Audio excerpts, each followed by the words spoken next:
and The Panorama, a quarterly newsletter covering ongoing activities and historical presentations. Go to sfhistory.org and discover the San Francisco Historical Society, giving our history a great future. Become a member today. You're listening to 95.7 The Game, KGMZ-FM in HD1 San Francisco, on Odyssey Sports Station. Always live on the free Odyssey app, Twitch, and YouTube. Powered by First NorCal Credit Union. You're listening to 95.7 The Game, KGMZ-FM in HD1 San Francisco, on Odyssey Sports Station and the home of the Golden State Warriors and Valkyries. Always live on the free Odyssey app and now coming to you live from the Laughing Monk Studios. This is Larry Flick, owner of the Floor Store. July 4th is one holiday that lights up our country, and our 4th of July sale is here to light up your home. So from now to July 6th, everything in our stores will be 25% off. That's carpet, hardwood, laminate, waterproof flooring, and much more. If we sell it, it's 25% off. Add 2 years free financing, and you won't need fireworks. Visit floorstores.com to find the nearest of our 11 Bay Area showrooms. From Santa Rosa to San Jose, the Floor Store, your Bay Area flooring authority. If you're still using a sports book to bet on the soccer tournament, you're getting robbed. Delete that app and join the millions using Polymarket. Polymarket is a prediction market, not a sports book. Trade against other fans, not the house. Polymarket, your go-to prediction market for soccer's biggest stage. Available in all 50 states. Download the Polymarket app. Use promo code BLAZE to unlock $50 free for your first trade. That's promo code BLAZE. Trading not available in all jurisdictions. Check local regulations before trading. Restrictions and eligibility apply. Hey, it's Willard. At Hobus Law, it's never been about attention, never about applause, never about goofy smiles on candy-colored billboards. For more than 40 years, Hobus Law is focused on one thing, fighting relentlessly for injured Californians, because behind every catastrophic injury case is a human life forever changed. That's why Hobus fights with preparation, intensity, and relentless commitment. No fluff, no distractions, just real advocacy for injured Californians. Hobus Law, relentless for justice. Visit HobusLaw.com. Omar Hobus is a California licensed attorney. Offices in Northern California, including San Jose. Past results do not guarantee future outcomes. You listen to 95.7 The Game for the best sports insights. Now, use that same power to grow your business. When you advertise with us, you're reaching a massive audience of local consumers and business decision makers every day. Let our team help you build a game plan that delivers results. Scale your business and win the market. To get started, visit Advertise with 957 The Game at Odyssey.com. That's Advertise with 957 The Game at AUDACY.com. I'm Bob Burke, founder and chairman of Burke America Parts Group, a family of brands that includes RepairClinic.com, an appliance and HVAC parts solution company that's grown into an international brand. Before AmericanEagle.com, we partially launched a new technology platform developed by another firm. American Eagle helped take our technology to a whole new level with digital marketing, software development, and business insights into our key markets, appliances, HVAC, and outdoor power equipment, and did so both on time and on budget. AmericanEagle.com has the resources, experience, and talent needed to produce solutions. Our new technology platform, developed by AmericanEagle.com, has produced tremendous results with higher traffic, conversion, engagement, and online revenue. If you have any home repairs you need to take care of, check us out at RepairClinic.com. If you need a world-class website or technology project, then I would highly recommend AmericanEagle.com. Call AmericanEagle.com at 773-NETWORK. That's AmericanEagle.com, 773-NETWORK. Early morning clouds in San Francisco with a high of 63. Weather brought to you by Duke's Mayo. Welcome to Duke's Mayo Country, where the mayo is so smooth and creamy, it makes every bite better. Duke's Mayo. Look for the yellow lid. Rise. Wake up. It's time to wake on up. Wake up, wake up, wake up. With a nice cup of Joe.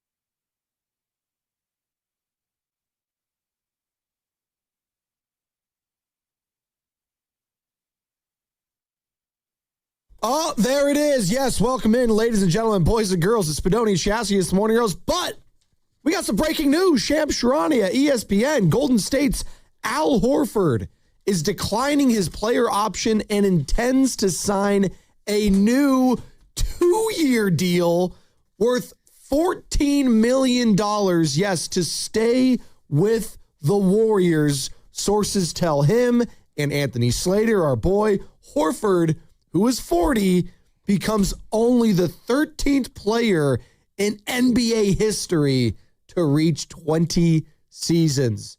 Joe, that's what we're opening up with. Yes, the Giants walked it off yesterday in dramatic fashion against the A's. I'm shocked. I'm going to be honest.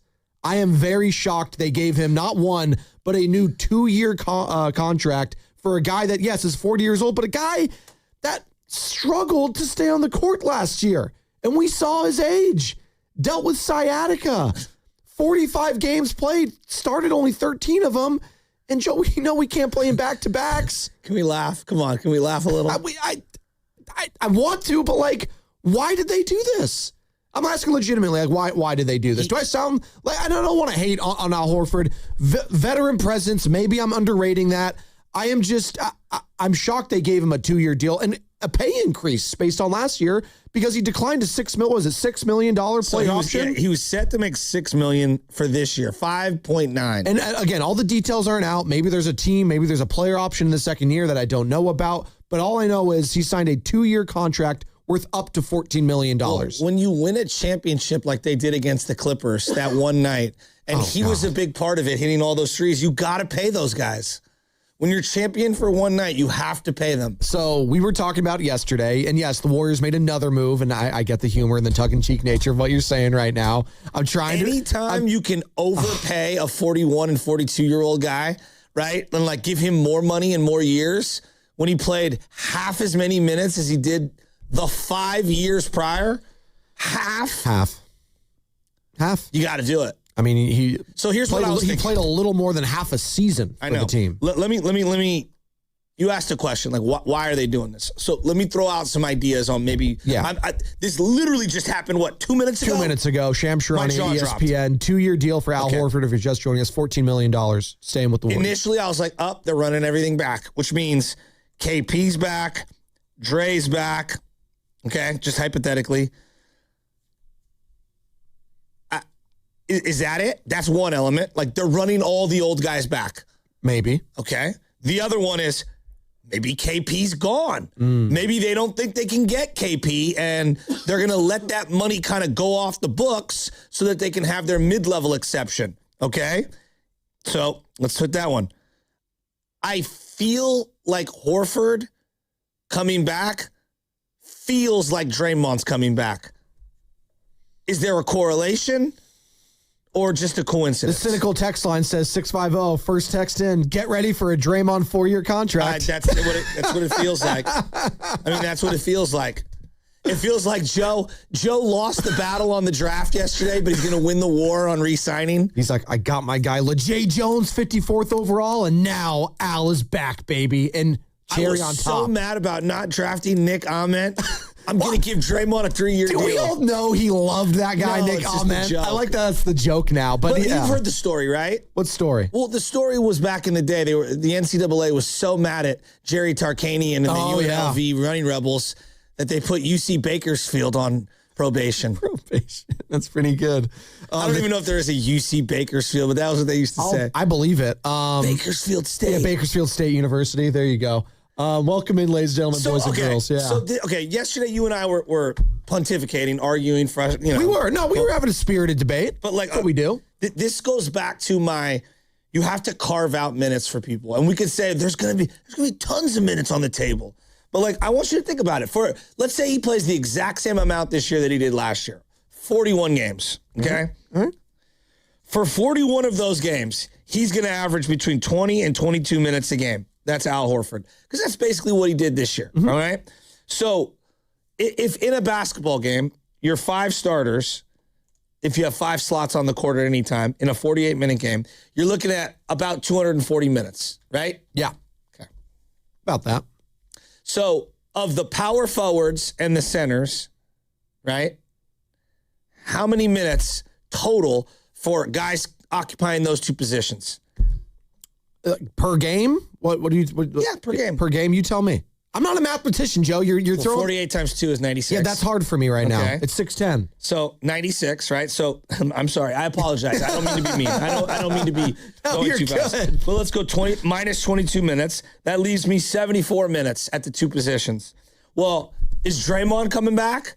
Feels like it. Probably. Okay. I would bet on Draymond coming back. He played about 25 minutes a game. Whether that's on a 1 year, he's coming back on his player option or whatever new contract, which I don't think he's going to get. Okay.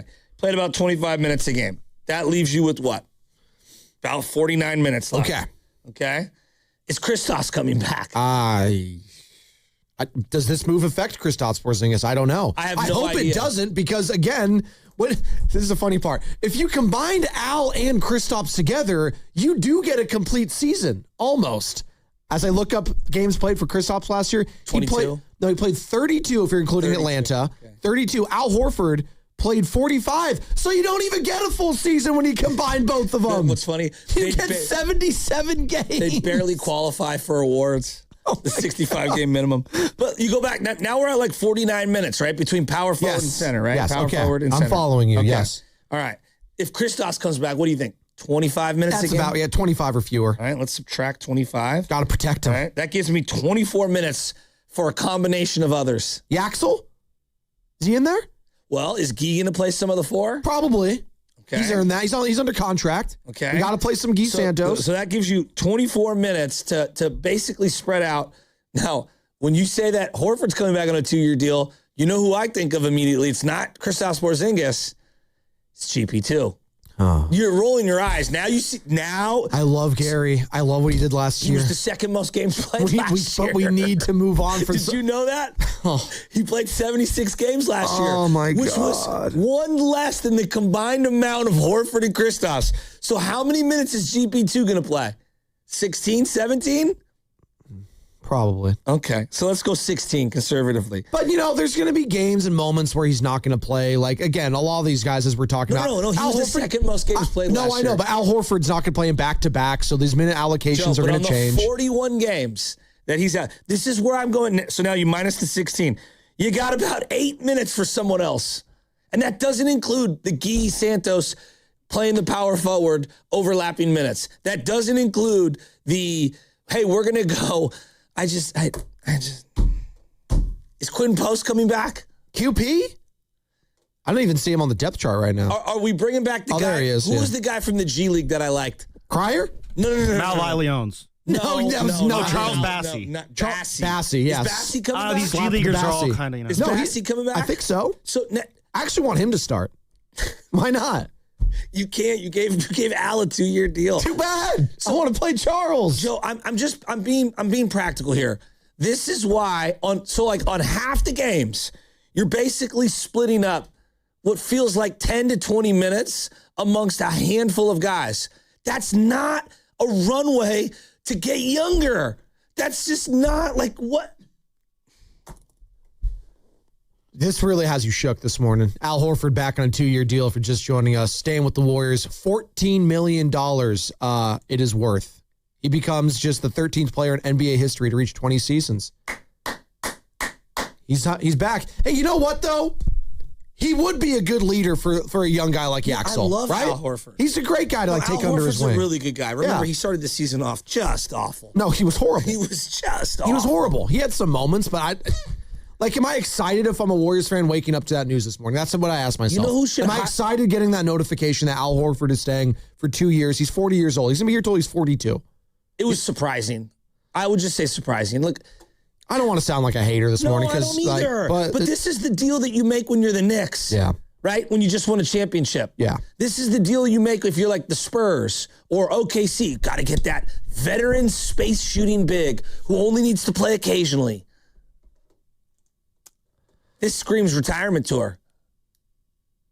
510. You're throwing big numbers at me, and since I don't understand them, I'm going to take them as disrespect. Spadoni. That's pretty good. You went the math on me early, Joe, with the minute allocation. No, you're fine. But my mind was going all over the place. But that's how you, and I appreciate that that's your perspective, because I think that's what a lot of Warriors fans are going to start doing. They're going to say, okay, these are the bodies I have. Yes. Where are the minutes going for the young players I actually want to see and develop this next year? Because I think most Warriors fans will agree, right? I want to see Yaxel Lendeborg. This next season, I want to see him develop. I think we can all agree on that, right? I come, and I'm not pretending to be Steve Kerr. I'm not. So just, I want you to just hear me out.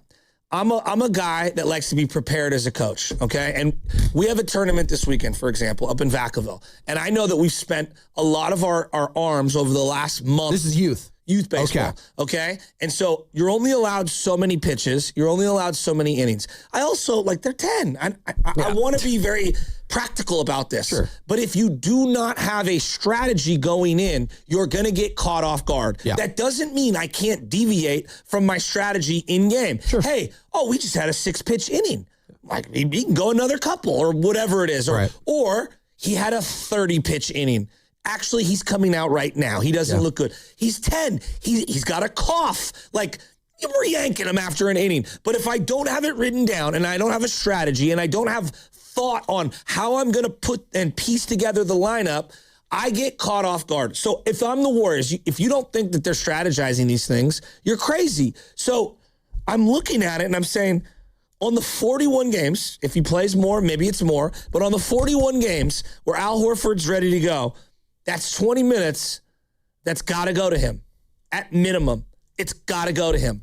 If Draymond plays, he's played about 65 games a year the last couple of years, okay? Maybe that's being aggressive this year. Real quick, minutes played for Al last year. 960. Yes, but per game it was 21.5, so 21 and a half minutes played per game. So actually more than 20. So 22 minutes. You're looking at 22 minutes, right? And the way I view it is, hey, every minute that goes to one of the old guys is a minute that should be going to the youthful movement. No, I'm in total agreement with you, Joe. I'm curious to see how this is going to work out. Again, we talked about it yesterday on the show call, and I thought it was interesting. It's like, okay, we all understood that the draft was kind of the first domino to this Warriors offseason. It's happened now. And yes, it's finally complete yesterday. They did draft another player, LeJay Jones, out of Florida State by way of St. Bonaventure. He spent some time at community college. He is big. He is long. I appreciate the pick. I have no idea if he's going to start with the team, start in Santa Cruz, whatever. But I know a lot of Warriors fans are like, I'm not going to sit here and act like I know who this guy is because I didn't watch a lot of Florida State basketball. But he has lefty with a good stroke. I was like, okay. Good. I like it. 6'7", again, average 12 points, 5 rebounds, some defensive versatility. Again, these are what I'm reading, and this is what I'm seeing in highlight packages. Everyone's going to look in their highlight packages. But Joe, I think you give this guy the 2-year deal. I'm just so stunned by this. I thought you weren't trying to commit to anything beyond next year. That's a great point. Right? I thought we weren't committing any extra money. So now you have a 1-year deal. Is it an option? Well, we don't know that yet. It hasn't been released. I don't think, boys in the back, the actual details of said deal, other than it being a 2-year, $14 million. So I want you to think about this. Dunleavy's going to turn to Draymond and say, we're not committing to anyone beyond next year except Al Horford. That's a little weird. Yeah. And if I was Draymond, let me defend him. If I was Draymond, like, you're giving him an extra year, but you're not going to give me another year? I'm Draymond Green. Who do you think put this thing together? Me. That's who. And Steph Curry and Klay Thompson and Steve Kerr and Bob Myers and the entire crew. But, I don't think you have a leg to stand on if you're Dunleavy and say, hey, Draymond, we're not committing to anyone beyond next year, yet we just did it to Al Horford. So now what does my mind think? I feel like you're going to give Draymond Green a 2-year deal. So Al had some good quotes, and Anthony Slater and Sham Sharania of ESPN had an article put out. Al Horford says he's returning to the Warriors to play 20th season. And yes, he will become the 13th player in NBA history to reach a 20th season. I'm actually going to do a little game here, maybe on the other side. I'm going to see if you can name the other 12 players that have played 20 seasons. You right now. Oh, you want to do it? Can we get some game show music? Real quick. I'm going to write them down. Game show music for me, Carter Chickering. The other 12 players in NBA history to reach a 20th season. Shasky, go. Kareem, yes, correct. That is a Vince Carter. Vince Carter is correct, yes. It's 2. LeBron James. LeBron James is correct. That's 3. Yep. Kobe.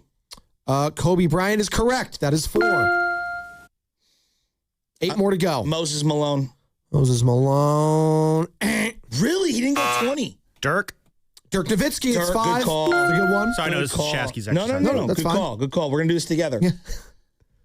I don't think J. Kidd played 20 years. But I know there's a guard in there somewhere. It's not Jason Kidd. CP3. There you go. Chris Paul. Yeah. That's that 6. just happened. Yes. Skip. Players in NBA history reach a 20th season. Al Horford becomes the 13th. We're trying to guess the other 12. Kurt Thomas? Nope. That's a good guess, though. That's actually a really good guess. Is Kevin Willis on this list? No, but there is another Kevin. Oh, Kevin Willis is. Yes, Kevin Willis. You guys don't remember Kevin Willis was jacked. By the way, you notice no Google. No, you're good. You're good. Another Kevin. Garnett. There you go. Boom. That's 8. KG. 1 sec. I'm writing this down. KG. I don't think Ray Allen played 20. No, he did not. I know Larry did. But one of his teammates, another one, not Kevin Garnett. Paul Pierce. Nope. Think Miami. Oh, Udonis. Yep, Udonis Haslem. There you go. Udonis Haslem. Well, how often do you have to be on how often do you have to be on the court for those 20 seasons? True. You know? All right, that's 9 right Melo? there. You got 3 more to go. Melo didn't play 20. No. Okay. Melo didn't play 20. No. Former Warrior, former Celtic. Don Nelson? 80s. It's a joke. 80s. Oh, Robert Parrish. Robert Parrish, there you and go. And he was also the Bulls. Yep. Robert Parrish, But of course, the stay Chief. local. All right. Of course, the So Chief. we got 2 He was more. drafted in like 76. This guy, I think, is still in the league. And it's the only other active player, I believe, in the NBA. Villanova. Big butt. Who? Kyle Lowry. Oh, my God. Is he still? That doesn't even count. He's in the league. Kyle Lowry, He's in the yes. league? Shocked. I'm shocked. And then there's one guy who is currently doing work for NBC. Reggie Miller. His teammate. He was 19, 18 years what? Teammate on the broadcast. Who was it? Jamal Crawford. He played 20? I wouldn't have got Crawford. 20 Yeah. seasons. I wouldn't have got that. That's pretty good, though. You guys got 8. Yeah. That was impressive. Nice. Pulled Kevin Willis out of my butt. You did. That was probably that was the one I'm looking at all these guys. It's like, you guys don't remember Kevin Willis. So he was a Hawk for a long time. He was jacked. I gotta look up pictures. No, of him look now. up Kevin Willis. This guy could kill someone. No, I'm not joking. You gotta say it like because that. his arms. The biceps are for real. This guy had the largest traps before Kawhi. This was like the dude who looked like he was built like an Adonis. I always go with like the body build, like Dwight Howard. You think of the big ass shoulders, but Kevin Willis was a card that you always got. You know when you like? By the way, I just bought my 7 feet too. He's a big boy. Oh no, he was awesome.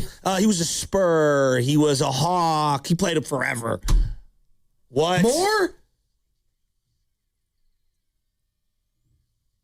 Well, we've got some finality here on LaMelo Ball. The Charlotte Hornets are trading star guard LaMelo Ball and Josh Green to the Minnesota Timberwolves for Naz Reid and a 2033 unprotected first-round pick and 3 first-round pick swaps and 3 second-round picks, sources tell ESPN. Wow. Edwards and wow. That talking about combustible written all over it. LaMelo and Ant-Man together in Minnesota. Dude, that rap album's going to hit so hard next year. Who's producing that? Hey, who said the big-time trades were done in the NBA? LaMelo and Ant. Okay, guys, over under year and a half. I mean, they over moved, under year and a half. All I know is one thing. It's not going to work. 10,000% it's not going to work. So they move off Julius Randle and say, like, all right, this guy's not the dude. But you know who might be? LaMelo Ball. Did A-Rod make that deal? I thought that they would be in for Giannis and be like a sleeper to get Giannis. No, whenever you could swap 7,000 picks and give up stuff for that guy, the guy who has hot Cheetos tattooed onto his, like, I think his toes. Don't sleep on hot Cheetos. Those things hit. All right? What? Hey, LaMelo Ball. He's joining a contender now in the Western Conference. At the end of the year with Charlotte, because I watched a couple of their playoff games. They had benched the shooter, who was the rookie shooter. Tonka Nipple. They had benched him in was a baller last year. Those playoffs. Like, LaMelo wasn't starting, though. At least the games that I watched, he was like coming off the bench. He bought into a role last year that I think a lot of us didn't think he would buy into, but you got to imagine you'd make this trade, you move off Randall. This guy is they believe in him as the number 2 player in Minnesota now. And to move off Naz Reid, like that's the element for me. Like, hey, but we got Al Horford though, dude. Like, wow. I mean, well, I'm not worried about them. We got Al. Not just for this year, but next year. I thought it was going to be a dud of an offseason other than Giannis getting traded, but it's turning out to be pretty sexy. Not going to lie. Are the Warriors going to be involved in any of these things? When LaMelo takes that first... Okay, we'll talk about the other side. We'll talk about the other side. I got so many jokes. Because we are coming to you live from the Laughing Monk Studios. Laughing Monk, righteously brewed in San Francisco. The morning roast is presented by San Francisco Fire Credit Union. Baking for heroes and anyone who wants to be treated like one. Al Horford is staying in Golden State, declining his player option and signing a 2-year, $14 million deal. LaMelo Ball is now a Minnesota Timberwolf. Naz Reid is now a part of the Charlotte Hornets. Crazy morning here on a Thursday, sponsored by Safeway. Head to Safeway this week for Mix and Match Signature Select Drumsticks or Thighs value packs. Buy one, get one free of equal or lesser value when you buy two. Clip coupons from the weekly mailer or download them from the Safeway app. See you in the aisles.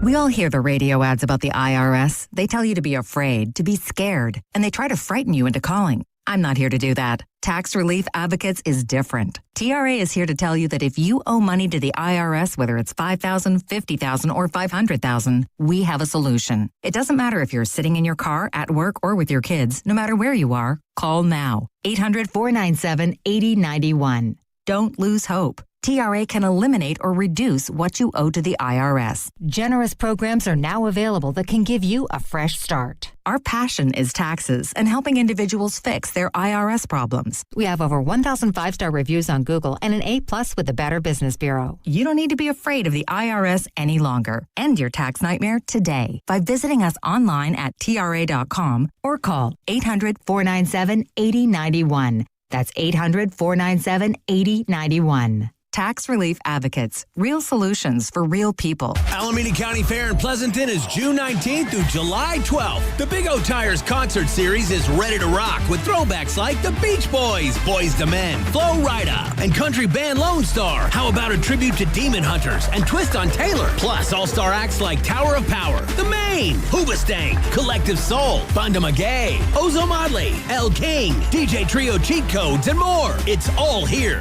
Open Wednesday through Sunday. Full lineup at AlamidaCountyFair.com. As temperatures rise in May, mosquito activity increases, often faster than we think. They tend to build around shaded areas and standing water, making it harder to enjoy your outdoor space. At ATCO, we focus on reducing mosquito activity so you can get back to using your yard comfortably. You can visit atcopest.com to learn more or request service.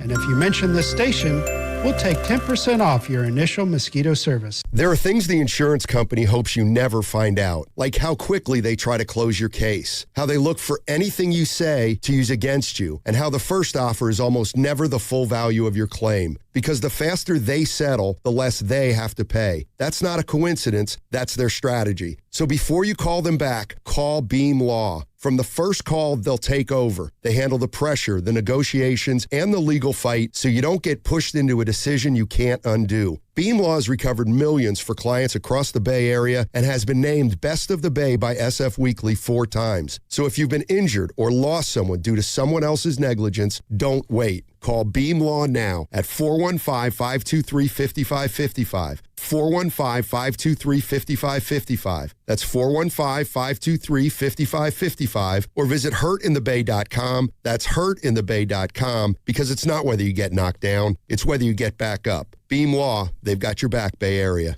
For adults with Crohn's disease or ulcerative colitis symptoms, every choice matters. Tremfya offers self-injection or intravenous infusion from the start. Tremfya is administered as injections under the skin or infusions through a vein every 4 weeks, followed by injections under the skin every 4 or 8 weeks. If your doctor decides that you can self-inject Tremfya, proper training is required. Tremfya is a prescription medicine used to treat adults with moderately to severely active Crohn's disease and adults with moderately to severely active ulcerative colitis. Serious allergic reactions, increased risk of infections or lower ability to fight them, and liver problems may occur. Before treatment, get checked for infections and tuberculosis. Tell your doctor if you have an infection, flu-like symptoms, or need a vaccine.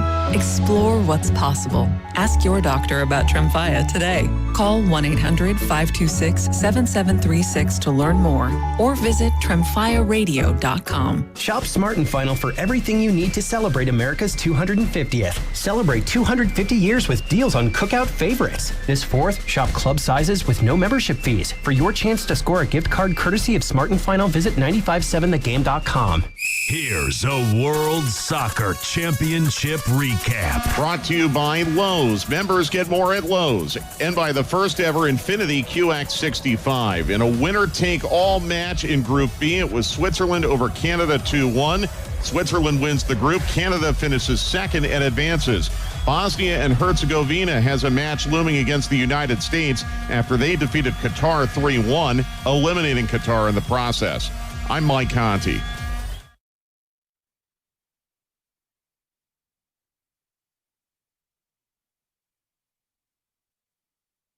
Now, back to the morning roast. Hi, how are you? With Joe Spadoni. Yeah, I got a lot of love for you, too, as you know. And Joe Shasky. Sure, whatever. Okay. On 95.7 The Game. Wow. A lot happening in the last 30 minutes here in the NBA landscape, Joe. If you're just joining us locally, this matters more because Golden State's Al Horford is staying a Golden State Warrior. New 2-year, $14 million deal for him, according to Anthony Slater and Sham Shrani of ESPN.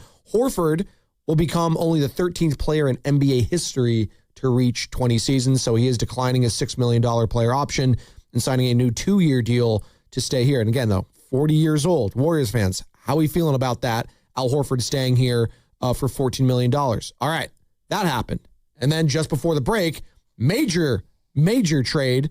The Charlotte Hornets trading star guard LaMelo Ball and Josh Green to the Minnesota Timberwolves for Naz Reid, a 2033 unprotected first-round pick, 3 first-round pick swaps in 2028, 2029, 2030, and 3 second-round picks in 2029, 2032, and 2033, sources tell ESPN. So now the Minnesota Timberwolves have the number 1 overall pick and the number 3 overall pick in the 2020 NBA draft.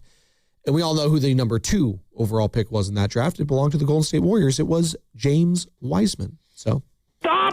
I mean, that trade shocks me. It does. Does Ant Edwards want it or not? Because if he doesn't, I would be all over trying to trade for him. If he is not enamored with that deal, I'd be calling them all day. Ant Edwards is the guy you build the entire franchise around for a decade. And then you got the Jaylen Brown situation. He's next. He's the next domino to fall. Well, that was the guy I thought they would be more interested in, right? Jaylen Brown. Talking about Minnesota. Minnesota. Like, doesn't that make sense for them? Like, dude, Jaylen Brown and Ant-Man, now I'm all of a sudden saying, oh, okay. Like, that works.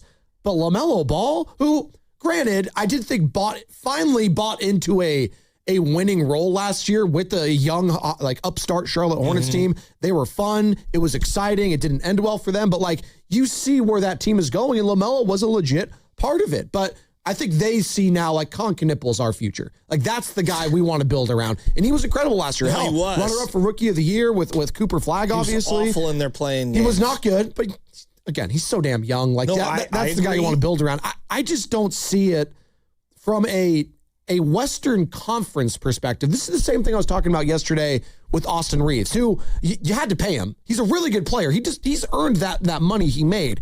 I just am questioning the tandem of Luka and Reeves together if those are your 2 best players. Now, if they bring back LeBron, again, he's going to be 42 years old.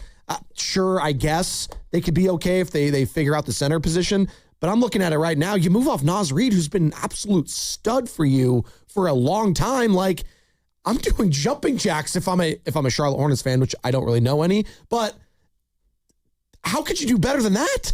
I mean, they had Kobe White too making big shots in the playoffs. They did. I was thinking about that game that went back and forth, and maybe Charlotte. that made him expendable. So yeah.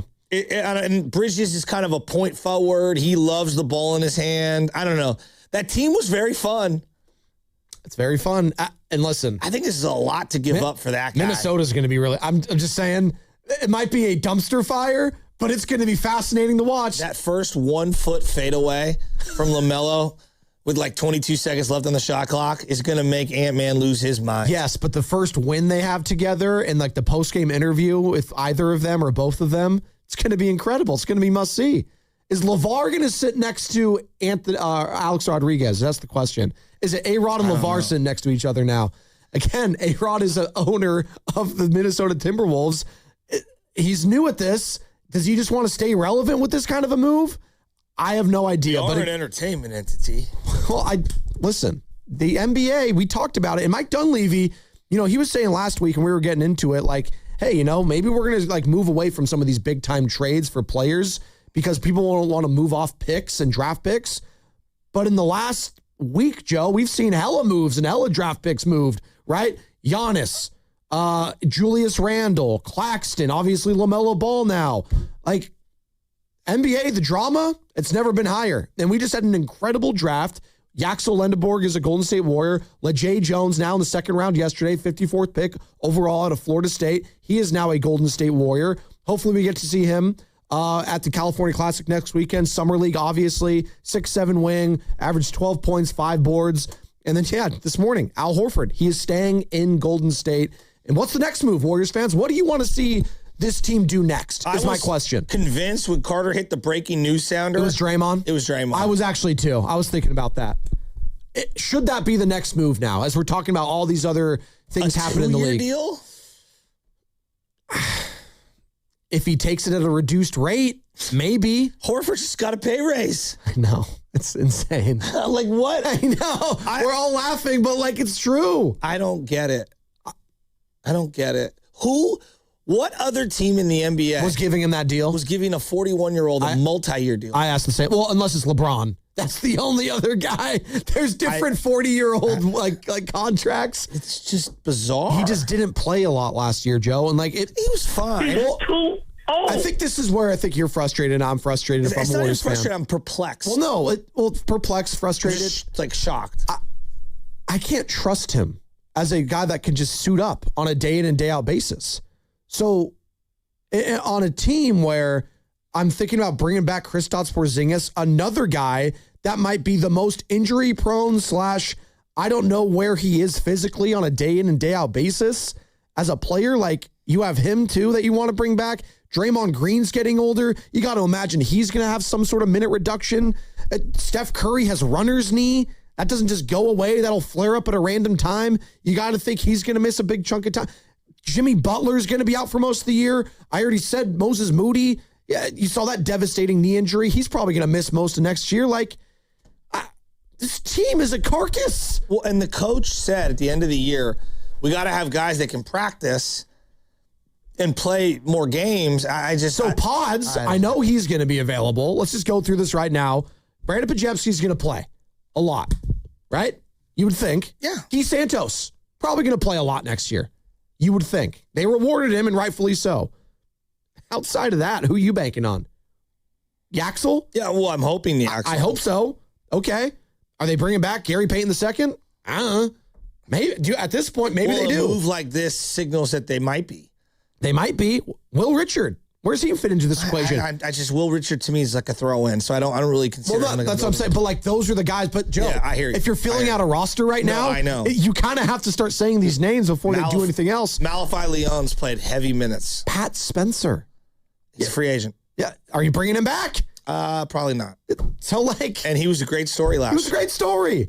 So these are like the names and pieces I'm looking at. If you're filling around the edges, as you give Al Horford a 2-year, $14 million deal. I'm surprised they gave him a raise. I know. I'm trying to figure it out, and maybe I'm losing my mind over something that's not that big of a deal. Maybe it's solely like not a ceremonious like thing, but like they think of him as a veteran presence that they need on the bench, like a calming influence, a guy that the young players that they're bringing in could look up to. But if that's the case, I have Steph Curry there, right? I have Steph. Shouldn't that be the guy like everyone's gravitating towards? And maybe they just want to have another big man there for Yaxel.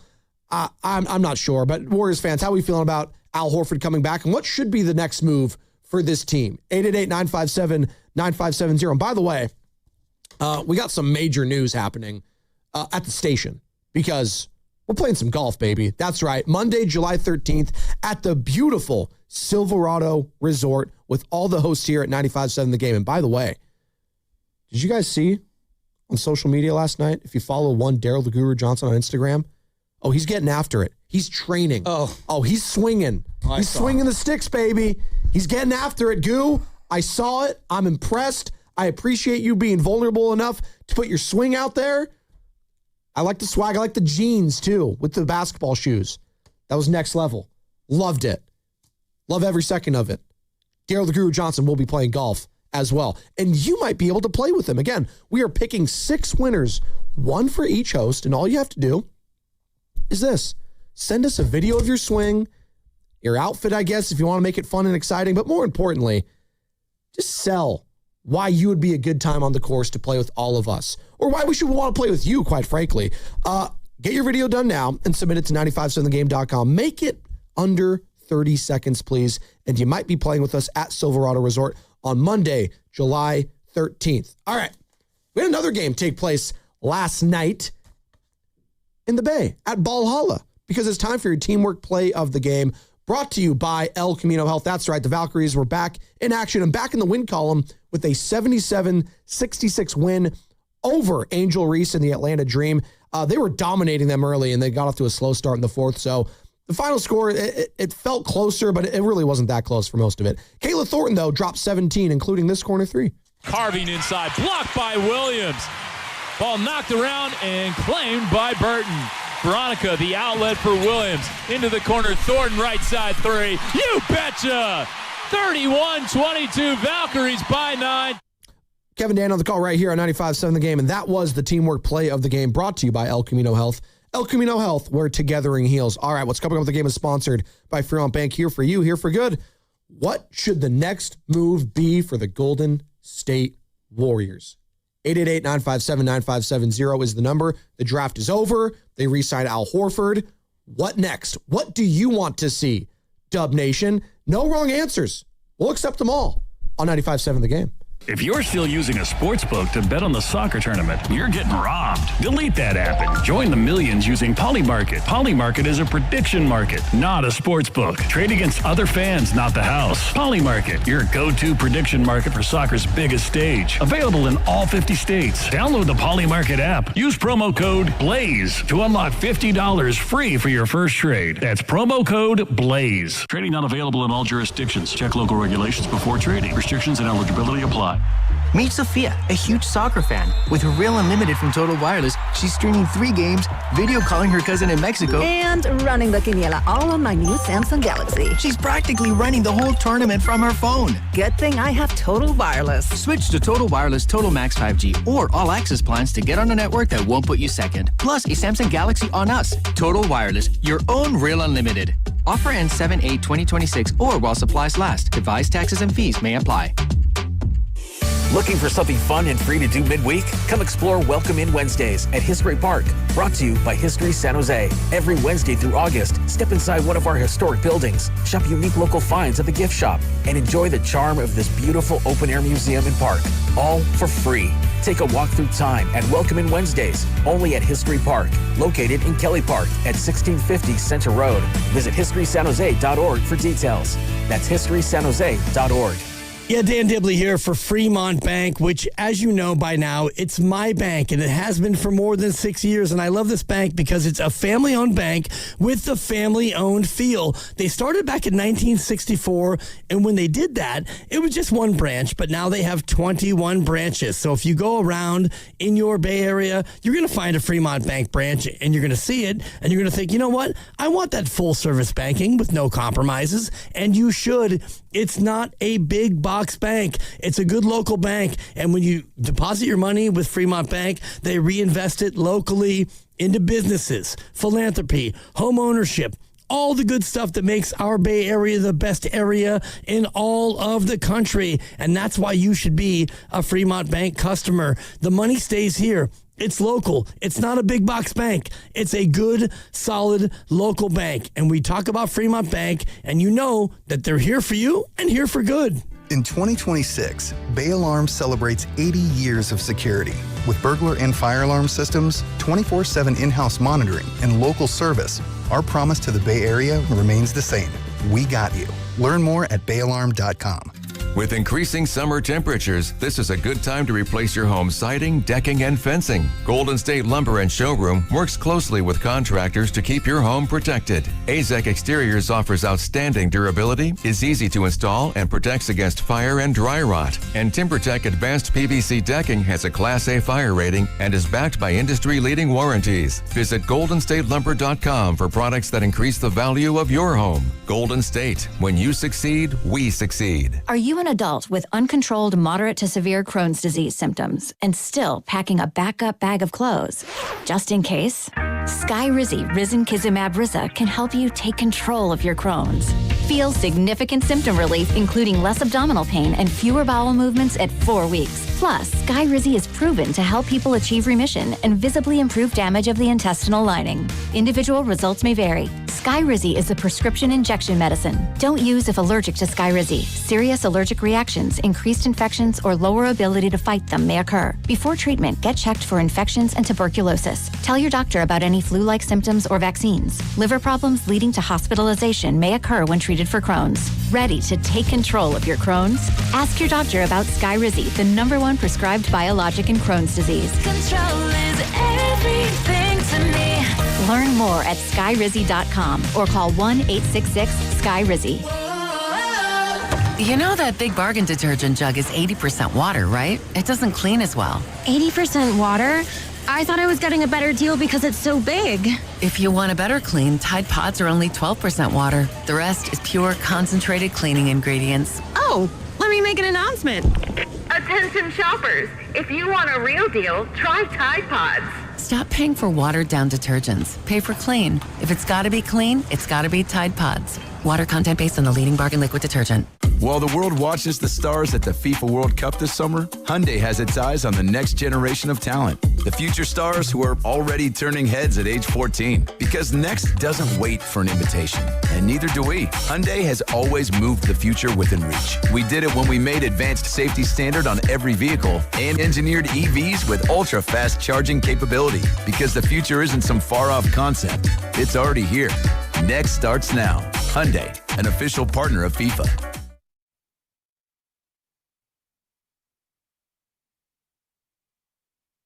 The Warriors have not led since the second quarter. Horford for three, and Golden State takes the lead. 117-115. Last time they led it was 35-34. 2 minutes to go. Dub Nation, it's the voice of the Warriors, Tim Roy. You're listening to The Morning Roast with Joe Spadoni and Joe Shafsky on 95.7 The Game. I call him Roy because he's him.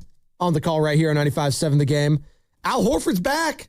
You heard the call right there. 2-year, $14 million deal to remain a Golden State Warrior. All right, moves are being made. LaMelo Ball, for just joining us, traded from the Hornets to the Minnesota Timberwolves for Naz Reid. Josh Green also a part of that deal, heading to Minnesota, amongst a bunch of other picks being swapped/traded. NBA. It's en fuego right now, Joey. Draft is over. This is where the drama starts to begin. Will the Warriors be a part of any of these big moves? This is where the drama starts to begin. What is this, CBS? TNT. We know drama. Thank you. That's why. Where are you going to go? Yeah, that's where I'm going. More drama tonight, by the way, because unfortunately Wednesdays there's no Love Island, so we're back tonight. We'll be excited. Really like Al Horford. No, I do. I do. You? I respect him. Yeah, I do. I really like Al Horford. Listen, there's nothing to not like about the person Al Horford at all. Just a consummate professional. Was he a good Warrior this year? No. As far as like playing in games, not really. He had a great final fourth quarter against the Clippers, right?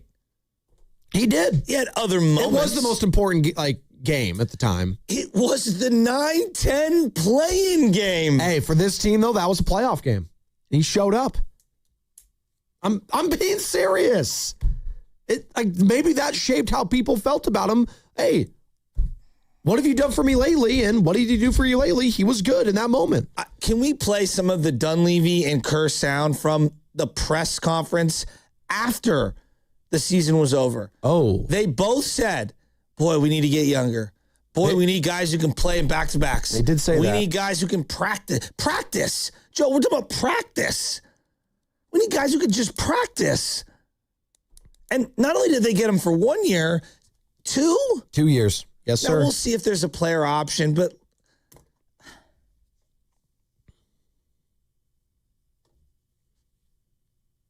this is really hurting you. You're distraught. We were a 37-win team this year.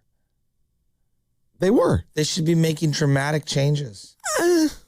What is that? What do you mean? I think they are going to make dramatic changes. I think bringing in Yaxel Lendeborg into the equation is a dramatic change. I think he's going to have significant role on the team next year. Yeah, one guy, but Joe, they are cash strapped with this Jimmy Butler contract. What can they do? Not bring back old players who can't play. Well, they feel, again, they're telling you and me, they feel like he's going to be a better player next year and he's going to be a healthier player. Do you think that? I don't, but they believe that. Okay. They believe that. Well, then, Dr. Rick Celebrini and company might believe that. I don't, but they clearly feel comfortable enough to not give him a 1-year deal, but a 2-year deal.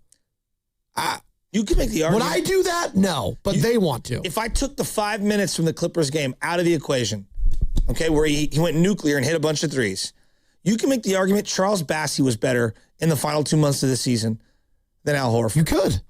You could, which is not good for Al.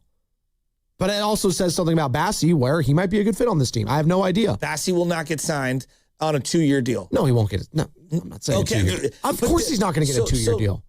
But this move, I don't understand who you're competing with. Well, isn't this move not Al Horford?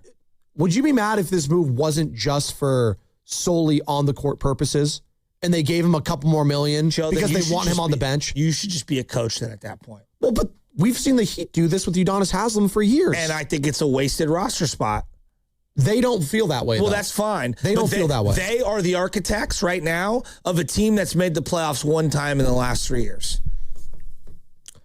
Here's a quote from Al Horford. Again, talking to Anthony Slater, who got the scoop along with Shams Charania at ESPN. Me being here a year, being acclimated with Kerr, with Steph, with everybody else, I feel like we can continue to take steps forward and have a better season. I understand that we have a big opportunity in front of us. I'm putting all my energy and focus into making sure that I'm the best for our team. And at 40 years old, we don't see it as ideal to take 2 weeks to go play a couple games in the summertime. When we talked about it, I understood the plan. So he's not going to participate, it says here, in any international competition with the Dominican national team this summer. Horford? Horford. So he's not going to be playing a bunch of stuff this summer. He's taking it easy. He's taking a load off. Well, that's why he didn't play all through the year. Well, maybe he felt that way. Yeah. Again, he wants to prioritize his body this offseason, and he's going to take steps to do that. And maybe the Warriors feel comfortable with that. I don't. He's 40. People's bodies break down. Joe, what did you come in here complaining about this morning? My back really, really hurts today, like really bad. And what happened? Why is that? You said. Because I think I was sitting on the couch wrong playing video games. Exactly. We're sitting on the couch wrong, game away or night away from Al Horford not suiting up for a couple weeks. And I'm tongue in cheek here a little bit, but like that's a thing with these guys that are old. Are we gonna get Grandpa Daddy on the phone? Oh, can we get him? Yeah, Al Horford. Grandpa Daddy, the guy who calls. What's the guy who calls in to Sandy? No, that's Grandpa Daddy. Yeah, Grandpa Daddy. We met him at the events. Yeah, he'll be on between 10 and 2. Yeah, Olden State. They're calling them the Golden State Seniors. Yeah, there's a lot of nicknames on the chat right now. The Golden Years Warriors. The Golden Years. That's funny. That's funny. They're saying that the December 25th game at Chase Center, the Christmas Day game, the giveaway, it's going to be Life Alert necklaces for everyone. The Warriors will be a boneyard. First time Al goes down to the floor. Help, I can't get up. I've fallen and I can't get up. Oh my, we're just, guys, we have to laugh at it. Like, guys, cut, like, don't we? This is ridiculous. I mean, it is what it is. I can't stand to see greatness right before my eyes. Priest, I know. If You're going to love this quote. Again, Al Horford talking with Anthony Slater. If the group is healthy, if we're together, I feel like we're going to compete. If the group is healthy. I don't want to think too much ahead, but once we're able to get Jimmy and Moses back. Guy who has an ACL. Like, keep going. Just keep going. We have a very competitive group, and we're going to do the best that we can. This is a rom-com. Like, what is this? Jimmy is recovering from a torn ACL as we speak. Poor Moses Moody, he had a horrific injury. Hey, did you know there's actually a background story between Horford and Lendeborg? Did you hear about this? The Warriors selected Michigan wing Yaxel Lendeborg with the 11th pick in the NBA draft Tuesday, and Lendeborg, like Horford, is of Dominican descent. And Horford said his father, Tito, and Lendeborg's father, Okari, played for the Dominican national team in the early 1990s. It's 2026. 1999 was 27 years ago. I was 6 years old when 1999. So 27 years ago. Hey, but we'll compete with the Spurs and the Thunder. No one said, hold on. We get healthy, no one said they were competing with the Spurs and Thunder. No one said that. We couldn't even compete with the Phoenix Suns. Yeah, I think they know that, Joe. Do they? But now with Al coming back. Then why give Kerr him a was on second record year? in the regular season last year saying we're not on their level in like December. He knows that. Steve Kerr's not delusional. Steph's not delusional. But giving a second year to Al Horford feels a little delusional. I think they want him to be the guy that molds Yaxel Lendeborg in the NBA. That's what this tells me. Okay. That's what. No, seriously. Like that's what they want. I'm going to take your word on that. I couldn't have done that for a vet minimum. I mean, she's like, hey. They want to reward him. Coach Q, Frazier, hey, we got Al to mentor him. For once every 4 days when he is available, you watch out. And this is what Horford had to say about Lendeborg. This is a great quote. He's already NBA ready. He's a guy that has a big body, that can score the ball, can get downhill, can put pressure on defenses. With him, with the guys we had last year, I expect that we should be in a pretty good place. How about that? They're expecting some good things. We need a colonoscopy company or something to sponsor the jerseys now that Rakitin's not going to be on the jerseys. We need something. Oh, we have Cialis that or actually something. just got announced this morning. Hold on. I saw Bonte. Are you serious? Yeah, the next thing on the jersey. I have it up here in a second. Right here. It's going to be IREN. Is this Iren? Iren? I hope I'm pronouncing that correctly. Iran is now sponsoring our jerseys. Wait a minute. That's not what it was. Visit Iran.com. Oh. Site's blocked, actually. We're having too much fun right now. Hold on. Get this. This is the news release. Golden State and Iren Limited, it's like part of NASDAQ, I guess, have announced a landmark multi-year global partnership. That will include the Iren badge on all Golden State Warriors jerseys beginning with the 2026-2027 season as part of a broad partnership spanning the Warriors, Golden State Valkyries, Santa Cruz Warriors, and Chase Center. And this is what it is. Iren is a vertically integrated AI cloud provider. AI. I was going to say AI. Delivering GPU clusters for AI training and inference to customers in the Bay Area and around the world. So, you know what? Call me John Connor because I want no part of AI. Well, they're here to stay. AI. Yeah, I got bad news for you. Not Allen Iverson, by the way. Not him. Not talking By the way, about that's who Darius Aiyuk, I believe, modeled his game after. Is that who it was? Yeah. Allen Iverson. There you go. Hey, Al Horford's back. Now what? No, seriously. I want you to be serious. I am being serious. I want you to be serious. Do you like the deal? No. Be serious. I am being serious. Then why do you keep caping up for it? I am telling you, and I'm trying to tell you the perspective of how the Golden State Warriors feel about it, I believe. Oh, okay. That is what I'm trying to say. What do you believe? I believe that this guy is 40 years old and didn't play in a lot of games last year. That is what I saw with my own eyes. So then why do I have to be the only one calling it like I see it? Well, like, can we all acknowledge, like, okay, 1 year, maybe 2? They feel that this guy is going to mold Yaxel Lendeborg. That's the only way I can see this being a positive. It's the only way. And that also tells me they don't want Draymond to be that guy. Like, right? Well, but they don't want, isn't that kind of what you guys think too? I don't know. I don't know what to think about Draymond. Like, if I'm Draymond now, it's like, well, you give him a 2-year deal. I want a 2-year deal. You know how you painted this picture yesterday of Draymond playing on the 1-year option? Yeah. And everything would be harmonious? Yeah. Still could be. Oh, could be. It still could be. Could be. Yeah. Okay. You don't anticipate. You think it's going to be drama-filled. More likely they do have IVisitIran.com on their jerseys. It's not Iran. It's Iran. Okay, whatever I'm going to get in trouble. You're going to get me in trouble in this. And like Joe. the Warriors are going to call me. So you're saying like Draymond, who started basically, he basically lost his mind because Wiggins and Poole got paid before he did. And then we watched Clay. And then he got paid.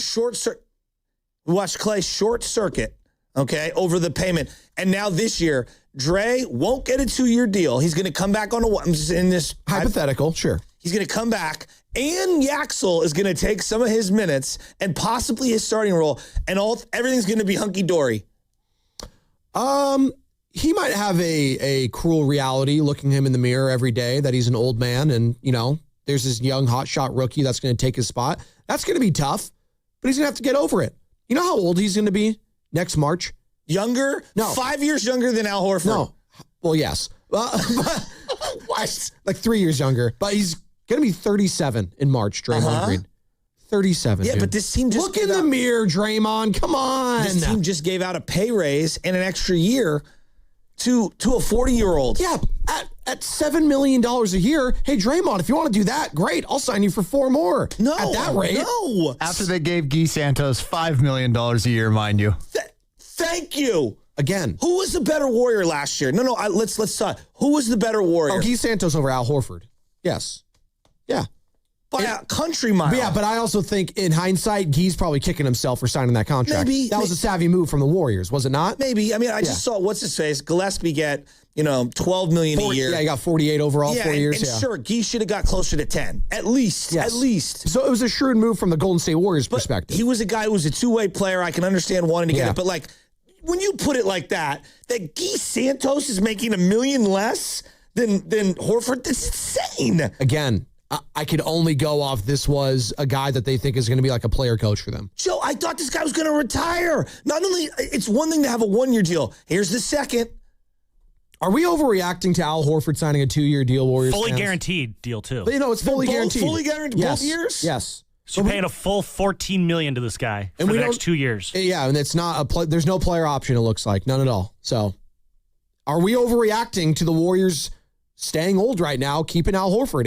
888-957-9570. Do you like the move? Do you hate the move? Are you indifferent on the move? I want to hear from Dub Nation this morning. And what should be the next move? Like that was a conversation we were having last night, Joe. So let's talk about that. I teased it. Let's talk about it. I like Al Horford, Joe. I really do. I like Al Horford. But you don't like him at that price and you don't want him on this team. I just go year to year. The guy was flirting with retirement 2 weeks ago.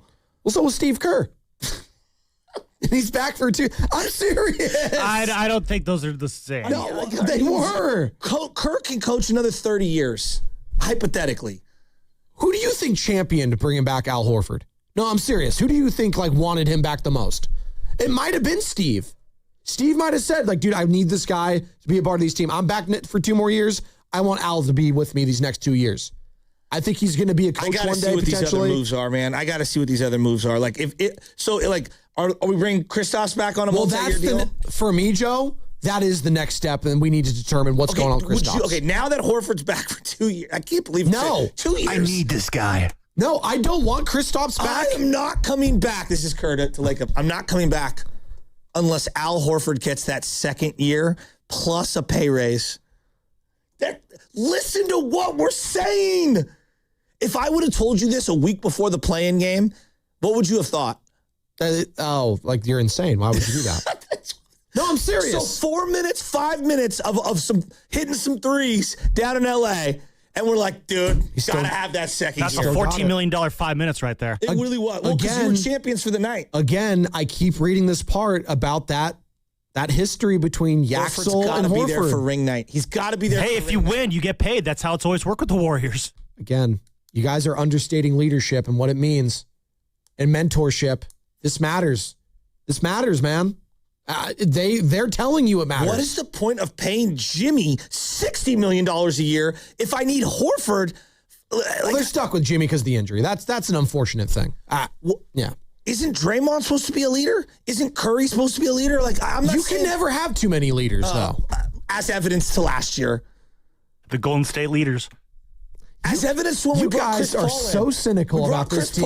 Why are you so in on Al Horford then? I'm in on the notion if you signed him to be a player-type coach and mentor to Yaxel, I'm okay with that. You're spending $14 million basically on an assistant coach? I don't give a damn what they do in the win-loss column next year, guys. I think you guys are too hung up on that. I don't give a damn if they win or lose next year. Be better. I want them to make strides. Why? And every old player that soaks up minutes is minutes that could go to a young guy. Oh, my God. They're going to play Yaxel a bunch.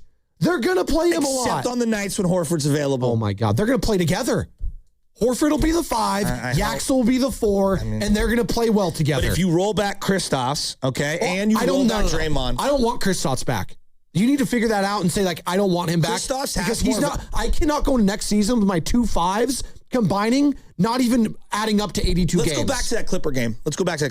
Kristaps was better, the totality of that game, than Horford. Sure. Kristaps was awesome in the first half. He had blocks at the rim. He was hitting threes. Remember that second quarter? He was awesome. I'm not trying to take away anything from Horford in that fourth quarter. But, like, if your argument is that Horford is a better NBA player right now than Kristaps, he's not. That's not my argument. He's not. Kristaps, when healthy, is I never way argued better. that. I never argued that. I said specifically that I think this is a total coach type of move to say, I want this guy molding Yaxel Lendeborg, who's going to be a part of my future. No, I'm serious. And we can love that or hate that. And I think a lot more people are going to hate that, argument, but that's the truth. So then why don't that's we the go year only to year way then? that you're bringing him back. But then why not go year to year then? I don't know why. Why? So the only guys that are under team control after next year, Horford, Moody, and Gee. You're listening to 95.7 The Game, KGMZ FM and HD1 San Francisco and Odyssey Sports Station in the home of the Golden State Warriors and Valkyries. Always live in the Fiat app, coming live from the Laughing Monk Studios. Al Horford is back in Golden State. Declined his player option at $6 million. Signed a 2-year, fully guaranteed $14 million to stay a Golden State Warrior. He is 40 years old. He is going to be the 13th player in NBA history to play 20 seasons. Do you love the deal? Do you hate the deal? What does this team need to do next now? 888-957-9570. Joe, let's go to the voice of reason on this show. It's the voice of our open. It's Philmo Mike, whether he loves or hates the deal. Before we go to Philmo, I like Horford. I'm fine with a 1-year deal. I just don't understand. 2? It just doesn't make sense to me. Udonis Haslem signed a veteran minimum in 2017, and he signed a 1-year deal every year until 2022, a veteran minimum. That's all I'm saying. He was 36, and he was one of the greatest players in the franchise's history. And a Florida native. Again, hometown discount, as you're saying right there. He culture. Philmo, Mike, step right up. He culture's different, Philmo. What's up, man? Philmo, just step up. I missed you. Hey, man, this deal, it's horrible. Shout out to Horford. It's a horrible deal. So the thing is like you're trying to get younger, and it's like, what are we really doing? We like, Horford is a good player, not for 2 years, $14 million. Let's just get that off the table. He's okay, but he's not going to play every game. What I wanted the Warriors to do, and I thought Dunleavy was going to do this, we need to look for a player that's undervalued in the current system that they're in and find that player and let him unleash, a la Jalen Brunson.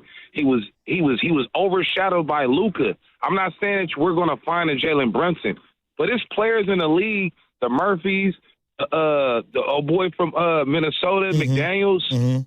There's some players that we can utilize that are not on the radar of everybody. Yep. See, that's the hard part about today's NBA. You really can't hide players like a Norman Powell. Yeah. We need like a Norman Powell, like somebody just to pop, like a Gee. Gee may pop this year. I agree. I'm excited to see Gee. But this Horford deal is kind of like a step backwards to me. It doesn't really make any sense if you're trying to build for the future. And to say like Horford is saying, he's saying all this stuff where like he's looking at like, oh, you guys offer me another $14 million? Man, let me extend my career another 2 years. For You feel me? sure. He's trying to pass. He's trying to pad his legacy as far as money. Like, he looked at it like his agent was like 2 more years from for. Hey, Philmo, who do you think wanted this more, Dunleavy or Kerr? Oh my God, that's a good question. Yeah, right? I would say no. I would say possibly Dunleavy. Reason being, they may be doing something with Draymond, and then but Spadoni, you're dead wrong on this. But you're not wrong when you say not on talent evaluation, but when you say Horford is here to help. I agree on that. Axel. Like that, what the hell is guiding somebody? He's a grown-ass man. He's 24 years old. You don't need no guidance. You got Steph Curry there. You don't need Horford just because they're Dominican. And Dominicans out there, you guys are black, straight up, that speak Latin, straight up. So shout out to my Dominicans out there. I'm Dominican, straight up. So anyway, that's all that is. You know, man. Fontella, baby. You feel me? Fantoni's black. I thought that was Italian. I didn't even know that. I thought that was Italian. I didn't know that. I just went to Colombia, baby. I'm everything, baby. The earth is my turf, baby. Oh, really? Well, thank you, Max. Philmo, thank you. We're up against it. Philmo, Mike. It's time for this World Soccer Championship update, brought to you by Jack's Bar and J-Town Pizza, your destination for international soccer action in San Jose's Japantown. God, I love Philmo, Mike. Just ending the call like that is tremendous. All right. We got some more group play today, Joey. I love him so much. You've been loving this World Soccer Championship. I watched Brazil yesterday. Oh, yeah. Those yellow jerseys are so clean. They pop. No, they're legitimately my favorite. U.S. wraps up their group stage today at SoFi, excuse me. Oh, I'm going to get in trouble. Los Angeles Stadium, 7 o'clock, Turkey. Not Turkey, Turkey taking on the U.S. Turkey? Yeah, they changed how you're supposed to pronounce it, okay. like new leadership. I want to be culturally appropriate. No, sure, but it's like the new regime takes over, and I didn't. Yeah. But we also got some more action today. Earlier on, Curacao taking on the Ivory Coast, Ecuador taking on Germany, Tunisia taking on the Netherlands, Japan v. Sweden, as I mentioned, Turkey taking on the U.S., and Paraguay taking on Australia. Important game for the U.S., not in terms of trying to win it, Joe, because they've already wrapped up that, but just to see Christian Pulisic go out there and get some reps before the knockout stages in the round of 32. And that's your World Soccer Championship update, brought to you by Jack's Bar and J-Town Pizza, your destination for international soccer action in San Jose's Japantown. All right, Al Horford's back, people. 2-year, $14 million. I didn't think it was going to be this controversial, but it's become controversial. Should they have done that? And I want to ask that question to you, Joe. Do you think this was more of a Steve Kerr kind of a move or a Mike Dunleavy kind of a move? Because I seem to think it's more of a coach's kind of a move. 888-957-9570. It's all sponsored by Fremont Bank, here for you, here for good. This is Larry Fleck, owner of the Floor Store. July 4th is one holiday that lights up our country, and our 4th of July sale is here to light up your home. So from now to July 6th, everything in our stores will be 25% off. That's carpet, hardwood, laminate, waterproof flooring, and much more.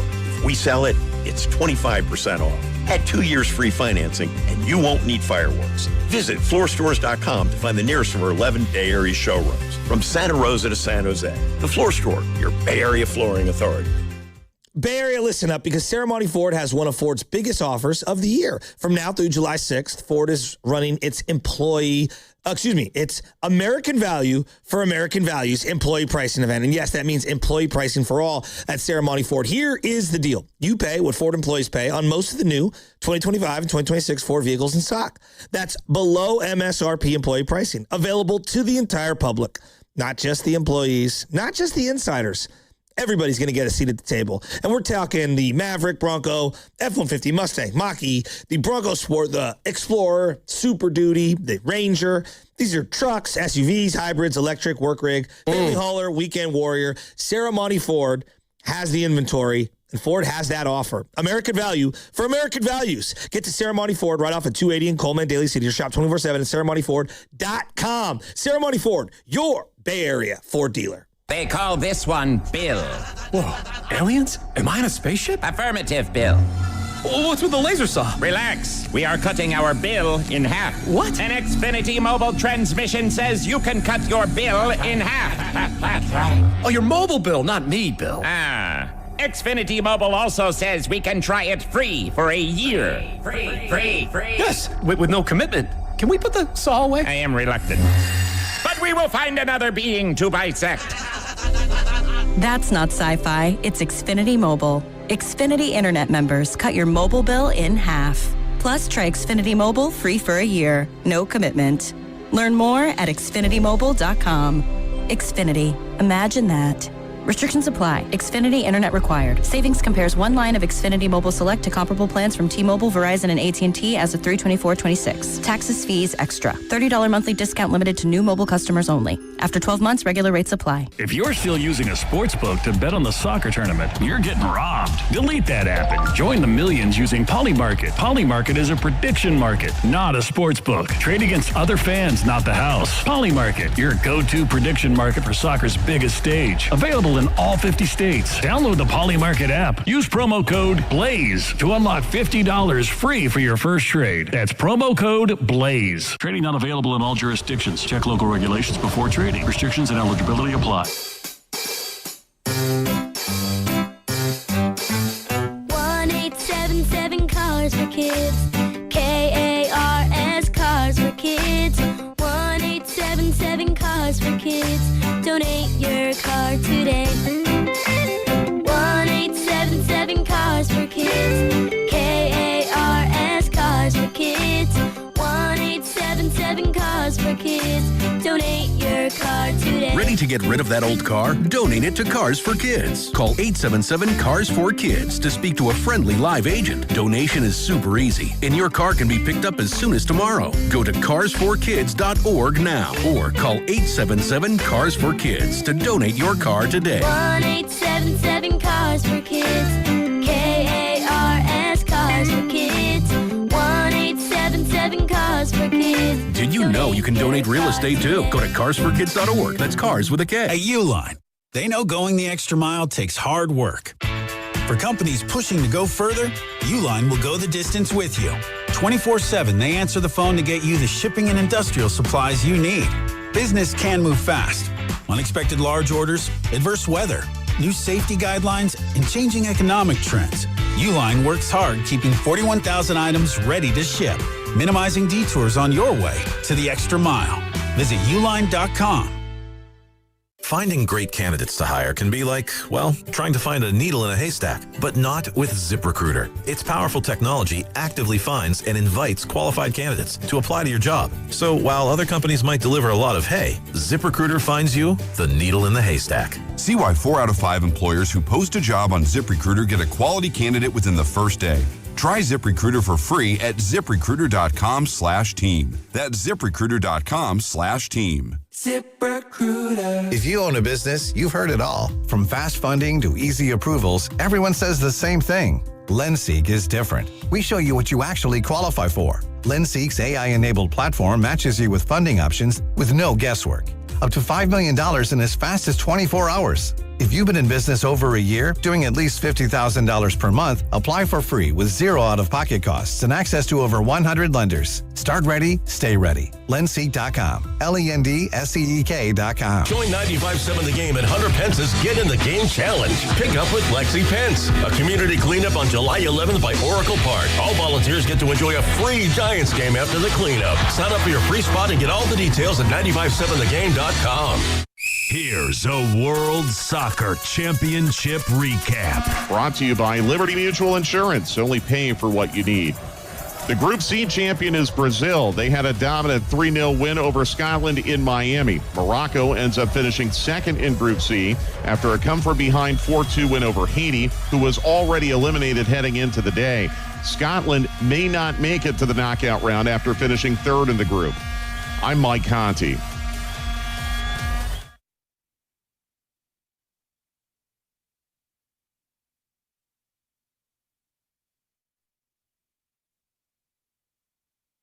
Bay Area is Draymond Green, and you never know when I'll be on the River Islands guest line. So make sure to keep it locked in on 95.7 The Game. You're listening to The Morning Roast with Joe Spadoni and Joe Shasky on 95.7 The Game. And apparently, I'm working with a hobbit. If you're watching us on YouTube, Frodo Baggins joining us on the River Islands guest line. Joe, what happened? Why are you so short? My back really hurts, dude. It's like not funny. It's like legitimately, like I don't know what happened. That's dude. not good. No, I'm concerned for you now. And when I stand up, like here, I'll stand up. Well, actually, this chair works way better than this one. Okay. So whenever I switched chairs. Oh, okay. He adjusted. Now you look normal again. You're good. All right. I switched chairs, and I feel like this chair feels better than the other chair. Take him in. Dude. We'll get into him at some point today, I promise, by the way. You know what? Unlike some of you that get the sniffles and can't come to work, hey, I am working with a back injury, and I'm here. That feels like a shot at me. You watched me struggle for like that final hour. My nose was just draining like Niagara Falls. I can't see you. I'm so far away. I don't even know what you're saying. You can't see it because I'm John Cena. You can't see me. But you can see Al Horford in a Golden State Warriors uniform the next 2 years because he signed a 2-year contract to stay in Golden State at $14 million guaranteed. I feel like you have to look over things. I low-key kind of have I'm to. sorry. Right let me move some stuff. No, you're fine. You're fine. Joe, it's not that serious. You're okay. You're good. You're good. Is this what we're getting with Al Horford next year? I'm concerned. Al Horford's going to be in the little chair at the end of the bench. You remember Phil Jackson had to have a special chair on the sidelines? That's going to be Shasky. Well, I'm supposed to coach a pony game tonight in Vacaville. I'm not. Do we have any massage partnerships here at 95.7 The Game? Well, I'm going to go see my guy, Dr. Joe, at Shift Movement in Daly City. Okay. The homie. And I haven't seen him for a couple of weeks because I have just life. And I should have got something on the books. So I called last night right before they were about to close. And I was like, hey, dude, like I'm like really hurting. I need to come see you at 10:15 tomorrow. So right when this show is over, I think final thoughts, I got to get in the car. I got to go. That's fine. I might leave earlier. You might. Some guys play in pain and some don't. Well, no, but Joe. Look at that, just giving him crap because now he feels like it's some kind of way. Well, I like how this started off with saying like, no, I will talk through the pain. I don't go home. And then you're just saying I might have to leave early. Dude, I'm not lying to you. Every time I get up from that other chair and I like walk around, it does not feel good. Lower back pain, I've never had it in my life. This is like the most incredible. Like I can't do anything. Well, Joe, you better be right come Monday, July 13th, when we're playing at the beautiful Silverado Resort, a round of golf there with the hosts here at 95.7 The Game, because we are picking 6 winners, 1 for each host. And all you have to do is send us a video of your swing. And you know, what makes you a fun partner on the golf course? Sell yourself. And sell us to you. Make it under 30 seconds, please, and submit it to 957thegame.com. And you might be playing with us at Silverado Resort Monday, July 13th. And this isn't a bit, by the way, people. This isn't some Al Horford bit Joe is doing. Oh, no. Talking this about like sincere. a bad back or anything. He's legitimately like in pain. I played golf yesterday and I felt great. You think you pulled something? No. I think this is related to Tuesday video games. Oh no. Where Monday, Tuesday, I was really because Grand Theft came out, you know, number 6 and all the stuff, and I was like, I got all the feels. Oh, it's out now. Well, no, but the pre-orders. Oh. So I got really excited and I put on, you know, Grand Theft Auto 5. Okay. I don't know if you know this, about maybe a year ago, I went back and I beat all the games.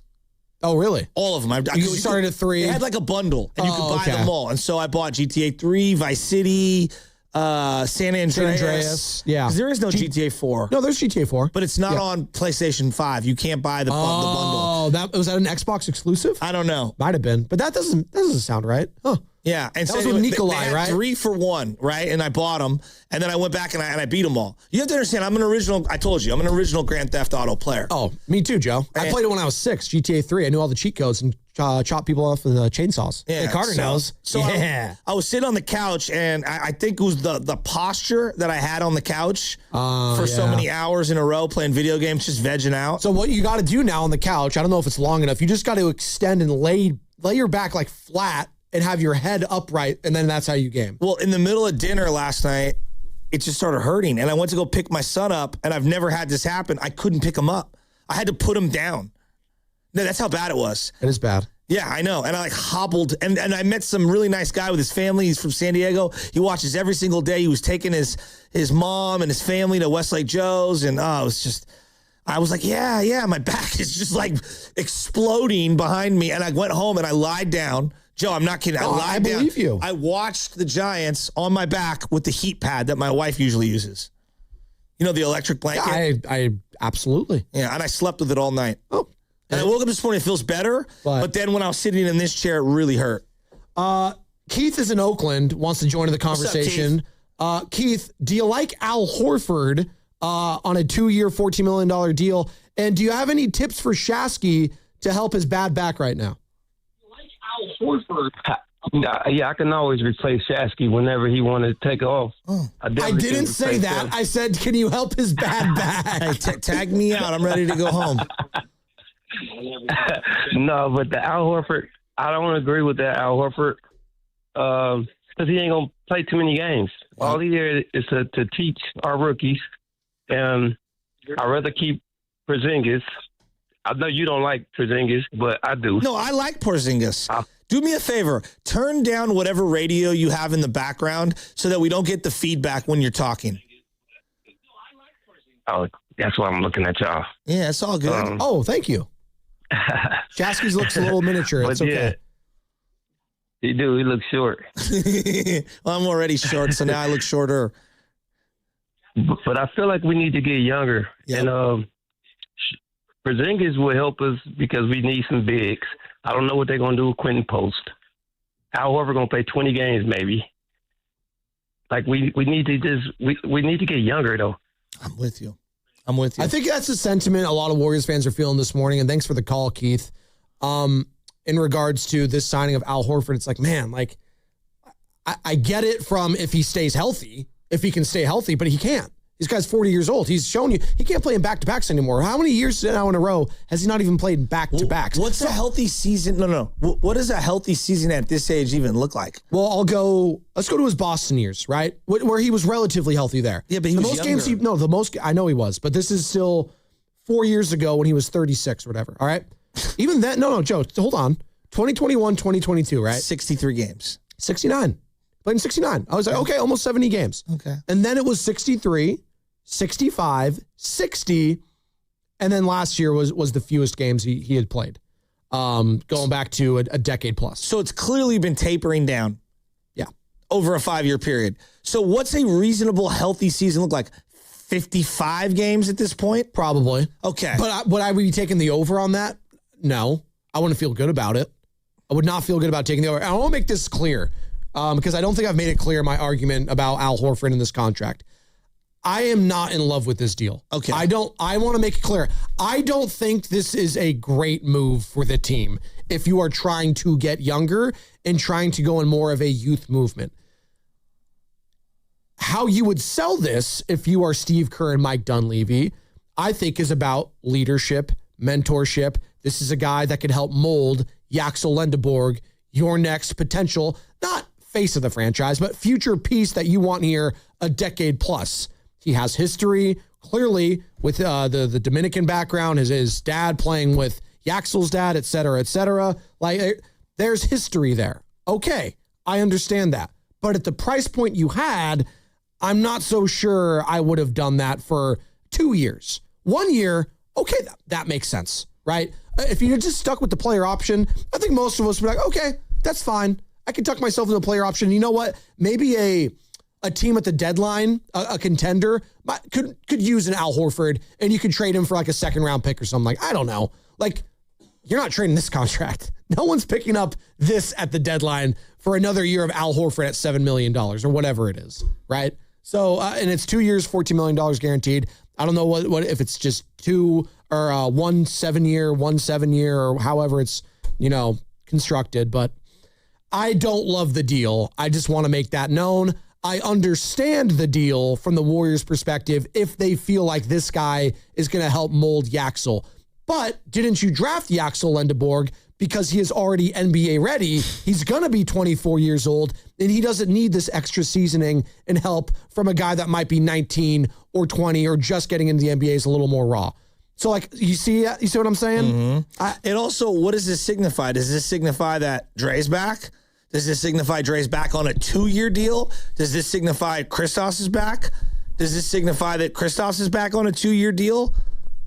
Right? Like, I think I will have a better framing of what this signing means after these other decisions come down.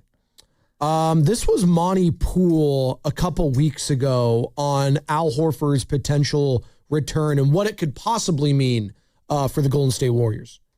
I spoke to someone yesterday about Al specifically, and he said, give me a couple days. Oh, wow. He said, give me a couple days. And I think with Al, it's more of not whether he'll play for the worst, it's whether he'll play at all. Oh. I sense that if he decides to come back, that it would be for the Warriors. But I think Al, and he sort of indicated that when he, at the end of the season, that he wants to take some time and sort of figure out his future. And that, to me, means he just turned 40. He just turned 40, and he got rewarded with a 2-year, $14 million contract. And just from the calls, from the text line, I don't see anyone loving this deal. Does anyone love this deal for the Golden State Warriors? Can you explain why this could be beneficial to the Golden State Warriors in the future? 888-957-9570. I think it's more what it represents, not Al the player. No, that's what I want to make clear. We don't dislike the person. I think everybody likes him. Yes, exactly. But it's what it signifies, and I think what it signifies is retirement tour, but not just for 1 year, two. It's not that's the thing. If it was just a 1-year deal, it's fine. Honestly, Joe, if they just ripped up the contract, the player option, he declined it, and it was a 1-year, $14 million deal, would you be as upset?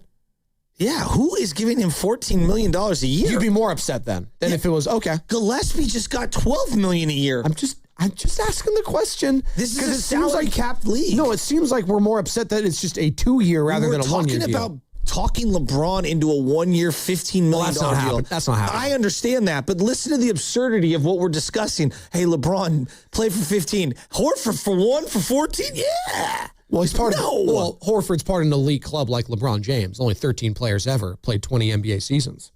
That's a fraternity that you'll just never know. Sean in Oakland. Hey, Sean, do you like this Al Horford deal? Good morning. Good morning. Thanks for taking my call. I'm not in love with the deal, but let's think about it, though. You know, that's $7 million a year. What is that in the NBA? That's like peanuts, right? So what else are they going to give us $7 million a year? No, I'll let you finish. It's not peanuts. It's not peanuts on a team that is up against the apron. It's not peanuts when if you bring back Draymond on his $28 million deal and he opts in and you sign Porzingis, you lose the mid-level. We have to acknowledge that.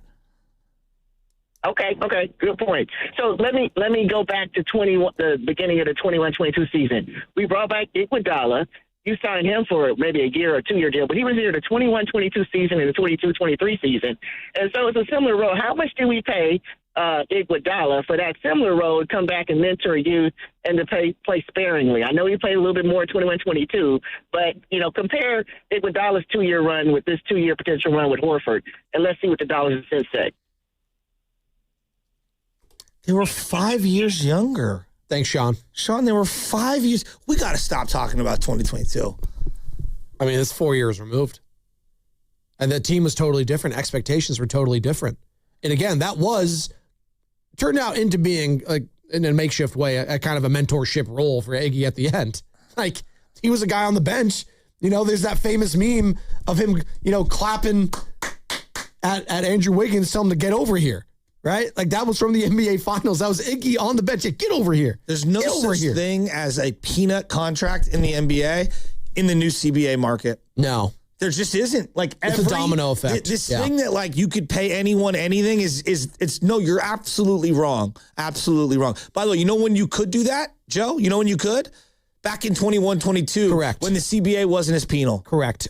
You asked for Mike Dunleavy sound at the season-ending presser earlier. Yes. Talking about, adding athleticism, getting younger.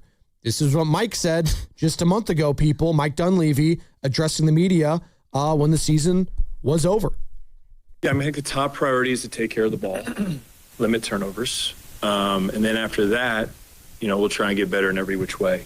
We took the most threes in the league last year, so definitely want to have as many guys as we can that can make shots. Athleticism helps for sure. I mean, having two wings like Jimmy and Moses, they're not going to be out. They will be out to start the season. That's a huge hole, and generally your most athletic position. So, yeah, I mean, we'll always look to add athletically, length, size, skill, all those things. But yeah, I mean, watching the playoffs, you learn a lot. You see these teams where they're at, where you need to go, and it's good to see. It's good to see. Here's more. So you're a year older, a year stiffer, a year less athletic. Keep going. But a year more experienced. Well, that's how you sell it. That's the only way you can sell this to me. They've been selling me that for 4 straight years. Literally, no one's buying that anymore. Yeah. If they do re-sign, like if that's the next domino is that they re-sign Kristaps Porzingis and you're going into next season with the two guys in the league at that position, at the center role, that cannot stay healthy, it's like, you're not telling me you're serious about winning. You're just not. You know, well, like they've already said they're not serious about winning, I guess. No, that's what I'm getting at, Sam. So, like, I'm not going to be offended. Because what Steve Kerr's saying, But like... it's not about winning. It's like, are you serious about getting younger? That's the thing. Are you serious about getting younger? That's why I don't want Kristaps back if this is the move. Like, then why? Like, well, Kristaps would have made more sense on a 2-year deal at his age, even though he's got much higher injury risk than Horford. And he's not taking he's 10 years younger. Oh, yeah, and he's not taking a 2-year, $14 million deal. No, he's not doing that. He's 10 years younger. And now a 2-year, like $35 million deal. Kristaps maybe is again, that Clipper first half, he was amazing. Yes. No, that's the thing. He was amazing. Again, Joe, what did I say yesterday? We've forgotten it. What do I say about Kristaps? I like the idea of him more than the actual player because he does when he's healthy. Yeah. But he's not healthy. No, I mean, he literally got hurt backpedaling. Same with Al. He got hurt backpedaling. Conceptually, Al Horford makes sense. Yeah. He doesn't play. That's the problem. That's why we're all cynical about this team going forward. And with Yaxel Lendeborg, like, I have no issues with Yaxel on this team and getting like minutes because I just know the entire team is going to be hurt halfway through the year. And Yaxel's going to be the one few guys that's healthy and he's going to play because of it. Pods, Yaxel, Guy Santos, pencil them in 30 plus minutes every single night. I have a feeling. Just given how this roster is going to be constructed. And what's the next domino? What should it be? 888-957-9570. And Sam put this in the box. I think it's kind of an interesting question. What are the Warriors serious about right now? I think they're serious. Nostalgia. You think that's what it is? Very good serious vibes? On the nostalgia. Just good vibes? I think the Giants have been that way for a long time, too. God, it's been I think the Niners sell you a lot of nostalgia. I think that's a sports go-to. But in the NFL, you got to win. You can't be selling me on nostalgia. You got to win. I think the Niners are serious about winning. I didn't say they weren't serious about winning, but I think all of them have this. I'm serious. About nostalgia. I would say like the Giants and Warriors are definitely like nostalgia is their number one sell. Like I see what you're getting at there, Joe. I don't know if I would say the Niners sell job of nostalgia is the same as the other two. I guess. Well, Sam, when you ask that, maybe I'm splitting a hair though. Sam, when you ask that question, what are the Warriors serious about right now? What makes you feel that way? Well, again, clearly winning a championship isn't something that's in their purview right now, nor should it be. Yeah, nor should it be. So that's understandable. When the coach and GM are saying that's not the expectation, it's like, okay, I understand that. But then, like, what is the goal? What is the objective here? The goal should be to get younger. But that's the thing, Joe. I don't feel like that is. I think that's like goal, like, that's like the secondary goal. The primary goal is just, you're going to watch Steph for the next 2 years. Haven't they gotten younger? What it feels like, this feels like the 06-07 Giants where you're just like, yeah, we might get younger, we might not, but hey, here's Barry Bonds for a couple of years. Like, I feel like the objective is just like, hey, you get a couple more years of Steph when he's healthy. Wait, haven't they gotten younger in the last 48 hours? They just have 2 draft picks. Like what are we talking about? I know they brought back Al Horford. He's old. He's 40. Kind of offsets the youngness. Yeah, then. but... Okay, but Yaxel's going to play a lot next year. That was the whole point of this offseason, right? To me, this feels like the draft was a step forward to getting younger, and this feels like 2 steps back. Great, thank you. Like the oldness of bringing back Al Horford kind of offsets the youth you just got. Let's think about this. What It's the first week of the season. You're moving off Draymond and Jimmy. This is their last year. How do we know? State. Are we sure about that? Yeah, how do we know about that? Again, you guys want to bet me on this one? They just gave a 2-year deal to Horford. Draymond's not coming back on a multi-year contract. I would be shocked. And I offered that trade up to you guys yesterday, the burrito bet, and no one wanted to take it. No, because of a move like today, I knew it was looming. I'm telling you, Draymond's playing on that player option, and this is his last year in Golden State. Lock it in. That's going to go well. Lock it in. Lock it in. That's a wrap. Okay. That's a good point, actually. Like, if the Warriors did say, Draymond, we're not giving you 2 years, you can either play on the 1 year or you can opt out and go elsewhere. But Dre's going to say, you gave Horford 2 years? Yeah, but we gave Horford at a rate that you would never accept. You gave him a pay raise. Yeah, okay. Yeah, but in the grand scheme of things, you're still getting paid, what, $26, $27 million? How these guys work, though. I don't care how he works. Think about Klay Thompson. Klay was mad about the amount of years, not the money. Bending over backwards for Draymond when he's going to be 37 years old. Mike Dunleavy has told you that too. He is done bending over backwards for him. I hear you, and I agree with you, but then why are you giving a second year to Al Horford? Play this year out, and then maybe next year, if that's what you want to do, like the year after, I'll give you $3 million. This was a Steve Kerr special to me. Steve Kerr wanted this guy for as long as he is in Golden State, which is in how many years, Joe? Which is 2 years. Which makes me feel like then Draymond will be lined up with a 2-year deal because Steve Kerr has always, sided with Draymond. That's just the resume. Again, I'm going off what Mike Dunleavy has said, and he has said and been steadfast with this, the ball is in Draymond's court. Hey, Draymond, you pick up your option or decline it. That's on you, buddy. You do you. And then we'll go from there. And I think it's brilliant.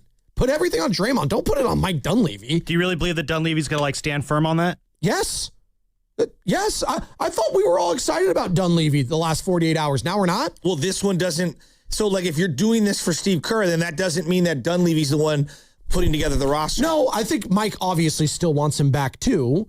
And I think he's okay with the notion, if you're selling, that he's going to be a part of the now and he's going to help usher in the future of this team, which we're all rolling our eyes at. But that's the only way that I can kind of talk myself into this The thing. only one getting ushered is him in a wheelchair. What are we talking about? Him ushering in someone? As you're talking with the mini chair right now. He is going to usher someone into the building? We are ushering him into the building. What are you talking about? Oh, my God. Hey, he said last year it wasn't about the roster, though. Mike Dunleavy, you remember that? He says it wasn't about the roster.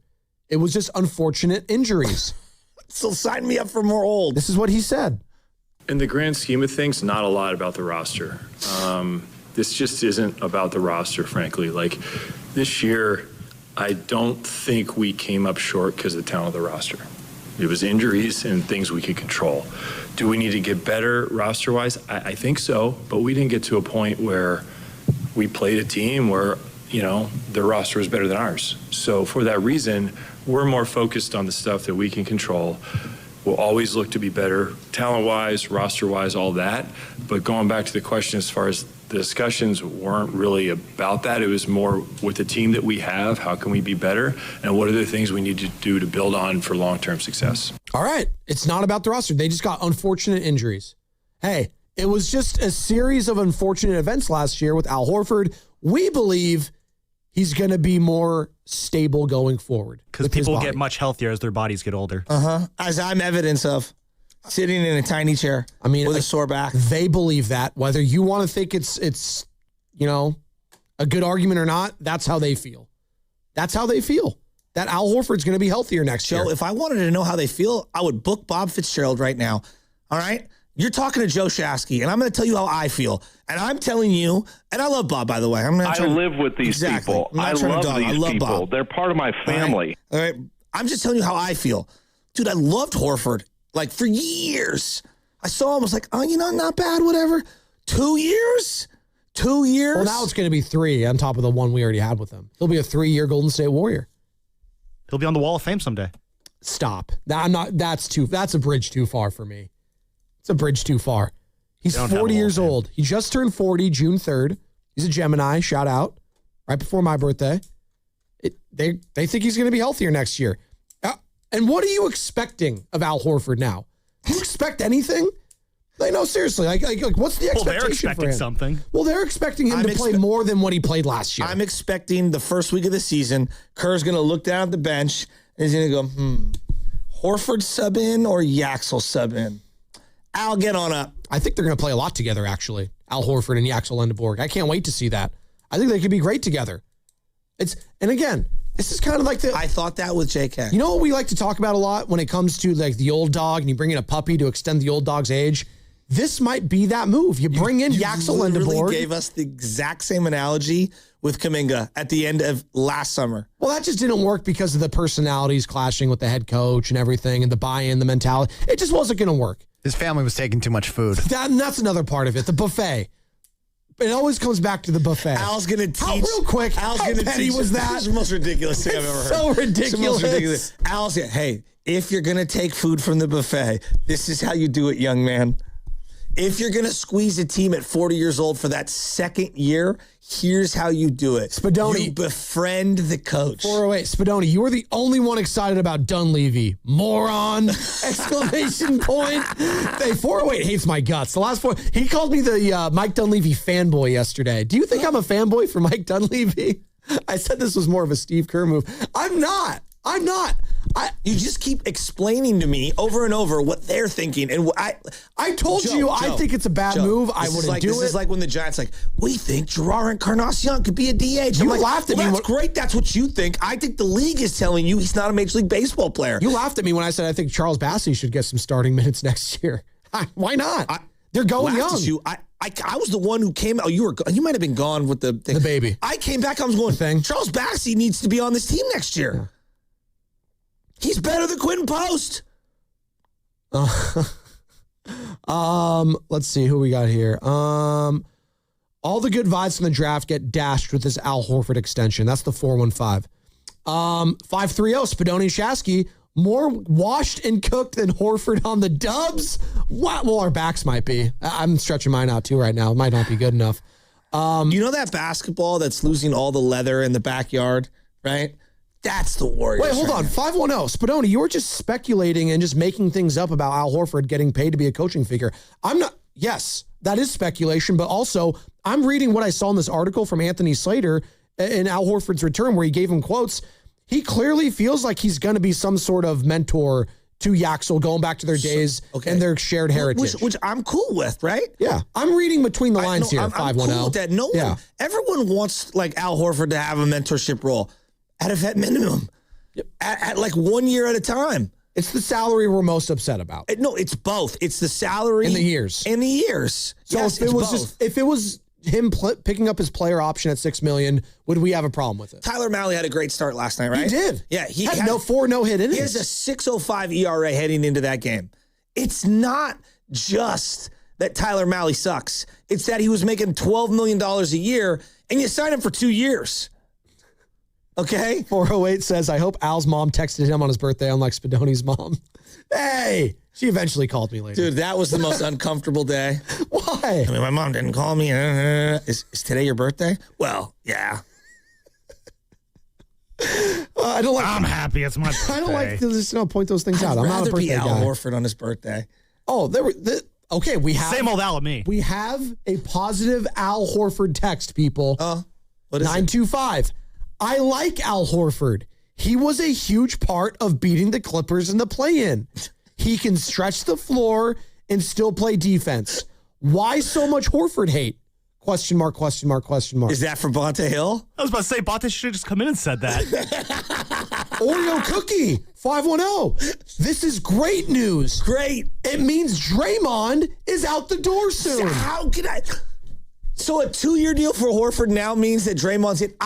I have no idea if this is good or bad for Draymond. Praise him. Stop it with Aiyuk. I'll get to that guy in a second. Al Horford's like telling Axel, stop being a cat. Stop being a cat. Stop being a little cat. Female dog. Stop being Go in there. You tell dog. Steve Kerr you want to go in the game. You talking about? 925.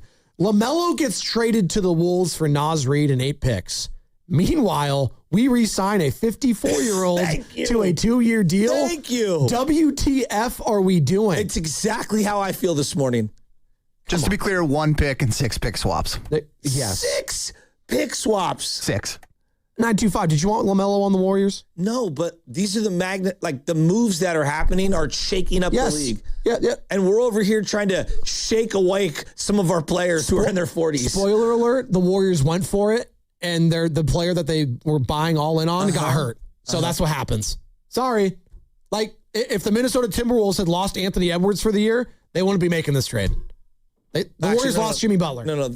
Anthony Edwards got hurt in the playoffs, and they said he was out 6 weeks, but he's so young, he actually returned in the playoffs, unlike the Warriors' old players. See, this is the problem. It was also not an ACL injury. Yeah, but he hyperextended that knee, and we thought he was done. I think they embellished it a little bit. Did you see how he landed? He's fine. He's fine.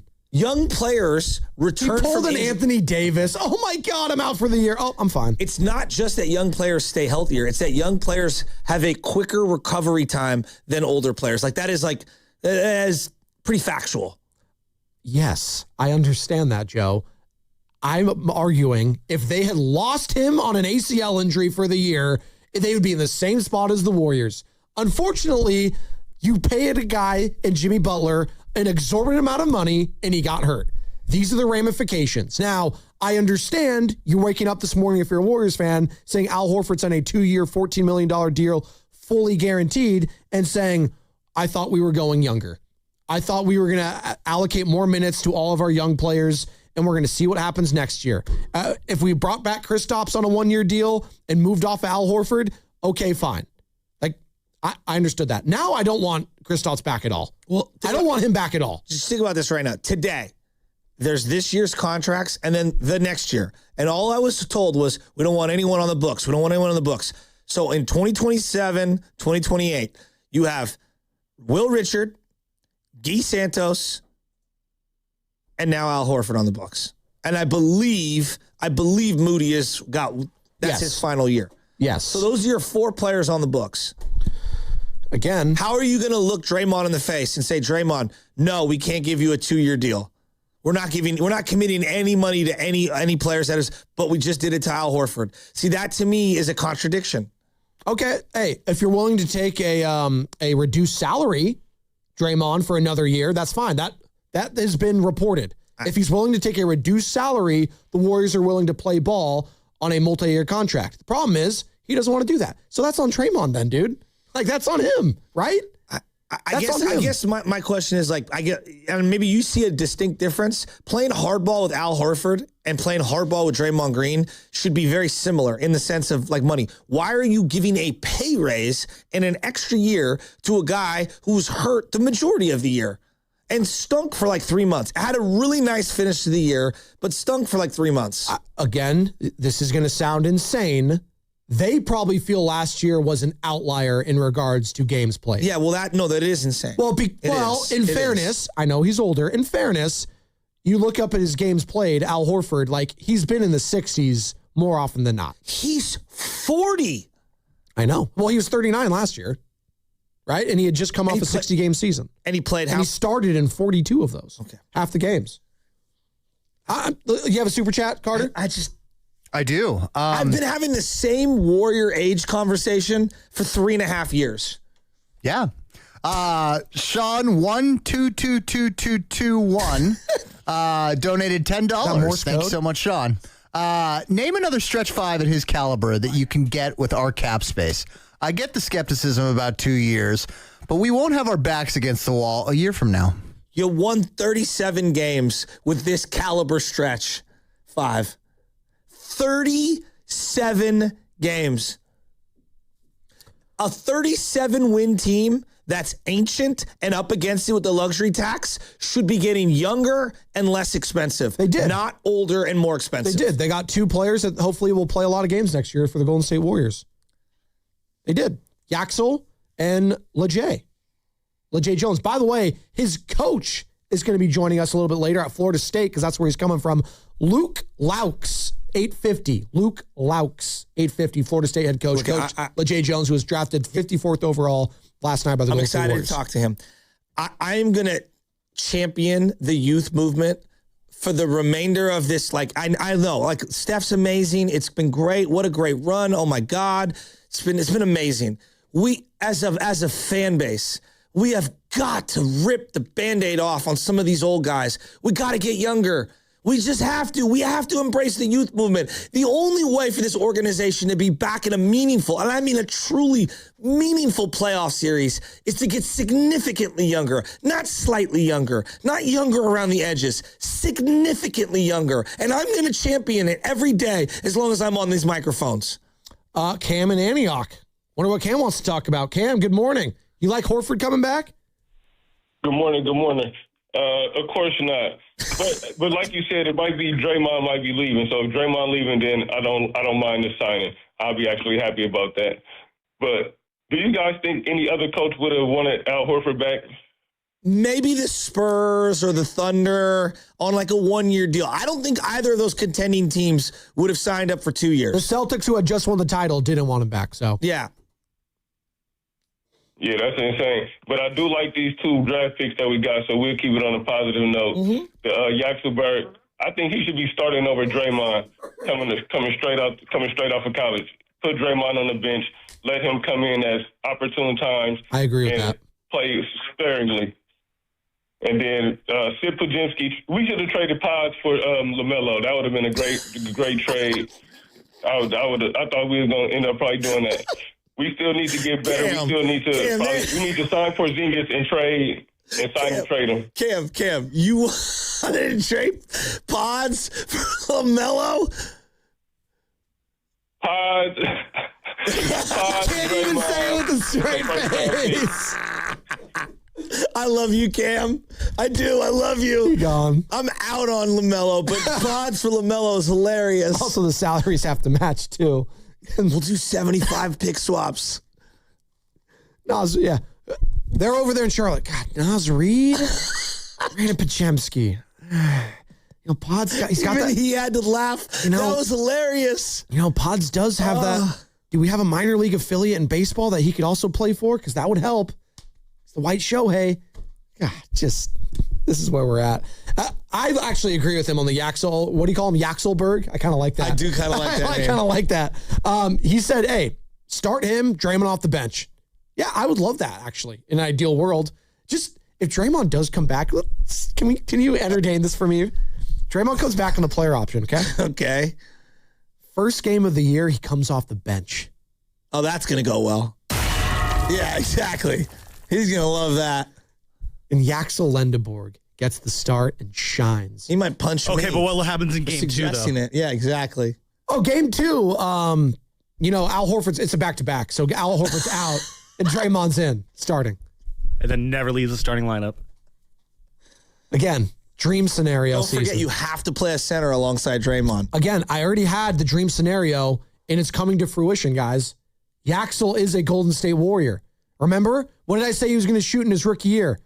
Near 40% from three-point land. He learns from Steph Curry over the summer to be an elite three-point shooter. That's part of the dream scenario. Now, a couple other things have to happen. Jimmy Butler has to get his stuff fixed overseas. Comes back sooner than anticipated. What did I say? Christmas? Joe, it was such a bizarre Fantasyland scenario. I don't even know what to say. You don't even know what to say? I'm also on muscle relaxers, and I think they kicked in, and I'm just all over the place. You and Al Horford. Sean in L.A. What's up, Sean? Hey, Sean. Hey, good morning, guys. Thanks for taking my call. Cam made me laugh with that last call. It's just hilarious.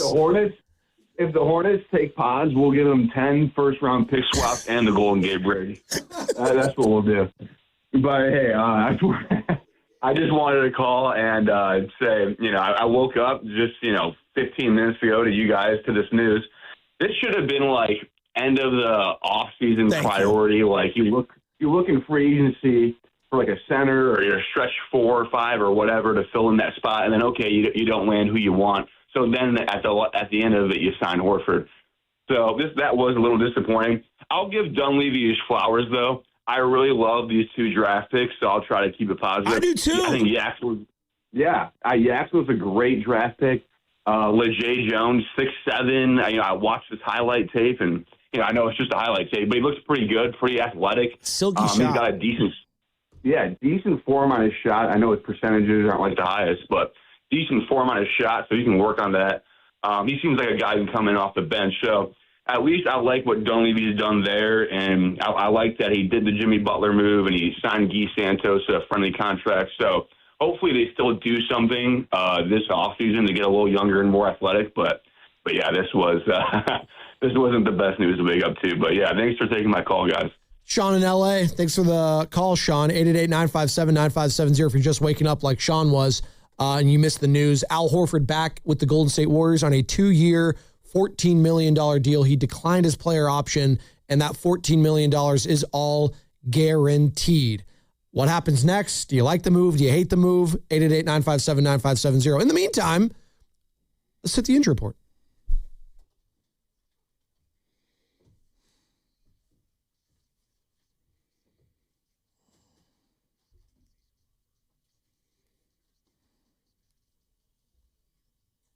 And after missing the match against Australia, this is some big news, Christian Pulisic, a.k.a. Captain America, is set to return for the U.S. men's national team as they get ready to wrap up group play against Turkey.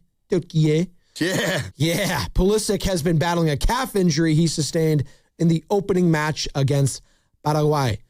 Pulisic has declared himself fully healthy, but head coach, a.k.a. manager Mauricio Pochettino, might opt to limit his minutes tonight.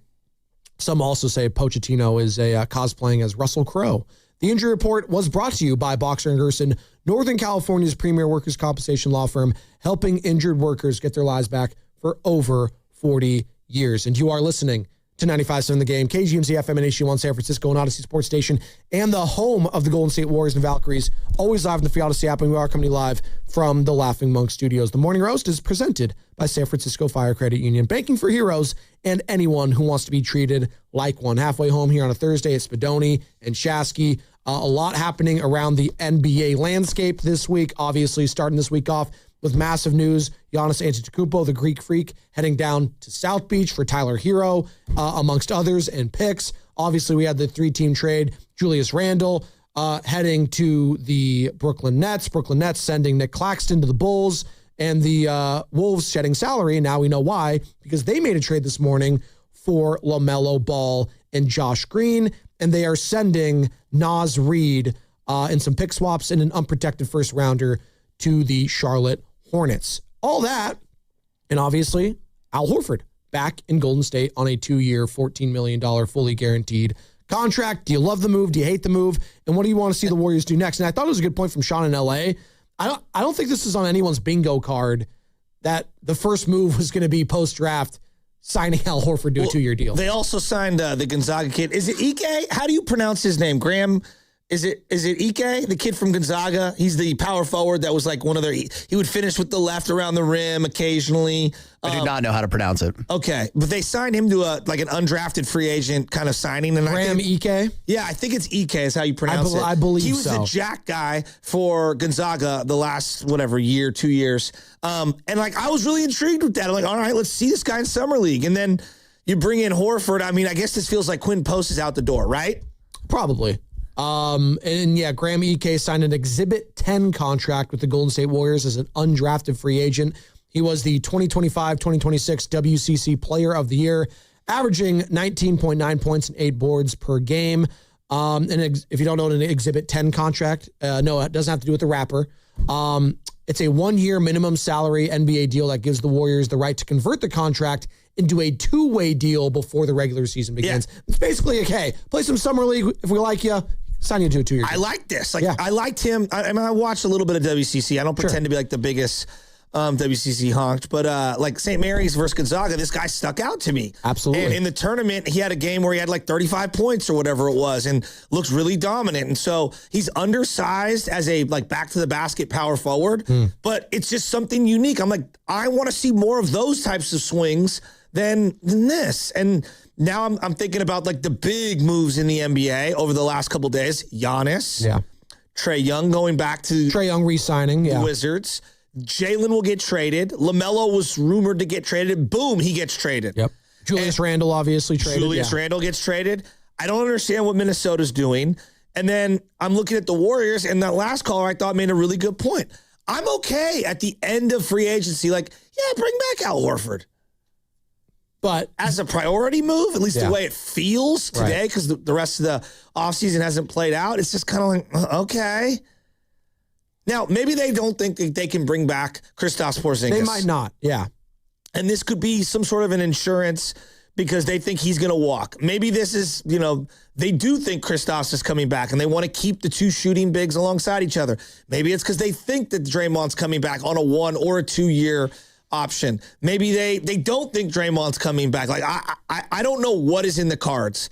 I just, on my list of things to do this offseason, this was relatively low.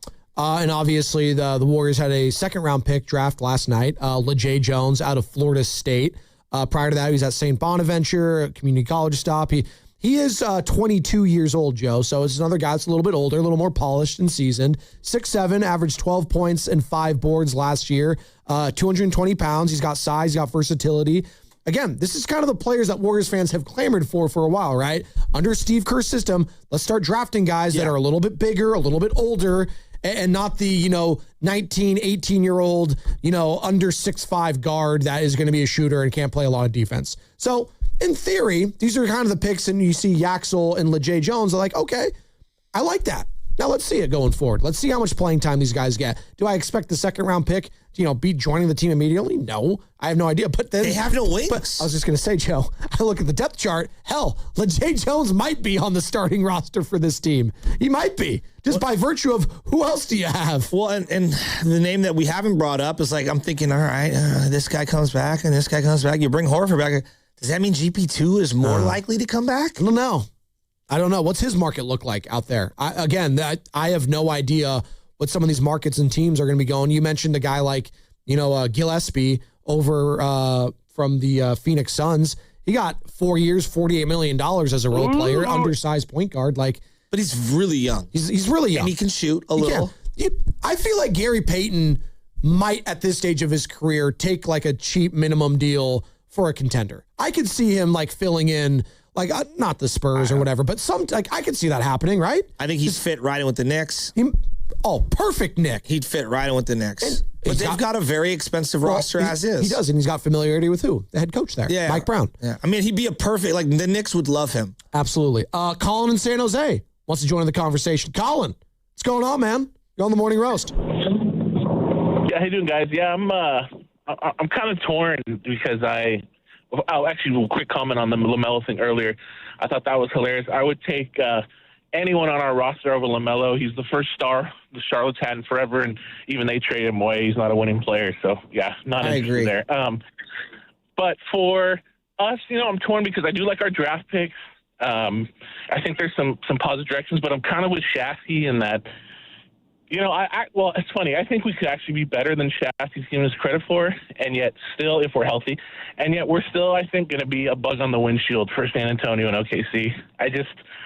And it sucks, and I feel like we're kind of getting a taste of what other people experienced last decade when the Warriors were kind of just sitting at the top and everyone was fighting for, second, third place, whatever.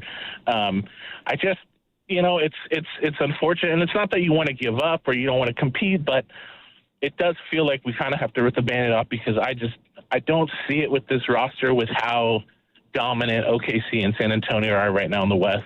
Well, I'm okay not competing directly with those two teams. I think you've got to just worry about getting better in your team, and we can grow over time. Yeah. I think the problem with most Warrior fans, not a problem, but I think the issue is that we're so if you're not competing for a championship, then what are you doing? It's well, I don't know what you did for 60 years prior to winning championships. You try to build the best team you can and grow from there. I do think a majority of the fan base is under how you're thinking right now, Joe. I like to think a majority of the fan base is we know we're not. Yeah, it's those okay. Top two I'm teams. okay with that. I'm okay also realizing I'm probably not at the level of the Nuggets, Timberwolves, or Lakers at this point either. That's okay. Yeah, but just be good and young and exciting. And by good, I mean let's say you win. Okay, hypothetically, you win 32 games, but we find out this year, hey, Ike Graham is actually a great backup big man. Oh, okay, that'd be nice. And Yaxel's a starter. He's a starting power forward. And this wing that you got, perfect seventh man. Wow. That youth movement's in full effect already. Well, that's 3 pieces of a rotation now moving forward, which you don't have right now. You literally don't have. Who's a young player? Okay, Pods is a part of that rotation as well. Yeah. I don't want to diminish Pods. Oh, sure. Keith Santos? No, you need stars and you need young pillars. But if you win 32 games next year, that might be the sweet spot to get back into the top 3. Well, that's another thing in this. 4. That's why I'm not freaking out if I'm a Warriors fan. Oh, here we go. Another playing team again. That's okay. With the new lottery system, that's fine. Or just miss out on the play-in a little. Just ever so slightly. Exactly. That's okay in the grand scheme of things because we all know what the end goal with this team is. It's not competing for a championship. It's having something in place post Steph Curry and post Steve Kerr. Because Steve Kerr has told us basically with his 2-year contract, I think that's the window for all these players. The next 2 years, and after that, and maybe Steph stays longer. I have no idea. But right now, if I'm betting on it, it probably aligns with Steve Kerr. 2 more years, and it's going to be the young guys after that. Here's what I would say. The next 3 years, including this year's draft, I'm looking for the next potential one-time All-Star. That's where I'm starting. Yeah. If I can find someone who maybe could be a one-time All-Star, that's the starting point. Sure. Boom. Now you build around that. Like, think about where the Knicks were just a couple of years ago. Yeah. You look at their roster, right? Yeah. And where they are today. And now the winning helps elevate everyone on that roster. And I'm sure this year they'll have a ton of All-Stars. But when they swung the deal for Cat, he is a 6-time All-Star. Absolutely. Or I guess they swung it. He was a 4-time All-Star or 3-time All-Star. And now he's had 2 years of All-Star. I think it's 2 or 3 years of All-Stars in the Knicks. But you get where I'm going with this. Absolutely. When they made the trade for Jalen Brunson, most people didn't think he would be an All-Star. No. I didn't. I didn't. Well, only because, Joe, we had watched Jalen Brunson in the Dallas Mavericks, and he got absolutely just shut down in that series against the Warriors in the Western Conference Finals. I know. I was like, that's the guy? Really? I know Luka's the guy, but him? And he shut us all up, including Becky Hammond. I wonder what they're going to do. She was wrong, by the way. I wonder if Knick fans finally have forgiven Becky Hammond for having an opinion that was wrong. What are they going to do with Jimmy Butler? I just don't think they're going to be able to move off that contract. I know it's expiring, and it's like it's a big salary dump. And if you would love, I would love for them to try to get off of it. You don't think Jimmy's like, oh, you just gave Al a 2-year deal? Why are you smiling? Because these guys have got to look in the mirror. They're ancient. Al just got a pay raise. Oh my God. And an extra year. But come on, they understand $14 million is not going to be what the pay raise that they want. The pay raise that those guys want is not the same pay raise as Al Horford. Come on, Joe. Come on. The egos on these guys. Come on. Exactly. And you know what? Kick rocks with all the egos. I want an egoless team. Steph Curry, fine. Everyone else, kick rocks. That's why I brought in Yaxel Lendeborg. I don't know what to tell you.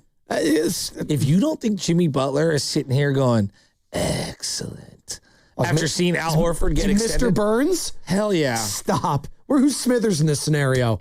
Huh? Mike Dunleavy? Possibly. I played with you, Jimmy. Yeah. All right. Make sure you're signing up what to become become voice? I don't know. That was my Mike Dunleavy. Become a Game Pass. I didn't sound sad enough. Game Pass Pro member on 95.7 The Game's YouTube channel. Get access to private AMAs with hosts like myself, Shasky Guru, exclusive content from events and in-depth insights after the biggest games. Go to YouTube, search 95.7 The Game, and sign up now to become the latest member of the Game Pass Pro. And what's coming up, the game is sponsored by Fremont Bank, here for you, here for good. We do have the head coach of Florida State men's basketball joining us at 8:50. He coached LaJay Jones, who was the Warriors' number 54 pick last night in the second round. What player are we getting in LaJay Jones here in Golden State? Well, we'll ask the coach. Again, Luke Lauk's going to be joining us. And more opportunities for your phone calls and texts next. Did you like the Al Horford signing? And what should be the priority next for the Golden State Warriors? Draymond Green, Jimmy Butler. Can you move off him? What's going on with Kristaps Porzingis? What should be the next domino to fall in Golden State? Again, Fremont Bank, it's here for you, and it's here for good, Carter. This is Larry Flick, owner of The Floor Store. Our 4th of July sale is on now. 25% off store-wide through July 6th. Carpet, hardwood, laminate, waterproof flooring, and much more. With a sale like this, who needs fireworks? The Floor Store, your Bay Area flooring authority. Hey, it's Spadoni here. The number 7, it's everywhere in the world. 7 days a week. Lucky number 7. And in the vodka world, when a vodka is 7 times distilled, it creates a smooth premium taste that is unbeatable. And there's no better vodka than New Vodka. Spelled N-U-E. New Vodka is 7 times distilled, not 7 times the price. It's an award-winning, American-made vodka that is smooth enough to sip and bold enough to mix. So at a time when everything costs more, New Vodka is the best deal in town. Pick up a bottle of New Vodka at your liquor store today, and cheers to something new. Visit newvodka.com to find out more. That's NUEvodka.com. Boxer & Gerson, Northern California's premier workers' compensation law firm, helping injured workers get their lives back for over 40 years. Alameda County Fair in Pleasanton is here, and it's a star-spangled celebration. Foodie bites, carnival rides, and concert nights with fireworks. Plus, check out tractor pulls, animals, shopping, and more. Don't miss it. Visit AlamadaCountyFair.com for tickets. Hey, baseball fans, want to turn your good deed into game day? This June, donate blood with Stanford Blood Center and score 2 free tickets to see the San Francisco Giants in action. No batting average required, just a little time and a big heart. In about an hour, you can help save lives, and we'll send you to the ballpark to celebrate. So grab a friend, roll up your sleeve, and make it a double play. Help patients in need and catch a Giants game at Oracle Park. Visit StanfordBloodCenter.org to book your appointment today. Stanford Blood Center, where heroes win big. June gloom may keep things cool, but termites never stop. Termite droppings or discarded wings, even from months ago, are signs of an active infestation. Don't wait. Call Pacific Coast Termite for a free written inspection. If treatment is needed, Pacific Coast Termite uses orange oil and Ultraset. No tinning, no move out, and no poisonous gas. You, your kids, and pets can stay home while they work. Call now and save 10% on termite services, plus get a free 2-year warranty. Ask about 90-day same-as cash financing on approved credit. Call 800-PACIFIC for no tint, no move out termite treatment. Call 800-PACIFIC for Pacific Coast Termite. Some restrictions apply. Jay Vineyards returns as the official sparkling wine of the Golden State Valkyries. As Jay celebrates its 40th anniversary, the team invites all wine lovers to experience the artistry, hospitality, and California soul that defines Jay Vineyards.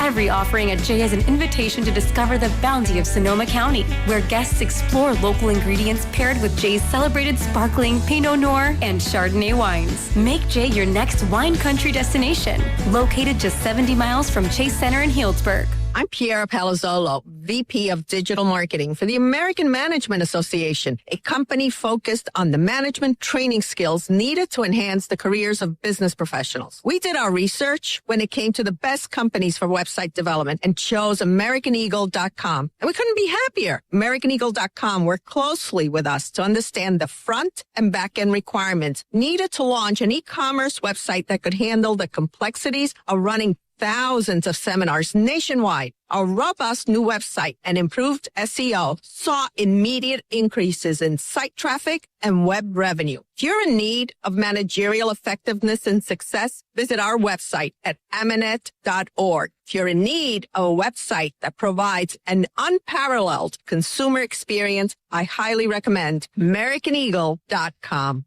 Transform your business today. Dial 877-WebNow1 for a free digital consultation with AmericanEagle.com. Finding great candidates to hire can be like, well, trying to find a needle in a haystack, but not with ZipRecruiter. Its powerful technology actively finds and invites qualified candidates to apply to your job. So while other companies might deliver a lot of hay, ZipRecruiter finds you the needle in the haystack. See why 4 out of 5 employers who post a job on ZipRecruiter get a quality candidate within the first day. Try ZipRecruiter for free at ZipRecruiter.com/team. That's ZipRecruiter.com/team. ZipRecruiter. And the match is about to begin. Most of the team is out with COVID-19, so there'll be some substitutes tonight. What's this? We have an unexpected guest on the field. It's a dog, but they could do with extra players. She's going for the ball. Are front paws hands or feet? Soccer season is full of surprises, and COVID-19 could be one of them. If you test positive, prescription medications may help. Ask your doctor if they're right for you. Learn more at PfizerForAll.com. Sponsored by Pfizer.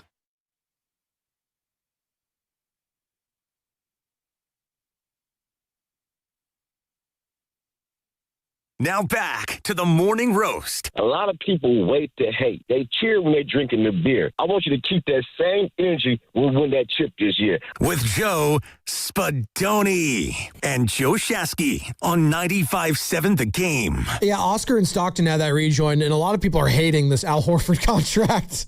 A lot of Warriors fans do not like it. They don't get it. We need Thundercats. Yeah, he's a Thundercat, all right. How long do cats live for? Some of them get to like 20.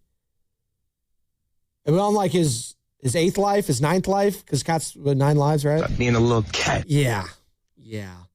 I even talked to Steiny. Steiny walks in here. Poor Goo. What happened? I'm with Goo. Well, I thought you were referencing Steiny and Goo. No, I said Steiny said he doesn't get the deal, is what I was going to do. Now you just said Guru. Now share with the class. What happened? No, just poor Goo. I'm just not sure he's ever going to be good in golf. Oh, come on. I'm tired of getting pushed around. Why are you doing that? He's trying. No, I know. He just doesn't. So off the top rope. It's the arms. How can a guy who played baseball not understand that we gotta make a full turn? Arms got to go back. Guru, I'm proud of you. He's going to have to play a lot of golf to get better. I am proud of you, Guru. Oh, I am too. I just feel bad. You want to play with Guru, though, at I never told you Resort? Bonte's probably listening, I'm sure. I never told you that what my dad said to Bonte in the backyard when we were playing catch for one of the backyard videos. Oh, Bonte, I'm so sorry. No one ever taught you how to properly play catch. Bonte, you're doing great. What did he say to Papa Shasky after that? Anything? I can't find the Tom. No? I don't know. I love you, Bonte. By the way, if you want to play with Shasky, myself, Guru, Steiny, Willard, or Dibs, we're giving you an opportunity to do that. And again, we're talking about golf at the beautiful Silverado Resort, Monday, July 13th, with all the hosts here at 95.7 The Game. And we're picking 6 winners. Again, 1 for each host. All you have to do, send us a video, 30 seconds of less of your swing, of what makes you fun, what outfits you're going to wear, all that. But really, are you a good time on the golf course? That's all we need to know. And can you play a little bit of golf? Make it under 30 seconds, please. Submit it to 957thegame.com, and you might be playing with us at Silverado Resort on Monday, July 13th. All right. 2 years, $14 million deal for Al Horford. He is staying here. So Steiny said what? He doesn't understand. He's trying to understand why they did this. I think we are all trying to understand why they did this morning. I did my best to try to understand it and kind of, talk it out on air as like a mentor thing. Again, I wouldn't have signed this contract. I wouldn't have signed it. I wouldn't have offered this contract to Al. I understood why he signed it because he's saying, "Oh, I can play 2 more years." Joe, we heard from Monty Poole was on the station 2 weeks ago, and he's like, "I just talked to Al. He's flirting with retirement. He thought he was done." This is the equivalent of the Steve Kerr thing. Steve Kerr was flirting with retirement, or at least taking some years off. And then he's like, you know what? After that play-in game, I think I'm going to stay. I want to coach Steph Curry. I want to be with this team the next couple of years. Maybe it was the same thing for Al Horford. You know what? After that play-in win against the Clippers, I got a couple of years left in me. I was a champion with the Celtics, but being a champion for the night was even better. Being a champion of change is even better than that. I forgot about that. Right? Champion of change. Isn't that what that was Draymond Green? God. Champion of change. Bonte always brought that one up. It gave me a chuckle. But seriously, was it as simple as that last game kind of got his juices flowing again? It honestly feels like this is the equivalent of that Vince Carter meme. And yeah, I'm a millennial, so I go off memes. I got 1 more left in me. Like that. This is like the Vince Carter meme for Al Horford. He got $1 million for every shot he attempted from 3-point land in that Clipper game. Oh my God. $7 million. 7 shots. Okay, so this is what it's going to look like. Expect the deal to look like this. This is Keith Smith, NBA, smart guy. He does all like the salary cap stuff. He's expecting to look 26-27, $6.8 million, and then 27-28, $7.2 million there. So it's not really a huge change, and they're going to have a 15% trade kicker potentially on that if he does get traded. I just have to talk about the finances, all of it. I am struggling with this one this morning, Joe. I'm struggling. And I didn't think we were going to have this sort of reaction when I saw the news initially. And then I'm just seeing the text line, all the calls. Everyone's scratching their head, and they're a little upset.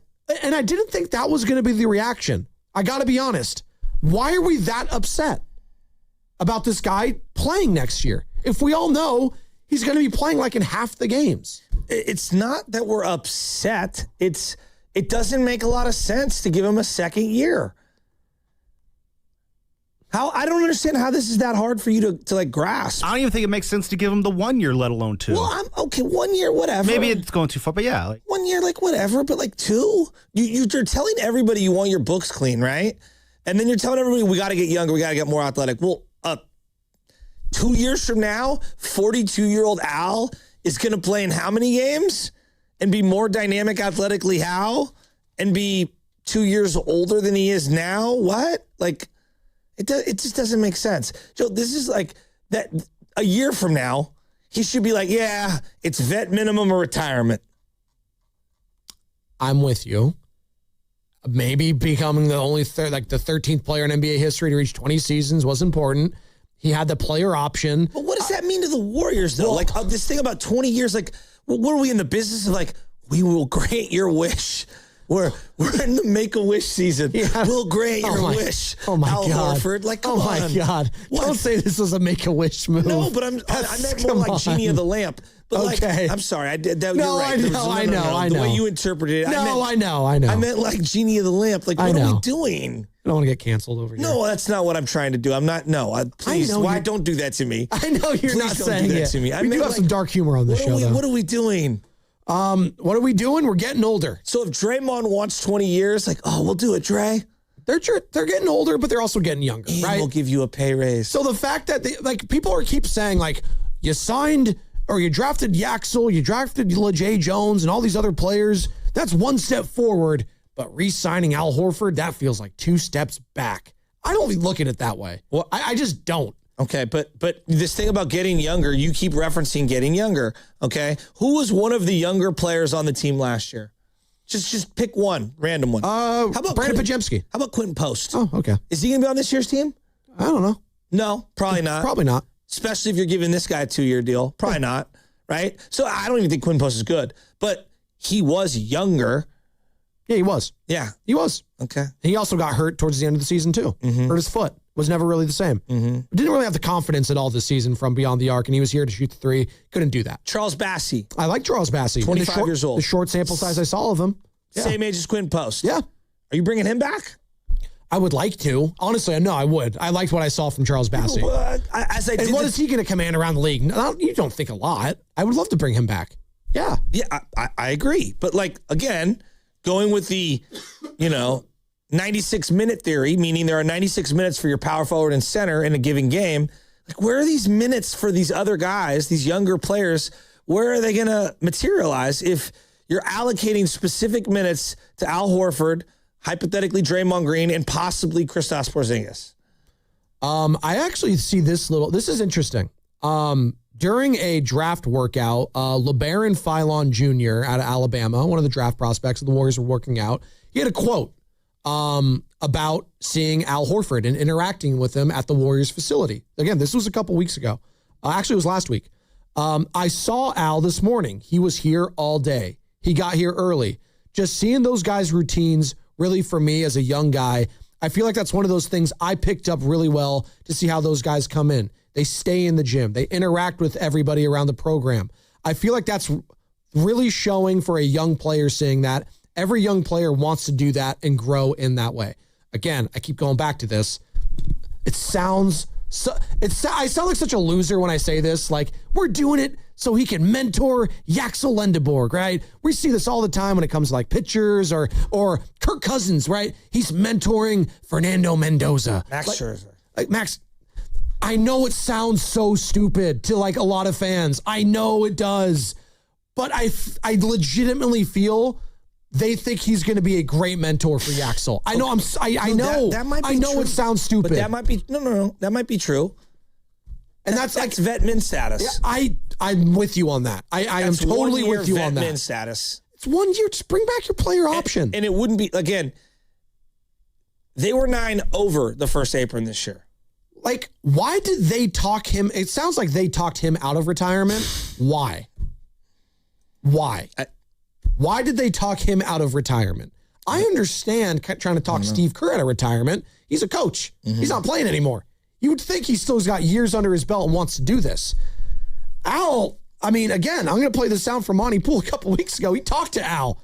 This is how he felt. I spoke to someone yesterday about Al specifically, and he said, give me a couple days. Oh, wow. He said, give me a couple days. And I think with Al, it's more of not whether he'll play for the worst, it's whether he'll play at all. Oh. I sense that if he decides to come back, that it would be for the Warriors. But I think Al, and he sort of indicated that when at the end of the season, that he wanted to take some time and sort of figure out his future. And that, to me, means he just turned 40. He just turned 40. And he's going to be here till he's 42 years old. There you go. He'll be making more than Yaxel this year. What's Yaxel? What's the number? 11th overall pick. 6.1. It's all right. It's all right. Hey, again, he's going to be the mentor for this guy. All right? Oh, God. I see who's on the line. No? No, not that one. Oh, different one. Different Tony in Oakland with an I. Interesting. Tony in Oakland, but it's a different Tony in Oakland wants to join the conversation.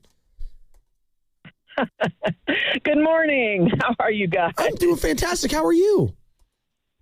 I'm just about ready to go into a meeting at work, but I am thrilled about them bringing back Al Horford.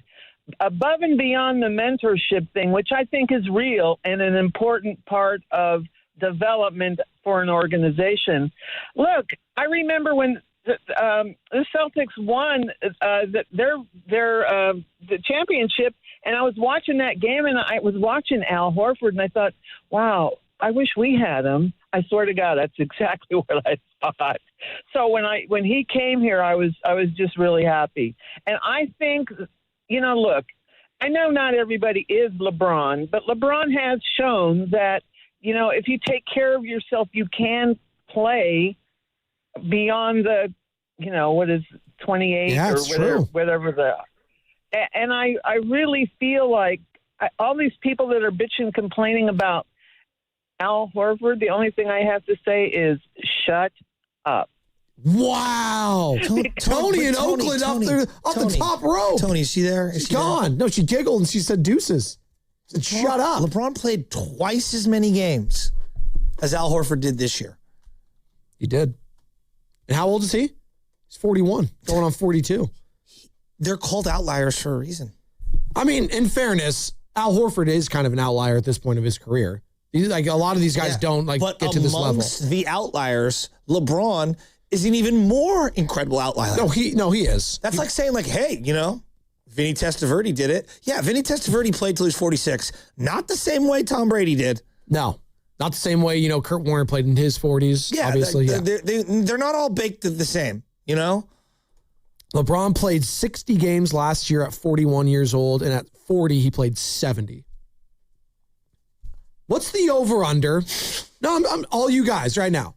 What is the over-under on games played for Al Horford? What should we set it at? 48. He played last year 45. I think he plays more than that. I'm setting it. If I set the over-under at just half the games, 41 and a half. He'll hit it over. I think it's 48. To me, it's like 48 to 52. See, I thought it was like 50 was the sweet spot. Let's round in the middle because I said 48 to 52. Let's go 50. Okay, 50. I'm going to probably hit the under. I'm going over. Carter? Over 50? Yeah, I'll go over. Yeah. Sam? I'm going to go under 50. Okay, we're split. See? We're split. Again, this is kind of burrito bet. Burrito bet. Yeah. I don't think I want to do a burrito bet on this one. Yeah. And if we're doing a burrito analogy on Al Horford, he is a burrito that rips in half as soon as you open it, unfortunately. Like you unwrap the foil and you see I've never had a burrito rip in half when I open it. You have a slight tear in the burrito when you open the foil. That's Al Horford. Where are you going? It's an analogy. I'm not going anywhere that does that. I've never had a burrito tear in half like that. You haven't? No. Oh, it's good. A little hole in your burrito with all the juices leaking out? Yeah, you haven't had like a hole in your burrito at all? Like open up? A little tiny Yeah, no, those tears though, Joe. I go to places, they get bigger. Loaded to the max. We got so much foil in there. Yeah, Joe, we all understand you really like burritos. You mention it every single day. We get that. Like there's a whole way of eating a burrito. Yeah, I get it. You're the burrito connoisseur. You know everything about burritos. I get it. I want to know where you're going with these loose burritos. Don't worry about my loose flutes. Don't worry. Flutes you're eating. Don't worry about my loose burrito. All right. Don't worry. Worry about yours. All right. Stop. Sam, you okay back there? You wanted to chime in? You wanted to chime in on that one? I don't know. I mean, I feel like you can go any place. And if the guy just does a bad job wrapping the burrito, you're just like, oops. No, size matters. Let's be honest. We look at certain individuals wrapping our burritos. It's like, I don't want you wrapping my burrito. What are you talking about? I'm just going to leave it It's one of the worst parts about going through Chipotle. Yeah. Is when they have a bad burrito wrapper, it's just like, oh. No, I do burrito bowls. I wouldn't know. I was once with a friend. No one cares that you don't like Chipotle, Joe. I was once with a friend who literally was like, excuse me, do you mind if that guy rolls my burrito? You're allowed to do that? No, he It was one of the most embarrassing moments of my life. Your friend is a I king. would have slapped it. That guy never worked food service in his life. Kind of respect it. What a Kind of jerk. respect it. What well, a hold on. jerk. If you see someone that's struggling to wrap it, you want the more seasoned veteran doing it. Well, right? hold on. How much stuff was in this burrito? Because if this dude had like the entire menu in the burrito, then he might be in the wrong here. No. It was like a regular sized burrito, but like the one guy is just so much better than the other guy. You know what I mean? He was like, no, excuse me. So do you mind in if he rolls it? In this analogy, Yaxel Lendeborg might be struggling to wrap his burrito. Hey, Al, I need you to get in here and wrap this burrito for me. A burrito There closer. you go. And Thanks. Al is the guy to show him the ropes. You know how big of a jerk you have to be to pull that move? That's a $7 million burrito right there. Gotta respect it, though. Well, if you're paying for it, why is it a jerk move? Stop. To ask someone to wrap it correctly? Have respect for people. What are you guys? What is wrong with you What guys? respect? I'm asking. I don't know. I mean, part of the job is correctly. wrapping the burrito. Like, Come I feel like you on. got to be good at that. Come on. Joe, if I pay for a service, I expect to be serviced. All right? I expect to be. The burrito's like $14. What fantasy land do you guys work in? Guys, just because someone works in food service or is a waiter or a chef of some sort or a line cook or whatever does not mean that they're your personal servant. No one's saying. What are you talking about? I'm paying for you to wrap a burrito. If you do it horribly, I'm going to call you out on it. Okay. I don't know if I would call him out. I'd probably just grumble. No, I wouldn't call him out on it. My way of calling him out probably would write say, a passive-aggressive Yelp review. No, I'd say, can you wrap that again, please? I see some tears in my burrito. Oh, God. What? Is this a hot Would take? you really? Yes, I've done that before. Can you double wrap it, please? Because I see some tears and I don't want it to fall. Yeah. I need video evidence of this.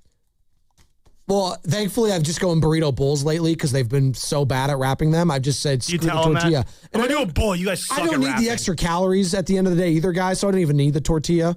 Although they do have nice, like, new carb ones. It's called the Carb Balance, like Mission tortillas. A lot of fiber in those. Increase your fiber, Joe. You need that as you get older. Did you know? It helps. Al Horford knows. Can I just, a PSA to all of you? Can we just treat people in the food service industry with a little more decorum, with a little more humanity? Do you think I'm like yelling at these people? How do you think? Do you know who I am? I am Joe Spadoni. I notice a rip in that. Could you double wrap that, wrap it again, and then have that man wrap it for me? Well, that was Carter's guy. Ridiculous. That's Carter's guy. That's not my It's guy. just ridiculous. I just said, hey, like, would you Spadoni mind goes back wrapping there it and says, again? hey, let me show you how it's done. So, like, for example, I noticed that the waiter yesterday. Nicole when we were- does wrap a good burrito. She does. Like, I could tell that the person next to us was being very mean to him. And I felt That's for the not guy. nice. I don't like that. No. And she's like, I want the avocado I paid for. And blah, blah. I was like, oh, God, this poor guy. And we made eye contact. And I looked at him and I was like, I'm going to take care of you, dude. Don't even worry. And he was super nice and super cool. My wife was a waitress for so long. These are people. They're human beings. We need to treat people with respect. Of course. But also, when you fail at a task at work sometimes, Joe, if I get delivered the wrong meal, I'm just going to say, oh, you know what? I'm just going to eat this. It's fine. It's an accident. Exactly. Of course it was. You think they wanted to wrap a burrito poorly? No, they didn't. It was an accident. You could make it. So hear me out. You could make the burrito at home if you're that particular. I'm paying for you to do it. That's the whole point. God, what is going on here? Stop defending mediocrity. Stop it. Stop. God, Al Horford has really just done a number on us today. Why did they give this guy this money at this age? Why? I'm begging everyone in my crew, treat people respectfully. It's like when I watch these videos of these liquor store guys where they have a video and like people throw the money at the liquor store guy. Have you guys seen this? I don't like that. That's disrespectful. It's so rude. That's really it's so disrespectful. It's like treat people with humanity. That's all I'm saying. I do. I get coffee and I tip the person every time at Noah's Bagels. Can you have the other person make that coffee? I don't like the way you put the lid on. That's what it sounds like. If you can't put a coffee together, compared to burrito. I don't like you as my barista. There's not enough sugar in this coffee. Well, that is a thing, too. If you can't do a latte correctly, maybe I do want someone else to do it. Carter's nodding his head. He agrees. Carter gets it, man. Carter gets it. I like a leaf as the design on my latte. You guys sound crazy. Hey, Rafi Devers, you see what he did last night? Just real quick, just a quick detour, because we got a couple minutes to go. And we're going to be joined shortly by the head coach at Florida State. I'm pumped for this Luke other guy. Laux, Florida State men's basketball coach, and he coached the Warriors' recent pick, LeJay Jones. Did you do a deep dive on LeJay? Yeah, so another guy, dude, so many guys. It's just like the NFL. Guys play at multiple schools now. It's almost impossible to play at one school. Yeah. No, he played at 4, LeJay Jones. It's actually pretty incredible. He has an incredible story. No, it is. You go back to, again, I had to look up, where the hell is Tarleton State? Don't know where that is. It's in Stevenson, Texas. I don't know. It's D1, apparently. He played there starting in 2022. Then he went to Barton Community College, which is out in Kansas. Okay? Kansas. St. Bonaventure, the Bonnies. And then goes to Florida State. Love the Bonnies. And he's a second-round pick. Good for him. That's called adversity and working through it. Someone get in my ear? What happened? Oh, so I just got a very ominous text from Guru. He says, "Let me show you how it's done," and that's it. I assume it's about the burritos, so I'm curious what that's going to mean. No, I'm assuming it's about the golf course, and he's going to show you how it's done, Joe. Silverado He gave Resort. no context. Just let me show you how it's done, LOL. Very curious to see what this means now. Hey, Kevin in Fremont likes the Horford move. How about that? Okay. That's going to be 2 people in a row that like it. It's Tony in Oakland telling everyone to shut up, and here's Kevin in Fremont. I like Horford. It's a baffle. The second year, making more money. He's making basically twice what he's making. I know. Kevin in Fremont. What's up, Kev? How we doing, man? I am tremendous, and how are you doing? Fantastic. Okay, great. Here's the thing. Al Horford, $14 million over 2 years is probably a bit too much, but what I like about it is that you can't count on Draymond, and I'm a huge Draymond fan. We won't get into all of his frailties and purposeful things he's done. I know he's horrible in terms of a mentor. I wouldn't want him to be my mentor. I just want him to play basketball for however long the Warriors want to keep him here. So in Al Horford's case, I think he has that demeanor naturally to help young big men learn how to play the game. And so that's why, even though it's going to cost an extra $7 million for an extra year, whoever comes in can really be tutored by someone who actually knows the game and plays either a center or a power forward. That's why I like Al Horford. As far as the burrito thing, I have to say, I don't, and I wanted to make a brief comment, was I have allergy issues, and I've had people not pay attention. So that makes sense. As far as the rap thing, yes, I would want to gently say if something was done wrong, I need this done again, because I've had actually people put the wrong item in, and I've gotten really sick afterward. So anyway, that is totally fair. I would do it nicely, but I would still have to make a comment. Of course, all of this is in nice, Kev. That's what I want to make it clear. I'm not. You think I'm some jerk? What? Do you guys really think that low of me as a person that I would be showing up? People making minimum wage? I've been there. It's not fun. I've been there. I've never worked in the food service industry. I've worked retail. Yeah, that's it's not fun sometimes. I get it, and sometimes people are having a bad day. It's not great. But again, just fix it. That's it. Just fix it. Hey, fix that. I don't say it like that. I hope you don't. I don't say it. You know what? We're going to go to a burrito place, and we're gonna test this out. Well, are you going to order in Spanish, or are you going to order in English? You know what? I might do it in both. Do you ask for your corrections in Spanish? See. All right. Luke Laux going to be joining us momentarily. Florida State men's basketball coach. By the way, we have a little more breaking news around the NBA, Joe. The Hornets made another move. Kobe White signed a 3-year, $75 million extension. 74. Oh, excuse me. Yeah, that extra million, but I should tighten it up. 3 years, $74 million. Let me show you how it's done. He returns to Charlotte. Charlotte says goodbye to LaMelo, but they say hello to Kobe White. And we say hello to Luke Laux on the other side, coached the newest Warrior, LaJay Jones, who was drafted 54th overall. Sponsored by Fremont Bank, here for you, here for good.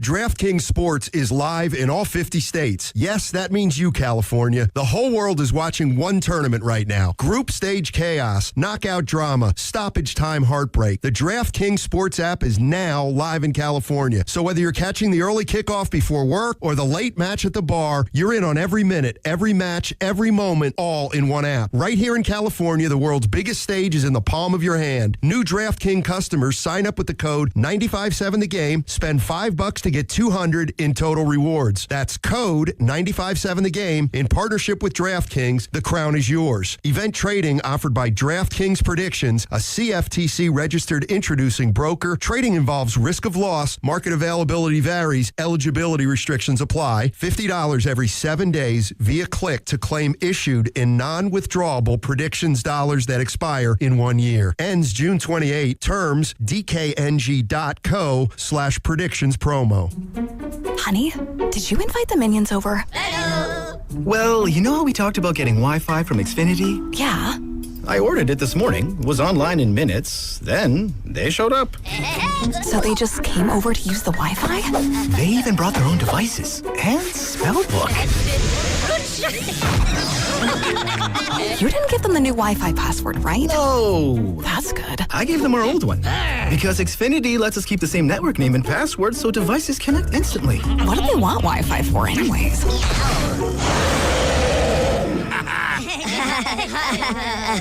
Better not to know. Plausible deniability. Get streaming or scheming instantly with same-day Wi-Fi from Xfinity. Plus, lock in one price for the most reliable fiber-powered Wi-Fi for 5 years. Guaranteed. And see Minions and Monsters only in theaters. Xfinity. Imagine that. Restrictions apply. Not available in all areas. Use of fiber coaxial cable. Learn more at xfinity.com/same-day Wi-Fi. You know that Big Bargain detergent jug is 80% water, right? It doesn't clean as well. 80% water? I thought I was getting a better deal because it's so big. If you want a better clean, Tide Pods are only 12% water. The rest is pure, concentrated cleaning ingredients. Oh, let me make an announcement. Attention shoppers, if you want a real deal, try Tide Pods.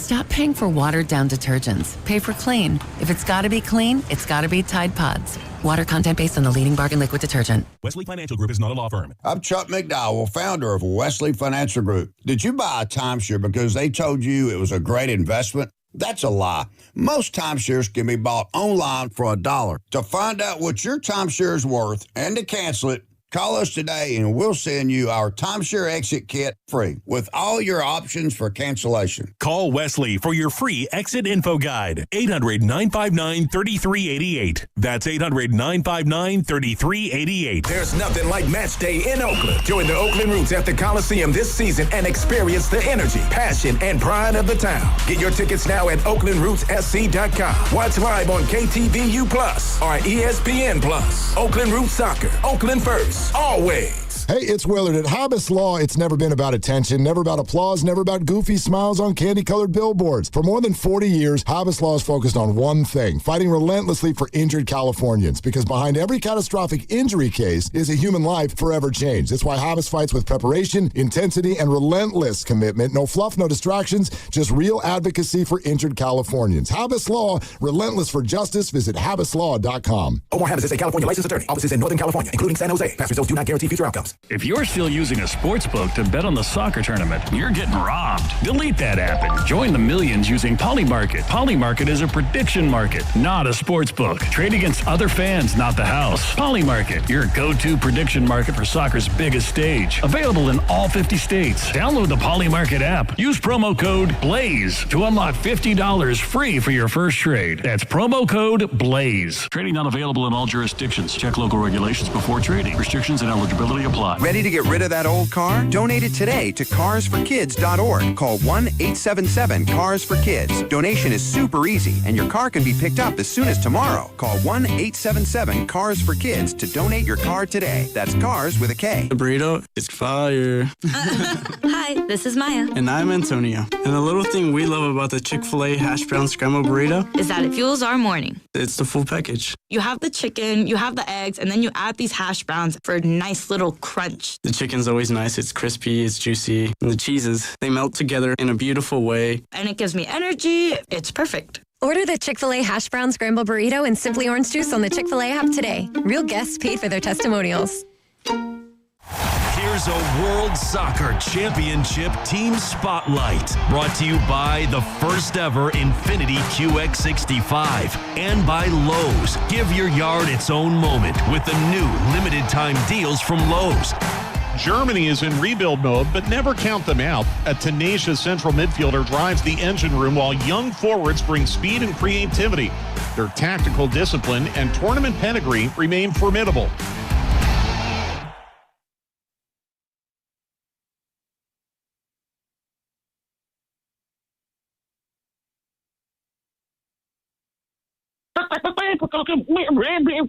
This is San Jose Jazz fan, and I wake up with the Morning Joes, Spadoni and Shasky on 95.7 The Game. They're doing a great job. Thanks, Jazz fan. I know you always got my back, and I appreciate that. Hey, we got LeJay Jones is back. 6'7", 12 points, 5 boards. I had to, sorry. My son still does that. Dad, 6'7's not cool anymore. I was like, really? 6'7's not cool anymore? You said it. It's like, God. Your 6-year-old son did that to you? Yeah. Wow. And then what is he turning? You're the definition of cool. Well, hold on. What's Benny turning?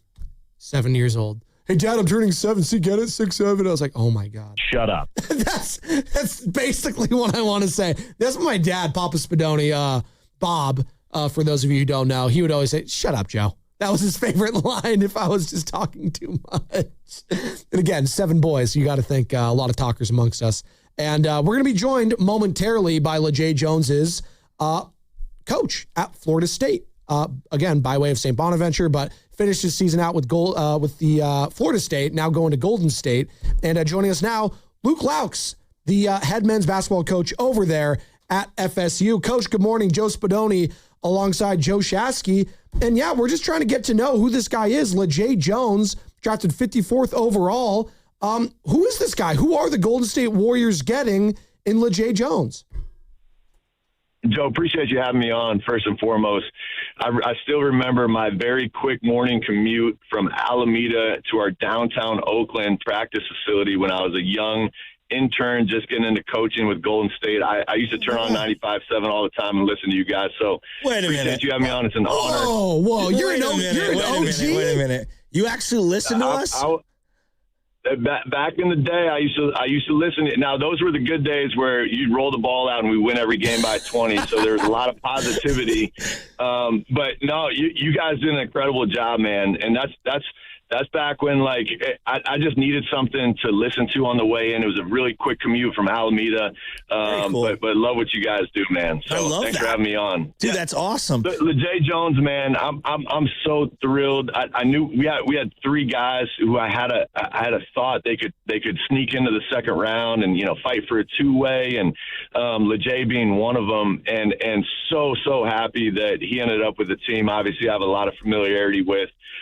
This kid, man, I couldn't be more proud of him. We got him from St. Bonaventure in the transfer portal. I said from day one, man, like this kid, I've coached worse 2-ways personally in the NBA.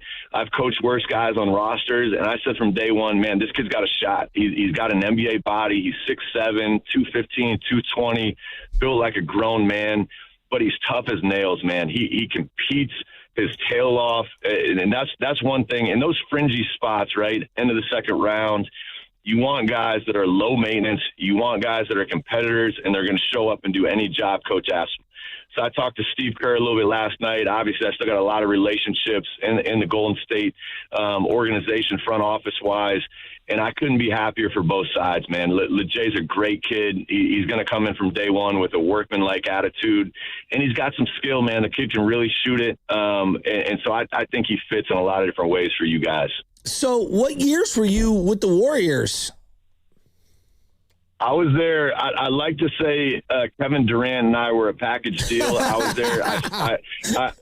Kevin Durant might have been the best player in the world. I started out as an intern in the film room, but I joined Mike Brown, Kevin Durant in 2016.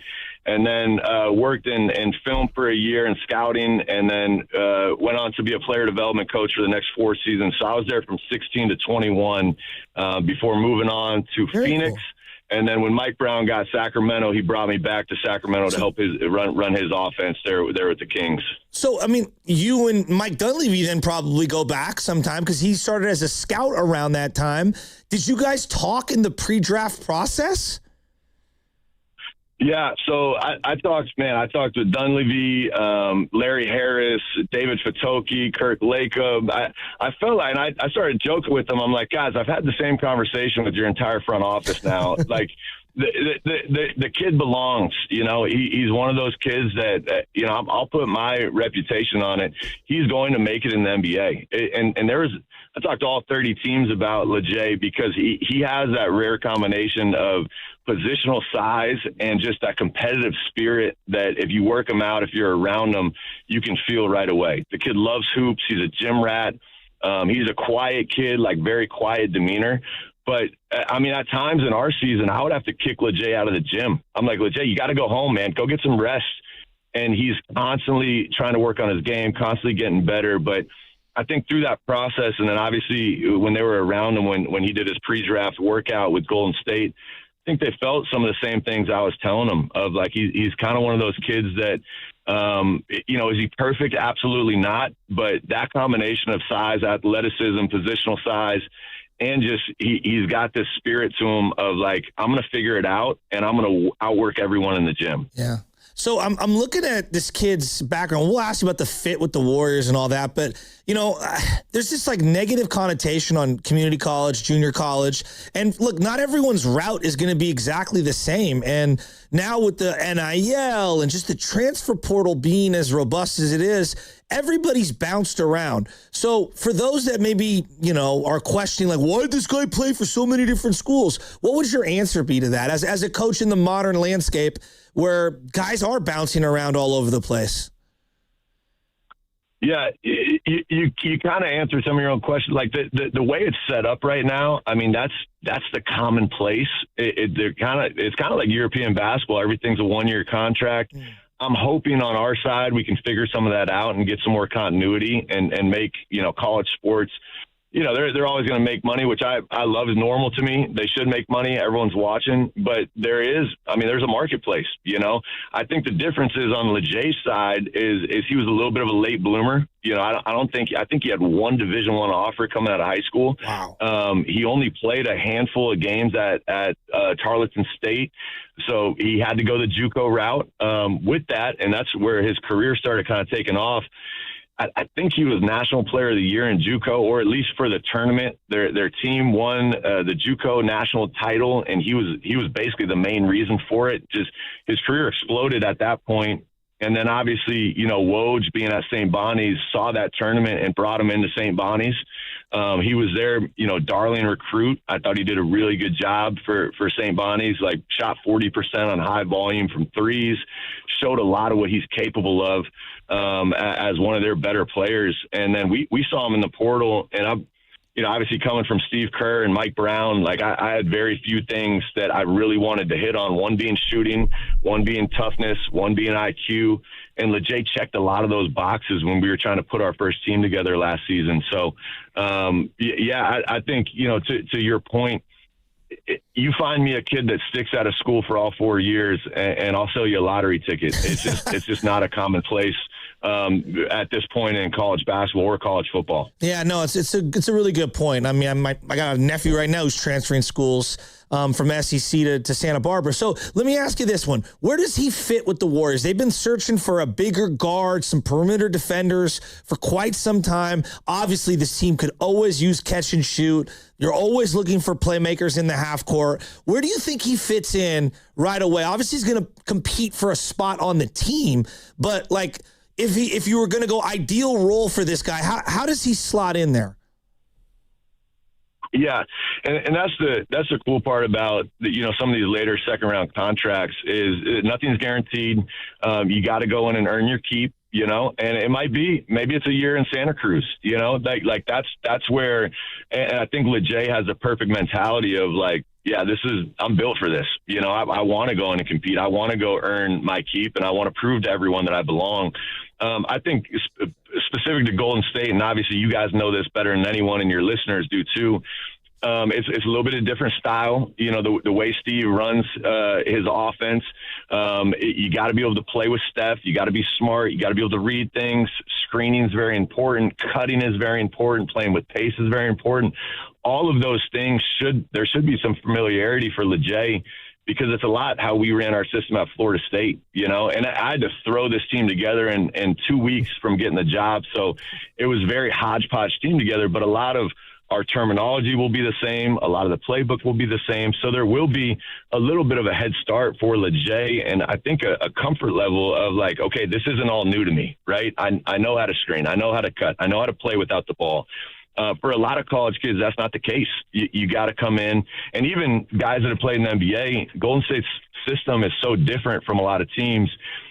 There is some discomfort when guys get there because it's all new. And so I do think that's probably part of the reason he got drafted. He told me, he FaceTimed me in Golden State's facility, and he's like, Luke, all of our playbook there's a lot of similarities. They were saying things in drills. Most guys were looking around like, I don't know this. He's like, I know these plays because this is half of our playbook. So I do think just from day one, there will be a comfort level from, playing in Golden State's system where a lot of guys, there's a big learning curve, and it takes time to learn how to play next to superstars and play within that system where it's a lot of off-ball movement, and you got to be comfortable without the ball in your hands. Talking to Florida State men's basketball coach Luke Laux right now, and also former Golden State Warriors assistant here in the Bay Area, joining us on the River Islands guest line. And Coach, a lot's been made right now, and rightfully, but Warriors fans getting a little upset over the last handful of years when it comes to player development. I'm sure you've read the news, watched with Jonathan Kuminga, that whole saga. He's no longer on the team. Obviously, James Wiseman, number 2 overall pick, he's no longer on the team. As we kind of relive that today, as you see LaMelo joining up, who was the 3rd overall pick in that draft with the number 1 overall pick back in 2020, Anthony Edwards in Minnesota. I say all that to say player development has been highly talked about when it comes to the Golden State Warriors. Do you think it's kind of a misnomer that they're a bad team when it comes to young player development? And what does it say that they drafted 2 players, that one being 23 and Yaxel Lendeboer going on 24, and LeJay being 22 years old? Yeah, I think, here's the case. You can make a case for every which way. Golden State has done such a good job, really, over the past decade, winning championships. That's what people forget about. You can nitpick whatever you want.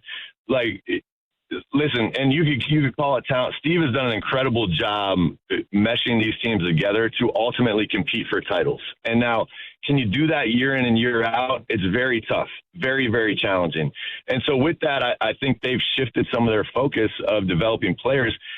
That is difficult to do when you have a top-heavy roster, right? Just salary cap wise, and how much Steph and Jimmy and these guys and Draymond very deservingly eat up, right? You have to find guys in the margins that will take a little bit less, but still be productive.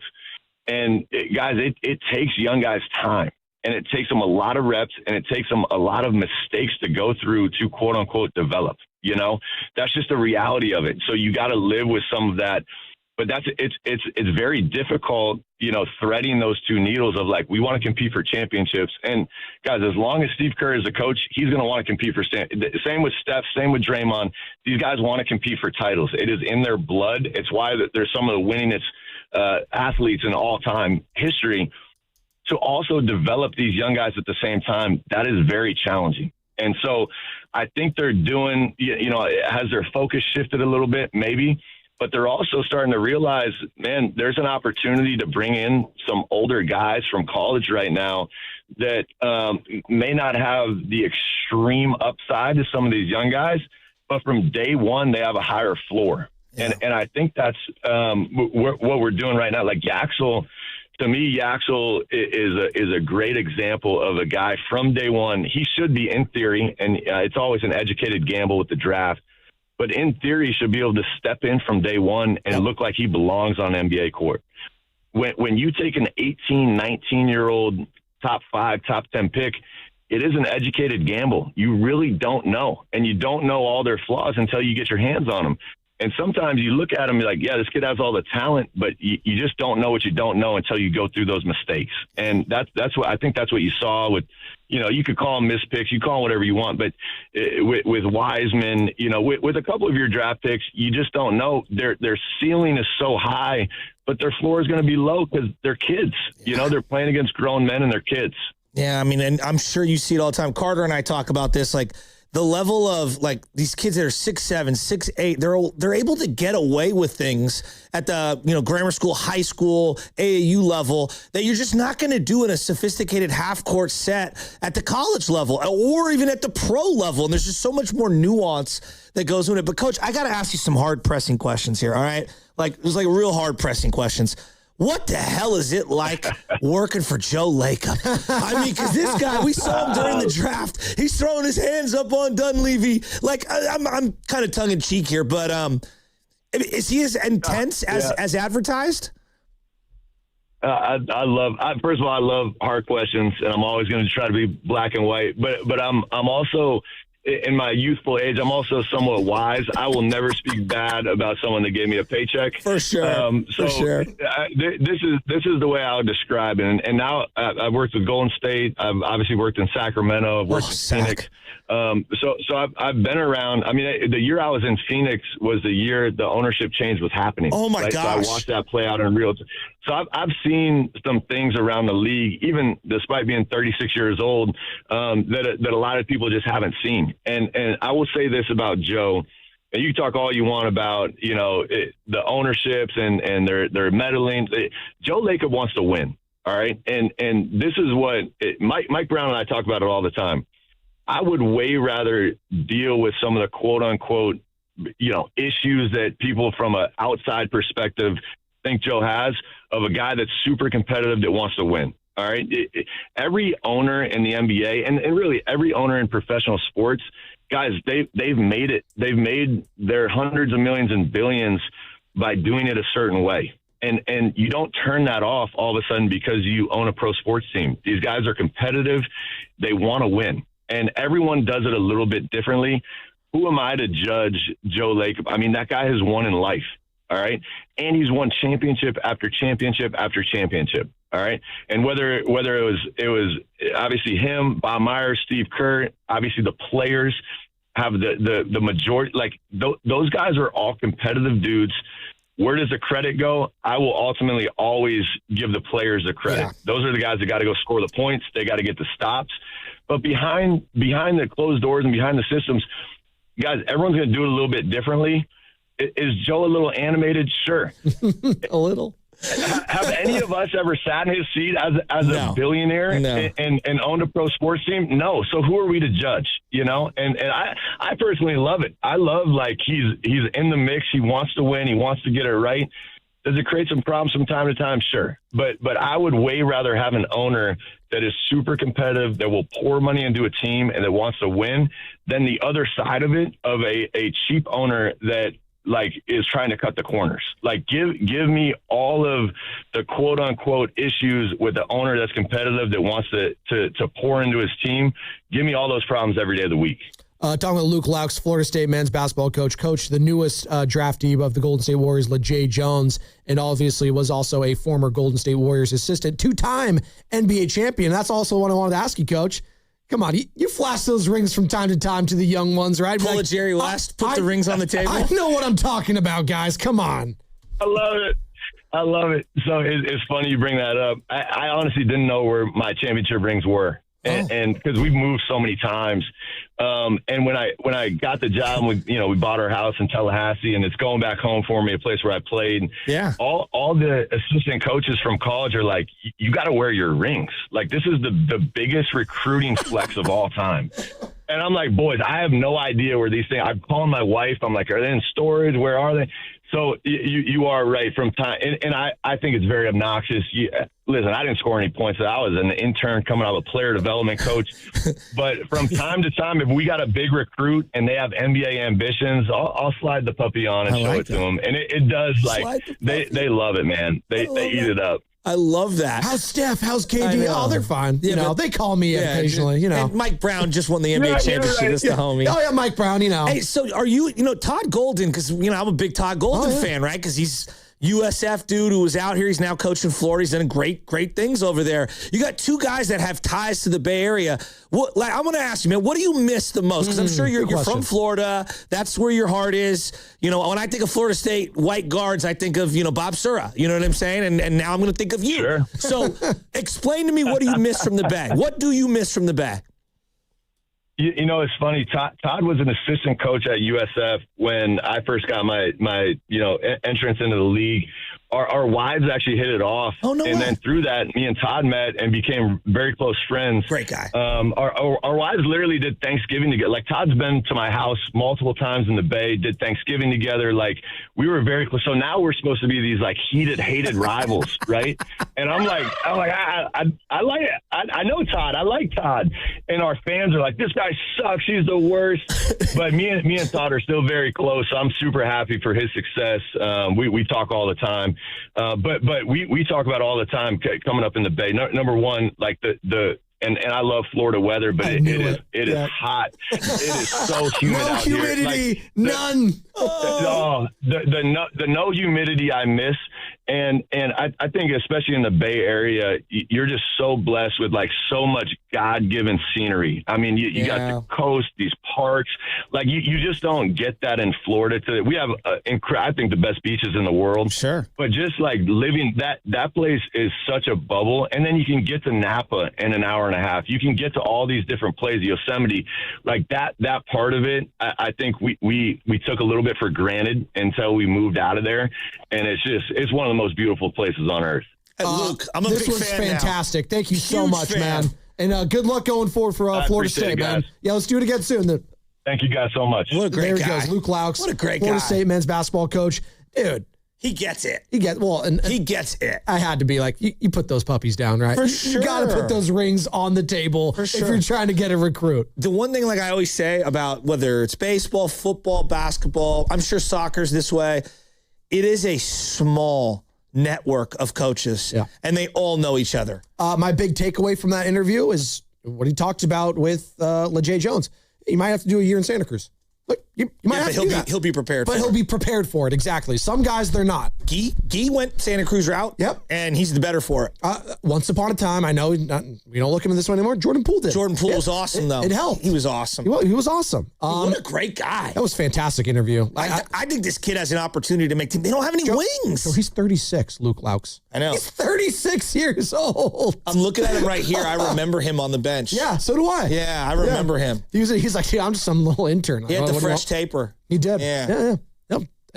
What a career so far. Are you kidding me? Coming out of, he played overseas. He was trying to do the pro route, played for a couple of years. He's like, I'm an intern.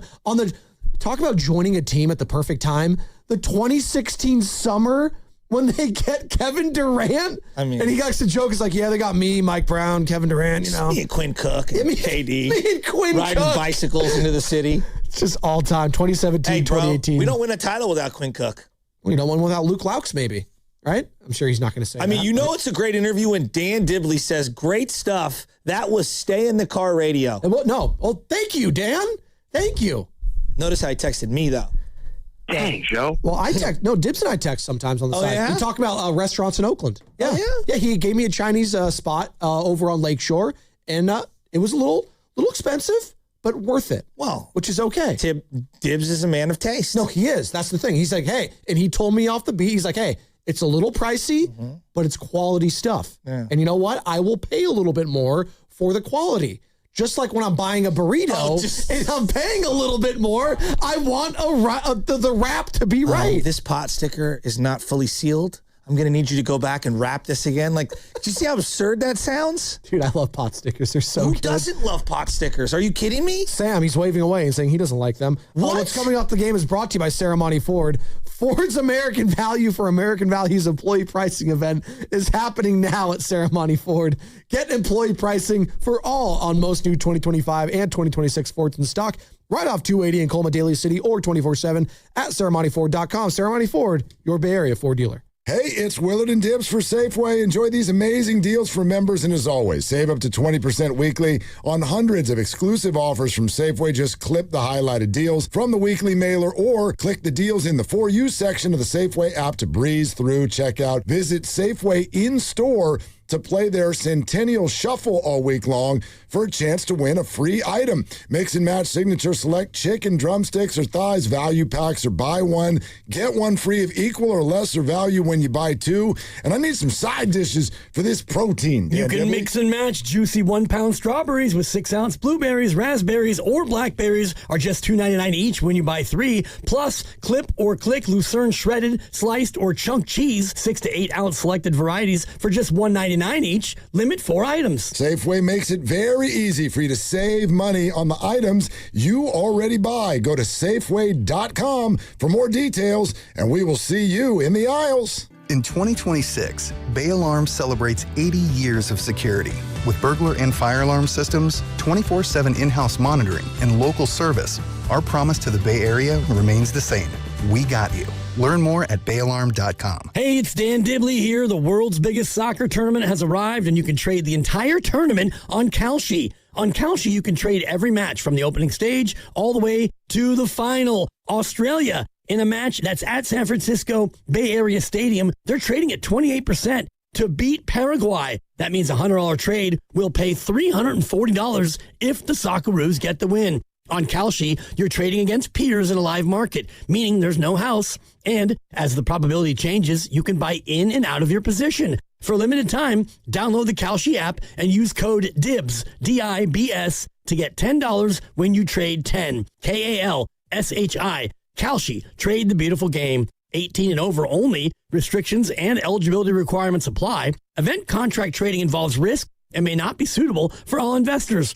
Prices, values, and available markets may differ from those mentioned. For more information, see Kalshi.com/regulatory. This is Chris Dolan. And I'm Vanessa Deniston, senior attorney from the Dolan Law Firm. Chris, what's with all these out-of-town personal injury firms coming into the Bay Area with these catchy jingles and funny names? Unlike the Dolan Law Firm, most of these firms are from out of state or in LA. The Dolan Law Firm is headquartered right here in San Francisco, going on 30 years. We live here, we work here, we win here. The Dolan Law Firm, we're the best lawyers we hope you'll never need. DolanLawFirm.com. Okay, class, let's begin. Psst, love your boots. I just sold a pair like that on eBay. Oh, really? Yeah, it took like 2 seconds to list, and they sold almost immediately. I've been selling everything lately. Some chunky boots, a faux fur coat I never wore, and a vintage chair that was more of an expensive clothing rack. You know, I actually bought these on eBay. Wait, are you Kitty Sell Stuff from Brooklyn? Okay, quiet, please. Find what you love, sell what you don't. eBay. Things people love. My name is Whitney Allen, and I'm a widow. My husband, Ryan, died. We never thought we'd ever have to use life insurance, but the unexpected happened. With Ethos, signing up was fast and 100% online. You can get a quote in seconds, apply in minutes, and get same-day coverage. No medical exams, and you can get up to $3 million worth of coverage. I am grateful we were prepared. Get your free quote at ethos.com/radio. That's ethos.com/radio. Paid spokesperson. Time spent on application may vary. Online health questions required. This is the story of the one. As a maintenance engineer at a beverage manufacturing plant, he starts his day knowing every line is ready to run because Grainger delivers the industrial-grade products he needs to keep mixers, conveyors, and packaging equipment moving. With Grainger's vast selection of bearings, belts, and motors, he keeps operations running smoothly, so nothing grinds to a halt. Call 1-800-GRAINGER, click Grainger.com, or just stop by. Grainger, for the ones who get it done.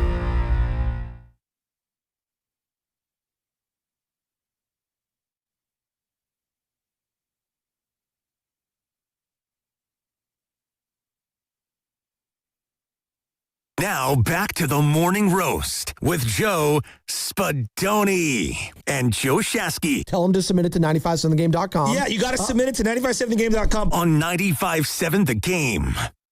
Oh, that gets me every time. By the way, Dibs did text me, not only you, Joe, to congratulate you and us on that interview we just had with Florida State men's basketball coach Luke Laux. Lin Jia is the name of the restaurant in Oakland. Linjia.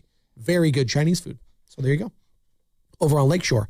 That sounds delicious. It actually does sound really good. You said pot stickers, and I just got so hungry, too. I know. I'm going to go pick up young Benjamin after the show. Maybe I just go get some some food. I will go to my deathbed saying my personal favorite pot stickers in the world, Tams in Pacifica. Ooh, okay. Like pork? Always pork, right? I'm a pork pot sticker I don't know guy. if it's pork or chicken, but it's freaking incredible. Doesn't matter. Just give me the meat, baby. Oh, it's so good. Tams. We got to talk about this. I'm sorry. About what? I know we've talked about LeJay Jones. We've been talking Luke Laux. We've been talking Al Horford, talking all NBA, all the crazy trades that are happening. Did you see what Brandon Aiyuk just posted on Instagram? Carter was showing me some of it. I was a little distracted. I mean, and yeah, stop me if you heard this one before, everyone. Did you see what Brandon Aiyuk just posted on Instagram? I know. People are probably driving around, rolling their eyes. What did he do now? Is he calling people little cats, little dogs? What is he doing? It's him in some sort of empty closet. Okay. With his glasses and it looks like pajamas, but I think that's an outfit. Is there music? Is there music? All right, there is music, but I don't want to play if there's swear words on it. So he's got glasses on. He's wearing some sort of expensive pajama top and bottom They're suit. Chrome Hearts. Yeah, whatever. The Carhartt. Yeah, sure.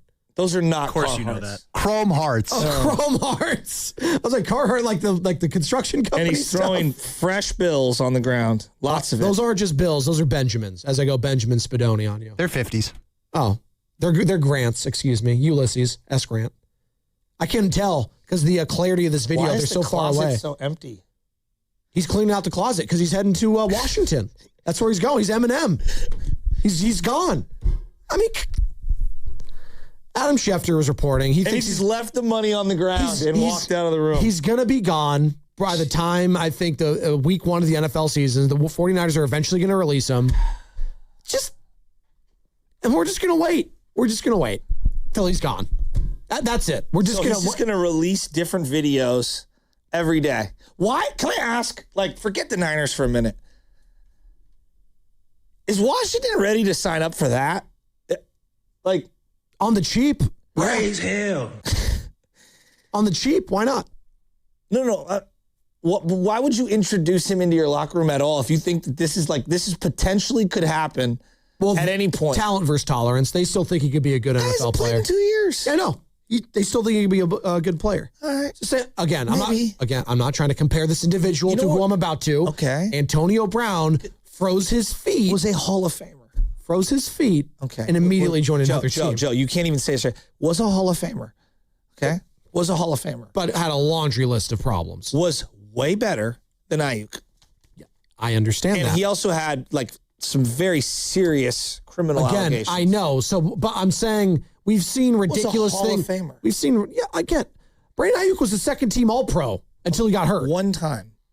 Again, second-team All-Pro. I'm just... Antonio had how many consecutive seasons? I just want to make sure. Yeah, but he was like a year removed from being like a malcontent. And Joe, people questioned if he could be the same player. Jerry Rice numbers for 7 straight years. They did say it was some of the greatest training camp practices they've ever seen in Napa when he was a Raider. Joe, I don't think that you're understanding the numbers that Antonio Brown put up. Antonio Brown's one of the greatest wide receivers of all time. I'm not saying Brandon Aiyuk is. That's not what I'm saying. He doesn't even pale in comparison. I'm saying I don't think Washington gives a damn about any of these videos, is what I'm saying. I don't think they care.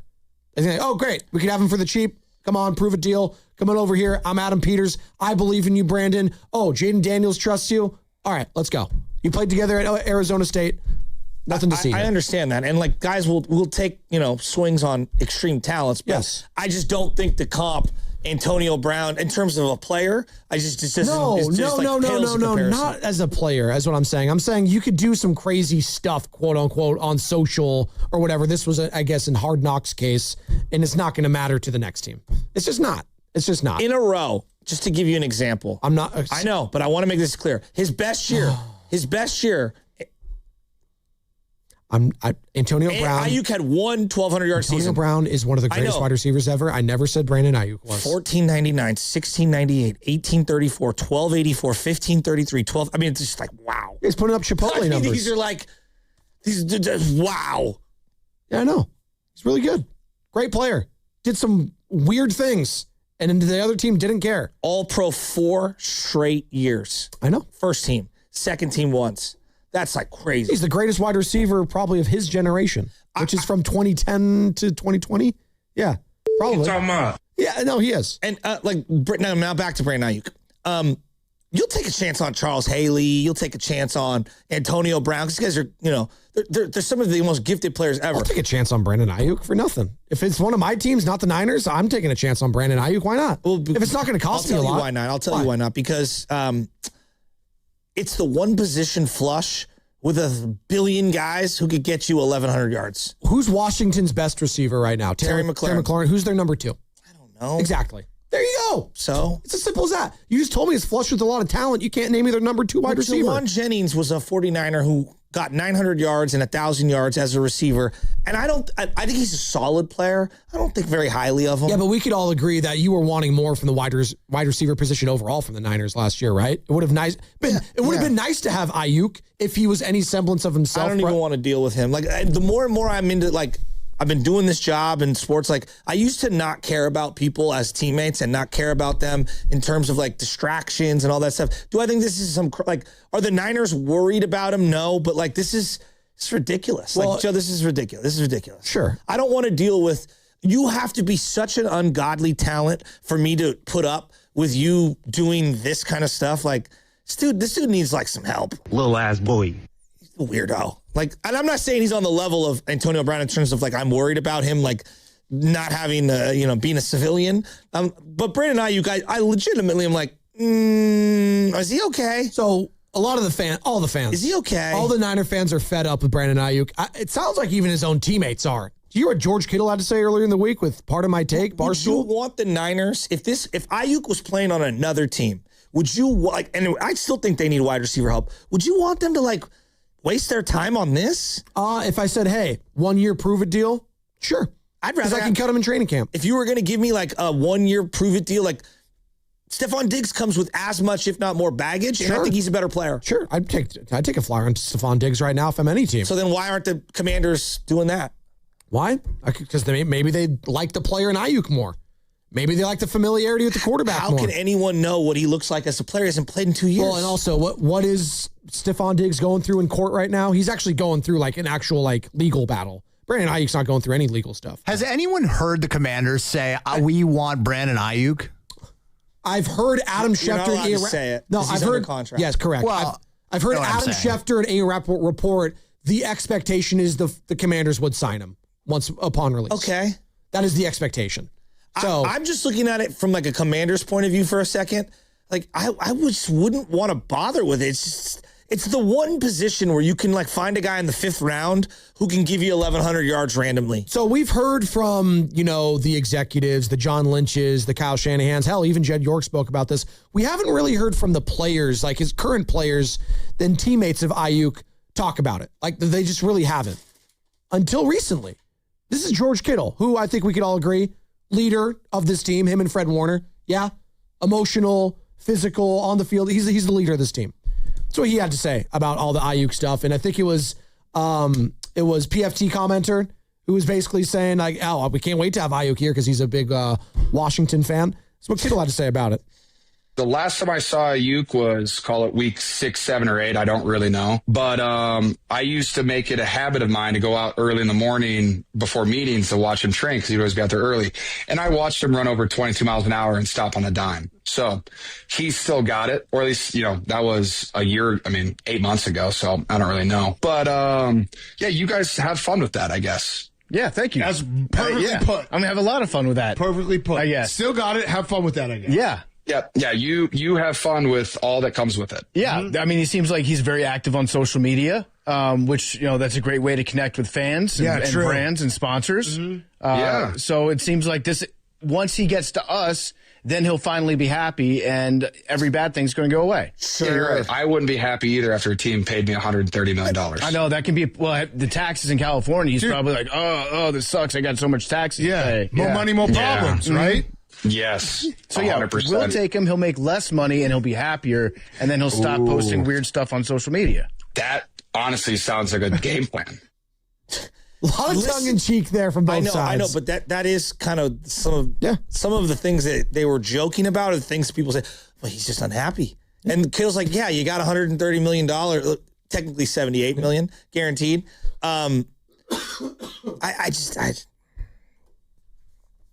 Kittle's fed up. No, that's the first time I've heard.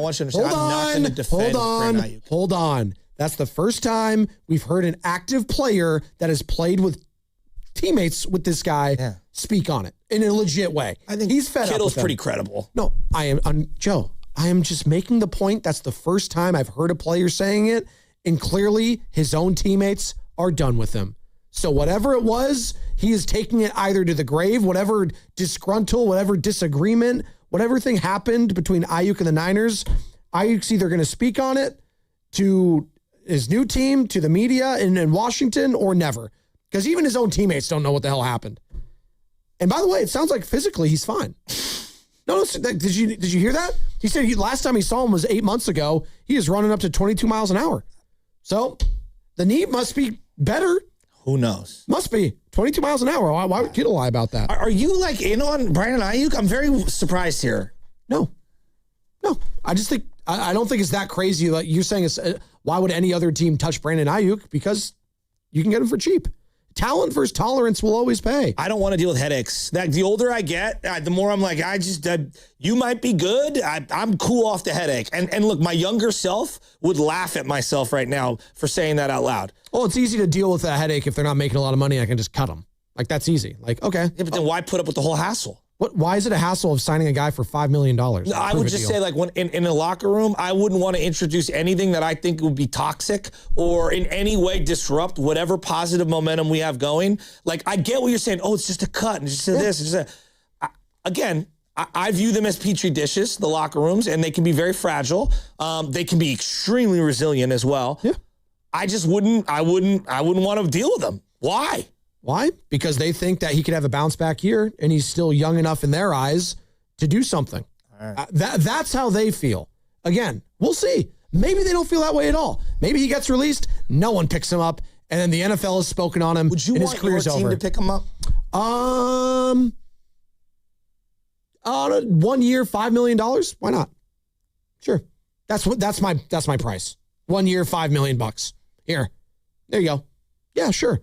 But I don't think my team wants to do that. I don't think a lot of teams in that position that are rebuilding want to do that. If you feel like you are a wide receiver or two away from being like a contender, like the Commanders felt like they were a contender a year ago, right? You think the Chiefs would be in on him? I'm just thinking like out loud. Oh, that's an interesting one. Because the way I view it is like Andy Reid is actually I don't know. Andy Reid is very like forgiving and will give someone an extra opportunity. Well, they got their own problems with Rasheed Rice. But there's a couple teams that should be in on him that are not. No one is yet. The Chiefs. That's my point. The Chargers. Well, yeah. How do we know that? Like he's under contract. No team is trading for it. There's no murmurs. Yeah, because no one wants to trade for it. Everyone knows he's going to get released. Yeah, but so why? Hold on. Why? Show your cards now if you're any of those other teams that you are of interest in him. Why do that? Because I just don't think the teams want to deal with someone because they're looking at the Niners. This is why. I think we underrate how functional the Niners look from the outside. Meaning other teams in the league are like, that's a really high-level organization. If they don't want them, why would we want them?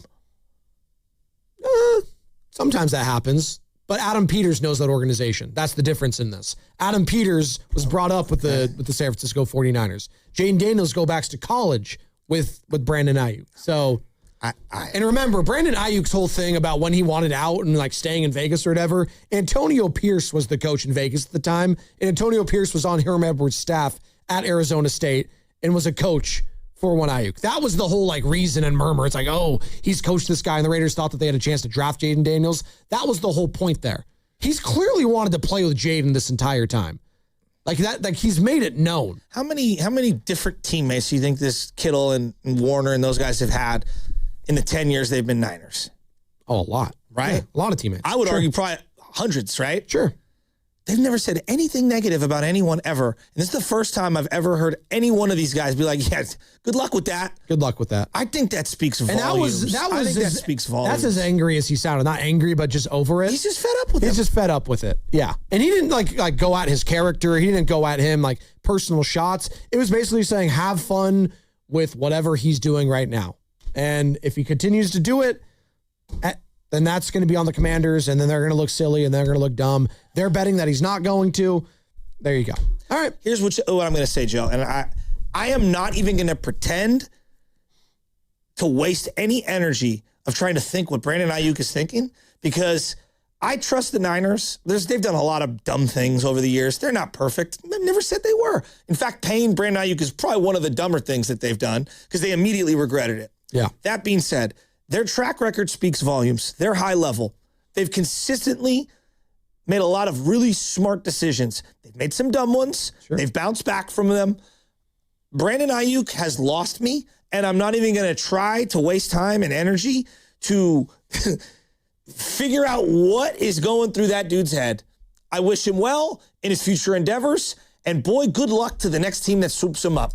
What's a more exhausting topic for you, LeBron to Golden State or Brandon Aiyuk? Actually, Brandon Aiyuk. Okay. Because at least LeBron James is about that action. Yeah. You know? You say what you want, like LeBron's resume speaks for itself. I'm just talking about the topic in general of talking about it, but... the topic. Well, which one for you is more exhausting? Because the Aiyuk one is very open and shut. Yeah. He looks like a moron. There is nothing to talk about in that it's just a video now that we're reacting to. So I don't look at, on one level, I don't care where he goes, but on the other level, I do. I'm going to laugh at, I'm kind of telling you, it's like Richard Sherman. I knew when he became a Niner, well, at some point this will end. Yeah. And he will be bitter. Yeah. And he was, and then he got over it and we're fine. At some point, he will get a chance from somebody in the league. Good luck with that. Good luck. You're going Kittle. Good luck with that. I'm with Kittle on this one. Monday Night Football, Commanders, 49ers, what is that, week 6, I want to say? 1, 2, 3, 4, week 6, 5:15 at Levi Stadium. Will Brandon Aiyuk be a part of that game? Is it going to be a revenge game scenario for Brandon Aiyuk? I was just say this. I'd be wary of Dre Greenlaw if I was on that field. And Brandon Aiyuk was catching one over the middle. Dre just got to stay. He's got his own problems. I know. He might just suit up for that game. He'll just be healthy enough for that one game. Oh, my goodness. Who plays in more games next year for their given team? Is it going to be Dre Greenlaw? Does he suit up for half of his games as a San Francisco 49er, or Al Horford in half of his games as a Golden State Warrior? That's actually a fun question. Which one would you bet on there? Al Horford suiting up for half his games or Dre Greenlaw suiting up for half of his? 888-957-9570. Joe, they gave him so much money. So much money. I just feel bad for the injury. He had to just do the bare minimum. I know. Who do you feel bad for? The injury. I think it messed him up. What does the injury have to do with your attitude? Yeah. He's not the first guy who got hurt. No. Yeah, it people does change. suck. I don't deny that it doesn't suck. Like Tyrese Halliburton's talked about depression coming out of it. Klay Thompson's alluded to it. I don't deny that at all. But like, this is beyond depression. This is like axe to grind. Well, if you're just joining us, the latest Aiyuk video, he doesn't say anything, right? It's just him in his empty closet with a backpack full of $50 bills. As I go data, $50 bill. Someone will give him another chance. Nino in Palo Alto. I just say good luck with that. Nino in Palo Alto thinks that Aiyuk deserves a second chance, I think. Hey, Nino, how are you? Did I say that he didn't deserve one? No. Nino! Give him another chance. Get out. What are you doing? Nino, please. No, I didn't say you didn't say he didn't deserve a second chance. You just were presenting it like, why would another team want to give him a second chance? I wouldn't want to. America's the land of second chances. So if he didn't do anything nefarious, I would absolutely allow him to come play. It doesn't look like he's done anything nefarious. A misdemeanor speeding ticket. I mean, we see who's in the news right now? Terrion Arnold for like armed robbery. I mean, in his own way. Oh my God. But like in his own way, he did commit a football crime in the sense of quitting on his team. Again. No, that's real. Sure. But did he quit on it like Dre Greenlaw quit on, or not Dre Greenlaw, Devondre Campbell quit? No, in a different way, but he absolutely quit on the situation. Something still happened that made him pissed off towards the Niners. We don't know what it is. Only he does. I'm very curious what he's going to say and if that's ever going to come out. If he had any... Do you believe that? Like what I just said? No. I think something happened to piss him off. Something. Then why didn't the NFLPA pick up the case? Because I think he just wanted to be done with No. They would have done it out of precedent alone because that's what unions do. Because he told them not to. No, it doesn't matter. The union has to look out for their entire... Like, this happens in all these different lawsuits. So you're saying that Aiyuk was always in the wrong, it was never on the 49ers? I'm just saying if there was evidence that they could at least fight it out of precedent, you have to fight it on behalf of all the other players. How are you going to fight it if it was something Kyle Shanahan said to him? If he just said something to piss him off? I don't know. Maybe it's also just too much money to walk away from. There's no way he was just like, exactly. You know what, I'm good. Is this just none of this? No way. Ask my uncle who did investigations for many years. You will walk away if it's a toxic situation, even if you have to pay for it. Carter, I'm going through it in my personal life right now. Trust me. I love you, buddy. It's not about $77 million? Yeah, if it gets toxic enough, which clearly it has, he wanted to walk away. $77 million is beyond... like fathomable for most individuals. But yeah, for you guys it is, not for Brandon Aiyuk. He wanted to walk away. Most people do not make that in their NFL career of 10 to 15 years. Which tells you 100%. What? Which tells you what? That he's cuckoo. No, that's what I think. I don't know about that. I'm not willing to say I think he's a crazy person. Which tells me he did not walk away from it. Yeah, exactly. He did something. He takes two to tango on these things, always. There's two sides to every story. I don't think it's just as cut and dry as we all want to make it to be. Again, do I think the Niners should keep this guy? Absolutely not. I'm not saying that. They should cut his ass right now and just save us all. Oh, we're going to wait till week 1 to do it. Well, I think they're doing that because of the letter of the law about the money that you guys are alluding to. I think this all goes back to you can only do certain things because of how much money is on the line and lawyers are involved. I do believe that they have to go by the book on this. They might. By the way, you want to come play some golf? God, that sounds great right now. Is your back good enough to go golfing right now? This moment, no. But July 13th? I'm hoping. July 13th, Monday, we're going to be playing some golf at Silverado Resort. It's spectacular. With all the hosts here at 95.7 The Game, we are picking 6 winners, 1 for each host, and all you have to do is send us a video of your swing, talk a little bit about yourself, your background, your story, all of that. Get your video done now and submit it to 957thegame.com. Make it under 30 seconds, please, and you might be playing with us again at Silverado Resort Monday, July 13th. All right, we're going to try again. Nino is in Palo Alto. What's up, Nino? Yeah, I called from another phone. Hopefully I don't get cut off. But just right now inside my barbershop, a lot of people want to turn the TV off. The disrespect from Joe Shasky is out of this world. Just because Aiyuk doesn't want to play for the Niners, okay, what did he do to you, Shasky, personally, for you to keep slandering the guy? What do you mean I'm slandering him? How am I slandering him? How? Please don't cut me off, and I'll explain how. Because you just said when Spadoni was trying to say him going to another team, why would anyone want him? What? You don't want to see him further his career? You not like him, fine. He doesn't play for the Niners, but to not see him further his career, take care of his family, bro, what did he do to you? What are you talking about? I'm saying if I was a team on the receiving end, why would I want to deal with his headache? And let me tell you why. Because you want to get further in your football career. He has a headache for the 49ers. He's not going to present a headache for someone else. He's been done bad. He's disgruntled. If you were done bad at your station, you wouldn't want somebody to say, Shasky shouldn't work for KNBR or anyone, just any station. That would be horrible. You had a problem with 95.7, not everyone. So for you to just continue saying that, that's crazy. He's trying to, you're mad from IG posts, bro. That has nothing to do with football. He's a great football player. He's not a great, no, he's not. He was a good football player for 1 year. He's not a great football player. We got to be real on this. He's not. Fred Warner's a great football player. He's been great for 5+ years. Kittle was a great football player, great for 5. We got to be reasonable here. He's good, but there's a lot of good wide receivers. We're not even debating great, good Hall of Fame. We're just saying play the game. He wants to play the game. It's not about. Well, then why didn't he show up last year? He was hurt, and obviously they wouldn't let him play when he wanted to come back on his terms. And you know that. And even me, I'm just saying, everything you have to say for him is why he shouldn't be. Why? Why? You could easily be changing this narrative saying, you know what? There's no narrative. There's no narrative. This is the real, when my employer asks me to do something and I've received a lot of money from them, if I don't fall in line, I get punished. How is this this is pretty cut and dry.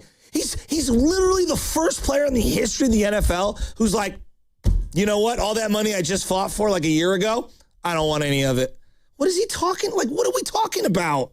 We got to be reasonable. What are we talking about? Sounds like he wants to root for the person to like further his career. Did I say that he should never be employed ever again? No, you said he deserves a second chance somewhere. Everyone does. Yeah. I've gotten a bunch of them. Yeah.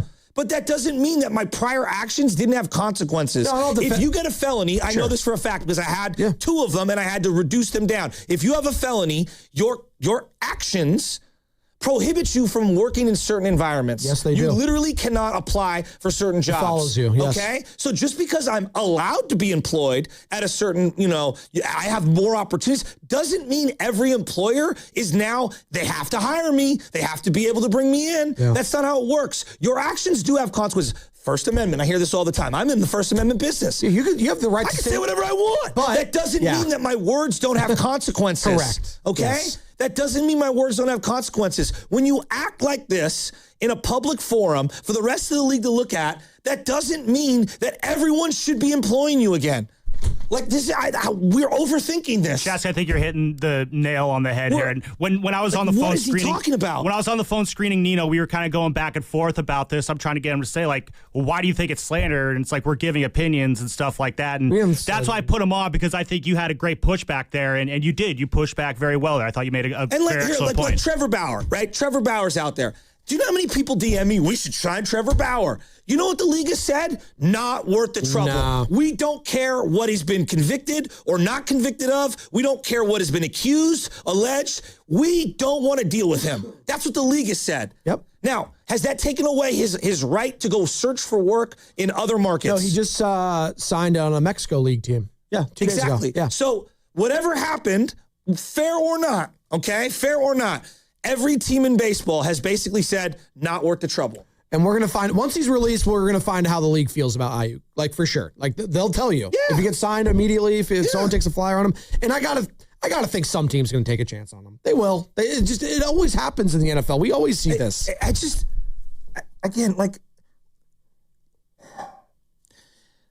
Playing in the NFL is a privilege.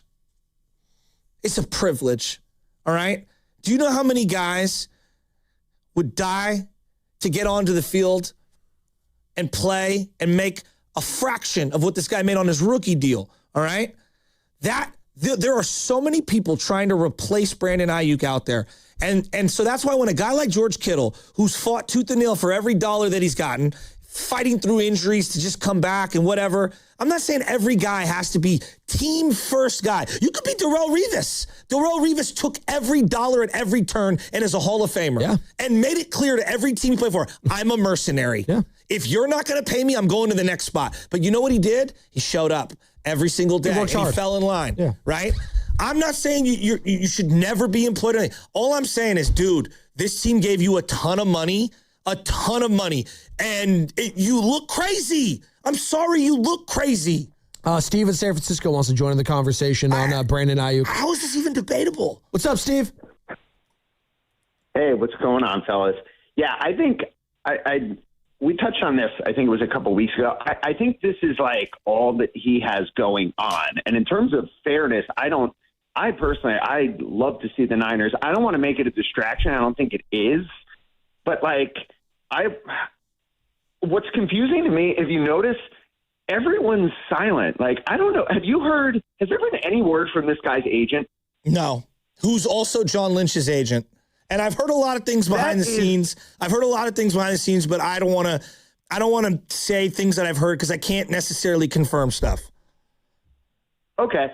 But here's my point, though. It's like, if you notice, the only person talking is Brandon Aiyuk. Exactly. Like, when pressed, Kittle, and he handled it as diplomatically as possible, but, it was telling when he was like, hey, have fun with that. Exactly.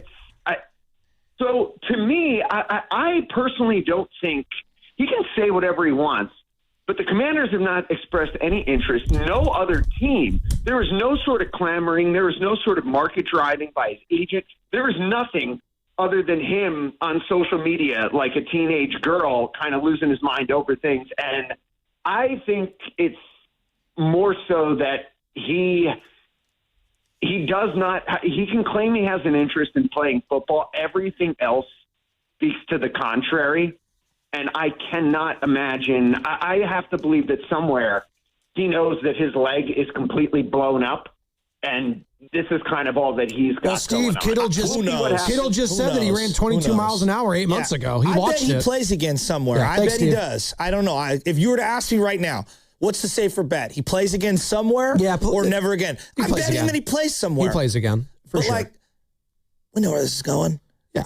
I mean, well, that's the whole thing. Can we just simulate to end? Because he's getting cut right before the season starts. Like, that's what everyone said. Schefter's reported it. That's what's going to happen. So, like, for the longest time, like, man, I was like, dude, how? By the way, it's not just teenage girls that do this stuff on social media. That's like everyone. Every athlete does this. Well, this is not. She's probably one of the most famous. Oh, sure, but like everyone like posts like that's what they do now. Everyone. I agree. Yeah, totally agree. But where I was going with this is like, I remember when Kaepernick was just sitting out there, and I was like, dude, like someone's got to bring him in. Like he should be an NFL quarterback. A couple workouts. You don't think he's a starter? You don't think he's a totally get it? I get it. You don't want to have him as your starter. I understand that. He can't hold a clipboard, right? And I thought that for the longest time. And then like I saw the Tebow thing play out, and I was like, I kind of get it now because it's just a giant like media hoopla. Well. You got to imagine a reflection of the media. Well, and I also think, I'm a part of that. I also think had there been the supplemental draft, and that's another conversation with Sorsby, obviously with all this like legal stuff, I wouldn't touch stuff. Sorsby either. No, but had Sorsby been drafted in the supplemental draft, you don't think that would have been a circus chaos as a backup? Yeah, but and this is my setting. Like, and I think 15 years ago, you know what I would have said? Take Sorby. I was a young man. Take him. Who cares? Bring him in. Doesn't matter. Now with a little more seasoning, I take a deep breath and I go, why would I want to deal with that? Why would I want to subject Mac Jones and Brock Purdy to those questions? Yeah. Like, no, I don't want to have anything to do with the only reason you're drafting him is if you actually think he's going to be your future face of the franchise. And when you do that, you need to be prepared for the to question. be answering all those questions. More prepared than a guy like Buster Posey. Yeah, exactly. no, that's a great point. It's true, though. That's a great point. So for example, like, like the guys there's the league rules. There's things that when you do something, okay, be prepared to be questioned about it. Be prepared. I would say that to all of them. Like, how were you not? How was Buster Posey not prepared for the questions that were coming? I know. Now I heard an excuse of, hey, there might be some legal stuff that because of the Department of Justice investigating. That might be true. Say it. Just say, hey. I'm not allowed to comment on this because of the legal ramifications. There's certain things happening. Yeah. There's a phrase. I'm sure whoever runs PR at a higher level, on a corporate level, would have a better phrase. But you must be prepared for these. And you can also just say, hey, I believe that we should be as inclusive as possible. Always here. That's what we try to preach. Just a blanket thing like that would have been whatever he just didn't say the other day. Final thoughts. The standard is the standard.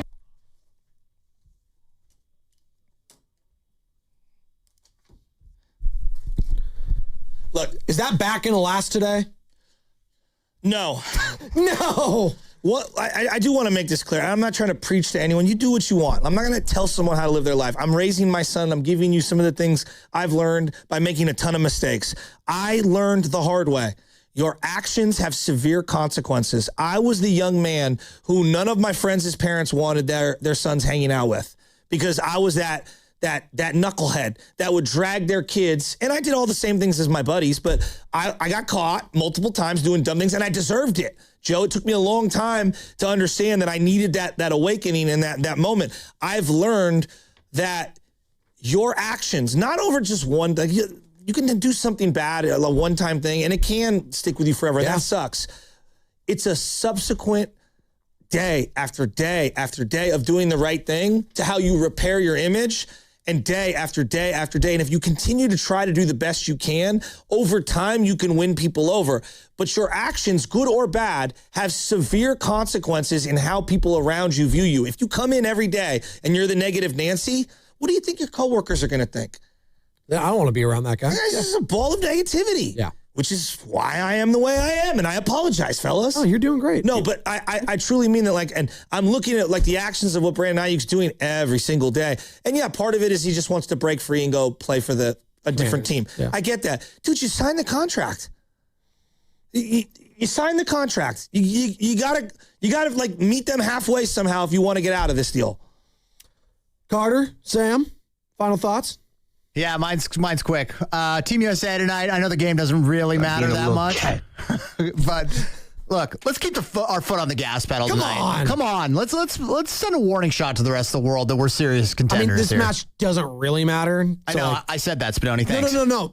Hold on. It doesn't really matter, but it does matter in the sense of I want Pulisic to start getting some, more reps coming off that calf. How's it going to look? And also, they are playing at Levi's San Francisco Bay Area Stadium next Wednesday.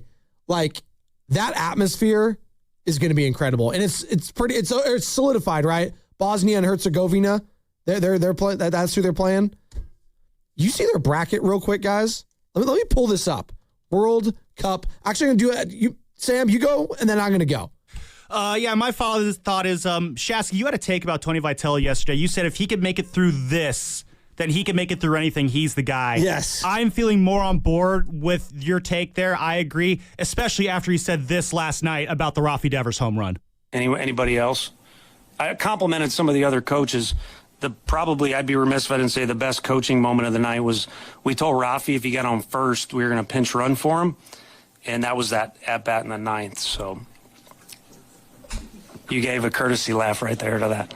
I thought that was funny. I love that. No, to be able to diffuse this whole situation with a joke like that, the town quote, that hit, I'm more in on Tony Vitello today than I was yesterday. Self-deprecation is a great skill. It's really good. It's lost on a lot of people. I'm feeling more confident about Tony right now. All right, so this is how it's looking in the USA's bracket, right? Think of it as like the round of 32 in the NCAA tourney. So you got USA versus Bosnia, and then they face the winner of either Egypt or South Korea, not exactly world beaters. And the other side, you got Portugal taking on Ghana, and you have Spain taking on Austria. So the only, you can get to the Final Four. Now, would you have to beat Spain to do it? It would be incredible. But they got a shot, man. They got a shot. Canada, although, yeesh. Got Germany, France. Yeesh. In that bracket, that's going to be tough. That's all the time we have for today. Steiny Goo next. Fremont Bank here for you, here for good.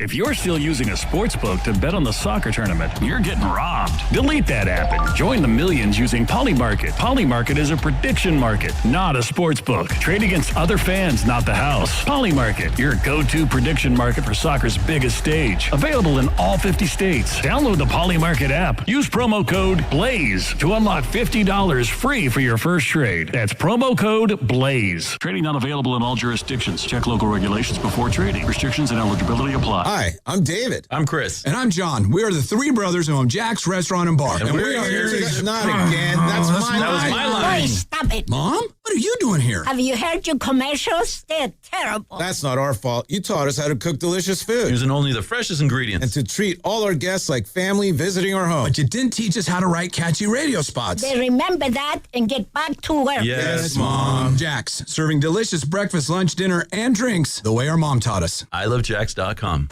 You know that Big Bargain detergent jug is 80% water, right? It doesn't clean as well. 80% water? I thought I was getting a better deal because it's so big.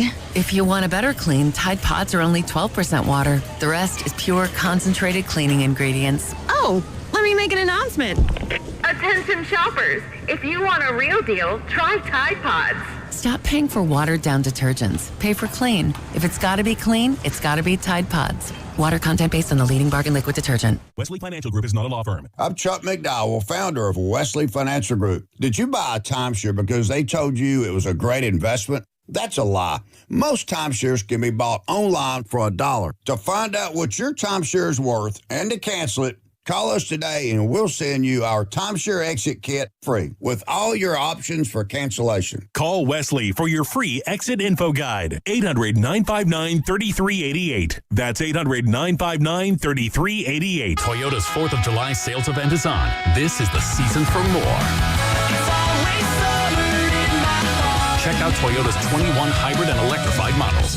Score deals on the 50 MPG Corolla Hybrid and 51 MPG Camry. Get 0% APR on all Toyota EVs like the new CHR. Or get 0% APR plus $1,500 finance cash on BZ.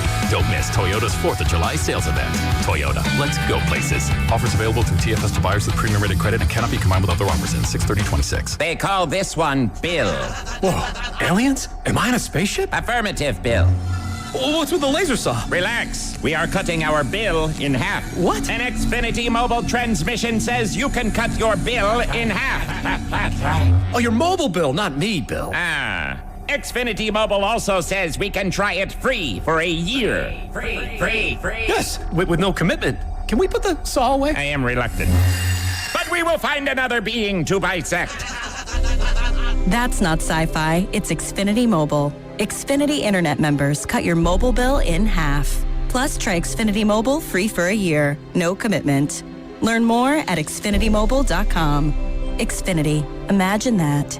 Restrictions apply. Xfinity Internet required. Savings compares one line of Xfinity Mobile Select to comparable plans from T-Mobile, Verizon, and AT&T as of 3/24/26. Taxes, fees, extra. $30 monthly discount limited to new mobile customers only. After 12 months, regular rates apply. Hey, it's Willard. At Hobus Law, it's never been about attention, never about applause, never about goofy smiles on candy-colored billboards. For more than 40 years, Hobus Law is focused on one thing, fighting relentlessly for injured Californians, because behind every catastrophic injury case is a human life forever changed. That's why Hobus fights with preparation, intensity, and relentless commitment. No fluff, no distractions, just real advocacy for injured Californians. Hobus Law, relentless for justice. Visit HobusLaw.com. Omar Hobus is a California licensed attorney. Offices in Northern California, including San Jose. Past results do not guarantee future outcomes. Looking to get your next project done right without running all over town? At Ashby Lumber, everything you need is in one place. From premium lumber and building materials to doors, windows, decking, and hardware, we've got it all, ready when you are. Whether you're a contractor on a deadline or a homeowner starting something new, our team knows the products and helps you get it done right the first time. 2 locations, Berkeley and Concord. Ashby Lumber, one stop, done right.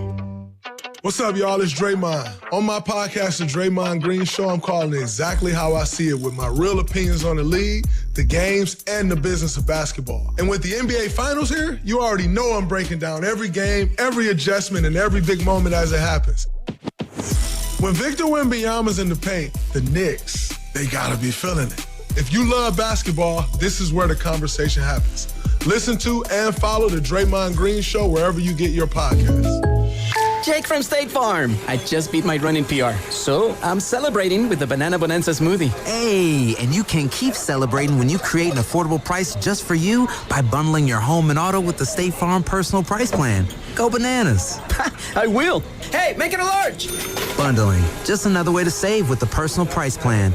Like a good neighbor, State Farm is there. Prices are based on rating plans that vary by state. Coverage options are selected by the customer. Availability, amount of discounts and savings, and eligibility vary by state. Finding great candidates to hire can be like, well, trying to find a needle in a haystack, but not with ZipRecruiter. Its powerful technology actively finds and invites qualified candidates to apply to your job. So while other companies might deliver a lot of hay, ZipRecruiter finds you the needle in the haystack. See why 4 out of 5 employers who post a job on ZipRecruiter get a quality candidate within the first day. Try ZipRecruiter for free at ZipRecruiter.com/team. That's ZipRecruiter.com/team. ZipRecruiter. You're listening to 95.7 The Game, KGMZ FM and HD1 San Francisco on Odyssey Sports Station and the home of the Golden State Warriors and Valkyries. Always live on the free Odyssey app and now coming to you live from the Laughing Monk Studios. He brings the passion. For what? I want to know now. I'm mentally invested. Don't tell me to pray and you don't say what for. He brings the perspective. Yeah, I think they both have a great point. Get off me, text line. He's truly one of a kind. That is wow. Oh, my God. Oh. And he's doing a great job. I need you to man up and say what you really want to say. Simon, you're doing a great job. OJ Kenobi. And together, they're Steiny and Guru. Yeah. On 95.7 The Game. Well, another day, another concert free. Yeah, no doubt about it. And I got to say something about E's game, his producer game. If we played his best hits, who saw that coming right there? And it just lightens the mood and gets us going. The Anunoby? Yeah. No, our guy. Wait, one more time. O.J. Okanobi. Not Luke. O.J. Okanobi. There we go. Oh, dude, your hair looking phenomenal. Oh, boy, thank you. Now, some people said, did you color it? Yesterday, I meant to read it and I forgot. No. That's your natural, huh? I've never put Grecian formula into my hair. Look at my man. Dude, you killing the game. I'm like George Clooney. Do you ever hear George? Not like that. Depending on your perspective out there, ladies. Stop with the Clooney. He stopped wearing makeup. He doesn't do any. He wouldn't put any makeup anymore for interviews. Come on, Steiny. I didn't know that. He's like 63, 64, and he's like, it's over. He's like, if you're 60 years old and you're still thinking about your appearance, he said, hey, it's okay to want to look good, but like hit the pike. You're 64. I didn't know that. Yeah. Well. So I got some Clooney in me about that. I'm not afraid of getting older. And I'm not either. I'm embracing it. Well, finally. Yeah. Because this is the first time you've ever gone public with your age, and now everybody knows. Yeah. That was a big step for you. No doubt about it. Speaking of age. We got younger. Who did? Go ahead. You said that. Well, if you had 24 and 40 is 64 divided by 2, so the Warriors' average age of the two guys that are now on the team is 32. Al Horford, 2-year contract, $14 million, fully guaranteed. He'll be here for 2 more years. Okay. Let's talk about it, Dub Nation. Before we get to everything, Stoney, sure. A lot of comments to you and I on Twitter yesterday, Facebook, Evan clipped us, and I love what we said, but a lot of bad, negative stuff. But somebody just referred to me as a hamburglar from McDonald's, the guy that had the pinstripes with the shirt, and it's bothering me. But anyway, moving forward, I'm mad at you. You said the Warriors thing is about clearing the books, Goo. And I love Al Tito Horford, but 2 years? 2 years? So that goes against what you put in my mindset, my psyche. And now, put this in the cappy before the concert tonight, ASAP Rocky. Draymond Green will be announced here shortly. I think Monday can go down, that they're ripping it up and he'll be back for multiple. And this is on the cusp of you adding 2 youngsters that I'm excited about. Well, who's the other one? We got 2. Jace. Lendeborg. Yeah. Who else? The one we drafted last night. Who's that guy? LeJay Jones. Oh, LeJay. Stop playing with me, man. No, I'm excited about him out of Florida State. Yeah, you mean the volume 3-point shooter who shoots 31% from college threes? I like him. Yeah, he's not shy. I like him. Stoney, 6'7". We got some length, we got some youth. But just real quick, I don't want to overshadow that pick, but the Horford thing is a bit of a head scratcher, right? Why 2 if you said it was about the books? I said it was about the books, and it is about the books. So explain this. 28-29 now. Wow. It's really that simple. Shout out World Cup. They're kicking the can down the road. Why? So Post is out of here. I think what's happened, and I don't know if it's happened in the last day or 2, probably not. But if you look at their books, they have a lot of room in next year, not this upcoming year, next year. After this upcoming season, their books are cleared. But I think they know they're re-signing Steph Curry. Like Steph's going to get a lot of money. No problem in there. 27 and 28. Okay, no problem there for me. Okay, so if you have if you have Steph under contract for 2 more years, then you really can't clear a ton of space and field a team and get so far under it next year. So, I think what's coming clear now is this is a 2-year deal now. It just is. And so do you expect Draymond to follow that now? Does this have anything to do with that for you? This announcement with Horford? Because to me, it solidifies they're going to rip it up and Dre's coming back for 2 more. Well, yeah, I think that's a possibility, obviously. I think it's a strong one on my end. But, the other thing is I think we can pencil in Steph Curry contract extension at the end of the summer. Oh, that's like we all saw that. Okay, so if you're going to do that, and that means that Steph Curry's around for 2 more years, then what do? Well, I guess you run it back 2 years. I think in the meantime, I think what they're trying to do is they'll have Curry for 2 more years. They'll have Horford for 2 more years. And in the meantime, they'll make decisions on other guys like Butler, Porzingis, and Green. And then over the course of the next year or two, they'll try to get some younger players in here.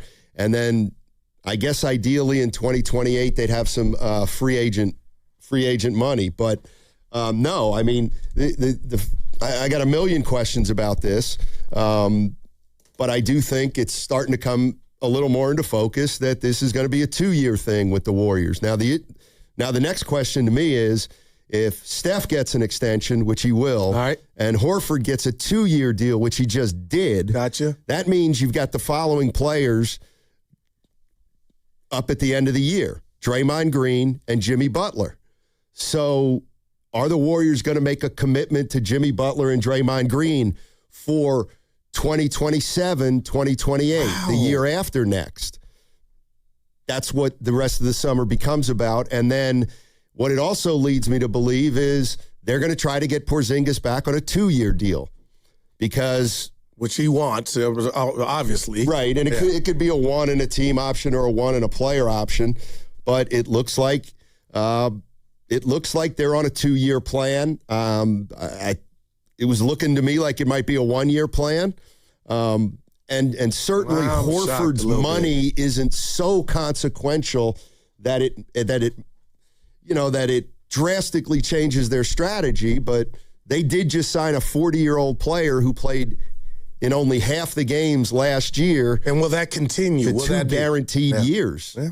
So, this is the danger if you're going to go down that road. If you're going to go down that road of signing Horford for a couple years, Porzingis for a couple years. If Butler gets another year, we're going to be older for longer, and you're paying guys money for playing half a season or a little more than half a season. And are you in the way of your young guys' development, or are you going to say, Guru, that they push that to the side? I mean, I don't think Al Horford's going to play enough minutes to ever keep a rookie down. But they clearly like Al Horford. More than they like Post, right? Oh, obviously. I'm fighting the fight for my guy. That's obvious at this point. But no, it's a little bit it was definitely surprising to me. I didn't this is the first surprise to me of the offseason. And Dre's coming now. Now I know Dre will be. Could you imagine now with this news, and they played hardball with Dre, and Dre is a junkyard dog, headed to the Hall of Fame. Dre, I get that. But I know upstairs mentally you are ferocious. Stuff matters. Could you imagine now with Al getting this guaranteed 2, and they tell Dre, you're the one you got to come back and play on 1? That there's no way, just from a mental standpoint, they would think that was going to be okay for Dre. Well, I mean, you can't if they've. Oh, I'd be hot. If you're who? If you're Draymond Green and they're just like, hey, you're playing this one out. We ain't but you did this for Al? I know it's a different amount of money, but damn. Yeah, we did. I'm with you. But that's an invitation for, oh my God. But maybe they want to invite that. Or maybe, what, I also think, I do think this is looking more and more like they're going to try to move Draymond Green. And if they can, I think they will if they like the deal they get. There's a lot's happening around the leagues, Donnie.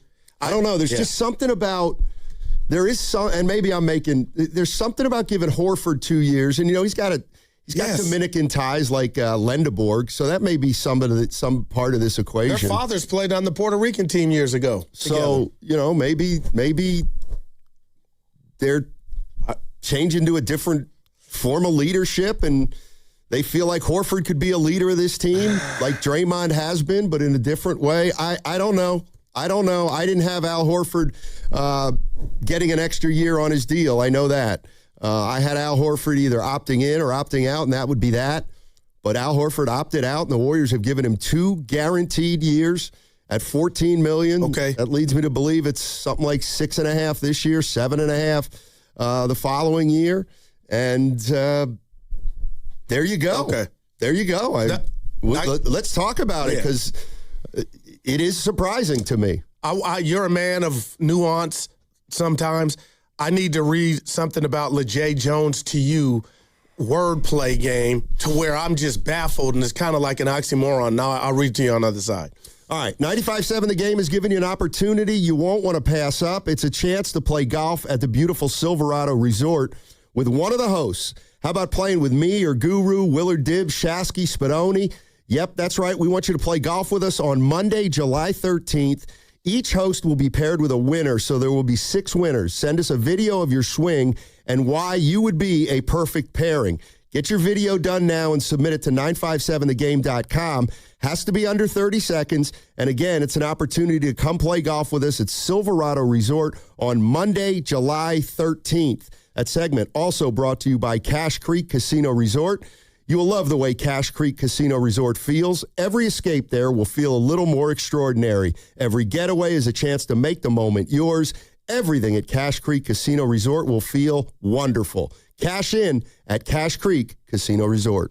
Hi, I'm Richard Estrada with Atco Pest Control. What's bugging you at home? You can grab a spray or set a trap, but real pest control starts with identifying the source of the problem and keeping them out of your home. Atco has been servicing Bay Area homes since 1985. We take the guesswork out of it so you can move on. Go to atcopest.com.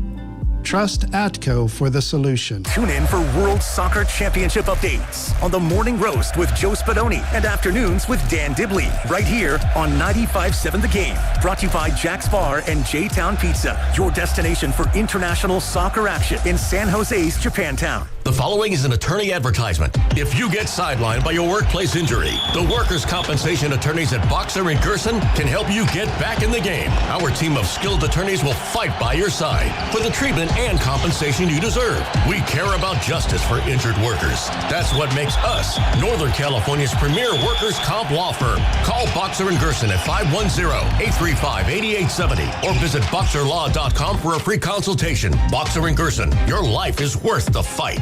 Alameda County Fair in Pleasanton, June 19th through July 12th. Kick off summer with food, rides, and a Big O Tires concert series with Flo Rida and Elle King. Save at AlamedaCountyFair.com.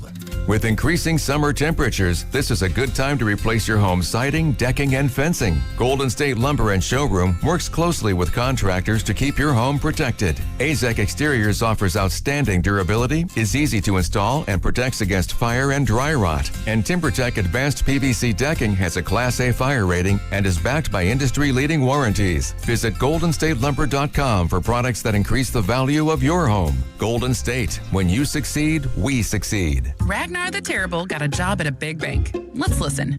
So what's it like being a 5th century warlord? Same as Big Bank. We conquer and extort gold from conquest. Huh. We just lower our customers' deposit rates and raise their fees. And if they argue, put on their floorboards and crush while dining. So smart. Star One isn't like the big banks. We think banking should be pain-free, with lower loan rates, higher deposit rates, and friendly customer service. Star One, in your best interest. Hey, Bay Area sports fans, get ready for game day with Laughing Monk Brewing. Whether you're watching with friends or heading out after the final whistle, Laughing Monk has the perfect beer for the moment. With locations in Sunnyvale, Scotts Valley, and Bayview in San Francisco, there's always a Monk nearby. And now, check out their newest San Francisco location in Nopa. From crisp lagers to bold IPAs, every beer is righteously brewed in San Francisco. Grab a pint, grab your crew, and make game day better at Laughing Monk Brewing. Righteously brewed in San Francisco.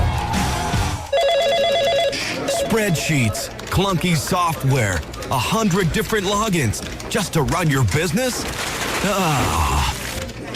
There's a better way. Odoo. One simple, connected platform that handles sales, inventory, accounting, and more. So you can focus on growing, not juggling. Make the switch today at odoo.com.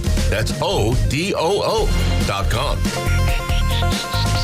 My name is Whitney Allen, and I'm a widow. My husband, Ryan, died. We never thought we'd ever have to use life insurance, but the unexpected happened. With Ethos, signing up was fast and 100% online. You can get a quote in seconds, apply in minutes, and get same-day coverage. No medical exams, and you can get up to $3 million worth of coverage. I'm grateful we were prepared. Get your free quote at ethos.com/radio. That's ethos.com/radio. Paid spokesperson. Time spent on application may vary. Online health questions required. I'm Bob Burke, founder and chairman of Burke America Parts Group, a family of brands that includes RepairClinic.com, an appliance and HVAC parts solution company that's grown into an international brand. Before AmericanEagle.com, we partially launched a new technology platform developed by another firm.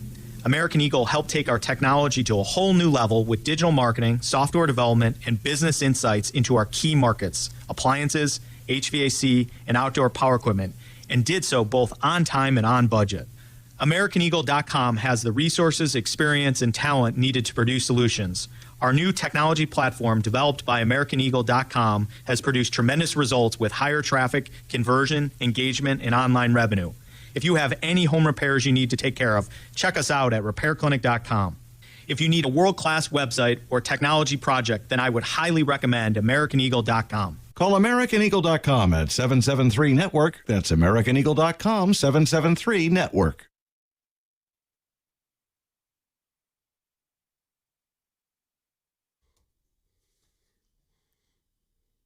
Daryl Guru the Johnson. I should be in a Napa State white jacket because I'm crazy. I am ready to go. Now, back to Steiny and Guru on 95.7 The Game. All righty. Warriors had the NBA draft on Tuesday and Wednesday. They got Yaxel Lendeborg out of Michigan in day one. Day two, they've got LeJay Jones, Florida State, 6'7". Yeah. Guard, wing. We'll see if he can play.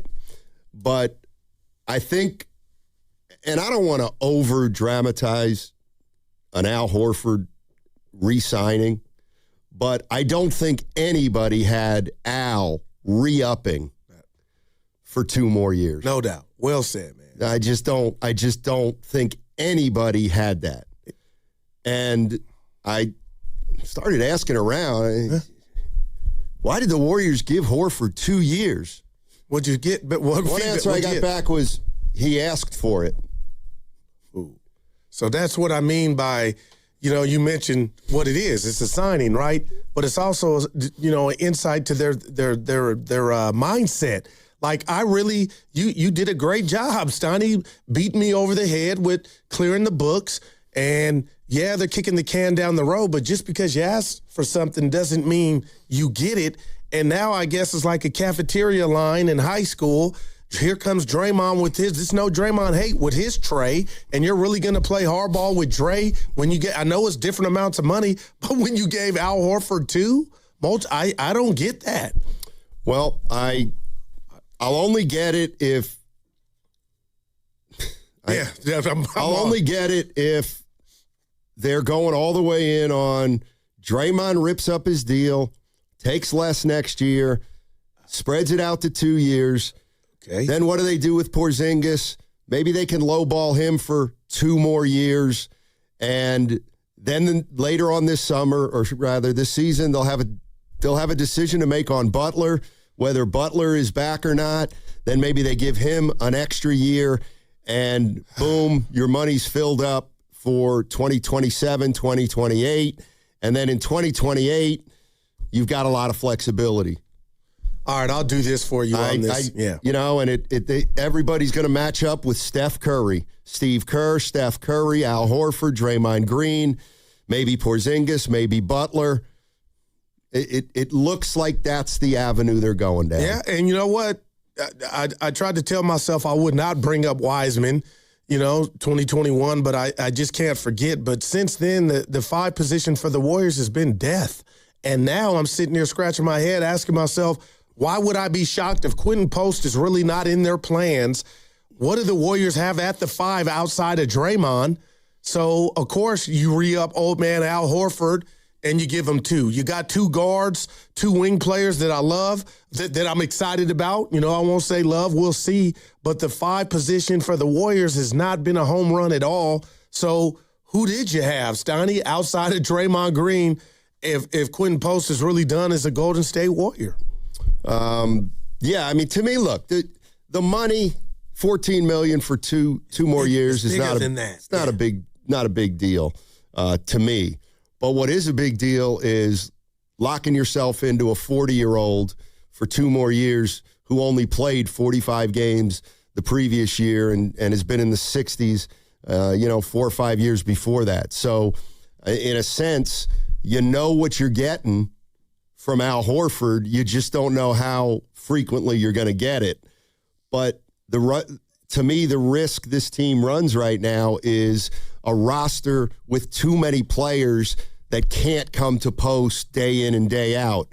And there's no way, to me, around that. The other thing that I'm thinking is maybe this is kind of a tacit way to acknowledge, although I don't understand where it fits in, that, next year is going to be a tough year, and they're probably already eyeing another draft pick with that pick, and maybe they're going to use this season to see if they can get off Draymond or Butler or both, get another young player or two in here, and then you have Steph here for a couple more years, Horford here for a couple more years, and more young players kind of being added to the team.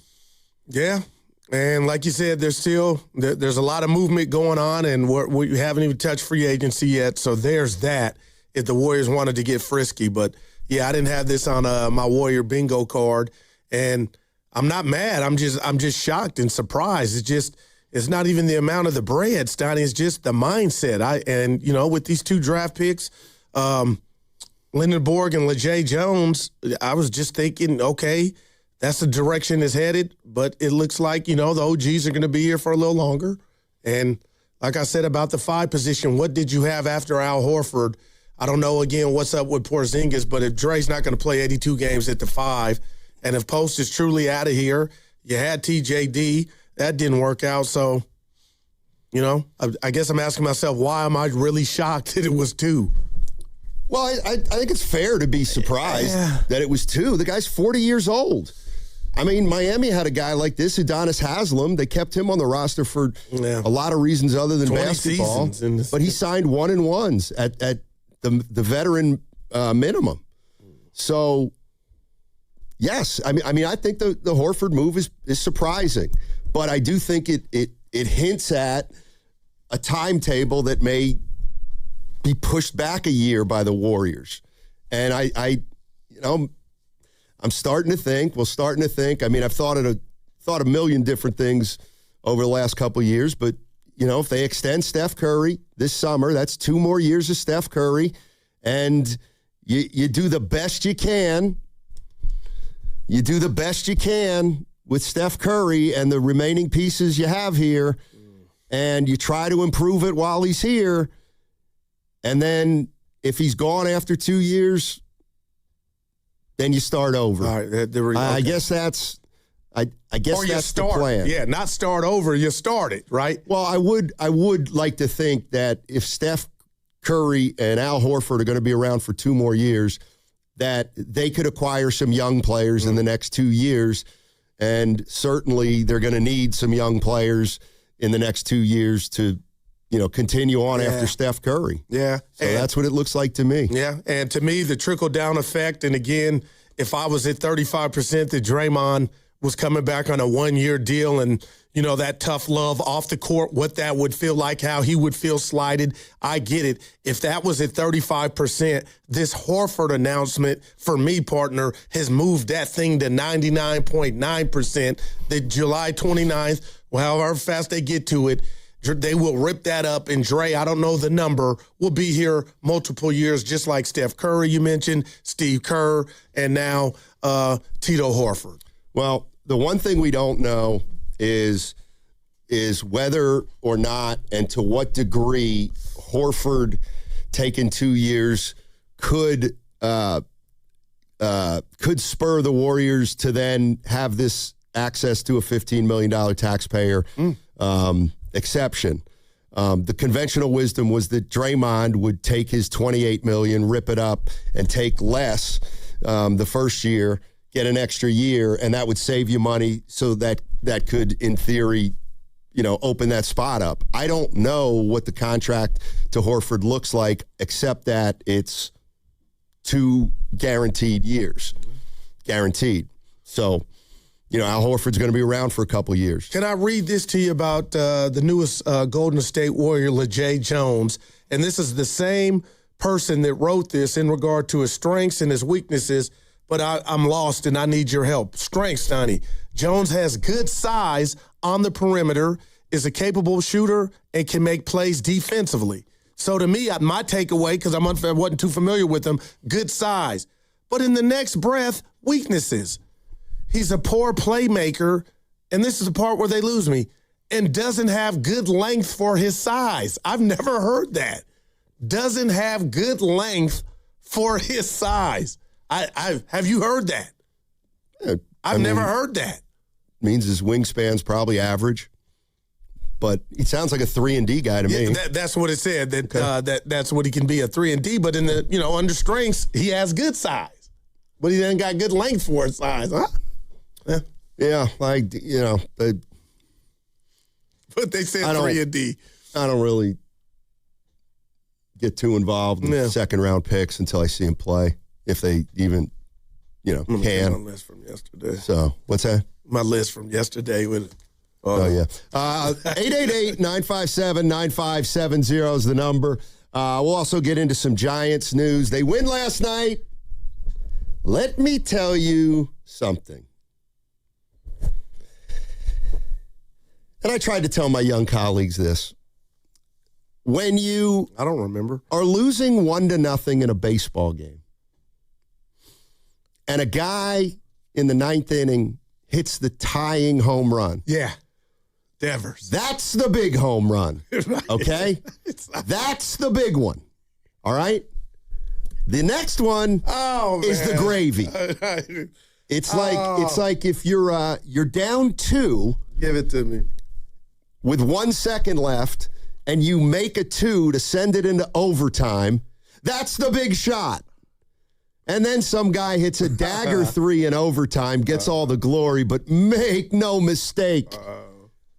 Put that one in Rafi Devers' war column, baby. Yeah. Shout out Original Joe's, because that was a meatball. That was a meatball right over the plate, and he deposited right over the center field fence. You want to talk about some of the best at-bats that I've seen this year. Holy Toledo, was Devers grinding last night. Oh, my goodness. How many pitches did he see alone? I mean, he wore out the A's staff. Their bullpen is a big win for the Giants. Yeah. Go for the sweep today. First time all season. And then should probably pass along this news. Giants president Buster Posey was supposed to do an interview today at 7:30. What did he say? On the other station. And, he didn't do it. Larry Baer did it. Oh. Larry Baer. Yeah. So they were promoting Posey, and I guess he didn't come on, and Larry Baer took his spot. They went to the bullpen. Of that, you will. I already know. Oh, what? Oh, you know? Yeah. Oh, tell me. No, I feel. Oh, goodness. You know or do you feel? Those are two very different He's things. in over his head in regard to, high leverage situations and handling the media. They should have did this the other day when he talked in the dugout, but this is probably a byproduct of how bad that went. And they're like, Buster, you know what? We're going to the pen. Oh. And here comes the wolf. What was our Harvey Keitel and Paul Fix to do? Get it fixed. And Larry took up. It's just, big win for the Giants, but this is a season that I won't forget, because it's bigger than just the stuff on the field, which is a big reason why it's bad, but it's also the stuff off. And now I'm wondering, and you tell me if this is fair, and I'm not trying to do too much, I'm putting Vitello and Buster Posey in the same category in regard to two guys that might possibly say, you know what, this ain't me, I'm out of here, or let me do something else for the organization. Like, that's on my bingo card now for the Giants. I think Posey's might be faster out the door than Vitello at this point. Who would have thought? I mean, that you would even have that thought. Do you think Posey said, I'm not doing it, or do you think the Giants said, you're not doing it? I think Posey said, I'm not doing it. They promo. Yeah, they did. So that makes you think he was on board, and they were, I don't think they would have let it got to that point if the powers to be were like, hey, dude, because they would have got that sooner. Like, hey, we can't put you out there. Like, we don't even want you talking. No. Yeah, big win. That was a win. They were down 1-0 in the ninth. Right, but there's 13 under. You know what I mean? They are. 9.5 They back may of the not third have a wild big card. win all year. Yeah, quite 18 frankly. back of the division, 9.5. But I'm done with Johns Nightly. 888-957-9570 is the number. We're talking about Al Horford. He has been re-signed. He opted out in his player option, and the Warriors re-signed him to a 2-year deal. 2 years for $14 million. That's 6.5 probably the first year, 7.5 the second year. And the big question I have for Warrior fans is, look, if you're a fan of this team and you know what's up, it looked like, I think to a lot of people, maybe not, that they were going to push this thing one more year. Warrior fans, do you think they're trying to push this 2 more years now? And I don't necessarily think this in and of itself means they're pushing all their chips in for 2 years, but it does lead to questions about if you're going to give Horford an extra year, now what do you do with Draymond? Oh, man. And now what do you do with Porzingis? Right. Or Jimmy Butler. Later on, what do you do with Jimmy Butler? So 888-957-9570 is the number. I think it's pretty apparent. Everybody likes Al Horford. It's just we thought he was going to make the decision to be done with basketball. So I guess that's why in a crazy world, Steiny, he's at the age to where he was going to walk away and we understood it. Now you want me to buckle my seatbelt and get excited for 2 more years when they say when you're even thinking or pondering about retirement, you're done. You're already retired, you know? Well, and is he going to do the same program? No back-to-backs? I would assume. What? I would assume. I was listening to the Morning Joes, and they put a number. Carter might be able to help me in regard to games played for Horford if we set it at 41. I would 50. take. Oh, you did 50. Oh, I was going to say I'd take over on 41. On 50, I don't touch it. Well, that's not the exercise. You got to make a bet. I'm going under 50. You never have to make a bet. Okay. I'd bet over. What the hell? I'm in a good mood. It sounded like Evan. I'm in a good mood. All right. Well, you're not. Although he's got sciatica. Well, LeBron had it. We got to talk about what popped off in Minnesota. I mean, that's the talk of the NBA world right now. What happened? LaMelo Ball, my favorite, one of them, is now a Minnesota Timberwolf, and I think they gave up a lot. Naz Reid? So Naz Reid for LaMelo Ball's a bad trade. I'm just asking who's a better player. LaMelo I'm just Ball. asking. Okay, it was pretty much a 1-for-1 trade. But my thing is, I envision getting LaMelo Ball, throwing it to Randall and Reed. No, throwing it to Gobert. Well, he's their lob threat. Yeah, they got smaller. Okay, but they might not be done. What if they get Jaylen Brown? They're going to get smaller even still. You think I don't know what's going on in Minnesota? Well, you think I haven't been in touch? You didn't tip us off. No, you're right. I don't. That's because I don't do that. Well, what do you want? Give me a team. I'll tell you what they're doing. Minnesota. They're going to get Jaylen Brown, and they're doing what? Now that will. Let me tell you what they're doing. If you get Jaylen Brown, San Antonio shook. Because tell you what they're doing. You gave San Antonio a run. This is what gutsy organizations do. They see a trend and they go, no. Minnesota went bigger than most teams earlier than most teams. And now they're saying, you know what? Let's put LaMelo Ball, Anthony Edwards, Jaylen Brown, and Desumnu out there. Let's get 4 basketball players, not big guys who happen to play basketball. Yeah. You pulled the Jaylen Brown part off. That is called thinking outside the box. Now, Finch won't be coaching the team after January, but we'll see what happens. Gotcha. Let's go to Jimmy. 3 seconds back. Let's go to Jimmy. Jimmy's in Bayview. Hey, Jimmy. Hey, guys. Thanks for taking my call. Sure. Actually, I really like this move because what that does, that gives them a locker room presence if they move off of Draymond or Jimmy Butler or both.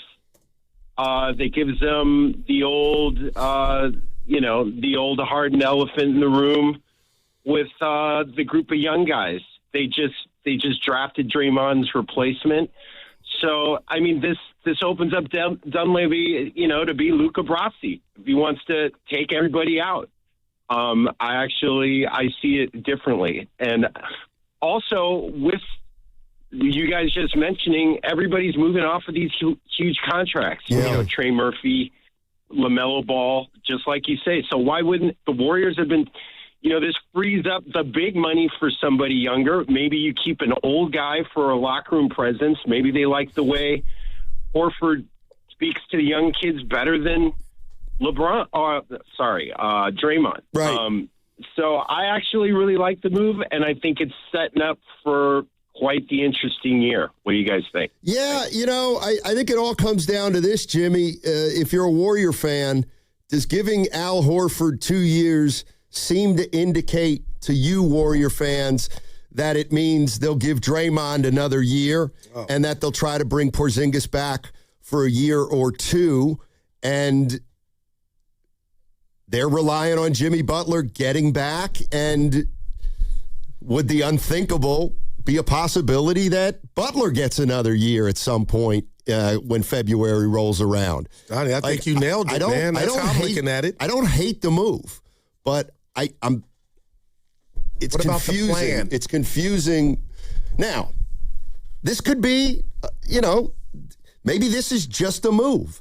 And on, in the next day or two, we're going to hear that Draymond Green is opting in, period, end of story. And then we move on with Draymond in the last year of his deal and try to figure out whether the Warriors are actually trying to move him or not. But, here's the way I look at it. While I'd love to downplay, big deal. Horford's got 2 and Draymond's got 1. I got to believe that the Warriors, they're prepared for whatever happens with Draymond. Maybe they're saying, we'll take Horford for 2. That second year is $7 million. Big deal. He's a great mentor. Draymond, you've been great for us. You got 1 more year. We're going to transition the leadership of this team from you to Al Horford over the next couple years. And, if you don't want to be here, we'll try to move you. But Al Horford, in essence, has nothing to do with Draymond Green. They like Al Horford. They're giving him 2 more years. And Draymond, you're playing on 1, period. This, what if the Warriors, what if the Warriors could the Warriors use it? Draymond, 4 years ago, 4 years ago, we acquiesced to you. And not only did we acquiesce to you, we gave you a player option. So this is your player option. Use it or don't. That's what you wanted. When you took that player option, you might have been thinking, oh, well, I'll just opt out that last year and get more money. Well, guess what? We're not there anymore. So maybe the Warriors are prepared to stay tough with Draymond Green and see how he handles coming back on a 1-year deal. No, I hear everything you're putting down, and so much of what we do in this business is you think you know these players or you know their personality. But from my vantage point, if Dre is put in that situation, the Warriors echo those sentiments that you just talked about that you're going to play on. He opts in. He loses the Janet Jackson, the control of being traded, which could happen, quick, fast, and in a hurry. And to me, that's the part that wouldn't sit well with them is I can sign my John Hancock or I opt in and I could be on the first thing out of here. Now I'm just looking at this with the Warriors have decided to go run it back, and they're going to run it back, and Jimmy Butler's a part of running it back because they know what he's going to do when he does get close in regard to some new money or wanting that. And I hope I'm wrong because I would do it differently. But this, I know it's small money, but this Horford deal and the fact that he got 2 and you're telling me your sources or somebody said he got 2 because he asked for it, I feel like Draymond has that credit card too. They know he wants to stay here. The connection with the chef, all that, even Kerr, just I would fall out of my chair or crash my car driving if I get that Dre is just coming back for 1. Man, partner, that's how much this Horford news has shocked me. And maybe the Warriors simply say to Draymond, 2 years at $7 million. We can't go 2 years at 38 for you. We'll do 2 for 14 for Al, but we can't do 2 for 40 for you. You're sitting on 28 this year. And maybe they're they're seeing how Draymond plays it. And I know we're up against it, but that the babysitting or being a mentor thing to me, like Ron Washington in the dugout, and I love you, Ron, but I'm just not thinking they did that for Horford, to be a mentor. All right, 888-957-9570 is the number. I thought this was a surprise, and I'm trying to figure out the rationale and the reasoning, and I'm trying to piece it together why the Warriors just gave Al Horford 2 more years. Does it mean they're, quote-unquote, running it back for 2 more years? Does it mean anything for Draymond Green? 888-957-9570. When you heard Horford got 2 years, what were you thinking, Warrior fans? And were you thinking it might impact their immediate future? Hey, you only get one shot at this. One chance to handle your injury case the right way. One chance to get the compensation you actually need, and one chance to protect your future. And once you make the wrong move, you don't get a do-over. Sign too early, it's final. Say the wrong thing, it's recorded. Take a low offer, you can't go back. So before you make any decisions, call Beam Law. They step in immediately, guiding you, protecting you, and making sure every move is made with your best outcome in mind. Beam Law has recovered millions for clients across the Bay Area and has been named Best of the Bay by SF Weekly 4 times. So if you've been injured or lost someone due to someone else's negligence, don't take that risk. Call Beam Law now at 415-523-5555. That's 415-523-5555. Or visit hurtinthebay.com. That's hurtinthebay.com, because it's not whether you get knocked down, it's whether you get back up. Beam Law, they've got your back, Bay Area. Man, I love this place. I've been surfing here since I was a kid. Now, seeing my grandson out on the water, it means everything to me. Watching him and taking in the blue waves, the sea breeze, the blurry horizon.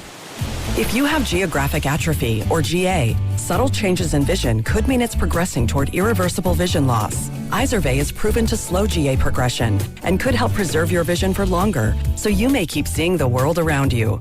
Izervay, or avacincaptad pegol, is an eye injection. Don't take it if you have an infection or active swelling in or around your eye. Izervay can cause eye infection, retinal detachment, or increased risk of wet AMD. Izervay may cause blood in the white of the eye, blurred vision, or a temporary increase in eye pressure. Do not drive or use machinery until vision has recovered after an eye injection or exam. Ask your retina specialist how you can slow your GA with Izervay. To learn more, call 1-855-IZERVAY or go to izervay.com. Paid for by Astellas Pharma. Now it's time for the closer of the week. Presented by LiftMaster and RNS Doors. Turn your garage into the envy of the neighborhood. Visit rnsdoors.com. This week's closer comes from Christina from San Mateo. We've had the pleasure of working with RNS Erection North Peninsula multiple times for our fertilizer manufacturing facility, and they have consistently exceeded our expectations. Dale and George are professional and knowledgeable. Recently, my garage door opener was not working. I was in need of a closer. I was put in touch with RNS Doors, and they hooked me up with a brand new garage door opener from LiftMaster. With LiftMaster's MyQ connectivity, my garage door opener can be controlled right from my smartphone. You'll know when a door or gate has been left open and can close it with a tap, no matter where I am. Be one of the first 10 callers and receive 20% off a LiftMaster garage door opener. Call 1-800-FIX-A-DOOR. That's 800-FIX-A-DOOR. Or visit rsdoors.com.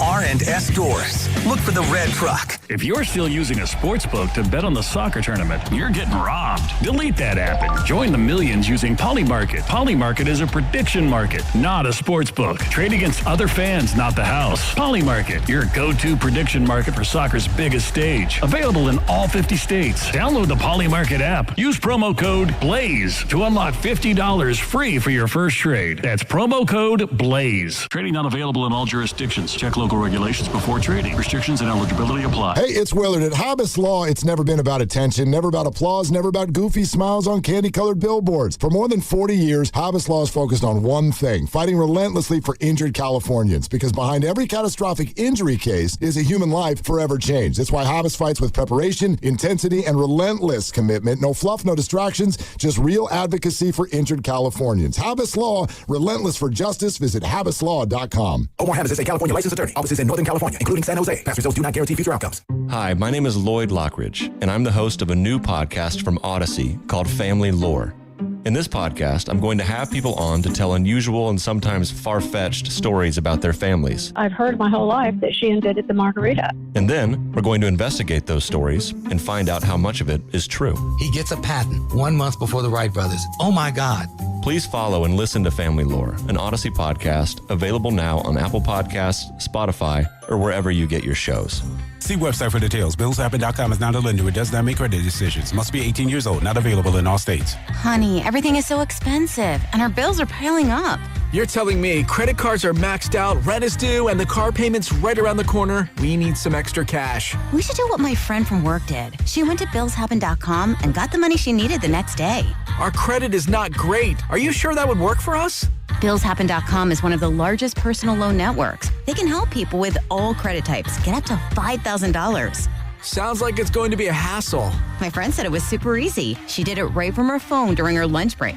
If you have a regular source of income, you can be approved for a loan for up to $5,000, and your cash can hit your bank account the next day. BillsHappen.com's lenders have millions of dollars to lend, regardless of your credit history. Guess what? I went to BillsHappen.com, and we're getting our money tomorrow. Wow, that's fast. Problem solved. If you need extra cash, go to BillsHappen.com. That's BillsHappen.com. BillsHappen.com. Shop Smart and Final for everything you need to celebrate America's 250th. Celebrate 250 years with deals on cookout favorites. This 4th, shop club sizes with no membership fees. For your chance to score a gift card courtesy of Smart and Final, visit 957thegame.com.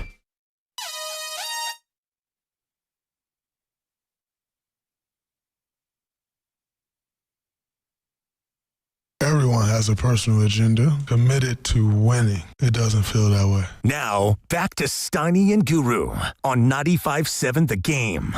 All right. It's kind of nice with the boss out of here. I miss him. You're such a little You're teacher's the one that pet. ain't with it. Please. Ain't with him there with the only thing mouse. you're missing is an apple. Why are you looking at me like that? I'm just seeing if you have an apple over there. Please. For Kieran or one of the bosses today. I'm not that guy. I'm going to throat punch Mohegan. He's having a good time. You don't know that. So wait, you're bothering him on vacation? No, I said you're texting him on vacation about like schedules? I hate to do this to you, but the meeting you just dismissed and didn't show. Dude, you are truly Jimmy Butler. You know, him and I had a conversation, and we talked about an email. I sent it to him. Has nothing to do with him not here. I like saying hello to him, and he's a cool cat. You're so pathetic. Like, what does that do for me if I give apples don't work? Well, you've gotten more raises than me over the years, so it must be working. Get out of my pockets. Oh, I don't have any. I just pockets. know. I know. Hey, I was thinking about this because you kind of brought it up. It's not Jimmy Butler that does what he wants. The original doer of what he wants is Andre Iguodala. Right. So get this. I did text the boss the other day. All right. And it was about sound from years past. And I'm like, hey, like, how far back can we go to get sound and from interview? Like, can we go to 8 years to? And he was like, like, why? How come? And I'm like, you know, you remember that interview at Media Day 10 years ago when Iguodala sat down with us? I'll never forget And they it. were all on a very tight time schedule. And his they only handlers had were right 10 by him. minutes for each interview. Yep. And he was there for 10 minutes. And Raymond Ritter goes, all right, Jimmy, let's go. Or, all right, Andre, let's go. You got to go do this. And he goes, nah. I want to stay here. He stayed another 20. And at one point I said, you know, okay, I mean, they do kind of have a schedule, right? Andre, you know, he goes, you know, I kind of do what I want. No doubt. That was said. And you know why I texted the boss to see if he could find that sound from 10 years ago? Yeah, that's too. Because there's only a few athletes that actually can kind of do what I want. Yeah. And we have another one in the Bay Area. Brandon Aiyuk? No, Devers. Devers is that way. Yeah.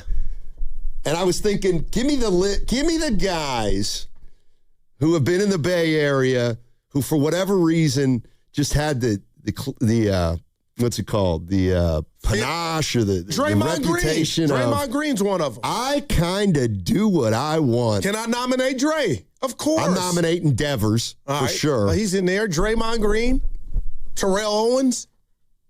Well, they got him up out of here, but before they got him up out of here, Jimmy Butler for show. Jimmy for show. Who else, Donnie? I would say they're above. I got one. This is an easy one. I kind of do what I want. Trent Williams. Yeah, he's in there. Congrats, Trent. And it's actually a compliment. It is a compliment. It's that power. Shout out Stars. I mean, what I'm really getting at is, do I fit that here? By blowing that meeting off last week. Yeah. But then you don't stand on it. You play it like my phone hasn't worked. Yeah, exactly. I don't take it to the hilt. Yeah, no doubt. You're a poodle off the air. To the hilt. But Saturday, I believe that was the same media day where Ross said I had beautiful hair. Ross Golden Dewey. Remember that? I'll never forget that. No, I won't either, because you won't let me. You won't let me. Oh, man. On Woo Day. Yeah, I was having fun. What is the plan with Al Horford? Dude, no, what's the plan with the Warriors? I think I got it. We're running it back. Back. Like I'm trying to do my Berman, a couple backs. And they got these two youngsters. I'm excited to see how they play. Can Dre do a podcast, please? Man. The net one after Monday will be the one. Wait till they extend Melton. Oh, dude, look at you. And they bring Seth back. Oh, wow. Yeah. Yep. I did not see that coming this morning. I was reading. I was like, oh, he's retiring. I saw Al Horford. Then I said, not one. Somebody said, what do you think they're going to do with Horford? I'm like, they probably want him to retire. And apparently not. Yeah. All right. But just think about the state of the 5 position for the Warriors. If you guys are all right and Quentin Post has played his last basketball here, man, nothing on the horizon. Because, our new guys are best at the 3, 4, 2, what have you, but no 5 action. And maybe they can get frisky and do something free agency. Don't you find it, and I'm not saying they wanted this guy or they didn't, but would you have had interest in LaMelo Ball? Man, yes. Hell yes. I told you that. Okay, so, and I get it. You could have had him. I mean, Naz Reid is a good player. I wish we had Naz Reid. He's a good player. So they gave up draft picks, not a boatload of them. Right. But, a couple, one unprotected for sure. I don't know. It wasn't a huge haul for LaMelo Ball. And I get it. He's got some warts, but he's still pretty good. I'll just say this. I envision Minnesota getting stronger with Naz Reid and LaMelo Ball. But to get rid of Randall and Reid, what about that length that was your thing? You were a tree. You were a forest. I guess this is what I don't get. This is what I don't get. Yeah, give it this is what I don't get. Like I love So the Minnesota Timberwolves get to the Western Conference Finals 2 straight years. Then last year they don't get there. Because Ant was hurt, a big part of that. He didn't use an excuse, but go ahead. But maybe their GM looks at their team and says, we ain't it right now. We've got to change something up. Like, I respect that. But Randall was a bull down low. Like, how are you going to get your Well, that was last year. Your paint Did you see him in the postseason this year? He was not very good. He was, I don't know what was going on. Okay, well, there it is. Like, I don't. Because I just remember him giving Draymond Green the business and looking like Moses Malone from the left side. I guess that's what I think about Randall. Like, I don't know what happened last year. Maybe something was off in the locker room and he was a part of it. But I remember him giving Draymond the business. And I'm like, man, this dude. Yeah. Not last year, he didn't. And here's the other thing. And I'm sure you'll have your reasons. You'll come up with some cockamamie reason. Hey. But this is what I don't get. If the Warriors had acquired LaMelo Ball, you'd be doing backflips. But when the Timberwolves get LaMelo Ball, you're like, Steiny, what are they doing? Naz Reid. Well, all right. I don't understand. Like, they're trying to get better, and they're taking chances. And this is not, let's just act like the Warriors hadn't exercised these 2 draft picks. We are in need of Thundercats. Minnesota already has a Thundercat. They're one of the biggest Thundercats, Anthony Edwards. Okay, so I looked at LaMelo Ball going there as dessert. And the cherry on top to me was being able to throw lobs and get the ball to Naz Reid in places maybe some of the guys couldn't get him to before. So all that would come together. Now, had he been a Warrior, he would be the outside of Steph Thundercat, and maybe we could build around him. He would be exciting, and that's why I was hoping we drafted him when we didn't. So there's that. That's the only difference. Minnesota's had success, and they gave, to be honest, I felt like they gave San Antonio a good playoff series. But to say Randall and Reed are now no longer in Minnesota and you add LaMelo Ball, I'm just wondering, are you getting that much better by losing two pieces that I know you're scoffing at? But I guess my question... I like Nas Reed and Julius Randle. Okay, well, did you want to have to pay Julius Randle at some point? Well, that's the difference. They acquired a guy they really like in Desumnu. They looked at their books and said, we can't have Desumnu and Randle on the team. Yeah. They're both making too much. They made a decision on Desumnu, and now they're looking at their team, and they're Nas Reed, they're six man. Gobert's your only big now? Okay, I mean, I'm asking. But again, what did Gobert, Randle, and two Western Conference Finals? But they got worse last year. This is what I mean. Now, this is what kind of bothers me, though. For 3 years, you've kind of been laughing at the Timberwolves. Oh, Steiny, that's too strong, okay, man. They can't get over the way. They two Western Conference Finals, not good enough. Yeah. Last year, they take a step back. Why should they come back with the same team? They're getting worse if they're staying the same. I mean, they're taking a chance. Steiny, I'm being real. I've never laughed. I'm like, if you enhance what you already have, then who knows? But don't put me in that umbrella or that jacket. I never laughed. Do you know anything about their chemistry issues? No, that's what I'm thinking. Julius Randle. There were some reports that it was ugly. Okay. And he was a part of it. Well, that explains that. Yeah, but the Nas Reed, that's the one that there's not too many Nas Reeds to me in the league, man. Well, again, you view him through the lens of being a Warriors killer. You think so? He's not even a starter. Well, he's a sixth man. Yeah, but Stein, he could start on many teams. LaMelo Ball was an all-star. No doubt. I get it. I'm not even crazy about LaMelo Ball. But who's a better player? Yeah, LaMelo Ball. Okay. And he's younger. I love it. So why wouldn't you just say, they upgraded their talent? How about this? I think Minnesota's not done. What probably if I get not. you that? Okay. They're probably not. All right. Because if somehow you can land at Jaylen Brown, then my gosh, San Antonio's like, oh boy, that's just me. I mean, but I kind of never understood that. If they get LaMelo Ball and don't get Jaylen Brown, the trade's worse than if they add Jaylen Brown. Well, it's like one's got nothing to do with the other. Yeah, no doubt, and they must feel that way. Well, yeah. Does it also matter that they finally got a point guard who's a great passer to play with one of the best shooting guards in the league? Yeah. They also talk about LaMelo Ball's like the best lob thrower in the NBA. Well, the Timberwolves have a big son of a gun who doesn't have great hands that they can lob it to now in Gobert. Let me ask you this. I'm going to switch it up on you. And because what you said about the second round pick or picks, but LeJay Jones and Lindenborg, what grade would you give the Warriors on the draft? Or is that you? I saw a mock draft grade analysis from somewhere. I can't remember where. Like the first 20 teams all got A's. So, look, Lindenborg. We got something we needed. Like, how do you... Both of them. I'm giving the Warriors a C for Lindenborg. Okay, why? No, it was expected. Okay. I'm giving him an A for Lindenborg. Why? I don't know. Because he's good. Yeah. I'm giving him an F for Lindenborg. Why? Well, because he's got no upside. 6'9" and 6'7" collectively. Let's see if they can play. I know one of them most likely can play with Yaxel. And this other one, Mr. Jones, I'm excited, man. So you're excited about a second-round pick? Or, don't you want to see him play to see if he can make the team? Yeah. I usually like to. But you say you're having fun, and I'm having fun a little bit. But size I'm going fit. Size matters, and I like 6'9". I like 6'7". And that's what they brought in. And this Warrior system, if he can hit the ground running, both of them, and learn this system, and by all accounts they can.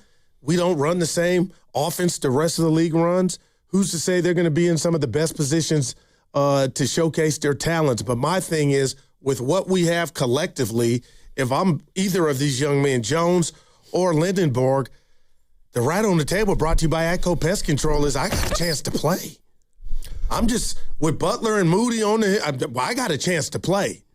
Not only does he have a chance to play, I was reading John Hollinger in The Athletic, formerly of the Atlanta Hawks front office. He says Lindenborg should start for the Warriors. Man. Yeah. 888-957-9570 is the number. Warrior fans, you might have woken up to the news today that Al Horford is now going to be a Warrior for the next 2 years. He had a player option, and the assumption was he was either going to exercise it or retire, and instead he opted out, and the Warriors gave him an additional year. He's now under contract for 2 years for the next 2 years for $14 million. And while I don't have a huge problem with it, I am a little concerned about the signal it's sending. And if Al Horford's going to be on this team for 2 more years and you're going to extend Steph Curry later in the summer and he'll have 2 more years and Steve Kerr is coming back and he's got a 2-year deal. My question to Warrior fans is this setting up Draymond for 2 more years? Is this setting up Draymond Green to opt out and get 2 more years? Is it even setting up for a Butler extension in February if he's ready to come back? That's the biggest. Those are the biggest questions that I have about the Horford contract. I think there's a possibility you could just bring Horford back and it doesn't mean anything for Draymond Green. Meaning they're going to make him opt out or opt in, and if he opts in, then maybe they'll try to move him. Man. Or they're daring him to opt out and become a free agent. Yeah. Maybe the Warriors have told him, if you opt out, we're sitting tight. And if the Warriors are sitting tight, it won't be long before we hear that from Draymond Green. So maybe the Warriors are prepared to start making some decisions that may end up ruffling some veterans' feathers. Yeah. I'm in your ear so much. I forgot we got a guest. Who we joined by? Oh, thank you. Yeah, God, I'm such an idiot. That's me. I'm throwing everything at you. 1 o'clock. It only took me 65 minutes to tease. And like I said, it's nice when the boss isn't here. You'd be so pissed right now. Jimmy King, former Fab Five member, is going to join us at 1 o'clock. Jimmy. He now works for Jalen Rose's Academy. And we'll talk to him about Lendeborg. Jimmy King was part of the Fab Five Michigan team that went to the finals. Man, legendary. And we didn't need to include you in this because I knew you were busy last night, but Evan and I were doing a lot of Evan, you want to tell Goo about the prep we did for the Jimmy King interview with Dan Daly yesterday? Well, you looped in your Michigan insider. Yes. And he gave us a lot of great, memorable moments from Jimmy King's. Wait, he was there for 4 years, right? He might have been. But, okay. Particularly the first 2 when they went to back-to-back NCAA finals. Yeah. So we got a lot of background on Jimmy King. He was a Fab Five guy. Well, I'll just sit it out. Well, no, Dan Daly's not coming to interview him. Well, he just gave us get none of the intel from the prep. So I'll sit this one out. Hey, you want me to? I can read them to you. No. I can read them to you. If you didn't think to send it before, it's okay. Just keep it. You don't understand. Yeah. He was telling us stories about. I understand. No. I don't think you do. Yep. This is really fun stuff. I almost want to leave. No, this is fun stuff.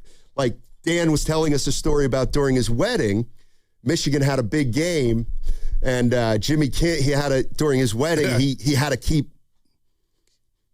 leaving during the reception. Right. Check on the Michigan game. Oh, okay, got it. And it happened to be a game where I guess Jimmy King made a game-winning shot. Oh, this is Dan. Yes, this is Dan. I feel so he's got all these. Yeah. So this prep we're kidding about is him telling all these goofy stories about watching Michigan. I wasn't mad. You knew I wasn't mad. No, I know. Jimmy King. Yeah, there you go. And are you going to tell him you think you're the inventor of the... I will absolutely do that. I will absolutely do that. You never had, and this is not bad, but you've never had sizzle or been the cool guy. I brought in... You admitted. My college yearbook from 1983, which was before the Fab Five. There was a photo of me playing basketball, and I had big baggy shorts on, and there was a caption about the big baggy shorts that I preferred to wear because I hate tight clothes. And so, yes, the originator of the baggy short was me. I dare you. Oh, I'll tell This Jimmy is that. material, and you're getting better at your material game. But yeah. Let me see. Jimmy King. He never has swag, and it's okay. Five. Look at Let me see. What year was that? Probably 85. Yeah, they pattern themselves after a small Division III point guard. Look, it's in Wikipedia. Oh, my gosh. Hey, I'll tell you this. If Yaxel can start, Stoney, what if I told you if it were up to me, you're starting already, kid. I ain't seen you at the Classic. This team needs that. So that's where I'm at. And last thing about Draymond or this Horford news, that's what I did with it. And I'm running with it. I'm assuming. But when I saw that Derek Jeter next to the years in regard to the contract, I'm looking at the Horford. And this could be wrong, but this is how my mind works. There's no doubt, Donnie, if we had to place a bet, it's minus 950, and that's a lot. The Draymond's they're ripping that up, and he's coming back for multiple. Now you're going to tell Dre we're playing hardball? Yeah. Old man Tito's got here, ain't been here much time. You always wonder that. That would mess up chemistry, the flow. Like, there's just no way they would sign up for that and do Dre like that. Maybe they're inviting that. Maybe they're almost inviting that to see how he'll react. But you really think they're going to finally do it that way? If I don't know. He's on that list of the Jimmy Butlers, the Trent Williams, the Devers. He's on that list, and he's mastered it. Okay. So all of a sudden, now you're going to do it. I think there's stuff bigger than just this next season. By all accounts, nobody's picking the Warriors to win anything. Clay, unfortunately, did make it. You really think they're going to say night-night to Dre and shop him? Like, maybe. Like, that's my answer, maybe. I agree that the Horford thing makes me think, yesterday I thought he wasn't getting one. Today, I'm like, boy, are they really not going to give him one, but give Horford one? You're right. That's something that would be very interesting. But, I don't... Bless you. Excuse me. Yeah. I may have another one coming. Yeah, I would have turned the mic off. It's like, hold on, we got a super chat from Atco Pest Control. Give it to me. Giannis didn't want to come here, nor does Kawhi. Per Jake Fisher, he'll only sign an extension with the Raps and Spurs. I get it, the team is horrible. Blame Joe. Oh, there must be a new report that Kawhi Leonard said, no Warriors. Yep, add him to the list. Yeah. I mean, they might have to re-up with Draymond. I just feel like it's right there in front of my face like a piñata, man. And you can hit it with a blindfold. There's no way, man. 510, Steiny, why are you surprised that the Warriors extended Al Horford? How didn't you see this coming when this has been coming since 2022, 7 days before my birthday when Draymond punched Jordan Poole? At that point, the Warriors organization had a decision to make. Do we get rid of Draymond Green and go younger, or do we stay with Draymond Green and get older? We all know what the choice the Warriors made, and now for the next 4 years, the Warriors will be old. Well, I don't know about for the next 4, but next 2. For the next 2. Well, what about these 2 draft picks? If they pay, and especially if Yaxel's starting. Yeah, but Horford could also be starting. I did not. Know, man. You'll get a kick out of this, Goo. I did not have Al Horford getting a 2-year extension on my bingo card. I said that. I know. I didn't say you might want to lose that, too. The bingo card, That's not how I sound, though. No, I know. Yeah. But anyway. Yeah. You got to ask me about yesterday, too, my golf lesson. I will, but I want to give it proper time. Well, I'm not going to squeeze that in at the break. We might be able to get a whole segment out of that. Dude, I'm telling you, I could live in Mill Valley. I was just looking at the... Like, what's funny that's like saying, I could live in Beverly Hills. All right, I mean, dude, Evan, I saw some spots. It's a different vibe over there, It man. is. It is a different vibe. Yeah. It is a different vibe. I like it over there. It's nice. Beverly Hills, that's pretty good. It is nice. Is Draymond getting an extra year, Warrior fans? Is that what's happening here? Yep. All right. Done. Hey, by the way, you take your glasses off. Brandon Aiyuk, I guess, has another video. He's incredible, dude. Man. Let me tell you who this guy is. Go ahead. Being a little cat. Brandon, let me tell you who you are. You're like every punk 30-year-old that works for a company. Okay? Remember when you were like 30 and you'd work for a company? I did. You'd get fired or you'd get let go or you'd quit and you'd be like, I'll show them. You see if this company survives without Matt Steinmetz. I'll walk. I'll tell you, boss, I'll walk. And then what are you going to do? And after a while, you grow up and realize nobody cares that you're gone. The show goes on. Nobody. That's pretty good. That's pretty good. I'll tell you what. Hey, 49ers better not, or they're going to be in big trouble if I leave this. They don't even know who you are right now. But he's saying Commanders, like, all that needs the Niners do their part. And he's on the Commanders. I'd try to sign him to an extension just to not let him play for anybody anymore. I mean, the little cat. All right, 95.7 The Game is giving you an opportunity to play at Silverado Resort with one of the hosts. You want to play with me, Goo, Willard, Div, Shasky, Spadoni? That's right. We want you to play golf with us Monday, July 13th. Each host is going to be paired with a winner, so there will be 6 winners. Send us a video of your swing and why you'd be a perfect pairing. Get your video done now and submit it to 957thegame.com. Has to be under 30 seconds. Again, come play golf with us at Silverado Resort on Monday, July 13th. That segment was also brought to you by Cache Creek Casino Resort. You're going to love the way Cache Creek Casino Resort feels. Every escape there feels a little more extraordinary. Every getaway is a chance to make the moment yours. Everything at Cache Creek Casino Resort will feel wonderful. Cash in at Cache Creek Casino Resort.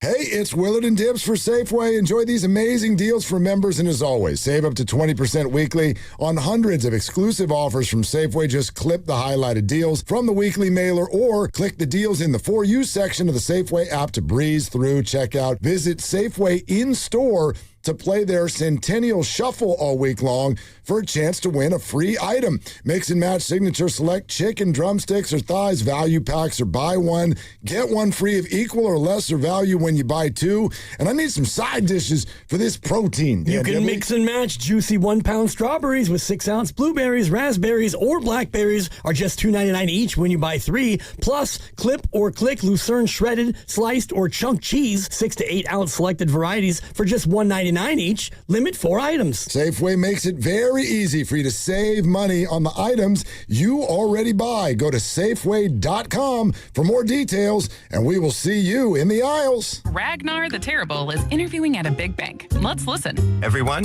this is 5th century warlord Ragnar the Terrible. He killed it in his first interview. Not literally, but close. Ragnar, what would you do if a customer complained about high loan rates? I make video presentation.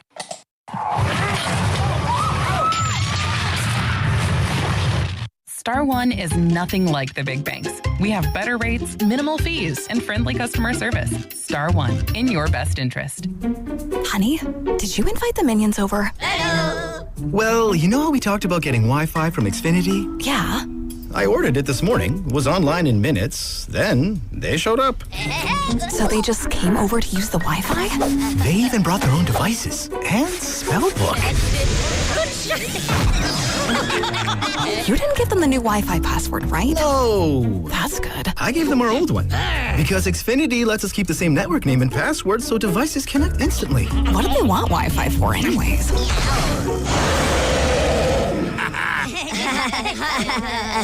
Better not to know. Plausible deniability. Get streaming or scheming instantly with same-day Wi-Fi from Xfinity. Plus, lock in one price for the most reliable fiber-powered Wi-Fi for 5 years. Guaranteed. And see Minions and Monsters only in theaters. Xfinity. Imagine that. Restrictions apply. Not available in all areas. Use of fiber coaxial cable. Learn more at xfinity.com/same-day Wi-Fi. In 2026, Bay Alarm celebrates 80 years of security. For the Bay Area, that means local service including burglar and fire alarm systems, 24/7 in-house monitoring, and custom security designed to work with business operations. Bay Alarm has real people rooted in your community looking out for your business. After 8 decades and 3 generations of family ownership, our promise is still the same. We got you. Learn more at bayalarm.com. The Oakland Roots are having a season to remember in 2026, bringing excitement, passion, and winning soccer to the Bay Area. From thrilling goals to an electric atmosphere at the Oakland Coliseum, there's never been a better time to be part of the movement. Join thousands of fans and cheer on the Roots as they continue their push this season. Get your tickets today at OaklandRootsSC.com and follow all the action on KTVU Plus and ESPN Plus. Oakland Roots, Oakland first. Always. If life is a game to be won, then every child deserves to play on a level field. Children International is empowering young people in poverty on their journey by giving them the tools, the training, and the skills to shape their own futures. From the early days of development through all stages of growth and into employment. This is how, together, we can help end poverty for good. Learn more at children.org. And the match is about to begin. Most of the team is out with COVID-19, so there'll be some substitutes tonight. What's this? We have an unexpected guest on the field.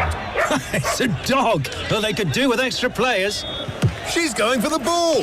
Are front paws hands or feet?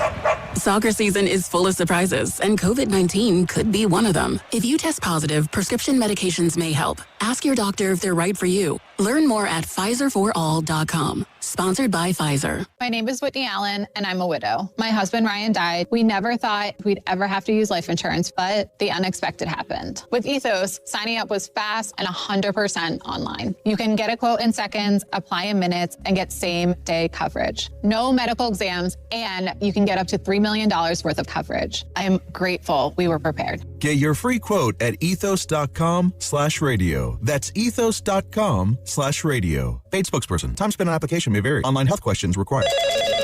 Another app for inventory, one for CRM. Oh, don't forget accounting. Wait, which login was that? Or you could use Odoo, one fully integrated system that does it all without the hassle. Ditch the app overload. Get everything your business needs on one platform.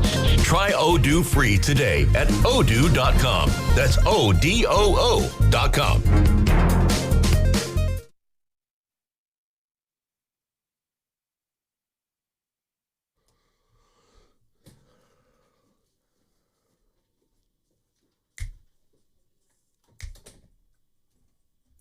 Coming up at 1 to you o'clock. live from the Laughing Monk Studios. You're listening to Steiny and Guru on 95.7 The Game.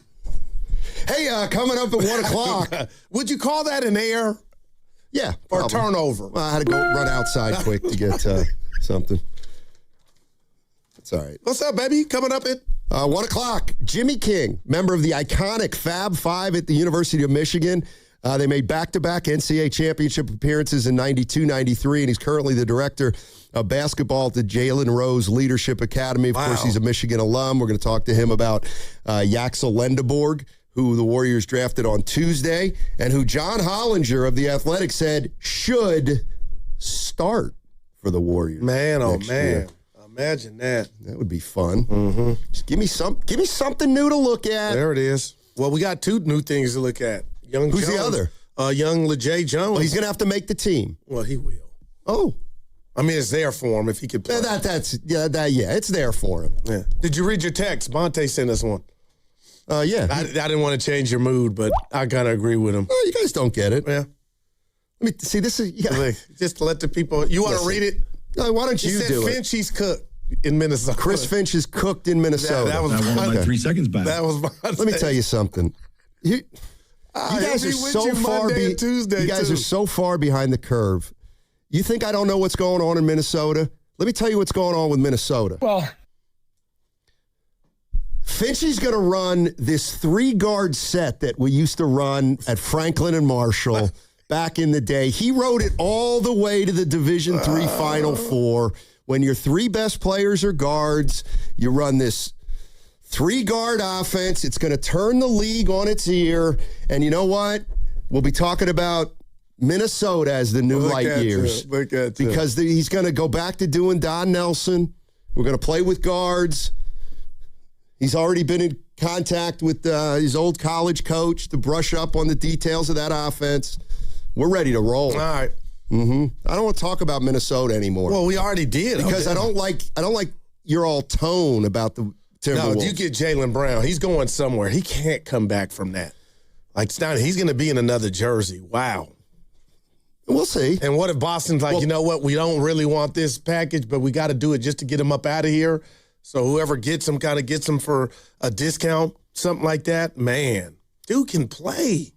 He just showed us. No, they weren't. I remember as good. I used to say he can't go laugh. That was years ago. Yeah. Let's go to Anthony. Anthony's at work. Well, be careful. Anthony, how you doing, buddy? What's up? So first of all, I was going to come in hot, but I guess I'll cool it down and say, who's going to guard in Minnesota? Anthony Edwards is not a sit-in-the-chair defender. Anthony Edwards. LaMelo, hell no. Okay. Yeah, sit-in-the-chair defender like Daniels. I don't think like McDaniels. What is a sit-in-a-chair defender? Like a cone. Wait a minute. So, Anthony, you don't think McDaniels is a good defender? Oh. No, I said that McDaniels is a good defender, but who else on that team is a good defender, when you're trying to run a 3-guard lineup? Well, So I mean, I like the idea. They got 3 great defenders, Desumnu, Gobert, and McDaniels. Just saying. Well, Gobert can't guard one-on-one. He's only in the paint. And, but that, we'll see. Yeah, that's the way to look at it. It could work. Yeah, we'll see. I don't want to be negative. We'll see, because Chris Finch actually is a pretty cerebral coach. Yeah, absolutely. But I guess I really wanted to call and talk about, the Warriors, and you know how like when you're in love, you kind of have to be a little dumb. And I say that, tongue in cheek. Like, in order to be in love, you kind of got to be a little stupid, because there's some things that you might ignore. There's some things that you got to get used to. There's compromises and things like that take, some selflessness, but also you got to be a little dumb sometimes. And as a fan, I think it's the same thing. And I just feel like it's hard to ignore that the Warriors are kind of like a little bit like the Giants. They're not as bad, but I just don't see the Warriors truly trying to win and contend. And the reason I say that is because when you sign back Steve Kerr, and then you're talking about the extension that somebody just got out, I didn't catch the name. Horford. And then we're Al Horford, right? Al Horford, he couldn't even play all the games. He came in last season, and they were like, you only can play half of the game. And I wish I can go to work and only work 4 hours instead of 8, but get paid 8. Like, I don't know how you do that in life. So it's kind of hard for me to really believe that the Warriors are actually trying to, and I don't mean contend. I just mean really truly be competitive. Anthony, do you expect us to let that go? That 4 hour line? Just so happens to coincide with the number of hours that we do our show. You guys are radio personalities, and it's different. I'm assuming you guys have salary. I'm hourly, so after 8, I get my overtime. But with you guys, it's a little different. So no, that wasn't a 42 fake shot. Okay. I just think it's interesting that these guys. No, I love you guys, but it's hard for me to think that they really want to be truly competitive, because we're going to get more of the same thing again. And I kind of want to just hear what you guys believe with that. I'll go, Stoney. I disagree with that. Hey, we appreciate the shot at us, but Stoney, you got Steph Curry, and you don't know how much you have left of him. I think the Warriors are trying to concoct something to win right now. And I think Lindenborg, you did what you can do, and I think he was the best fit for where you were picking at. But to say they're not trying to win, there was something going on in that video. And I know I talked to my guy, Double R, Raymond Ritter, the other day, Stoney, but there was something. And disagreement, non-disagreement, thank you. But they're trying to win is my point. They're trying to win. Well, sure, but they just won't be able to. And they know that. Well, and they know that. Well, that's you why, don't know this year. It looks like they're in trouble. But I won't even fight you on that. Okay, so there's no need for the drip. When Guru goes, I talked to Raymond Ritter. Okay, that's not drip worthy. He talks to everybody. That's his job. He is on the phone. He's legendary, probably with Stoney. 50 reporters every day. He's legendary. But he's not a drip. He would take he's a drip in my. Evan, is he a drip in your book? Obviously. Does Raymond take calls from you? Of course he does. I think we've learned recently that the PR game is particularly important, specifically in various sports right now. So just tread carefully, The dude truly needs What do you watch? A documentary on him like he's really that big. That's not, you don't know him. He acts like he works at a convenience store. You don't know him. Take him. He doesn't like the limelight. Nah, man, Raymond is There'll be no presidential. Movie. There'll be no movie. It would be a doc. There'll be none. Yeah. He doesn't like attention. He covered the Lakers. He never covered the Lakers. But he was a PR director for the Lakers. That's very different. He was in than the covering nose. the team. He's never covered a team. You sound jealous. He's never been I'm just trying to straighten some facts out here. Nah, he's special, man. I'm at the game with Relaford, who knows Phil Handy, and Raymond comes up the stairs. And Relaford's Mr. He don't, get excited about much. And I say, hey, Raymond, and Relaford just says this to me and my boy Carrington. That's the man. Like he knew who Raymond was. Like, can't argue. You sound a little jealous. No, I'm not jealous at all. It's just. Why you fight me on? Because he doesn't deserve a drip. See, that's what you sound. So are we going to do that for every? We don't do it for Josh Chisholm. I talked to Chris Finch. Do we do it for Chisholm? It's Matt. Oh, do we do it for Matt Chisholm? Matt Chisholm does not wear three-piece suits to every single basketball game. When you say, hey, I was talking to Finchy. That's a head coach in the National Basketball Association. When Willard says and I was talking to a nameless. And none of you guys have any relationship to him. See, there you go, because he's yours. Carter calls Raymond, for goodness sakes. I'm not saying you can't call him. You can call him whatever you want. It's not. He doesn't get a drip. What about when Willard says, hey, I was talking to my friend that works he's close with the team. What's his name? He don't give us the name, but it gets the drip. That's a funny drip. But Raymond Ritter is... Dude, legendary. No. Yeah, you hate it. I didn't know. I didn't know. No. Let's get Raymond on the phone. I don't think he wants to be dripped. See, because he wouldn't even want to get on the phone. Right. He's like so he's not going to be making a movie or writing a book. No, somebody will do it. No, he's not. I asked him already. Seriously? Yeah. I said, you got to write a book. He's like, nah. He'd alienate every relationship he ever made in the NBA over 35 years. What made me say this? Because you said they're not ready to compete. They're stuck. They're in a hard place right now, but I'm not until I see it, man. Till you see what? Them, be 20 under or 15 games under. I'm going Giants, but, get off to a rock. There's a difference between... They're trying to win, Anthony. Okay, they're trying. Right. They're trying to win, but they know there's no sense in putting all our eggs into next year's basket. So, Draymond, here you go, 2 more. I didn't say that. Well, I feel that. It's just no way. Okay. Yeah. We'll see. Yeah. God, I want you to be so wrong. You always do this, too. Like, something will happen where a guy will change his behavior, or something will, and you'll be like, Steiny, why now? Why now? Like, why now? And I'll say, and I said to you, Goo, we don't know why an alcoholic decides that his last drink is his last drink. We do. We may not know why this is the time the Warriors won't give in to Draymond Green, but it might be. And then if it is, we'll say, well, why did they do that for his entire career? And then at the end, they didn't give him 2 years. Well, because that was the point that they decided we're not doing it anymore. Yeah, and you're not winning on the court. And, you didn't even qualify for the playoffs. Who wants that? And I'm not blaming Dre, but, man, I like these 2 new draft picks, Donnie, and you're right. Oh, it's Jones. He's got to make the team. But I think he's going to make the team. And I think anybody in these 2 young men's position with where the Warriors are at in regard to health have an opportunity to do something. And, I love Guy Santos. I love his story. Pods plays his ass off. Moody's hurt. Quentin Post may not be back. That's another story. But the bottom line is I don't see a lot of dynamic youngsters on this roster, and that's what I'm looking for. And I think Lindenborg and Jones hopefully can meet that. You got to hope. I'm hoping the Warriors, I'm hoping their approach this summer is kind of no malice, but we've got to do right.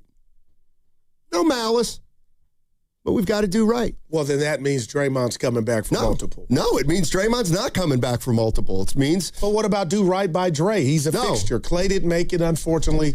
Is Kerr, Steph, for the 8 millionth time, why would you do right by Dre? What do you owe Draymond Green that he hasn't gotten out of your organization? Listen, I love that thought process, but what you need to really ask yourself is why now? And that was the premise of why would they do it now? Why would because they throw it makes all sense that right that now they've done for Draymond Green out the window? Well, that's the now, way. That's when you why do you look at it like that? I guarantee you, Joe Lacob's not saying we're throwing everything he's done out the window. That's not the way they look at it. They look at it that's as how Dre's looking at it. Who cares? Like maybe they say, "Who cares?" Yeah, I don't think they do. I hear you, but I don't think they do. You know what? You know what I really hope? I swear to God, I hope they've told Butler and Draymond, you ain't getting nothing. Nothing. Deal with it. Yeah, but that wouldn't be on brand for how they run, they've ran it. Well, it could be a start. You're right, but I find it highly unlikely. But the basketball part of me, I'm with you. Sometimes it goes like this. Well, what if we don't re-sign? What if we don't extend Butler or Draymond? Okay, then they go in there. Well, they could be an issue. And somebody goes, so what? So what? We got to be a big boy organization. Yeah. Well, we're not going to let Butler do what he did to Miami to us. We're not going to let Butler do what he did to other teams to us. Yeah. You know, Draymond got us 4 years ago. He got us. No, and he really He's didn't. He's not going to get us again. He really didn't. There you go. He really didn't. There you go. They gave him that contract. So I had a friend, his girl cheated on him like 4 times. 4 times, and everybody just leave her, man. He's like, no, I'm going to take her back, and if she does it again, I'm out. She cheated again. He took her back. That's what the Warriors are with Dre. They're not going to stand. They're going to rip it up, and he'll be back here just like on the same. I'm not convinced of that yet. Train as Steph Kerr. I'm not convinced of that yet. Yeah. And the other thing is, this is unreal. Like, this is unbelievable. I'm just prepping you for what's going to come as soon as Monday. Right, and I don't necessarily think you're right. Like I'm here saying, I don't know what they're going to do because I'm still not convinced they're going to do one thing or the other. You apparently think it's a done deal. The Horford thing took me over the top. Why hasn't it already been done with Draymond? Because the way it is, you're right. The 29th is a deadline. I give you that. It's a deadline. I give you so that. Clearly Horford's been talking to the Warriors for the last month saying, hey, what are you doing, Al? You going to do it? You know what? I'd like to come back. And Horford goes, I'd like to come back. I just don't want to do it for 1 year. If I'm going to do this, 2 years, and then let's wrap it up. Warriors go, fine. It's Al Horford. Yeah, it's not a killer. And so you think Draymond Green's in a different with Dre, it could it's in a different the spot. Other way. Oh. It might be in a different spot. Yeah. Might not be. I understand why what you're putting down, and if I were running the Warriors, it would have been done long ago. I get that. But this is about bigger than just basketball. It's about what we're talking about, what he's meant. They've never checked him. He gets his way. Frank Sinatra, do it his way. And I just don't feel like the Buck's going to stop now, especially after, and you're right. Why hasn't it happened? Why? Now you got me? Okay, here's what I want to know. If redoing Draymond's contract could have allowed the Warriors to get the $15 million, why hasn't that been done by now? Now they still might be negotiating. No doubt. But that's a fair clearly shot. Al Horford said to the Warriors, and they had to have a discussion. The money's lesser too. Right. But that's my point. Draymond's money is still too big for him to just do him a favor. I could see the Warriors saying, we'll give you an extra year, Al, at 7. Fine, who cares? It's Al Horford. He's a great... But Draymond, we can't give you an extra year at 20. Mm-hmm. What are you, crazy? Come on. And here's the other thing. The idea that, well, the Warriors have to do right by Draymond or their reputation or hit the pike. Yeah. He's got $28 million coming to him. Then he's a free agent. If the Warriors say, we've had a great run with Draymond, he's making 28, we'll figure it out at the end of the year. That's not doing wrong by Draymond to my way of thinking. So, and it would just be different from the franchise, from the organizations. That's the brush I'm painting with. It would be different and a first. I'm just wondering if Warrior fans take the how you feeling? Did you take the Horford signing at 2 years as a way interpreted as, well, Draymond's gonna get an extra year, period, end of story? And you understood how one could get to that, right? Yeah, you don't have to agree. I'm not quite there yet. Okay, I am, man. I'm not quite there yet. Slater keeps writing the Warriors expect Draymond to opt in. I'm still thinking he knows something, but I don't think he's getting an extra year. Now I shouldn't say that. Well, I'm not convinced he's definitely getting another year. But I'm more interested in what Warrior fans think. Does this have any residual, the Horford signing, to what's going on with Draymond, Steph, Butler? Hell, does it even impact Porzingis at all? I don't know. Is the signing of Al Horford to a 2-year deal kind of an outlier? Or is it the plan to do that with a few more players? Curry, Draymond, and maybe down the road Butler. I don't know.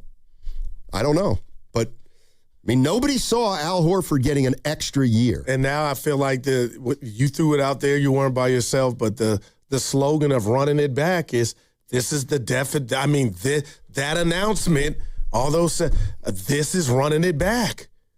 And it might be back. Chris Berman. Yeah. Then the other thing is they may, I do think this contract that Horford signed may actually be something that aids them in getting this taxpayer mid-level. But I'm not really sure, what the numbers are in the I mean, I know it's $14 million, but I think it, I think it depends on how it's broken up into each year. Is it front-loaded? Is it back-loaded? Is it partially guaranteed that second year? What do they get from it? Like a little bonus? The reports are that it's fully guaranteed. So maybe we'll find out that that's not exactly the case. But anyway, he got an extra year and he got a raise, it looks like. Okay. All right, 888-957-9570 is the number. Don't forget, coming up at 1 o'clock, we got Jimmy King. He was a member of the Fab Five back in early 90s. They made back-to-back NCAA championships. He's currently the director of basketball at the Jalen Rose Leadership Academy. And we're obviously going to talk to him about Yaxel Lendeborg, whom the Warriors picked at number 11 on Tuesday night. And then last night, they picked a player named LaJay Jones from Florida State at number 54. Wing player, sounds a little bit like a 3-and-D guy, though he didn't shoot it great from three-point range this past year. But the two newest Warriors, at least for now, Yaxel Lendeborg and LaJay Jones. So there you go. Yeah. On the other side, I know you like trivia. I got something, because next year, Steiny, will mark the 20th season for Al Horford, and there have been 13 players to reach that plateau. See how many you and Evan know. All right. Or can guess. All right. We can do that. Okay, I'm just going to be honest. I'm going to be totally honest. Oh, you saw the list? No. I heard there was a list, but I purposely didn't look at it because I thought it didn't matter to me at the point. Like, when I saw the Horford story, I was like, okay, I'm going in to see what's going on. Okay. I saw 2 for 14. I saw fully guaranteed, and then I saw Horford joins a list of, and I was like, okay. I don't All care. Right, so you don't know. I don't care what list he joins. I believe you. I just know that he's going to be playing at 42. Man. Or, you know what? Ronnie Lott. Or, you know what? He might not be playing at 42. We'll see. Yeah. I thought he was going to hang him up. I did. Why? Here's my question. Why would you hang it up if you play for the Warriors? Seriously, why would you hang it up? Oh, man. I mean. Man. He didn't get one, Stoney. He got 2. Come on back. Pretty amazing. Yeah. Pretty amazing. We forgot to talk about your golf lesson. We got 3. Oh, by the way, your food taste. Where would that? Where's what? I got you and Evan. You'd never heard of Zachary's Pizza? No. I'm a round table guy. Blondies. And I've been to New York and Chicago. Round Table's the best pizza in the world. But you've never heard of Zachary's? No, I have not. Okay, point made. You talking about? Point made. You live in the Bay Area, okay? Maybe you should stop going to Chipotle and Round Table and start going to our local businesses in the Bay Area, like Zachary's Pizza. Mexican food in Alameda. And I got a spots. local burrito place. Yeah. What is this commercial fast food you love so much? It's just Round Table's so great, man. The last honest pizza. Here, I'm trying to be nicer. Will you please try Zachary's? Will you please try it? And I'm a big pie guy. Okay, please try it. You can tell, yeah. It's an institution. Just try it. I've never heard you mention Zachary's. Yeah, you or Evan. I have one right down the street. Hey, no one plans on calling a lawyer, but a lot of people wish they had sooner because after an accident, the clock starts immediately. Insurance companies move fast. They call, they record, they push for answers, and one wrong move, saying too much, signing too early, trusting the process can cost you thousands. That's why waiting is the biggest mistake you can make. Call Beam Law first before you speak to insurance and before you agree to anything. Before you risk your case, this isn't just a claim, it's your recovery. It's your income, it's your future. Beam Law has recovered millions for clients across the Bay Area and has been named Best of the Bay by SF Weekly 4 times. So if you've been injured or lost someone due to someone else's negligence, don't wait. Call Beam Law now at 415-523-5555. That's 415-523-5555. Or visit hurtinthebay.com. That's hurtinthebay.com because it's not whether you get knocked down, it's whether you get back up. Beam Law, they've got your back, Bay Area. We all know what the 2 best words in sports are. Game 7. But the number 7 has even more meaning in vodka. Because when a vodka is 7 times distilled, it creates a smooth, premium taste that is unbeatable. And there's no better vodka than New Vodka. Spelled N-U-E. New Vodka is 7 times distilled, not 7 times the price. It's an award-winning, American-made vodka that is smooth enough to sip and bold enough to mix. So at a time when everything costs more, New Vodka is the best deal in town. Pick up a bottle of New Vodka at your local liquor store today and cheers to something new. Visit newvodka.com to find out more. That's N-U-E Vodka. If you're still using a sports book to bet on the soccer tournament, you're getting robbed. Delete that app and join the millions using Polymarket. Polymarket is a prediction market, not a sports book. Trade against other fans, not the house. Polymarket, your go-to prediction market for soccer's biggest stage. Available in all 50 states. Download the Polymarket app. Use promo code BLAZE to unlock $50 free for your first trade. That's promo code BLAZE. Trading not available in all jurisdictions. Check local regulations before trading. Restrictions and eligibility apply. June gloom may keep things cool, but termites never stop. Termite droppings or discarded wings, even from months ago, are signs of an active infestation. Don't wait. Call Pacific Coast Termite for a free written inspection. If treatment is needed, Pacific Coast Termite uses orange oil and Ultraset. No tinning, no move out, and no poisonous gas. You, your kids, and pets can stay home while they work. Call now and save 10% on termite services, plus get a free 2-year warranty. Ask about 90-day same-as cash financing on approved credit. Call 800-PACIFIC for no tint, no move out termite treatment. Call 800-PACIFIC for Pacific Coast Termite. Some restrictions apply. Listen up. Sarah Monty Ford has one of Ford's biggest offers of the year. From now through July 6th, Ford is running its American Value for American Values employee pricing event. You pay what Ford employees pay on most new 2025 and 2026 Ford vehicles in stock at Sarah Monty Ford. We're talking Maverick, Bronco, F-150, Mustang Mach-E, Bronco Sport, Explorer, Super Duty, and Ranger. Visit Sarah Monty Ford right off of 280 Coleman and Daly City or shop 24/7 at SarahMontyFord.com.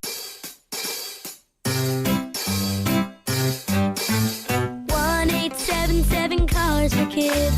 KARS Cars for Kids. 1877 Cars for Kids. Donate your car today. 1877 Cars for Kids. KARS Cars for Kids. 1877 Cars for Kids. Donate your car today. Ready to get rid of that old car? Donate it to Cars for Kids. Call 877 Cars for Kids to speak to a friendly live agent. Donation is super easy, and your car can be picked up as soon as tomorrow. Go to carsforkids.org now or call 877 Cars for Kids to donate your car today. 1877 Cars for Kids. KARS Cars for Kids. 1877 Cars for Kids. Did you know you can donate real estate too? Go to carsforkids.org. That's cars with a K. We all hear the radio ads about the IRS. They tell you to be afraid, to be scared, and they try to frighten you into calling. I'm not here to do that. Tax Relief Advocates is different. TRA is here to tell you that if you owe money to the IRS, whether it's $5,000, $50,000, or $500,000, we have a solution. It doesn't matter if you're sitting in your car, at work, or with your kids. No matter where you are, call now. 800-575-9834. Don't lose hope. TRA can eliminate or reduce what you owe to the IRS. Generous programs are now available that can give you a fresh start. Our passion is taxes and helping individuals fix their IRS problems. We have over 1,000 5-star reviews on Google and an A+ with the Better Business Bureau. You don't need to be afraid of the IRS any longer. End your tax nightmare today by visiting us online at TRA.com or call 800-575-9834. That's 800-575-9834. Tax Relief Advocates. Real solutions for real people. Partly cloudy skies in San Jose with a high of 77. Weather brought to you by Duke's Mayo. Welcome to Duke's Mayo country, where the mayo is so smooth and creamy, it makes every bite better. Duke's Mayo. Look for the yellow lid.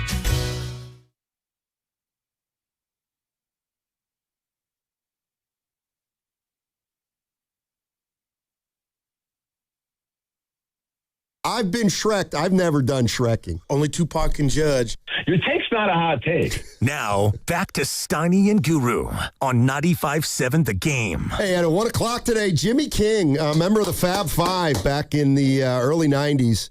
Michigan went to the national title game 2 years in a row. He was on that team.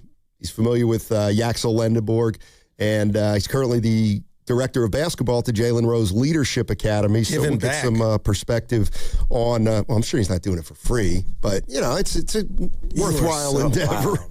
Now, you still can give back if you get compensated, man. Is it? Wow. Now, okay. You got to just. Really?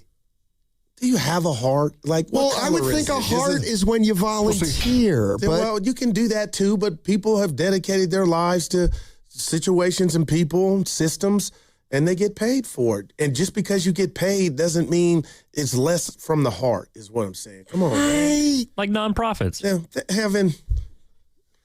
Well, how much are they taking out of that? Let's say I'm starting. I'm not talking about a Brett Favre nonprofit. Let's say I'm starting a nonprofit. Okay, I'm starting a nonprofit and I'm looking for money. Okay, but now I go out and they go, "Hey, Steiny's raised $200,000." Well, that's my salary. Okay, now we start raising money. Yeah, Brett Favre, baby. That's how he was running it. Hey, I got a lot of love. Remember our guy Box Cav? Yeah, from way back in the day. Yeah, that's our guy. Tell Steiny that Round Table is local. It started in Redwood City. And yes, Goo, you know pie. Yeah. Dude, Round Table is legit. Right. But Zachary's I'll get to.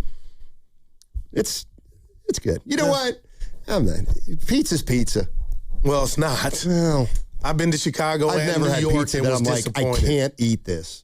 Ooh. Well, unless it's got... Well, actually, there's a lot of pizza. Where's the place the boss bring when they bring in pizza here? Escape from New York? That's one of them. There's one more. Could it be Zach? I'm like, this. No, it's not Zachary. I'm like, this pizza, good Lord. I'm so much so I forget the name, but that's me. Yeah. Yeah. All right, so Jimmy King will join us at 1 o'clock. When I ask you some of the most iconic, well, you're a little older than me, iconic college teams in your day, for me, it's UNLV.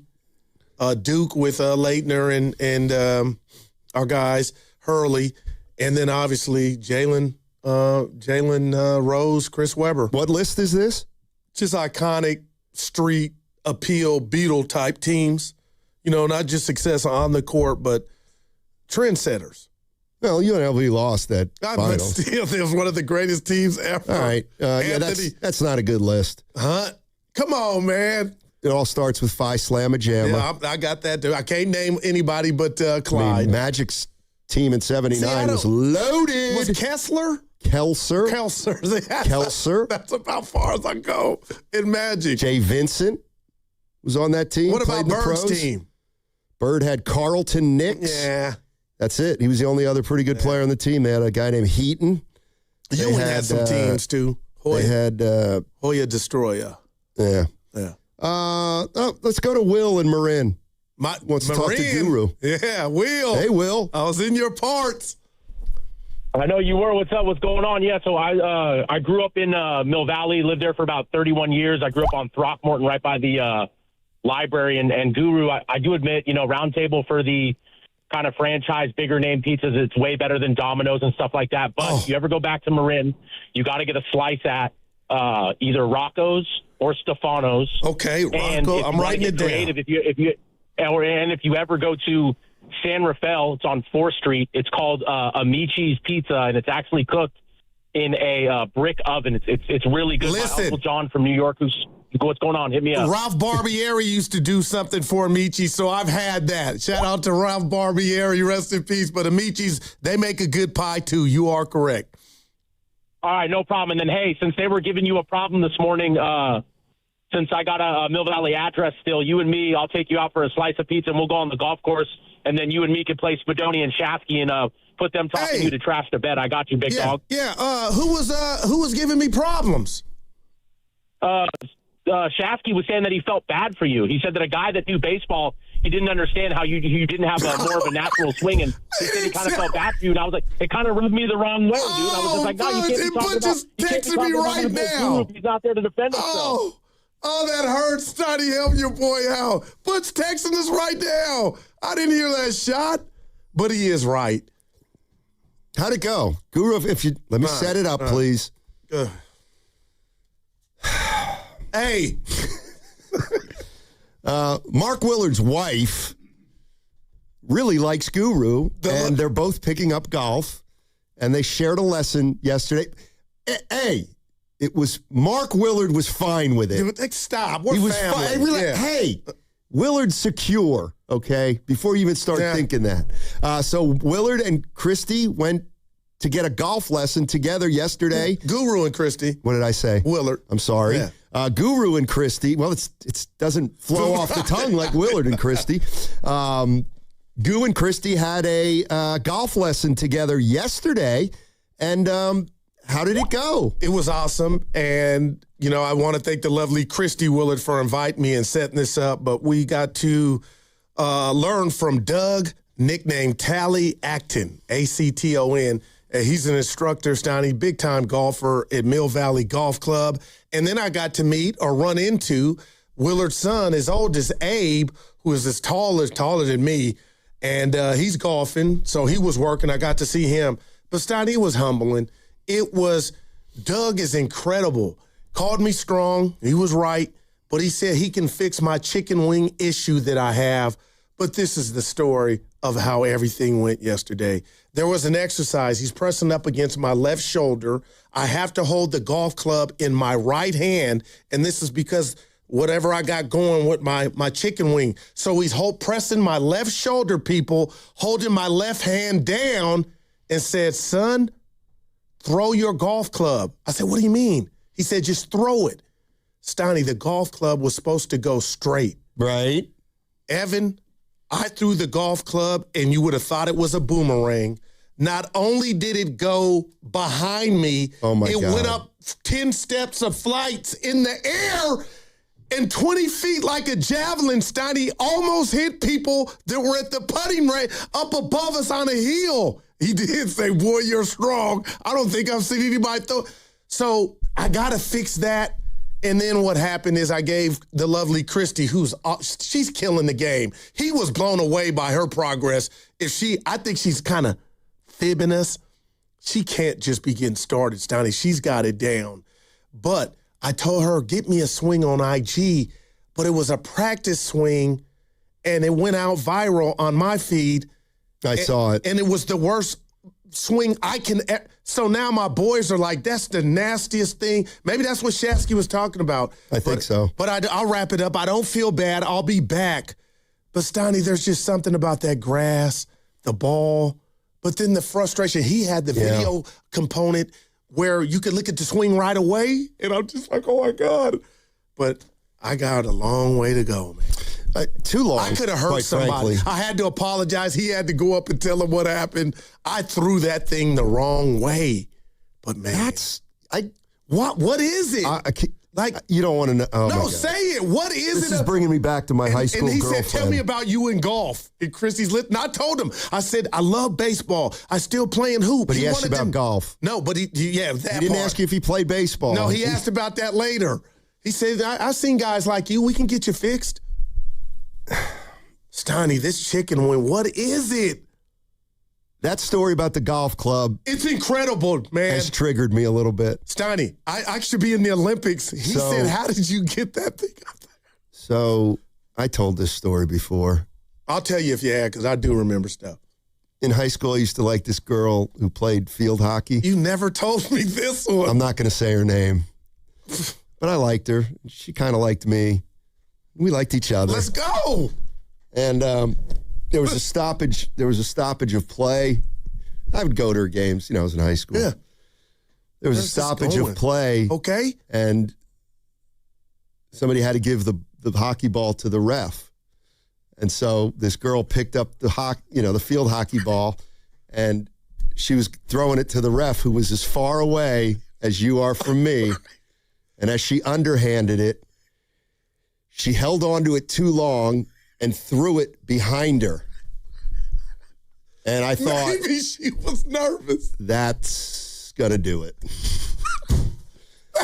That's going to do it for her. That you backed off. It was how she throws a the ball relationship to a ref. was never the same. Steiny, Goo, picture this. She was going to underhand it. It was like a little 10-yard throw, and she underhanded it way too high, and then she held on to it, and she threw it in back of her, and I just said, you were so hurt. I can't. It's over. I can't do this. Dude, you are so weird. That is weird, but man, you haven't forgot it. Steiny, he's still to this day. Do you understand that people are on a hill? We're down low, and I threw the damn club back. And it almost hit the kid and the man and his son. And I'm over there in my red Kobe's, just like, sorry, man. And they're just like, how did that happen? Anyway, I'll be back, but Butch taking shots at me. Why? Because he said he saw the swing on IG. He knew it, but this is tight. He's my man's gonna get me fixed, Doug. Steiny, a great dude. Told me to say hello to you. He listens to the show. Hi, Doug. Yep. But Steiny, he didn't look intimidated. He was like, I've seen people like, we'll get it right. Well, who's got a harder job, Dunleavy, Posey, or Doug? It might be Doug by a long shot, man. Oh. I just want to have a smooth swing, man. Yeah, so do I. I've only been playing for 25 years. Like a lesson would do, you would laugh. No, I at think a I'm lesson. no, actually, what would that do for you at this stage? Yeah, just like tighten things up a little bit. Yeah, like a lot of guys who play get a lesson every once in a while. Yeah, just to keep. So Shasky could get a lesson. Yeah, I bet Shasky's had a lesson in the last couple of years. You just start playing, you get a little stale, then you get a fresh set of eyes on you and see if your swing's holding up or not. His lexicon about golf and the equivalent that I make or the parallels I make with baseball, it was just incredible, Steiny. The box, your feet, and all that stuff where I said, you guys had me, you kind of did it, and I told on you. Doing number 2 as I hit the ball, like squatting. What? Bending my knees. Remember you were telling. Who said this? Some Dougie? People. No, you. Wait, what did I do? You had me squatting too, bending my knees, and I don't like that. I don't give lessons. I can be erect. I can be erect and hit it. I don't have to be squatted over. It was uncomfortable, and I just use that as number 2. Like if you were going number 2. Yeah, cut that, E. See that? Come on, grow up, Steiny. Seriously. You don't like the sophomore stuff, and then you just told him to cut it. So you must like it. I don't like it, but I just know our audience. Well, that part. Anyway. You're listening to 95.7 The Game, KGMZ FM and HD1 San Francisco and Odyssey Sports Station. Always live on the free Odyssey app and now broadcasting from the Laughing Monk Studios. Do you think I'll ever see it through? No. Can I ever? No. It's a wrap. It sounds like Shasky saying. No, I mean, you're destined to play twice a year. Wow, man. Tops. I'm looking at clubs. Don't buy clubs. Willard said he had a pair for you. Yeah, he did. But I want my own, specified to my swing, like a bat. I swung 34 in high school, Stoney. Okay, Dick Allen swung a 40. Remember him? Come on, man. What else was he known as? Richie. You didn't know that. It's Richie Allen, but he didn't like Richie. You are the worst. He's a Philly guy. Hey, did I tell you? Actually, I didn't tell you because I haven't told the boss. If he's listening, he's going to find out. Vacation. Yep. Where are you going? Italy. When? October. Evan and I. Yep. No, we'll see. Well, I'll have some input there. Who's going with you? Everybody. All 3 daughters. That's dope. Yeah. Yeah. It's going to be fun. Now, I'm going to Boston, and I said, what food's Boston known for? Clam chowder. That's my kryptonite. Because I hate clams, and I hate the lick of clam chowder. Give me something else. Good. Give me something else in Beantown. Pasta? That's risotto, but still. What food is Boston known give me some. for? Sam?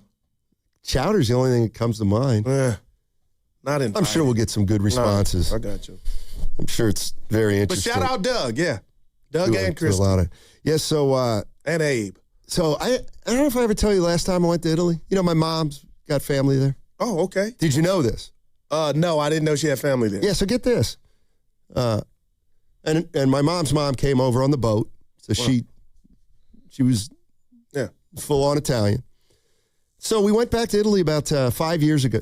About 5 years ago. I think right before COVID. I can't remember. Anyway, she hadn't been back for like 8 or 10 years. So she went back and she connected with her mom's family and her dad's family because they were both lived in Ascoli Piceno, which is this town. Yeah. It's a small town. It's awesome. It's off the beaten track. It's not touristy. Like it. So the last time we went there,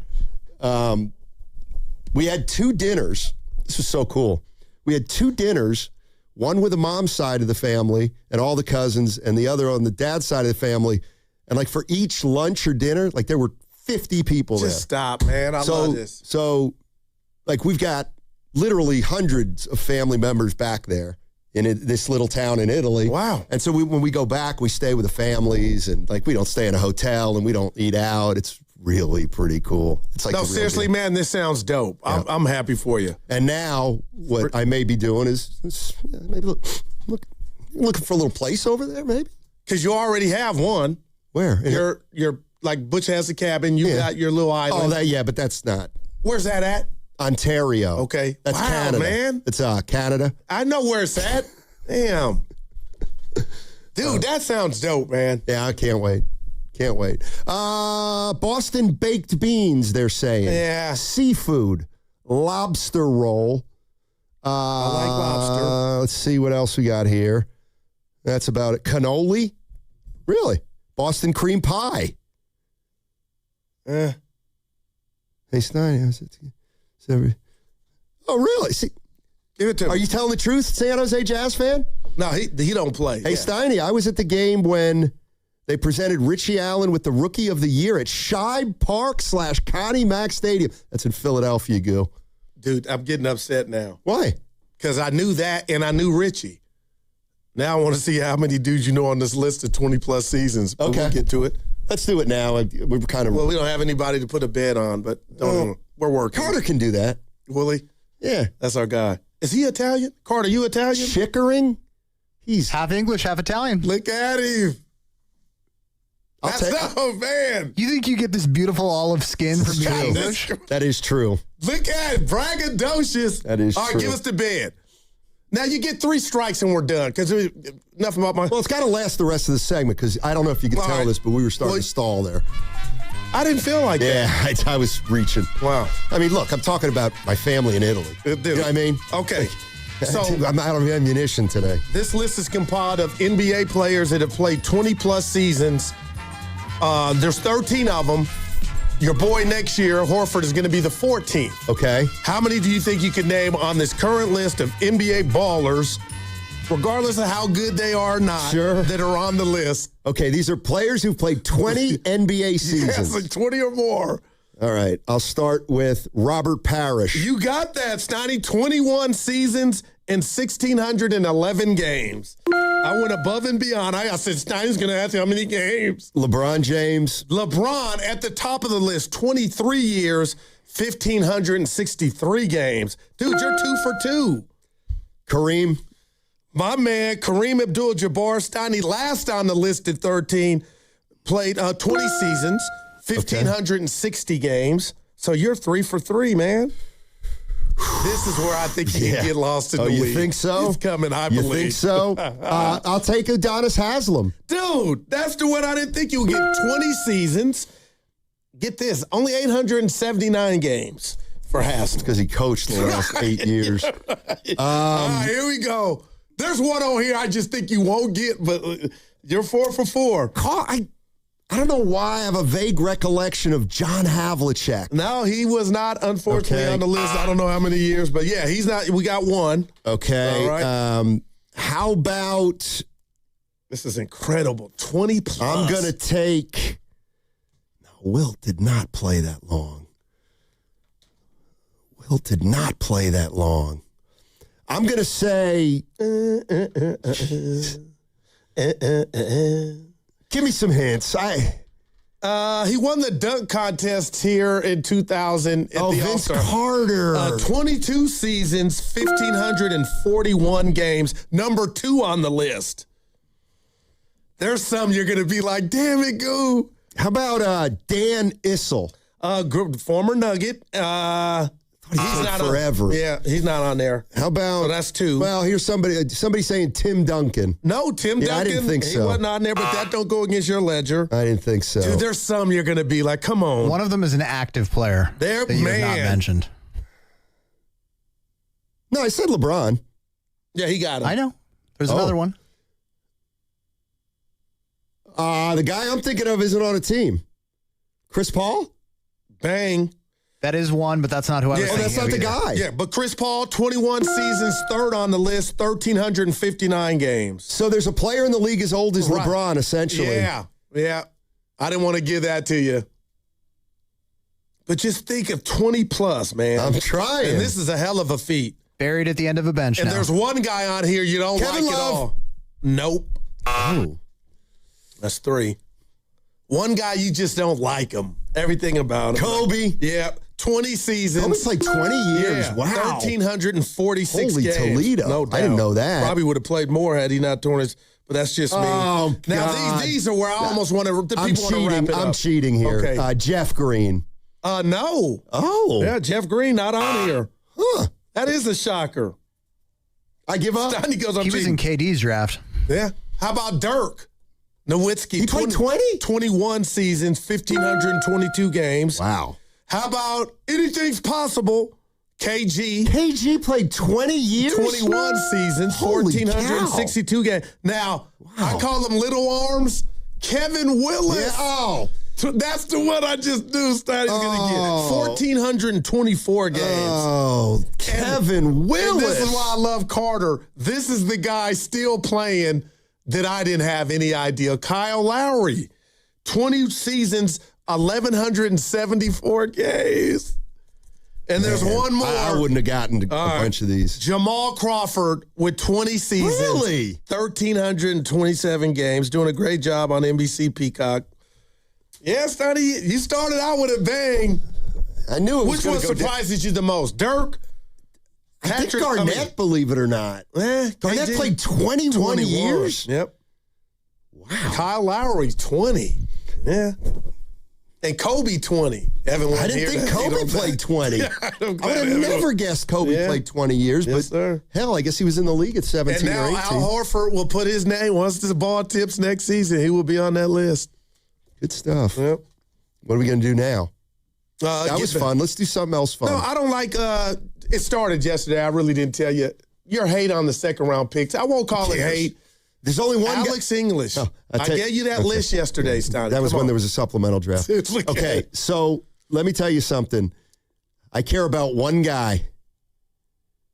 The dude that the T-Wolves drafted out of Duke. We had a caller yesterday say, get the, Isaiah Evans? Yeah. Is that his name? And we had Isaiah Evans? Tyler Nickel with Leroy. Where did he go? Drafted. I got it here, but he went. What was I going to say? I can't remember. Oh, the Duke guy. Yeah. He was the first pick, I think, in the second round. Yep. Hey, I'm going to give you a C- D+ on that. Because you started off with a bang, Steiny. You bang. Then you fizzled.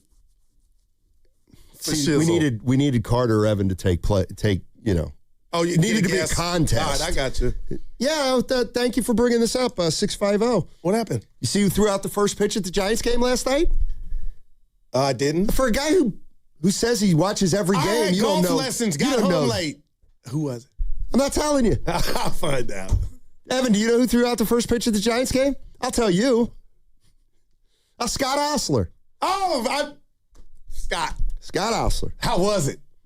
Yeah, I didn't see it. Get back to arguing now. I didn't see it. All right, I'll bring it up. Scotty, that's about the only thing they're getting right these days. Why would somebody pay $5, Sean? Oh, no. Saying Sean from San Diego said to trade up. What draft are we talking about? Next year's NBA draft? Maybe so. Trade up. All right, well, thank you, Sean. For anything. Thank you. Appreciate that. Let me get my glasses for this one. Need my glasses for this. What do you want to talk about on the other side? Do me a favor. Come up with something to talk about. LeJay Jones. Okay. Then what are we going to do for the next 38 minutes of that pride segment? in Giants. I got hate mail. I was looking out the window last night. Coming up on the other side, we'll talk about Goose hate mail. That sounds good, actually. Hey, DraftKings Sports is live in all 50 states. That means California.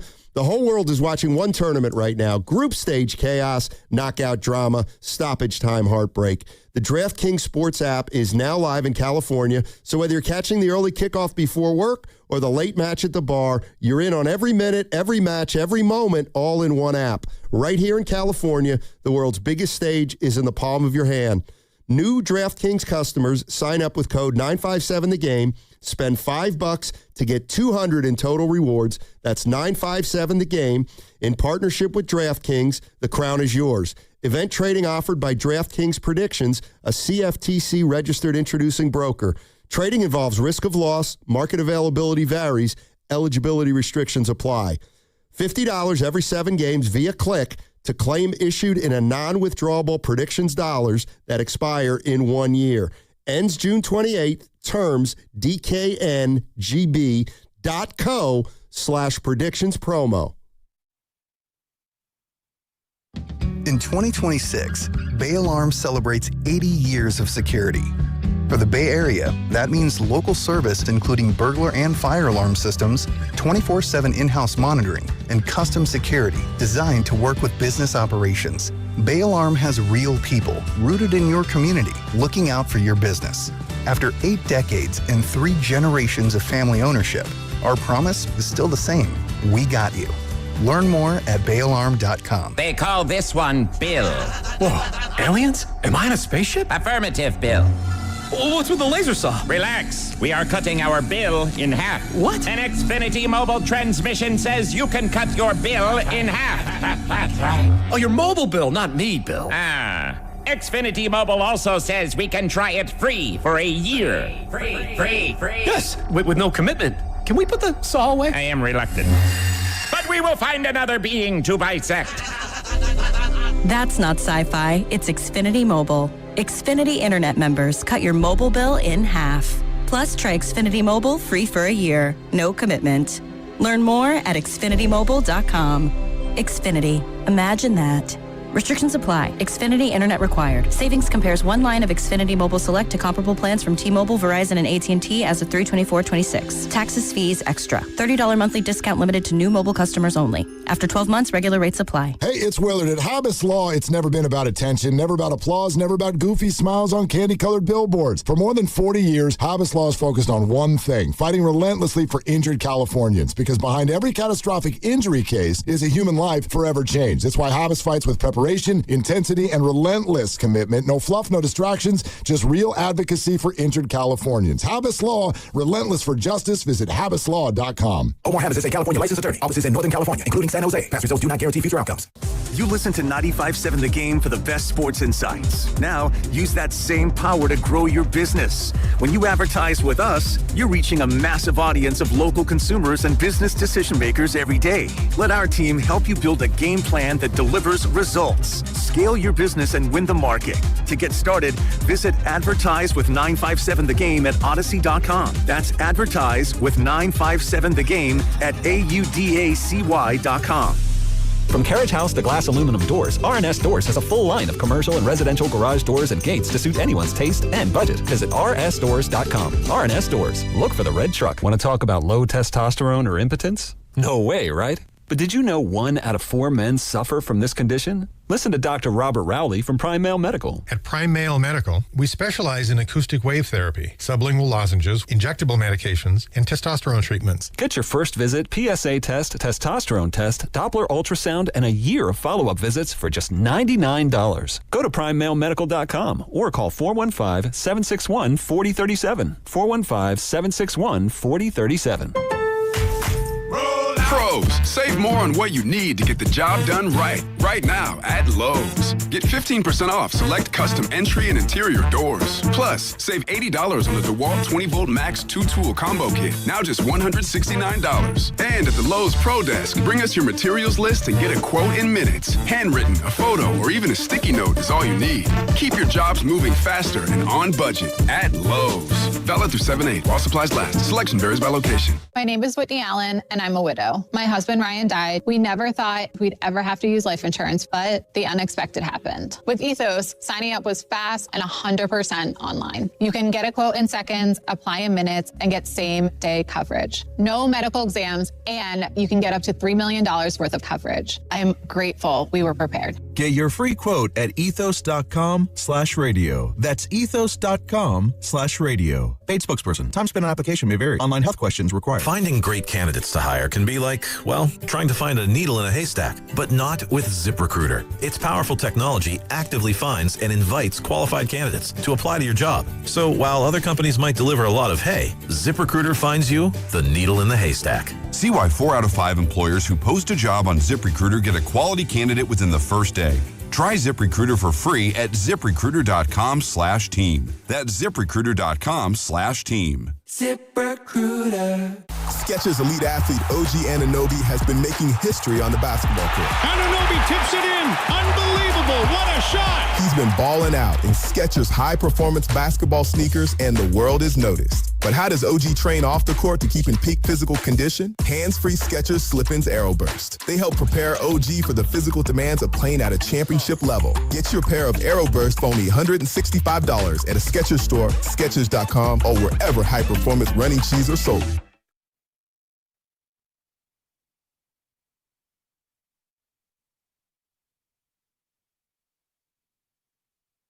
You get in a ring against somebody that wants to fight, give them confidence early, you're in for a fight.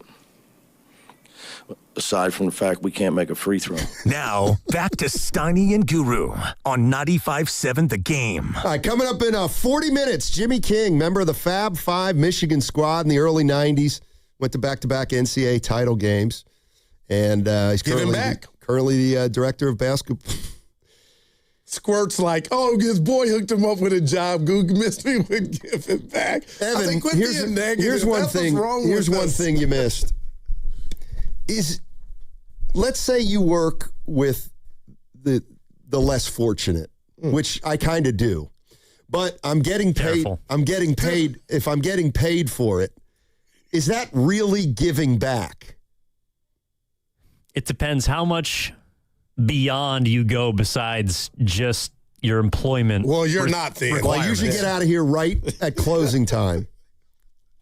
You are not someone that, at least in this job, you don't have it in you to get back. Honestly, if you want to know how I really feel about this, because I'm going to ask him about it. Like if I worked with, the blind, but I were getting paid. Gotcha. That's not giving back.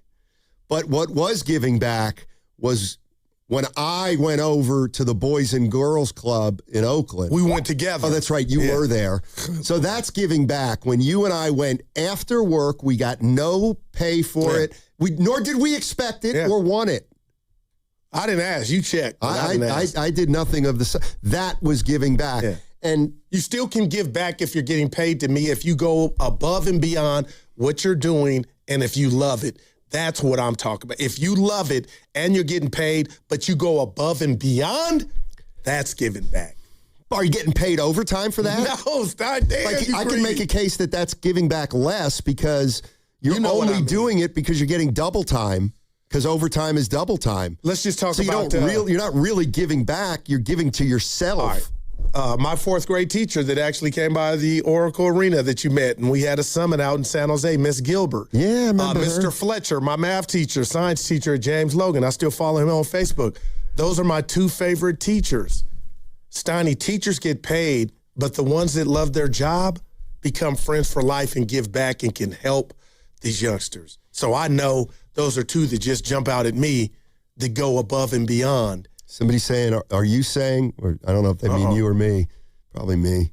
Are me saying that teachers do not give back to their communities? That would be to you because they get paid. No, they do. The irony here is both my parents were high school English teachers. So I mean, listen, I'm just telling you. Credit for. Listen, hey, and nobody loves hey, nobody knows more about teachers than I do. Who do I sound like? And when my father got home from work after smoking 2 packs of cigarettes at Muhlenberg Senior High School, having to deal with head cases, punks, and attitude problems, when he got home and filled his triple martini, actually was a Manhattan, he wasn't saying, son, it's really rewarding to give back. No. You're going too inside baseball. He said, son, you don't want to become a teacher. But some still did, and they perfected it, man. Oh, boy. My dad was Sponte and I met him. He was a union negotiator, my dad. Well, yeah, he negotiated all the contracts for teachers in his school district. You sound proud. You should be. I was at that time. Real quick, guys, just an update. This is from Anthony Slater of ESPN. Jimmy Butler gave an update on his ACL rehab. Said he believes he's a month and a half from running, but right now he's able to dunk, jumping off his left foot. Isn't supposed to land on his right foot, but he said he's making progress. Oh no! And the more I think about it, I think he'll be back for the opener. Listen, I already just pictured him back like, Jimmy was never playing above the rim like that. So, I mean, if this thing goes well, and Raymond Ritters of the world and Fitz at every turn talk about the Warriors and what they concocted in regard to their record with Jimmy on the floor regular season, I mean, let's go. Because, again, if you're not going to bring in that big – are you the guy that told me you saw an elk? It might have been Evan. He saw an elk. I've never seen an elk. Oh, yeah, Evan saw an elk. I've never seen a moose. Yeah. That thing, how big was it, E? Bullwinkle. Dude, was massive. That's incredible. I say that to say, man, if they can't land something that big, you go with what you got, and if you can get healthy half the season, let's see. Yep. All right. Giants last night, Goo. Talk to me. I mean, it was a great win. Aren't sports crazy? Yeah, aren't sports crazy? But none of the Giants outside of Devers weren't involved in pride in that night being blown and the fallout. They weren't involved with Buster calling, whatever you want to call that, a State of the Union, and the PR guy had to come save them. So from a baseball standpoint, winning is the best deodorant.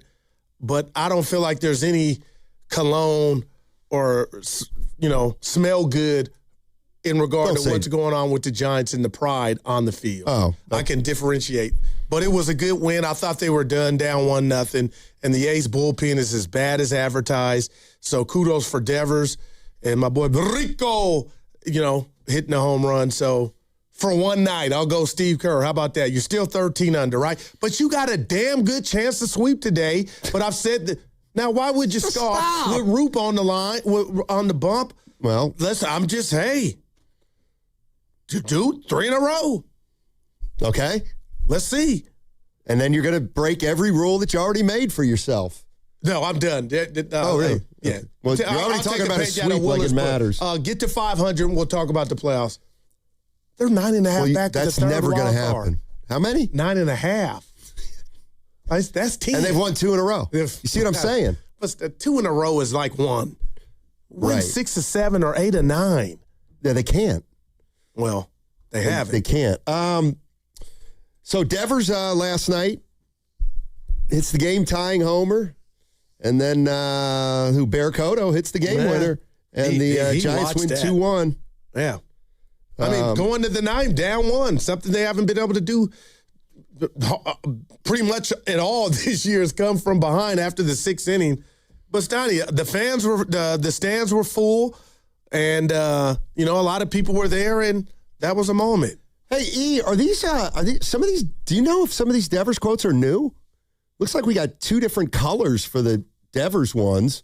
I didn't hear anything last night. I was looking. I see 7 quotes from Devers. Let me just. You see what I'm saying? Okay, they're the same. So you thought they were different? Well, I guess one is. Yes, I thought they were different, but it's fine. I'm just asking. Damn. You need to. All right, this is from last night, though. This is Vitello. I think it's from last night. 6:24. Yeah, it's 6:25 today. So Vitello talked about the Devers thing. Oh. Can you help me here, Evan, with the top green middle? Can I do my Vitello? Tony Vitello addresses. It's not. He obviously came to me. Obviously, we're going to talk. He came to me, sat next to each other on the plane, had a good conversation. Yeah. So after that conversation, as far as the walls behind this one, it's a non-issue. It's kind of like the Chappie Schmitty thing. I get it. It's something for you guys to run with and talk about. But from this point on, it's a non-issue. It's a good chat we had. I went through all the stuff post-game, base running stuff, hamstring, how well he's done for us. And as a player, the type of teammate he is, and the type of competitor, how bad he wants to win, I'm good to go into battle with him anytime. But if you're rewinded and listen to my comments, it was a Father's Day conversation. As a person, the way he treats my family, in particular my dad, I'll go to battle with him anytime off the field too. So, if he came over to my condo and said, I need your help, you can't ask about it, and we're going to do some damage, all I'd say is, whose car are we going to take? Listen, I'm going to go first. I know what you're doing, Tony Vitello. I was going to say. You're fertilizing whatever you have with Devers, and I'll call it a friendship, okay, a working relationship. You think you're fertilizing it, and you're doing you are watering, man, okay? You don't care about me, Tony. You don't know me. But when I hear that, I just cringe because you're bowing down. No, you're loyal. To the rat on the table, and the rat on the table is you're trying to minimize your big bopper going rogue and embarrassing the organization and its history. So instead of calling him out, which we know you didn't, you want to go the other way, and now you're best friends. You're talking about Father's Day. But the bottom line is all fans want to know is, did dude get checked? No, and he didn't have to. He apologized. It's getting worse. That was you're so inconsistent. You're the biggest loyalty guy in the world. You're ready to give anybody who wants to play for your team. But I don't like bullies. Well, I don't. That's a manager being loyal to the best player on the team. That's why I got an issue with Dre. He's not a bully. He's a baby. No, Devers. Devers is not a bully. He's not a bully. He don't even mess with anybody. Devers isn't a bully.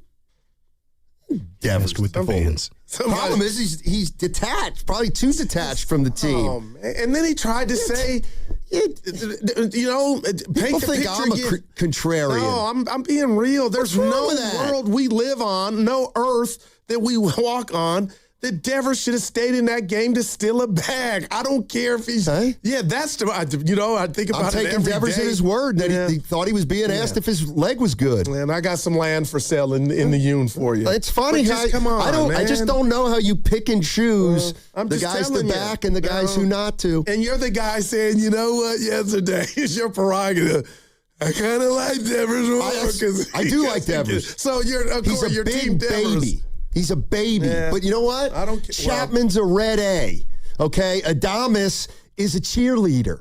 But they've never Devers is a baby. said F you to the manager I thought Devers did Sunday. A lot of other people agree with me too. Seriously. I'm being real. You're just not taking anybody's word for it that Devers walked into Walked up to Vitello on the plane and said he was sorry. I'm a real one. You can say sorry for some things, and there's some things you can say sorry, but it won't penetrate, and I'll never forget. You'll never forget. I'll never forget. Hey, That's I didn't the say problem. forget. That's the Miss problem. me with the I'm sorry, and you came to me. You showed your team. The organ. Yes, you did. Devers This showed is me now. You are now. Yeah. Devers is right. This is being overblown. Like, I think that take is just way too over the top. Overblown is him talking about, we sat together, we talked about it. Okay, that's cool. No, I wasn't trying to show but up, the damage Tony. to me was done. Right, so Your apologies star don't bopper matter. Who ain't bopping, but he can. Oh, yeah, bop. he did. Yeah, he bopped. He won him the game last night. He tied it. Won him the game last night. I'm a real one, man. No, you can do some things to me.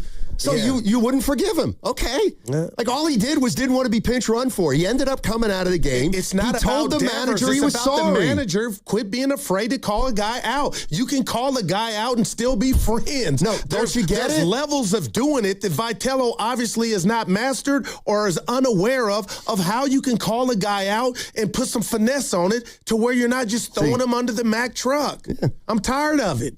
Yeah, well, then you should have hired a veteran manager who had some pull in the locker room. Maybe. I mean, seriously.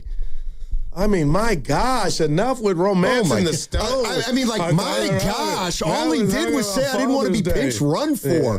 He didn't just do that. He told his teammate to take his ass back to the dugout, and he sat there, and then he had a manager trying to pat him on the ass and give him some support, and he's going to get away from me. And I could say some words, I'd lose my job. Man, that was weak. Who you embarrassed? Don't come back from that. Who embarrassed the Giants more? Devers or Posey? Posey. Period. But what's your point? Devers There's no did winner it, in that. and it's over, and he apologized. It's and over now to we you. move. It's never Tony over to me. Vitello just said it's over. Never over to me. It's never. See, that's why you can't manage. Like, you can't get over. I'm not saying I can. No, I'm just telling you. Like, you just basically said you'd never get over what you gave me. The A or B, both are bad and both are different. I'm just saying, like, I don't understand why what Devers did is unforgivable. It's bigger than unforgivable. He said he was sorry. Man. I'd like to have a conversation. Do you really want to be here, Devers? Like, that's what that reaction, and you're just fixated I'm here on to he do didn't a want to run job. first to third. I'm like, do you really want to be here? Because I'm giving him the benefit of the doubt, Devers, that he's smart enough to know what you did. Yeah, you can finesse and come back and say this or that. What you did to me, a real one, you like, have you had thoughts, Devers, of maybe not being a San Francisco Giant? Like, I never wanted to come here in the first place. I mean, man. I'm doing my job. I'm punching the clock. Don't ask me to be a leader. If you wanted me to be a leader, you should have never traded for me. You knew I wasn't a leader. But you're not comparing, but which was worse, pride and offending, Buster Posey. All I know is that was bad. I'm not defending it. I never will. If Devers apologized, that's all I need to hear. So he didn't have to apologize to his teammates. We don't know that he didn't. Right, but you don't know that he has. Okay, but it's like, just because you wouldn't be able to get over something doesn't mean like a pro manager might not be able to. I would have liked, and I know you're like, well, he apologized to the manager. It was real enough to me and offensive enough to me I would have liked the apology to been to the whole team. No, and you're right, maybe that happened, but I hadn't read about it. And if I'm Devers, I wanted that out. I would have told in a crazy him, way. I apologize. And people will disagree. You don't need to apologize to the team. Did Chapman apologize to the team after he embarrassed a teammate? I don't know. But I can understand. What's the difference? Well, no. Embarrassing a guy's embarrassing a guy. My skipper is telling me to come. I'm only here in your face because he told me to pinch run. Chapman telling a youngster or a teammate to catch the ball, which is the truth. He kind of did it too strong and, in front of everybody, is way different than my manager sending me out there to do something and you're so in disagreement with it, you're going to tell me to go back and just make us look like and make our manager look less? Like, come on, man. Yeah, it's not a big deal. To you. Right. Well, apparently, okay, this is what I'm going to do. Not to the Giants either, so why are you worried about it? Like when you always say, if the Warriors want to pay Draymond, they can pay Draymond. Hey, if the Giants don't think it's a big deal, why should you? They're not even on, they don't even know what page to be on, so that's on brand. They don't know what's going on. And I can use everything going on with the Giants now to back that up. I feel like I don't even know who the captain is or what the hell is going on. I'm talking about upstairs, everywhere. It happens on every team. Yeah. Veterans know they can run roughshod over rookie coaches. You would know. That's You're right. just throwing that out there. They have no leadership. You're just throwing that out there. You don't know. Okay, are you going to let me finish? No, I'm just saying. Okay, I don't know, but you apparently know. No, you've been in clubhouses. What do you know? You've been in the clubhouse? I've been in clubhouses before, of course. Oh, Snotty, stop. Of course I have. I'm talking about manage or play. Stop. Right. Are you going to listen? Been in many clubhouses. I'm listening. Are you going to tell? It's stupid. It's stupid. You think veterans on a team don't know when a team doesn't have great leadership? That's not what we're talking about. Yes, You're sitting there talking to me like you're the clubhouse police and you played in the majors. Be Raphael quiet. Devers Be quiet. and Matt Chapman know what a weak organization looks like. Man, stop.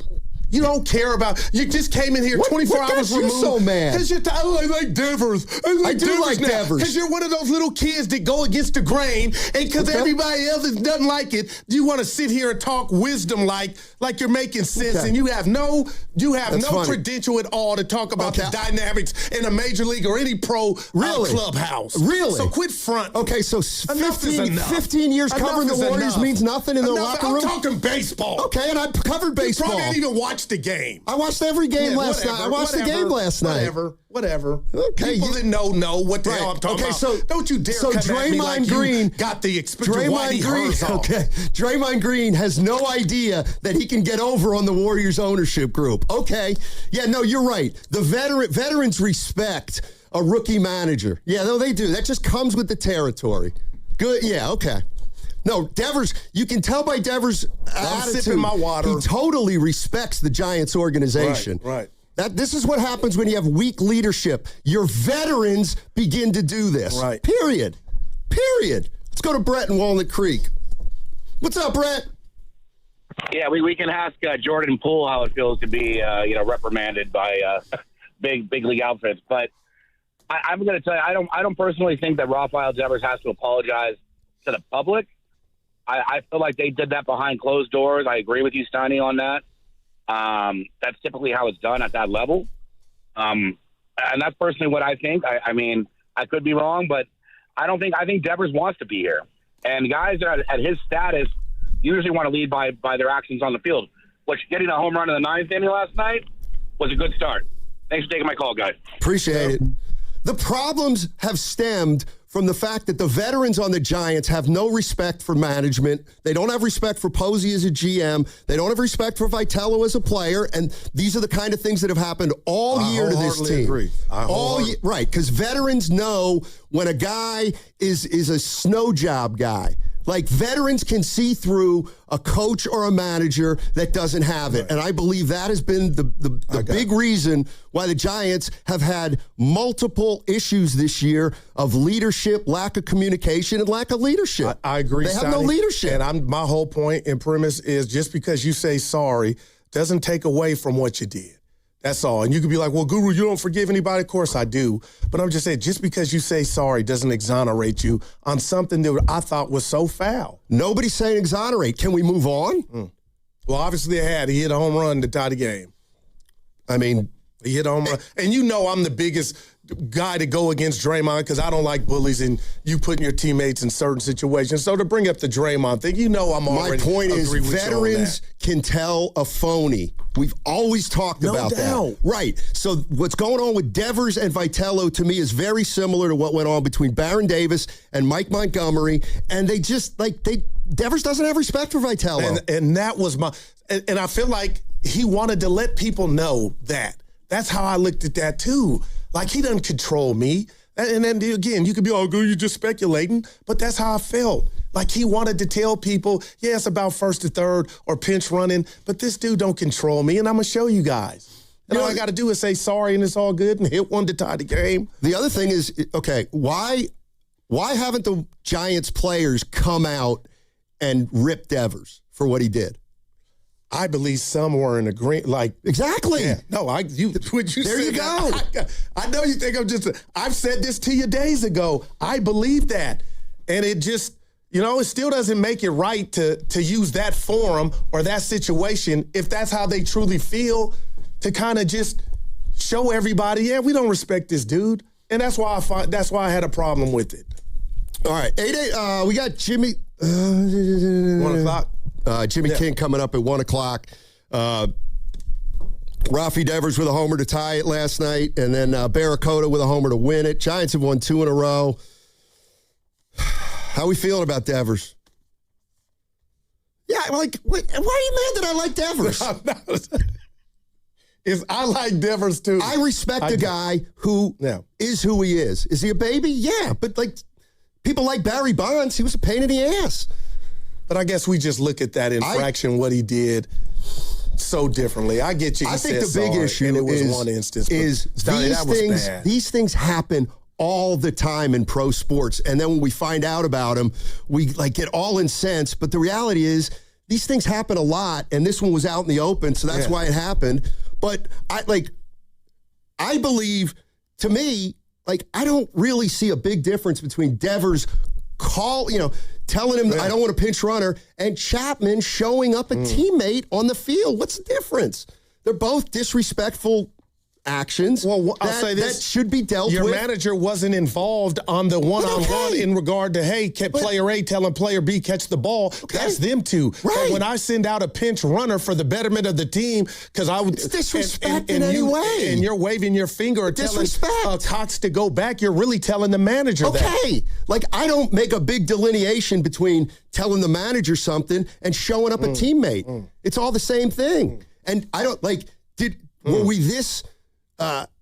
were we this interested? Hey, did Chapman talk to Schmidt? Did Chapman apologize to the team? Did Chapman okay with Vitello? It's you deal with it and you move on. All right, 888-957-9570 is the number. 95.7 The Game is giving you an opportunity you don't want to pass up. It's a chance to win a round of golf at the beautiful Silverado Resort. You can play with a host. You want to play with me, Guru, Willard, Dib, Shasky, Spadoni. We want to play golf with you on Monday, July 13th. Each host will be paired with a winner, so there's going to be 6 winners. Send us a video of your swing and why you'd be a perfect pairing.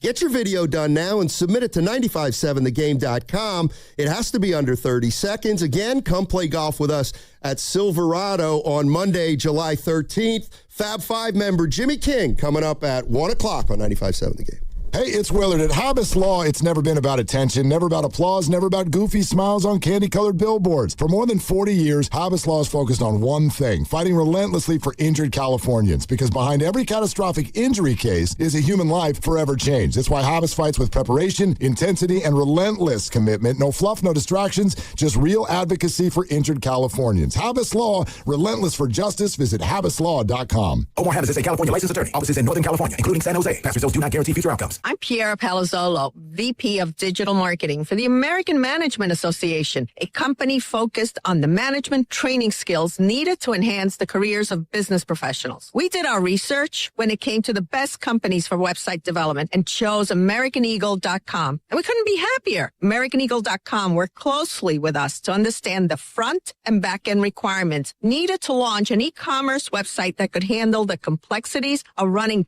thousands of seminars nationwide. Our robust new website and improved SEO saw immediate increases in site traffic and web revenue. If you're in need of managerial effectiveness and success, visit our website at amanet.org. If you're in need of a website that provides an unparalleled consumer experience, I highly recommend AmericanEagle.com.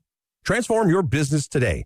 Dial 877-WEB-NOW-1 for a free digital consultation with AmericanEagle.com. Alameda County Fair in Pleasanton is here and taking family fun to a whole new level. Kid-approved bites, monster trucks, carnival rides, and animals. Plus, movies on the lawn, fireworks, and drone shows. It's all here. Visit AlamendaCountyFair.com. Hey, it's Dan Dibley here. The world's biggest soccer tournament has arrived, and you can trade the entire tournament on Kalshi. On Kalshi, you can trade every match from the opening stage all the way to the final. Australia, in a match that's at San Francisco Bay Area Stadium, they're trading at 28% to beat Paraguay. That means a $100 trade will pay $340 if the Socceroos get the win. On Kalshi, you're trading against peers in a live market, meaning there's no house. And as the probability changes, you can buy in and out of your position. For a limited time, download the Kalshi app and use code DIBS, D-I-B-S, to get $10 when you trade 10, K-A-L-S-H-I.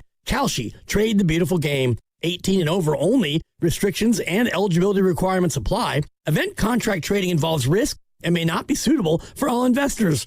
Prices, values, and available markets may differ from those mentioned. For more information, see kalshi.com/regulatory. This is Larry Fleck, owner of The Floor Store. Our 4th of July sale's on now. 25% off store-wide through July 6th. Carpet, hardwood, laminate, waterproof flooring, and much more. With a sale like this, who needs fireworks? The Floor Store, your Bay Area flooring authority. If you're still using a sports book to bet on the soccer tournament, you're getting robbed. Delete that app and join the millions using Polymarket. Polymarket is a prediction market, not a sports book. Trade against other fans, not the house. Polymarket, your go-to prediction market for soccer's biggest stage. Available in all 50 states. Download the Polymarket app. Use promo code BLAZE to unlock $50 free for your first trade. That's promo code BLAZE. Trading not available in all jurisdictions. Check local regulations before trading. Restrictions and eligibility apply. Hi, I'm Chuck McDowell, the timeshare cancellation guy and founder of Wesley Financial Group. And I want to set the record straight. I am not an attorney. I've never wanted to be an attorney. And the truth is, I really don't even like attorneys. If I sound like an attorney, I'll apologize. But what I've learned in my 15 years in the timeshare cancellation business is you don't need to be an attorney to get folks out of their timeshare. After 15 years and over 50,000 cancellations, I can tell you with confidence, we know how to get you out of your timeshare. Call us today and we'll send you our timeshare exit guide absolutely free with all your options for cancellation. Attorneys, this was meant to be funny, so please don't sue me, especially my friend Kenneth from Black River Falls, Wisconsin. Call now for your free timeshare exit info kit. 800-910-2233. That's 800-910-2233. 800-910-2233. Attention. Have you racked up $10,000 or more in credit card debt? Are you barely getting by making minimum payments? With credit card debt reaching all-time highs, National Debt Relief is notifying consumers about significant debt relief options currently being made available to help those with overwhelming credit card debt. These options may reduce a large portion of credit card debt for those who qualify. You don't need to declare bankruptcy or take out a consolidation loan, and you may only have to pay back a fraction of what you owe, even if you have bad credit. National Debt Relief has already reduced the credit card debt for more than 550,000 consumers, so don't wait. If you owe $10,000, $20,000, or even $100,000 in credit card debt, you can now take advantage of this financial debt relief as the cost of living continues to skyrocket. To check what debt reduction you may qualify for, call 800-358-6868. That's 800-358-6868. Again, 800-358-6868. Shop Smart and Final for everything you need to celebrate America's 250th. Celebrate 250 years with deals on cookout favorites. This 4th, shop club sizes with no membership fees. For your chance to score a gift card courtesy of Smart and Final, visit 957thegame.com.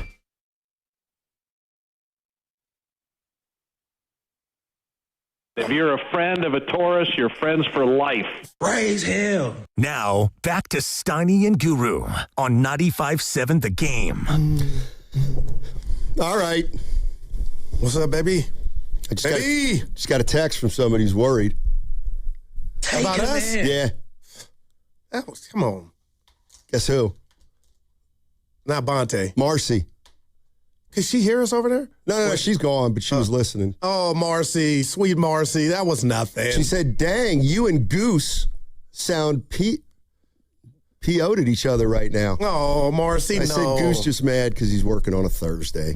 And that's a one, and you stole that from somebody. That wasn't even on the Richter scale. You know. I'm just passionate about bullies showing up the team. That's all. Wasn't personal. Yeah, no. We've been doing this for you questioned my credentials. I did not. No, you were did. like that. That's fine. Wasn't there a 5.6 this morning? I think there was that was an yesterday, earthquake. wasn't there? Oh, there's a book, The Great Ralph Wiley. Rest in peace. Why Black People Tend to Shout. It's a phenomenal book. Did he answer it? I wasn't mad. See, man, my mom, God rest her soul, would always come in the garage and think, son, be quiet. You guys are fighting. No, Mom, I'm just riding in. My brother and I are talking. I was not. No, you took some personal. Evan, I was looking for you. You were and we were not fighting. I'm sensitive about my career. No. You know. Monte just got me in a bad mood. He got me in a bad mood, too. He said we were mailing it in. That wasn't mailing it in. Well, he said it before that. Mailing it in would have been like, yeah, I don't care, Gil. Get mad at me. He said it before that, but that wasn't mail. I'm just, like, seriously, speak at my funeral and say this. I won't. Mike. Not now. Seriously. You don't want me speaking at your funeral. My guy was a team player. Evan will say that for me. I just hate what Devers did, and I just feel like saying I'm sorry is the price of admission. Of course you are. After you see how the thing blew up. But I get it. I don't dislike Devers, but I do think you're onto something, and it was before this transgression in Miami. Yeah, the veterans are all already, now we're seeing examples of it. That's all. Just a little history on me. Yes, I covered the Warriors for 15 years and was in their locker room for 15 years. I didn't come out there. Prior to that, I was what was known as, Evan, a general assignment reporter. Right. And what that is, Goo. I know what that is. That's when you don't have a specific beat. Why are you telling me this? But they send you to different events. So let's say there's a beat writer who's going to miss the Giants game for a day off. They'd be like, Matt, can you go out to the Giants game and cover it for us? And then that's how I found myself in some major league clubhouses. And then what happened is, the 49er writer would take a few days off and they'd be like, Matt, can you go cover 49ers practice today? That's how I ended up in a pro football locker room every here and again. Let me see. Have I ever done soccer? Ever been in a soccer locker room? Why do you feel the need to go down your credentials, man? That's what hurts. Oh, man. And I've been in locker rooms with dysfunction. Did I say you hadn't? You basically question whether I even belong. Stop. In my... oh, boy. Anyway, let's go to Marv's in Livermore. Right. Hey, Marv, how you doing? Marv. Hey, fellas. Hey, Goo, I'm usually coming on after Steiny with some of his takes, but two things I want to say. One, I'll get to you on Devers, but on Draymond, I think he's coming back. I think you guys... 1 or 2 years? Are 1 year, okay. And then see how it goes. What I see is the last 2 years, Draymond has played the second most minutes out of anybody out of position. So, of course, he's going to have some regression. But you bring in Lindenberg, you bring Horford back, and he's staying here, going to work out with Celebrini, and maybe he will be able to play more games. Play Draymond 20 minutes. His defense alone and his passing with Steph, I think, is worth it for another year. I just don't play him as much as they did. He's too old to be having the second most minutes. So that's my take on Draymond. But, Goo, you are going way too far. And Devers, I mean, he made a mistake. He apologized. But I'll tell you, I haven't heard anybody talking about this, right? Okay. So they come in, they're losing, ninth inning. Devers is up, right? After the third out, the Giants, other pitchers warming up. You have all that time. Why didn't, if this was the strategy, why didn't Vitello mention it to Devers? Hey, you get on first base, we're going to pinch run for you so we can be in better position. I don't understand how a coach, if that's your strategy, you're going to tell me that Devers gets on first base, and then you guys think, hey, let's replace him with the pinch runner. Why wasn't – so this is Vitello being new in the major leagues. Have that conversation on the bench, which he should have had with Devers. Say, hey, you hit a double, you stay, triple, you stay. You get on first base, we're putting in a pinch runner for you to increase our chances of scoring. He should have had that conversation before he went out there, not after. So, of course, Devers is going to be surprised. Now, his reaction is wrong, disrespectful, but I think it is being blown out of proportion, and Vitello should have had his strategy talk. He was the first batter. He should have had that strategy talk before he went up to bat. I'm not mad, Thanks, Marv. But I'll say this, Donnie, about Marv. His thought. That's not how it's done. I wouldn't call that over communication. I don't need to go over if you're on first and we deem that we need a guy that can snag us a bag. I could just send out the runner that obviously we think is faster than you, and that message is done right there. Marv, you don't gotta over communicate. Why not? So you think Devers? I don't know what would have happened. Okay, you ready to what I think would have happened? Vitello goes to Devers, hey, man, if you get on, we're going to pinch run for you. You know what he would have done? He would have tried to hit a homer. Well, he would have said, fine, I'll either try to hit a homer or I'll strike out. Well, seriously, that's the kind of guy, I think he's kind of like that. Mm. Well, why should I draw a walk if you're going to take me out of the game? I'll try to hit a homer or strike out. So, Jimmy King's coming up in 5 minutes. Member of the Fab Five at the University of Michigan back in the early 90s. He made it to back-to-back championship appearances. He currently is the director of basketball, and he's giving back at the Jalen Rose Leadership Academy now. So we'll get Jimmy King, Warriors, of course, drafted Yaxel Lendeborg. And it seems like all Golden State Warrior fans are excited, but the Al Horford news today in regard to LeJay Jones, Donnie, kind of didn't get lost because he's a member of the team, Young Jones, but Horford in the amount of time, amount of years that he got just has me thinking I think Draymond is right behind them come Monday.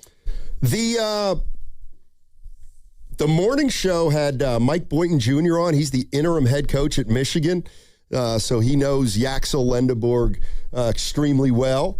I want to hear a few things that he said about Lendeborg before we go to Jimmy King. Right. What do you want to hear? What do you want to hear about Lendeborg? Give me something. What type of player is he? Okay, what type of player is he? That on there. Here are the two things we're going to love about Lendeborg.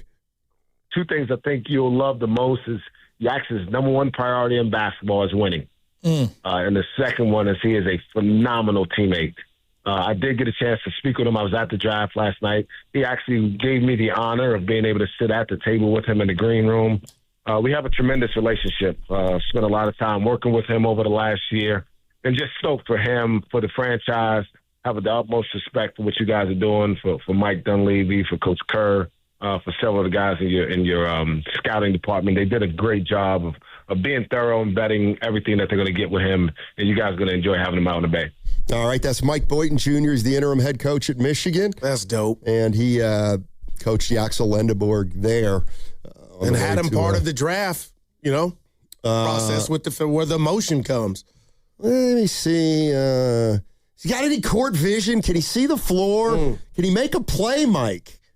I'll tell you, some people are stat people. If you just go back and look, the stat that'll jump out the most to you, in my mind, is look at Yaxel's assist-to-turnover ratio on the year. As one of our big playmakers and high-usage guys, he only had 40 turnovers the whole season, which is insane for the amount of ass we gave him on playmaking. A sensational mind for passing. He's a willing and wanting passer. He's going to really, really enjoy, being a setup man for guys like Steph and Moses Moody and whoever else you have.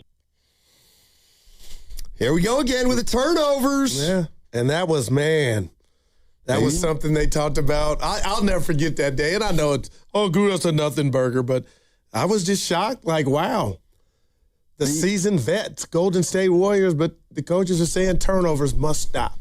What if they trade Curry and Draymond and say, yeah, we told you we were serious about this turnover thing? We would see Bigfoot before that would happen, which we're never going to see because it's not real. That's why,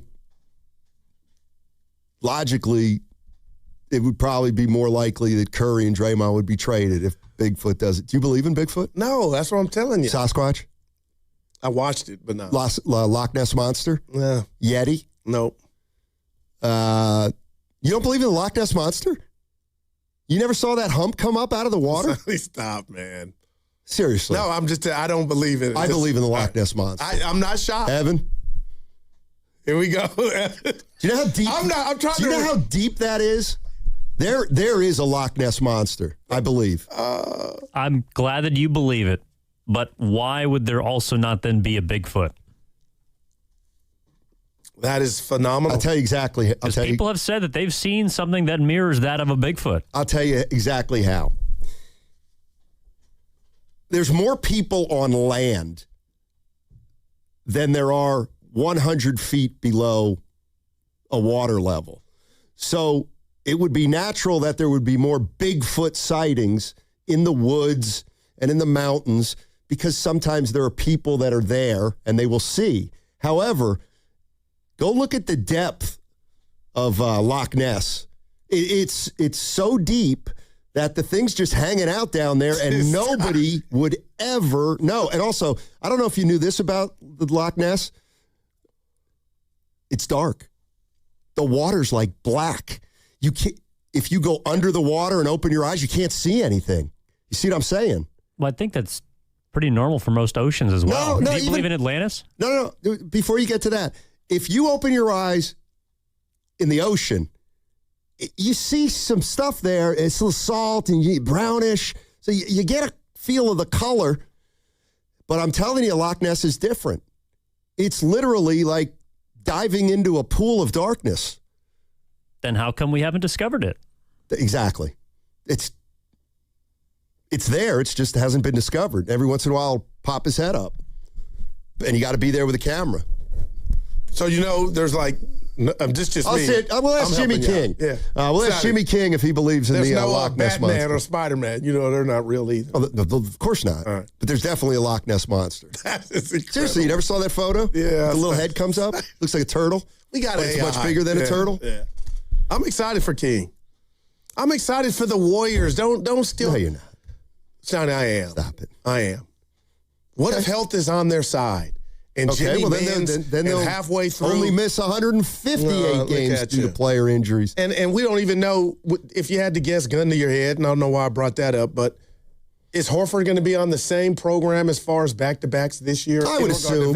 He didn't get younger over the offseason. Now, Evan wasn't in his chair, or was he, when we did the over-under that we stole from the morning show? Carter said it at 50, right? Yeah, I said over because I'm an optimist. Well, you're not, but I mean, they're going to need him, man, especially if you guys are right on post, which I'll never understand. Yeah. Well, he's not good enough. What don't you get? When you got he's a bad defender and he doesn't shoot threes well enough. That's not a good mix in today's NBA. Yeah, but he's relatively young. No, he's not. Shoot it. He's not. He's 26. Oh, boy. Remember? He went to school for like 19 years. So you think it's over here for him? It's inconsequential one way or the other. But I don't know. I just haven't. I treat the star player like the last man on the bench, but I know for a second. And that's why you're never going to be a great coach. Because players must be treated differently. That's what you're having trouble wrapping your head around with Devers, and it's why you would struggle at the professional level. I did it with Eddie House. I told you yesterday. He was 14. Yeah, but he was better than the other. He'd have been a little tougher to coach at 24. Oh. Little tougher to coach at 24. I'll just say that. So I got to ask you this before Jimmy comes on. Did Marcy really text? Yeah. Oh, we'll see her tomorrow. She said you were very mean to me. That's not you, please. You were yelling. She took my side. Cam had his head down. You were screaming. Let's ask her about it tomorrow. She'll be on at 10:30. Oh, God. That's the last thing I want to do tomorrow. No, we have to. Hey, let's welcome in Marcy Weiser. We're going to talk about our fight yesterday. It wasn't a fight. Yes, it was. Oh, man. I wasn't fighting you, but you were screaming. You got seriously, personal. son, I'm being real. I would just tell you this. Go back and listen to the tape. Like Shaq and Kobe hooked up years later and they mended defenses. We're not there. I'm just telling you, you don't know how loud you are. And a lot of people think you're screaming at me. Mm-hmm. So Sure. You get what I'm putting down? Okay, yeah. So when if you think I'm taking this bait, I'm the dumbest fish out there. Let's just put it this way. It sounds like you always lie about listening to the show again. I hope you do actually listen to that segment again. No, there have been times where I've been embarrassed. Yeah, this was. I was like, what was Steiny doing? No, I mean, I don't know what you think I was doing from 30 to 45 years old, but apparently you didn't think I was in an NBA locker room. That is not how it went. You going to tell me I can't write either? I never could write?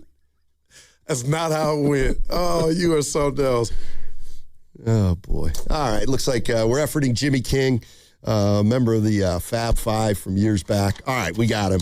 Hey, all guests on 95.7 The Game appear on the River Islands guest line. Isn't it time for you to discover the islands? River Islands in Lathrop. Let's welcome in Jimmy King, member of the iconic Fab Five at the University of Michigan back in the early 90s, played in back-to-back NCAA championships, and he's now currently director of basketball at the Jalen Rose Leadership Academy. Jimmy, thanks for joining us, man. Really appreciate it.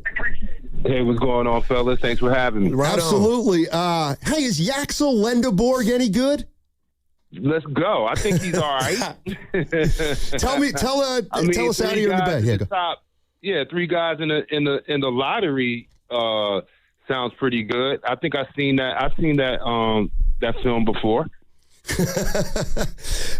Just tell us a little bit about his game. Obviously, we're out here in the Bay. Some people aren't that familiar with it. They know he's 23. They know he's mature. But what about his game on the floor? What I can say about the Golden State fans is they're going to love his game because I feel like it's the perfect place for him. They have a system. I don't think he's necessarily a system guy, but I think that he'll thrive, well in the system. Just because of what Michigan has done in the past couple of years, what they did this past year, and me being so close to the program and watching them, and just seeing how he operates, within, a well-developed system. I think that that's kind of, what they're hoping he will bring a value add to the Golden State Warriors this year. And I don't think it's going to be a problem. I think it's plug and play. I think he's mature. He's 23 years old. He's been through multiple programs. And as you can see, it doesn't take him long to adjust. He doesn't have an ego. He knows how to fit in, even though he was the leader, a mitigated leader for Michigan. There were games where, he took a back seat in order for other guys to shine, for them to just be successful and win. That's the type of player you're going to get. Man, good stuff, Jimmy. I don't know your buddy Jalen Rose, but we had the All-Star game here a couple years ago. We were at a venue. I went up to him, just told him thanks for giving back with the Academy, and I want to thank you, and I told our listeners I was going to do that before you came on, for helping them with that and giving back, man. That's big. I wanted to ask you this. You got drafted by the Raptors in the 95 NBA draft. What was your wake-up moment to the league, and what would you share, if you haven't, with Yaxel or any of the youngsters that you know that are going to the league? Yeah, my wake-up moment to the league was really prior to getting drafted. I was in Chicago with Juwan, spending some time working out there, and we went over to the Michael Jordan restaurant, and Mike was holding a meeting in the back of the restaurant. And if you've ever been there, seen the setup, he has his own office in the back, huge office with a huge meeting room, like a 20-seat board member meeting room. And they were in their meeting, and the door was cracked. So he peeked in, he saw us. He stopped the meeting. You could tell it was a serious meeting. He stopped the meeting, comes in, he hugs Juwan, and I stick my hand out, and I'm like, "Hey, Mr. Jordan, how you doing?" Yeah. And he just looked at me, and he was like, "I know who you are," like that. And so that right there was like, oh, like MJ knows who I am? Like, he actually knows who I am. So that was, to me, like a welcoming into the league because before I was drafted, when I left that meeting, he was like, "I'll see you next year," not knowing that I would be drafted or not. And when I told my people about like how that meeting went, they said, "What, don't you think that was a challenge when he said he'll see you next year?" And that, to me, was my first welcome into the league. And I was like, that was a challenge. That's cool. That's a cool story. That. Jimmy King joining us on 95.7 The Game. He was a member of the Fab Five teams in the early 90s for Michigan, went to back-to-back national championship games, and now he's the director of basketball at Jalen Rose's Leadership Academy. Let me run this by you. We heard this after yesterday's draft. Obviously, there were a lot of young players picked in this draft, but according to a writer out here, the Warriors had a list of players that they thought are the best players right now. Not what they might be, not what they're going to be down the line, but right now. And they had Boozer ranked 1, and they had Lendeborg and Burries tied for 2nd, which means they thought that those 3 guys right now, forget the future, are the best players. Is that believable to you? That is believable. I can see that. And that's interesting because if AJ Dabasa is not, in that top three, that's interesting. But what that means is, I think that just means that guys are able to, catch up to speed quicker and able to plug and play and be supplemental players, not necessarily, the number one or two player, but a complemental or supplemental player that can elevate your team tremendously. And I think that's what that is saying about them. But for Yaxel to be on that list says a lot about, how they feel about him coming in and playing immediately. Man, Jimmy, Yaxel 6'9", 240, and I'm telling my partner and the fans here, we need a Thundercat. That's, young, some muscle. With the way that the NBA is played now, do you think it's going to be easier for him? Because I think it's less physical, but I want your thoughts to where he could hit the ground running and use all of that 6'9", 240 right out to shoot. Absolutely. You hit it 100% on the head. Me and Jalen were just talking about this a couple of days ago about, no offense to, like an Austin Reeves, someone who has played well and earned their money. Right. But back in our day, we would have beat him up. There's no way we'd average 25 a game. We'd have beat him up. And to, the question, it is less physical. That doesn't mean they're less skilled or we were more skilled. It's just less physical. And so the things that guys are used to getting off or being more comfortable in doing or having the confidence in doing, it just wasn't the case. But I do believe that, players overall are still tough. Some are just tougher than others. Jimmy King joining us on 95.7 The Game. Played on the Fab Five teams on Michigan in the early 90s. Hey, obviously you guys had three guys picked in the top 12. I want to concentrate a little bit on Mara because he was also linked to the Warriors. Obviously a center, 7'3". Just if I say, is he anything like Zach Edey? How would you answer that question? Zach Edey and I think the comparison really is just size for them. I think he's a different skill type of player. I think he could shoot outside more consistently than an Edey. His back to the basket game is underrated. I think if he concentrates on working out on some of the skill levels with his back to the basket or mid-range, or facing up to mid-range, I think he'll be a deadly fit. And again, he's in a great system. I think he's going to a great system with OKC. I think he'll be a great, backup or someone that can, feed off with Chet, play with Chet.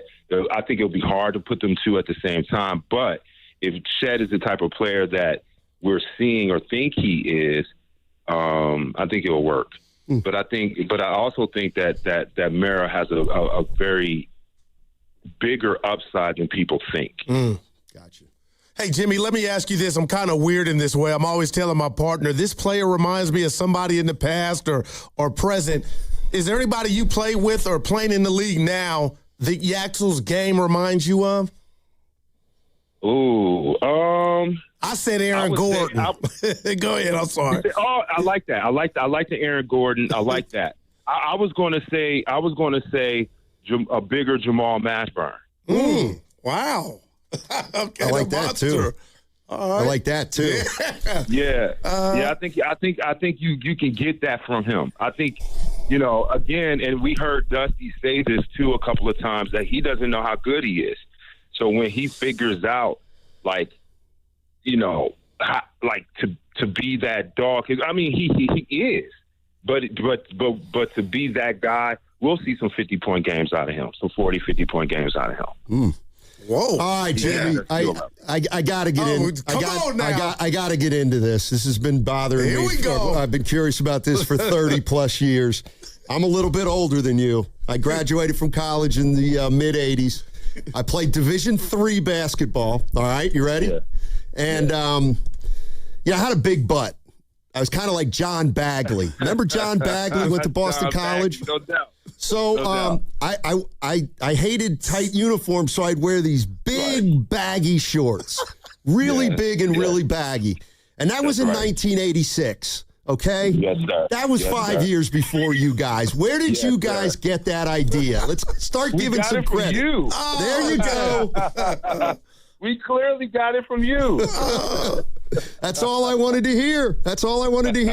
No, where did you guys, did you talk about the style of, just the style and the image you guys brought? Was that a part of something you kind of choreographed, if you will, the five of you guys? It absolutely was. It was all choreographed. It was all thought of. It was all premeditated. We wanted to, aesthetically look good. We wanted to be uniformed. We all wanted to wear the same shoe and socks. And that's one thing that, as a director of basketball operations at JRLA, that's what I'm bringing back. Like, everybody's going to wear the same shoe. They're wearing the same socks. They're going to be uniformed. Nobody's wearing tight shorts. We're not doing that. Look at you. And, yeah.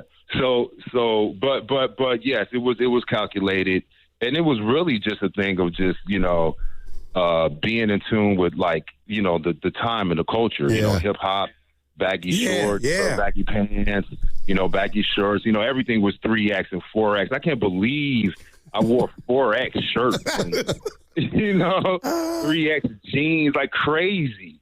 But, but that was the style, and we wanted to be a part of that and be in the forefront. Yeah, Jimmy, I don't want to be messy because you guys were like the Temptations, the Beatles for us. And, for a little while, it was known that C. Webb and Jalen weren't seeing eye to eye, and that's been fixed, and I saw a picture of you guys all together. But can you just speak to what that means to you? Because, I'm on the West Coast. I love to see that. It means everything. And, as we all know, we family, and sometimes brothers fight. And one thing about it is, I can say something, or Jalen can say something, or Ray or Juwan can say something, or Chris can say something about each other. But you can't. Gotcha. That's how that goes. But at the end of the day, yes, relationship is mended. It was great to be back with my brothers, and look forward to a lot of things that we have coming up in the near future together. Awesome. Hey, Jimmy, man, thank you so much for joining us. Really fun. Best of luck to you with the Jalen Rose Leadership Academy, and thanks for your info on the Michigan guys. Good stuff, man. No, thank you, fellas. I appreciate you guys all the time. All right, thank you. Jimmy King, member of the Fab Five in the early 90s. Those were cool iconic teams. Yeah. That was totally cool. So, Steiner, you didn't tell me at the beginning that it was 5 years after they did the shorts. Yes. I don't know. In my mind, I had a 20-year gap. Now I'm like, But I knew he wasn't going to say we got it from you unless I was on TV. But it was 5 years. I should have laid out because he said he got it from me, but I was talking over him. But I think he said, no, it was you. Hey, I got to say this. Yeah. So he said this about Yaxel, the coach saying it about Yak. He doesn't know how good he can be. And I love the Jamal Mashburn comp. But could you imagine somebody saying that to you in whatever entity or business you've been, or even now, that a guy he's good enough to get drafted to the pros, but that leads me to believe there's a whole lot of terrain and height you can get to, or heights, if you don't even know how good you are. Yeah, I've heard that. You get used to it. People will be like, Steiner, you don't even know. Steiner, you have no idea how good you could be. You have no idea how good you could be. By the way, did you see the big news out of the NBA? Speaking of idiots in the media like you and me. How old is this news? Minutes? It's a day or two. I saw a headline. What you got? If I were a different person, I'd be jealous. Chewy. Tim Bontemps going to the Atlanta Hawks. Tim Bontemps of ESPN. Apparently going to work for the Atlanta Hawks. I'll never forget Steiny versus Bontemps, that infamous Saturday. I'll say this. I know Evan wants to be, and I think he's going to be somebody's play-by-play man. But now I'm thinking Evan can be the next Bob Meyer. When I hear this, like, where did he doesn't want to? But just how did this happen? And then what's our guy from NBC Sports Bay Area that went Liftman? Yeah, he's been fired since. He lasted 2 years. He's back on the sidelines. Yeah, he is. No, my point is the win is the flex that you got the job. Well, what's the flex now that you're back on the sidelines? You know, Mully, could you get a GM job? I mean, no. How did that happen, Bond? I'm not hating on TV, but boy, I read that like, well, damn. That's called using your contacts, your sources, building up a great relationship with somebody or somebody's. Maybe I could work for Meyer somewhere. What the hell? I mean, not you, but somebody like you. Dude, I saw that. I'm so glad you brought that up. Like, and shout out Liftman. He got that. Like, how'd that come about? Well, he knew Landry Fields, who was the general manager. Gotcha. Well, boy, and had a relationship with him, from what I understand. Evan could be a GM. We don't know. It's funny. I saw a list of but here's the thing, Goo, and this is where, and I don't want to speak for Evan, but this is where I'll bet he feels a certain kind of way, because you should know him well enough now to know that his aspirations are in broadcasting. Yeah. So, like, he's moved on from, I don't even think that was ever his dream to work in a front office. So that's not like a carrot that he had in front of him. He wants to be a broadcast guy. Right. But it was my analogy. No harm, no foul. It was my metaphor. It wasn't about. Well, which one was it? An analogy or a metaphor? It was both, but listen, simile. I know his goal is to be the Tim Roy of a team, baseball, football, basketball. That I know. Yeah. The reason I brought up the, him being in management, would be something that he wasn't even tripping on, but he just got it because he knew somebody. You know what I mean? Not really. I just know that. How the hell did Tim Bontemps qualify to get the job? Because he's probably not going to be a supervisor with the Hawks. He's probably going to scout or I don't know, do analytics stuff. Yeah, how they doing? How they doing? Let me ask you a question. How have they done since Schlenk took them to the Eastern Conference Finals? See, that's how they doing since the Hawks went to the Eastern Conference Finals? Well, their things headed in the right direction. You think it has to do with they hired 2 media guys? Oh, dude, maybe. That is too funny. They took as many games off the champs as the Knicks did. They had the Knicks down. Oh yeah, they had them. You just can't stand. They had them. They had them. Evan does not want to supervise people like us. You know what I mean? Well, he does it every day. Yeah, why do you think I don't want to do it? Dude, the stuff. That's in your face. His book's coming, man. I'll be in there. His book's not coming because he hasn't lived enough yet. What does he know at 30 that qualifies for book material? The frustration from working with you and I. Now, I'll have a paragraph or two. You'll have a chapter. You want me to go work for a team? Take him in. Snotty, I would love for you. I think you want to do it. Carole King, it's too late, baby, now. Honestly, I'm too old to work as hard as they'd want me to work. Yeah, that's why I won't be hired. Yeah, because I don't. Yeah, I'm not.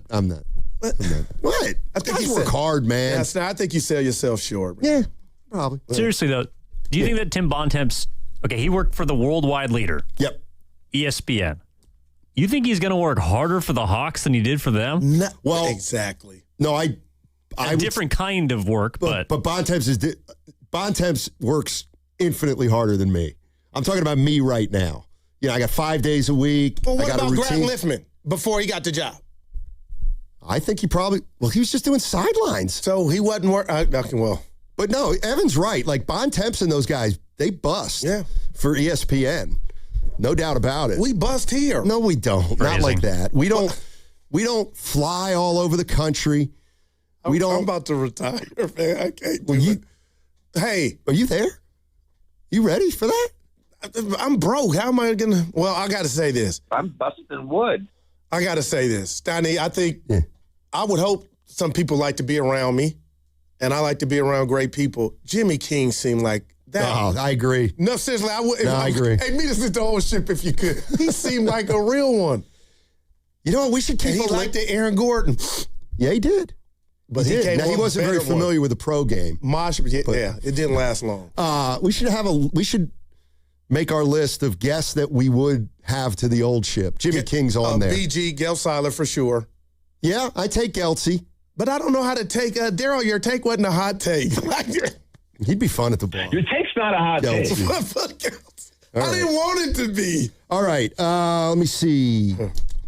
We're going to get out right now, and then we're going to have a short segment, and then we're going to have the crossover. Hey, DraftKings Sports is live in all 50 states. That means California. The whole world is watching one tournament right now. Group stage chaos, knockout drama, stoppage time, heartbreak. The DraftKings Sports app is now live in California, so whether you're catching the early kickoff before work or the late match at the bar, you're in on every minute, every match, every moment, all in one app. Right here in California, the world's biggest stage is in the palm of your hands. New DraftKings customers sign up with code 957TheGame, spend $5 to get $200 in total rewards. That's code 957TheGame.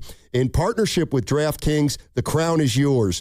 Event trading offered by DraftKings Predictions, a CFTC-registered introducing broker.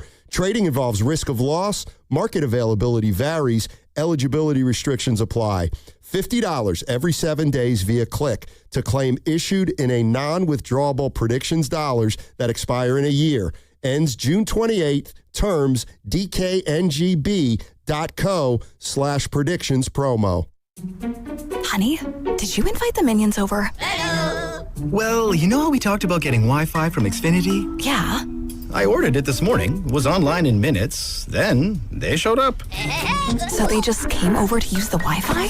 They even brought their own devices and spell book. You didn't give them the new Wi-Fi password, right? No. That's good. I gave them our old one. Because Xfinity lets us keep the same network name and password so devices connect instantly. What do they want Wi-Fi for anyways?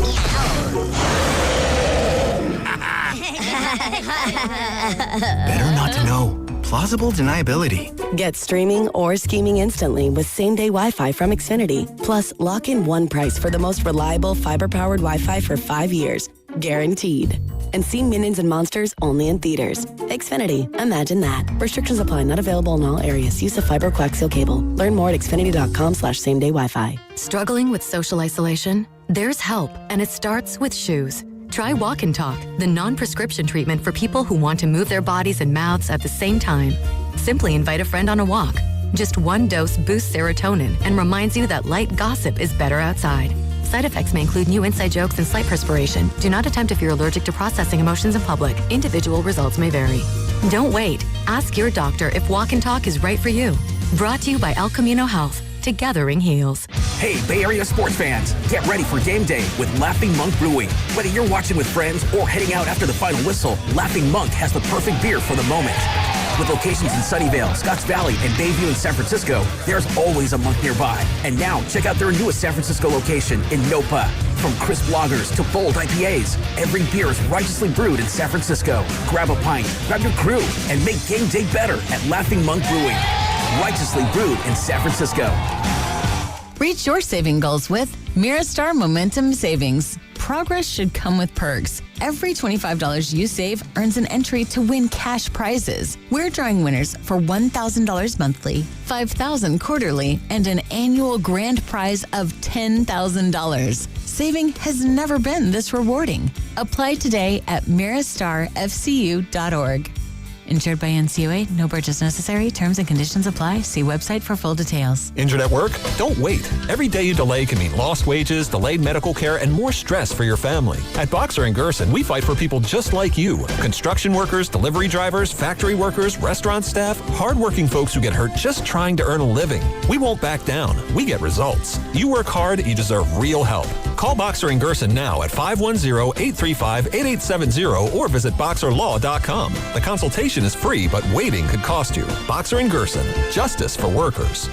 If you're still using a sportsbook to bet on the soccer tournament, you're getting robbed. Delete that app and join the millions using Polymarket. Polymarket is a prediction market, not a sportsbook. Trade against other fans, not the house. Polymarket, your go-to prediction market for soccer's biggest stage. Available in all 50 states. Download the Polymarket app. Use promo code BLAZE to unlock $50 free for your first trade. That's promo code BLAZE. Trading not available in all jurisdictions. Check local regulations before trading. Restrictions and eligibility apply. If life is a game to be won, then every child deserves to play on a level field. Children International is empowering young people in poverty on their journey by giving them the tools, the training, and the skills to shape their own futures. From the early days of development through all stages of growth and into employment. This is how, together, we can help end poverty for good. Learn more at children.org. I checked Allstate first and saved hundreds on my car insurance. Really smart. Unfortunately, I didn't check if I left the pizza box on top of my car before driving home. Not smart. Oh, and a semi just turned my deep dish into a thin crust. Yeah, checking first is smart. So check Allstate first for a quote that could save you hundreds. Potential savings vary, subject to terms, conditions, and availability. Allstate North American Insurance Company and affiliates, Northbrook, Illinois. Skechers elite athlete OG Anunoby has been making history on the basketball court. Anunoby tips it in. Unbelievable. What a shot. He's been balling out in Skechers high-performance basketball sneakers, and the world is noticed. But how does OG train off the court to keep in peak physical condition? Hands-free Skechers Slip-ins AeroBurst. They help prepare OG for the physical demands of playing at a championship level. Get your pair of AeroBurst for only $165 at a Skechers store, Skechers.com, or wherever high-performance running shoes are sold.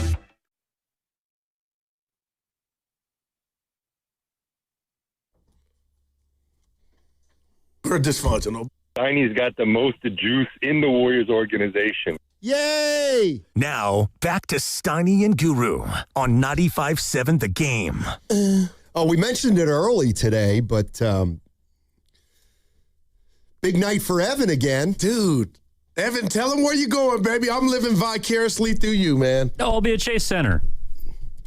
Valks? No, they played last night. Yeah, big win. Yeah, took down the dream. Yeah, they needed took down it. the dream. No, ASAP Rocky's performing at Chase Center tonight.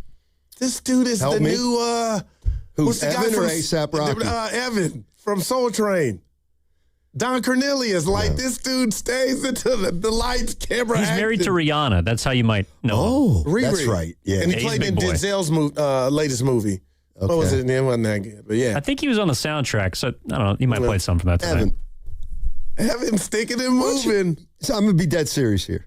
Yeah. You ever think of trying to work for Rolling Stone?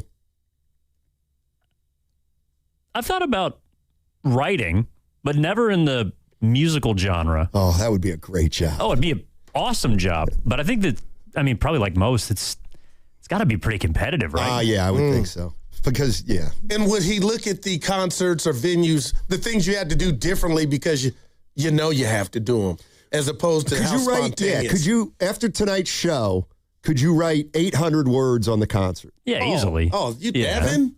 No, I think so. So then you could certainly review a concert. Then the only other, the other thing would be feature stories or. We know you could do 800 because you're long-winded. Yeah. But even like the one on Tuesday, so Cuddy's concert, to me there was several things about it that were interesting. Give me two. Well, number one, I'm always fascinated by how artists choose their set list. Like what tracks they want to perform and why, in what order, with what visuals, with what aesthetic inspiration behind it, and for how long and what verses they choose. So it's basically all curated.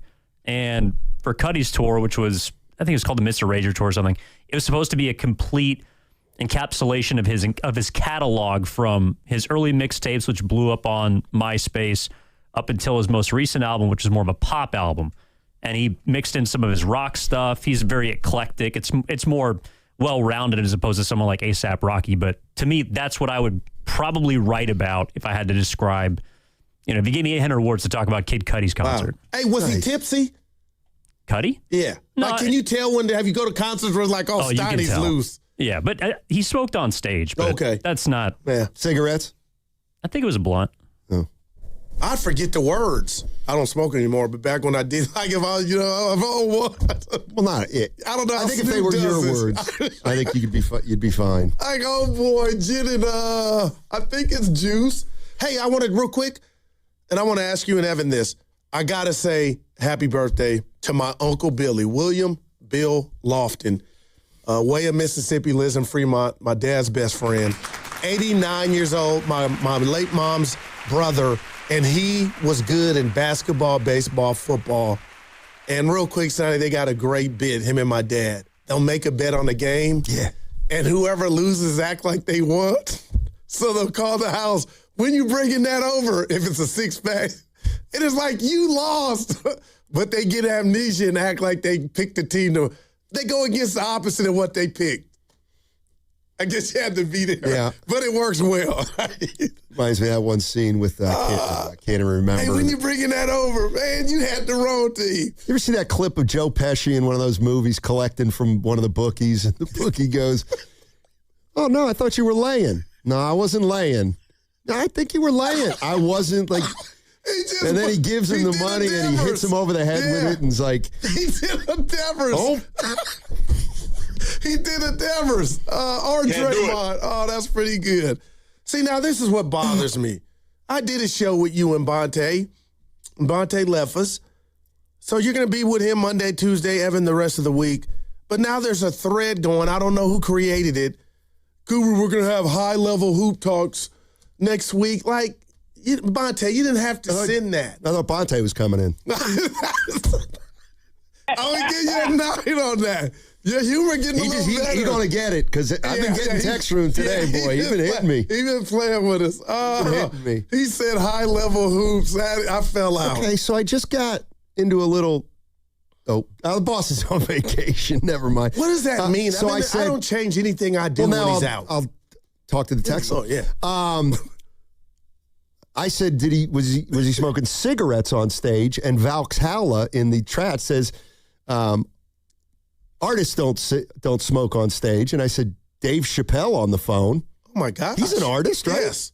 Yeah, but someone like Post Malone has a cigarette in his hand his entire set. There are artists, they don't hit it while they're singing, but in between songs or, if there's like a set change, yeah, they absolutely will smoke. I would if I did heaters. Well, you did that one night in Vegas. Oh, that was Reno. Reno. Careful. I got it from the older lady. Dude, everybody was all in my face. I was like, hey, no meeting today. No, you're right. Well, you didn't have one last week either. Nope. Wow. You know why? Little Cal Ripken over do here. What I want. Now, you did. The book will come out, but the chapter will be that day that him and I just sat there and waited on you. And then I called you and you fake act like you didn't get it. He called you.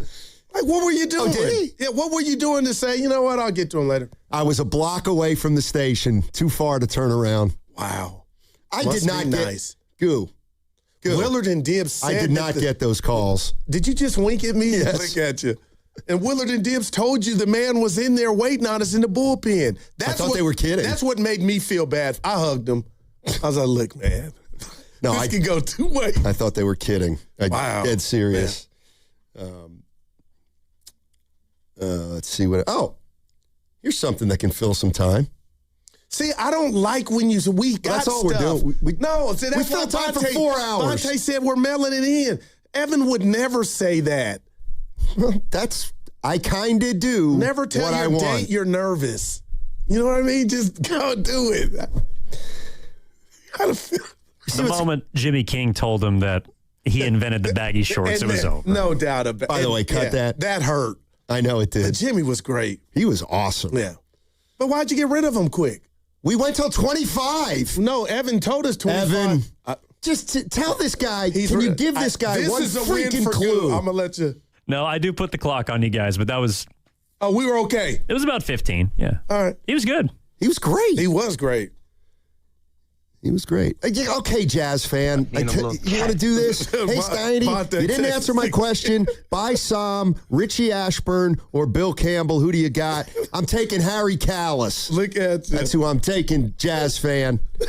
By the way, where are my peeps down at San Pedro Square? That's where the action is for the A lot of World Cup action down there. No, they play tonight. Yeah. I'm talking about watch parties and stuff. You didn't get asked to do any watch parties for the World Cup, did you? Yeah, I'm going to be in Boston. So, Dibs is with you. Oh, you getting paid for a watch party? No, I missed Boston? out. No. Oh. I'm going to be in Boston, so Dibs filling in for me. It's you and him. Oh, you didn't even know that? No, I think Dibs was asked before you. No, I know what was going. See, and what they wanted to get a soccer guy. I'm a soccer Union City Rockets. They wanted two. They wanted two soccer guys out there. Hey, Bonte said you guys are the best, but it's not my fault. Stoney said at 10:45 he was running out of steam. Yeah. Hey. It's a 4-hour time, Phil. That's all it is. 1:45. He put 10:45. Yeah. Dude, I'll be listening to that show. You want me to be honest? I thought Horford would generate more interest. Nobody cares. Hey, whatever. We do care. I think a lot of people in the Bay were like, huh. I was. So was I. I was like, huh. I still am. How about that? But I am happy about Lindenborg. We finally got a guy or guys with Jones to look forward to, man. We may not make the playoffs, but your boy's excited. Now, look. And Evan said he's wearing number 1. You said it 1. Where'd you get that from? I just read. All right. Prep. Hey. Now, listen. You're going on vacation next week. We're going to have a whole week to work on this kid's name. All right? Lindenborg. Oh, Lindenborg. Like lend. Like I lend you money. Oh, I'm Lindenborg. All right, Lindenborg. Correct. Okay. Lindenborg. I said Berg. You've been a little all over. Why would you said Linden Bloom, Linden Baum. Evan, I'm mad. As long as it's not like Roz's last name, we're going to be fine. No doubt. That's why I call her Roz. Yeah. Big win by the Valkyries last night. They needed that. They did need that. They absolutely needed that. Have you seen what they've been doing to Caitlin Clark? They've been treating her like the Moz. Stephanie White got after the refs last night. Oh, woo! I missed that. That's the head coach of the Fever. I missed that. This is her first year as coach of the Fever. What'd she do? Just went off? Yeah. Like you do a tantrum? I don't do tantrums. I just keep it like it is. I got to go. You got to go. All right. Crossover time next. Man, we are. Hey, who wants to play golf? What's the day? How about putting the date on here? Monday, July 13th. All right, I'm going to play it straight. Hey, 95.7 The Game is giving you an opportunity you don't want to pass up. A chance to play golf at Silverado Resort with me, Goo, Willard, Dib, Shasky, Spinoni, all of us. We want to play with you on Monday, July 13th. Every host is going to be paired with a winner. So there's going to be 6 total winners. Here's what you do. Send us a video of your swing or your swag or why you'd be a good pairing for us. I saw Shasky was already scouting the videos and trying to pick the guy he wants to play for. Oh. So if you want to dovetail your video specifically to play with me, I'll give you a little special treatment. So get your video done now and submit it to 957thegame.com. Has to be under 30 seconds. Again, come play golf with us at Silverado Resort on Monday, July 13th. In 2026, Bay Alarm celebrates 80 years of security. With burglar and fire alarm systems, 24/7 in-house monitoring, and local service, our promise to the Bay Area remains the same. We got you. Learn more at bayalarm.com. Meet Sophia, a huge soccer fan. With her Real Unlimited from Total Wireless, she's streaming 3 games, video calling her cousin in Mexico, and running the quiniela all on my new Samsung Galaxy. She's practically running the whole tournament from her phone. Good thing I have Total Wireless. Switch to Total Wireless Total Max 5G or All Access plans to get on a network that won't put you second. Plus, a Samsung Galaxy on us. Total Wireless, your own Real Unlimited. Offer ends 7/8/2026 or while supplies last. Device taxes and fees may apply. The Oakland Roots are having a season to remember in 2026, bringing excitement, passion, and winning soccer to the Bay Area. From thrilling goals to an electric atmosphere at the Oakland Coliseum, there's never been a better time to be part of the movement. Join thousands of fans and cheer on the Roots as they continue their push this season. Get your tickets today at OaklandRootsSC.com and follow all the action on KTVU Plus and ESPN Plus. Oakland Roots, Oakland first, always. This is Larry Fleck, owner of The Floor Store. Our 4th of July sale's on now. 25% off store-wide through July 6th. Carpet, hardwood, laminate, waterproof flooring, and much more. With a sale like this, who needs fireworks? The Floor Store, your Bay Area flooring authority. Doors and loading dock equipment are a crucial part of your business, and one you probably don't think much about until they break. A broken door or dock leveler can be a real security threat, along with disturbing the flow of goods in your business. Luckily, RNS is here for all your commercial door, dock, and gate needs. From overhead doors and security shutters to fire-rated and personnel doors, RNS can provide your business with safety and security. Call 800-FIX-A-DOOR to schedule a free estimate or visit rsdoors.com. RNS Doors. Look for the red truck. If you're still using a sports book to bet on the soccer tournament, you're getting robbed. Delete that app and join the millions using Polymarket. Polymarket is a prediction market, not a sports book. Trade against other fans, not the house. Polymarket, your go-to prediction market for soccer's biggest stage. Available in all 50 states. Download the Polymarket app. Use promo code BLAZE to unlock $50 free for your first trade. That's promo code BLAZE. Trading not available in all jurisdictions. Check local regulations before trading. Restrictions and eligibility apply. See website for details. BillsHappen.com is not a lender. It does not make credit decisions. Must be 18 years old. Not available in all states. Honey, everything is so expensive, and our bills are piling up. You're telling me credit cards are maxed out, rent is due, and the car payment's right around the corner? We need some extra cash. We should do what my friend from work did. She went to BillsHappen.com and got the money she needed the next day. Our credit is not great. Are you sure that would work for us? BillsHappen.com is one of the largest personal loan networks. They can help people with all credit types get up to $5,000. Sounds like it's going to be a hassle. My friend said it was super easy. She did it right from her phone during her lunch break. If you have a regular source of income, you can be approved for a loan for up to $5,000, and your cash can hit your bank account the next day. BillsHappen.com's lenders have millions of dollars to lend, regardless of your credit history. Guess what? I went to BillsHappen.com, and we're getting our money tomorrow. Wow, that's fast. Problem solved. If you need extra cash, go to BillsHappen.com. That's BillsHappen.com. BillsHappen.com. This is the story of the one. The one who keeps multiple buildings running smoothly day after day. Plumbing that flows, HVAC that hums, cleaning supplies that keep surfaces sparkling. That's why she counts on Grainger. With easy reordering online and 24/7 support, Grainger helps her keep the products she needs on hand. So shelves stay stocked and buildings stay ready. Call 1-800-GRAINGER, click Grainger.com, or just stop by. Grainger, for the ones who get it done.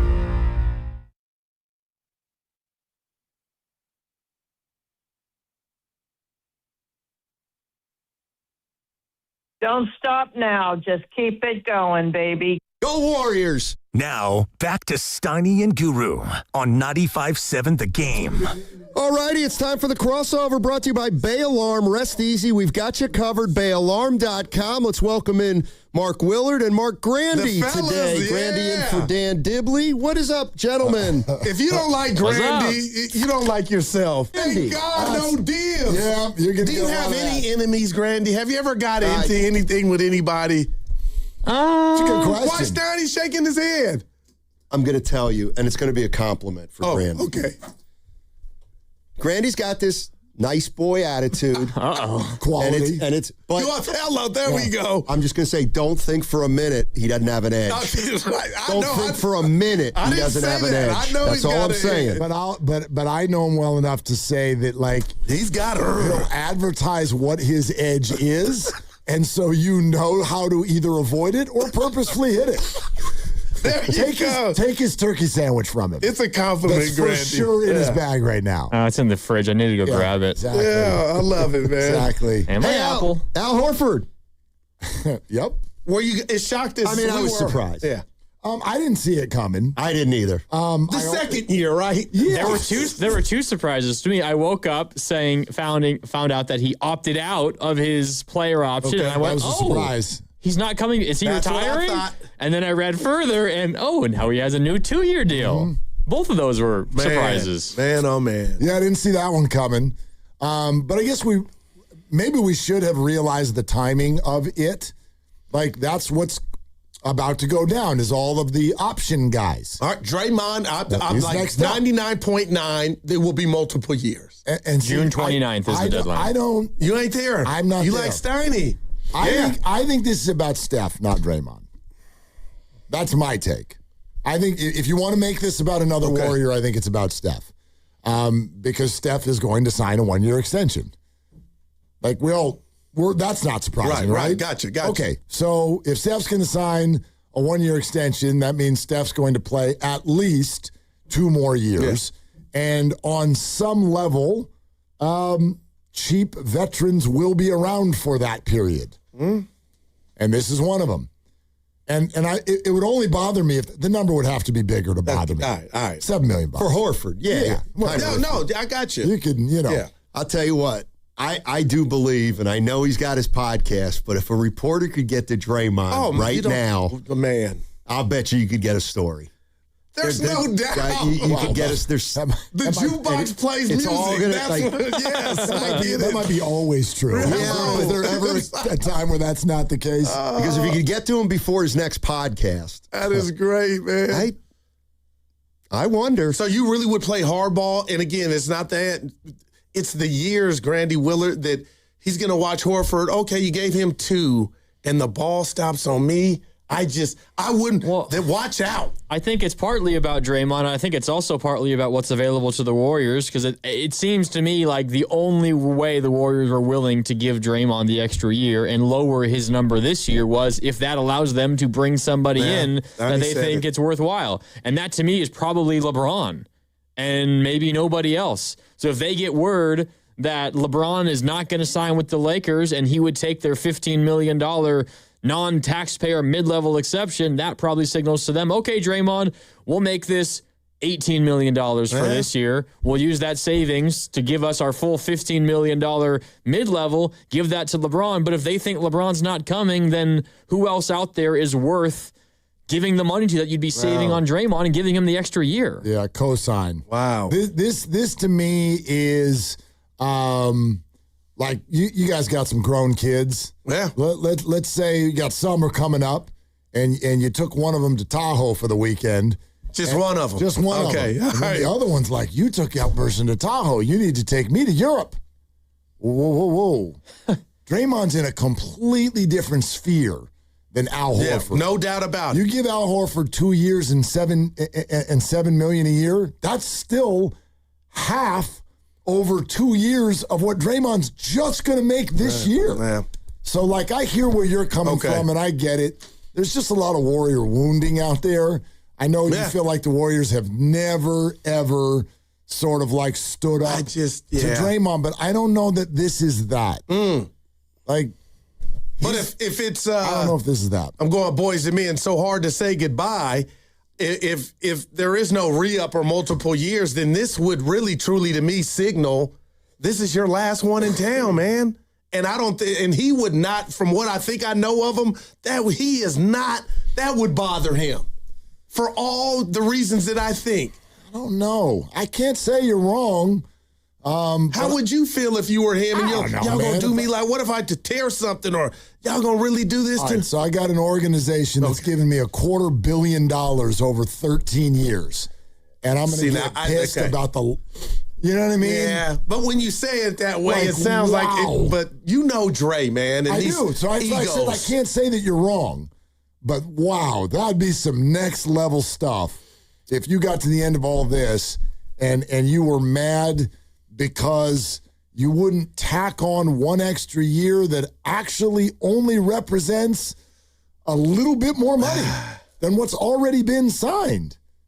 I don't know. That would be, to me, if Draymond feels that way, that's on him. Do you want them to give Draymond another year? No, I do not. Or you just think the Horford move signals that maybe they are? No doubt about it. Like, they're playing a different game that Clay didn't win, unfortunately, and I think because of the breakdowns with the body, he didn't make it the end of this great movie. It's not about championships. We're trying, but it's going to be Kerr, Steph, and Dre, I believe. So I would be shocked if Dre is not on this team as long as Steph is. And you might be right, but I would say, if I'm the Warriors, here's what I say. You want to opt in, go ahead and opt in. Okay. And we are very, like, let's play this year, and we're very, very open to how this is going to play out for the year after that based on how this year goes. Steiny, before you go, and Grandy, I feel like lots of time. Egos now, it's a flex. And it's a bad flex or a slight to a guy of Draymond's stature to be put in a situation to where I've been here umpteen times. We won 4 chips.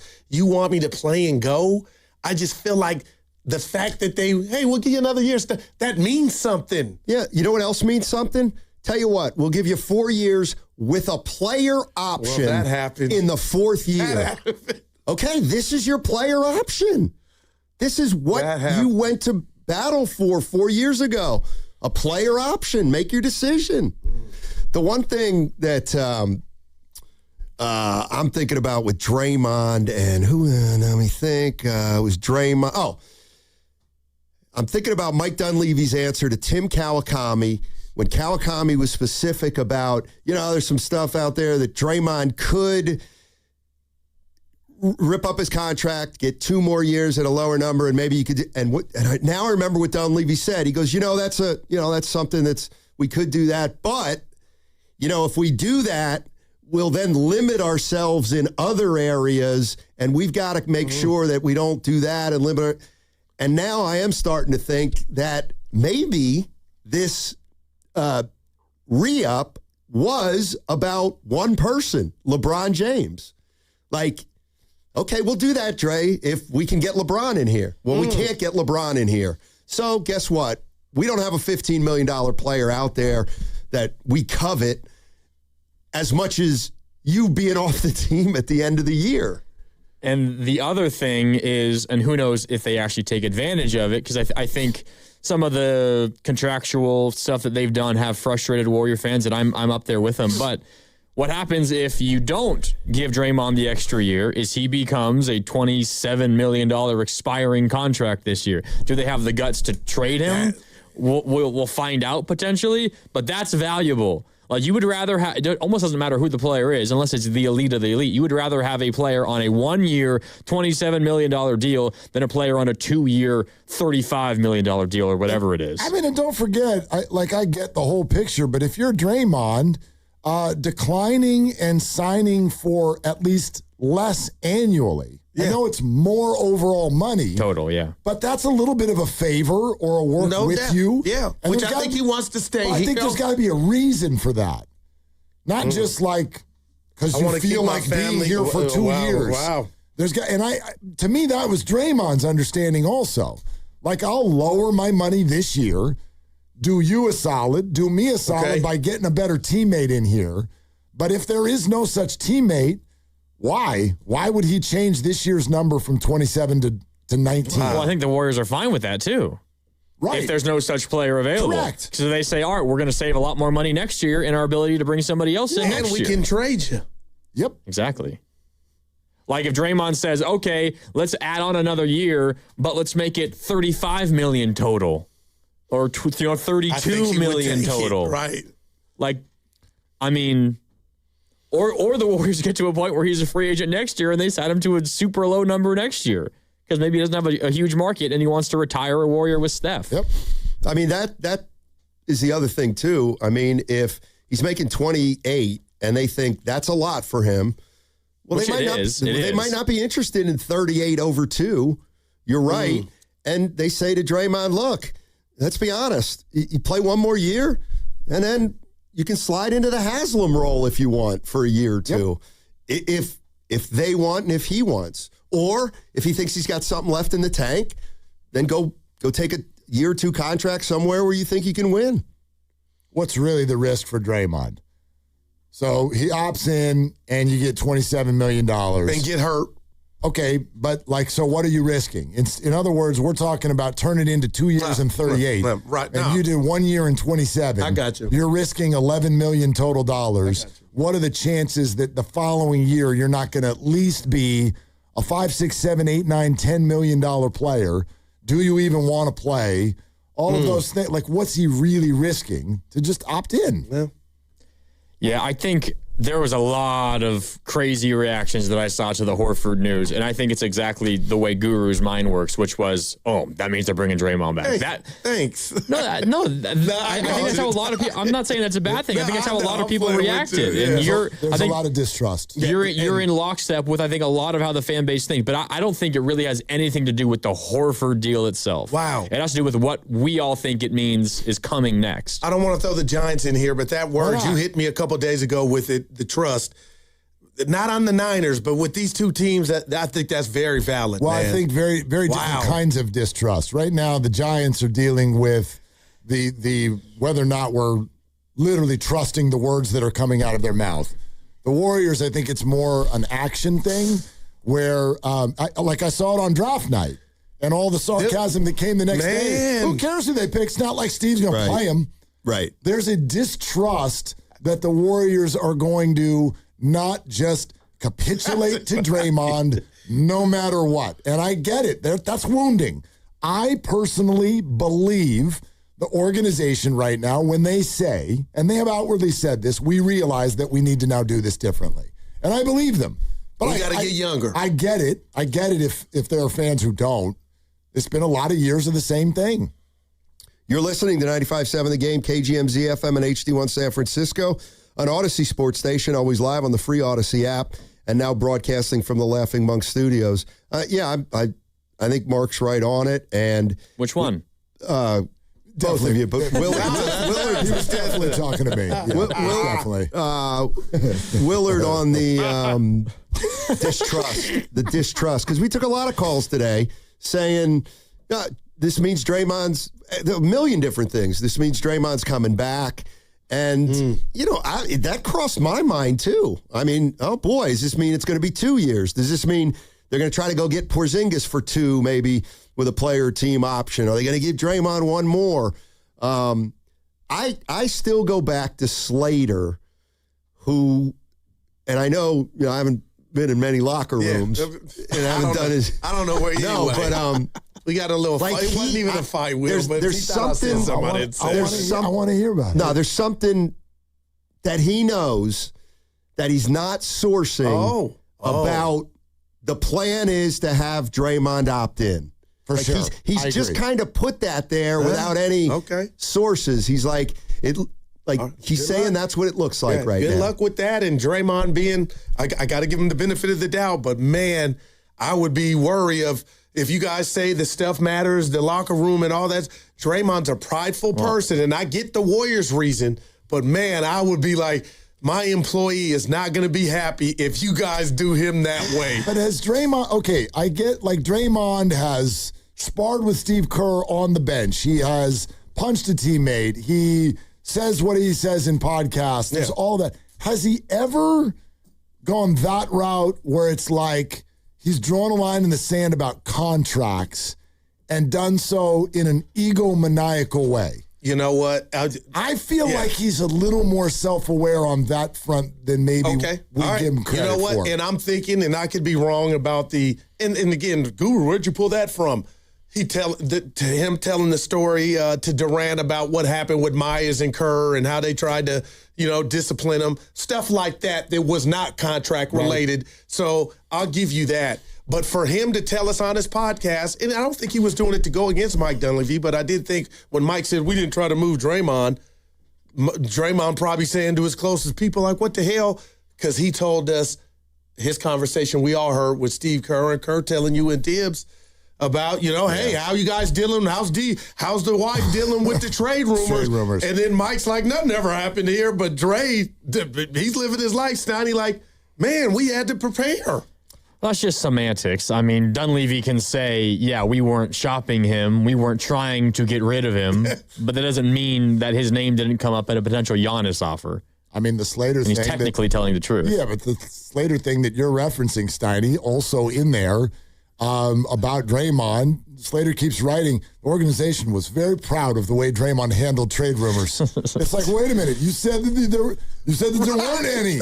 There were rumors. He wasn't shocked. That's what I mean. So yeah, I mean, you know what this could be setting up for on Monday. So Monday comes and we find out that Draymond is just going to play one more year. Okay. You know what you can say to him? They don't love you like that. Man, isn't that what he said to Paul Pierce? Yeah, he did. Yeah, they don't love you like that. You they thought don't you love was you like Kobe? Curry. Was hurt, you thought you were Curry? That hurt Paul. Yeah. No, they don't love you like that. Well, it is funny. They do. They just get you 400. That was 4 years ago.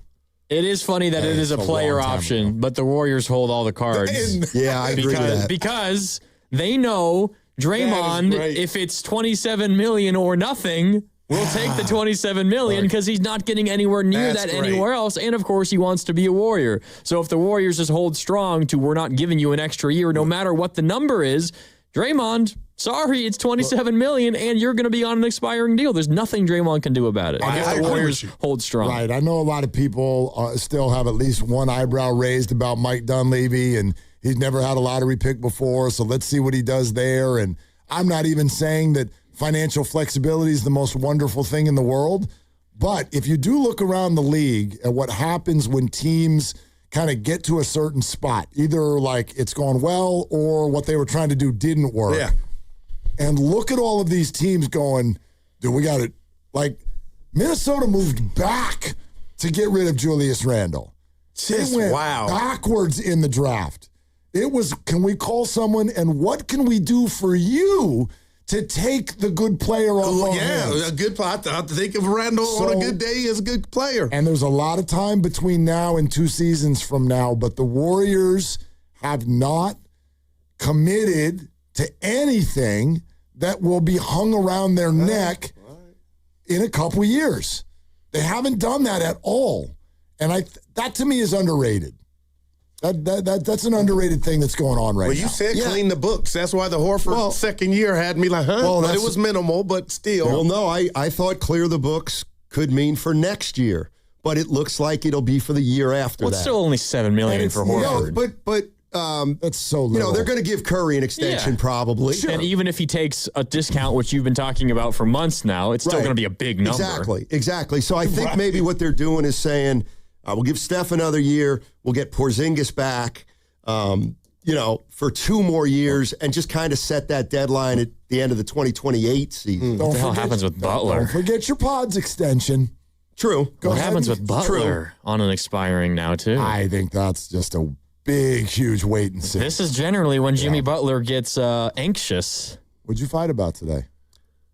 What was it? It was the Giants. It was Devers. Oh, what about him? And, he made the comment yesterday. This didn't bother me. He made the comment yesterday that I like the consistency from athletes like Devers. If they don't fool with the media, they don't fool with it. And I'll give you that. But what was it, Stoney? Something just triggered me. Yeah. Glad you're admitting it. He apologized, and it's nothing to see here. And, He apologized what? To Vitello? To Vitello. But I'm just Who the was guy. mad that he didn't pay the price. No, you should apologize to the whole team. Maybe he did. Okay, and that's what I said. That's exactly what I said. But like stuff like that to me, guys, just apologizing to I'll never forget that. It doesn't mean I won't forgive you, but you would something's up. You know? Yeah, I was more bothered by the whole now let's turn this out into A, it was a misunderstanding. So what you all watched actually didn't happen. And B, it's your fault for them making a big deal out of it. That's what happened. This is not a misunderstanding. Yeah, I got a little laugh. This was not about, I don't care how healthy your hamstring is. You pinch run for the slow guy with the fast guy. And you do what your manager says. When there's a 1-run game in the 9th inning, you do that. So I don't care if you never said a word about your hamstring. It would have happened last night, too, if he got on first base in the 9th instead of hitting the home run. One person finally with the Giants struck a good chord when Tony Vitello made that joke after the game last night. Did you hear that, Goose? No. In the press conference is over. Everyone's kind of done with questions. And then Tony looks at everybody and goes, so just want to mention, I think the coaches did a great job tonight, but the best coaching moment of the night was when Devers was on his way to the plate in the 9th. We told him, you get on first. We're pinch running for you. I'm going to give him a 4. And the room was kind of silent. Yeah. Like 4 or 5 seconds. And then he pointed to one reporter. He goes, you gave a courtesy laugh. I saw that. That's pretty good. That was a joke, people. No, I love it. And then he walked off. I love it. I was like, finally, somebody just broke the tension. And I guess Buster missed, he had a appointment today that he missed. Must have slept in. What did you think of that? Not surprised, honestly. Must have overslept. You know what I said about Those Devers? alarms can be tricky. I think this is who Devers is. I swear to God, I think. So if Vitello would have told him the other night, hey, dude, you get on by walk or, say, we're going to pinch run for you. He would have gone up there and tried to hit a homer. For sure he would have. For sure he would. He would have been like a homer, I'll strike out, but I ain't going to get to first base. Catcher drops the third strike. Devers just stares at him. If he gets a single, he's trying to make it a double. He's going to get thrown Last out night they said, hey, if you get on this time, we are pinch running for you. And he's like, well, I ain't getting on by single or walk. I know Jonah Cox was like, don't get on.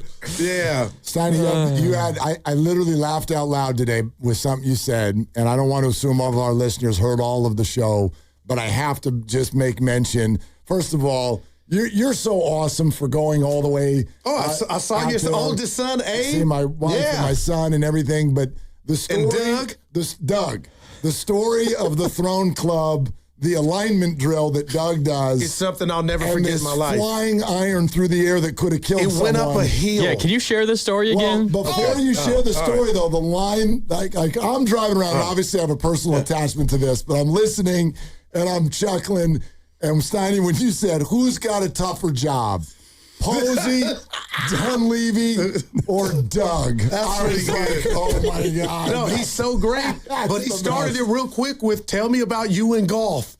And I was kind of embarrassed because Christy was there. I said, I got this funky thing with my chicken wing. All my friends and family are playing, but there's tension. What's going on here? So he had an exercise of, forget the ball, get the club, look towards that way. In your right hand. In my right hand, but he was pushing up against pushing up against my shoulder, and he had my left hand. Yeah. So he said, just throw the club. It's supposed to go forward, but because I got this hitch and chicken wing thing, mine went all the way backwards like a boomerang. Wait, it went backwards? Backwards in the air. Listen. Like a solid 30 yards. Yes, I'm watching it, and I go, somebody was there with his son. I go, it's like a gonna hit him. helicopter? Yes, and I'm watching in real life like this could be a felony.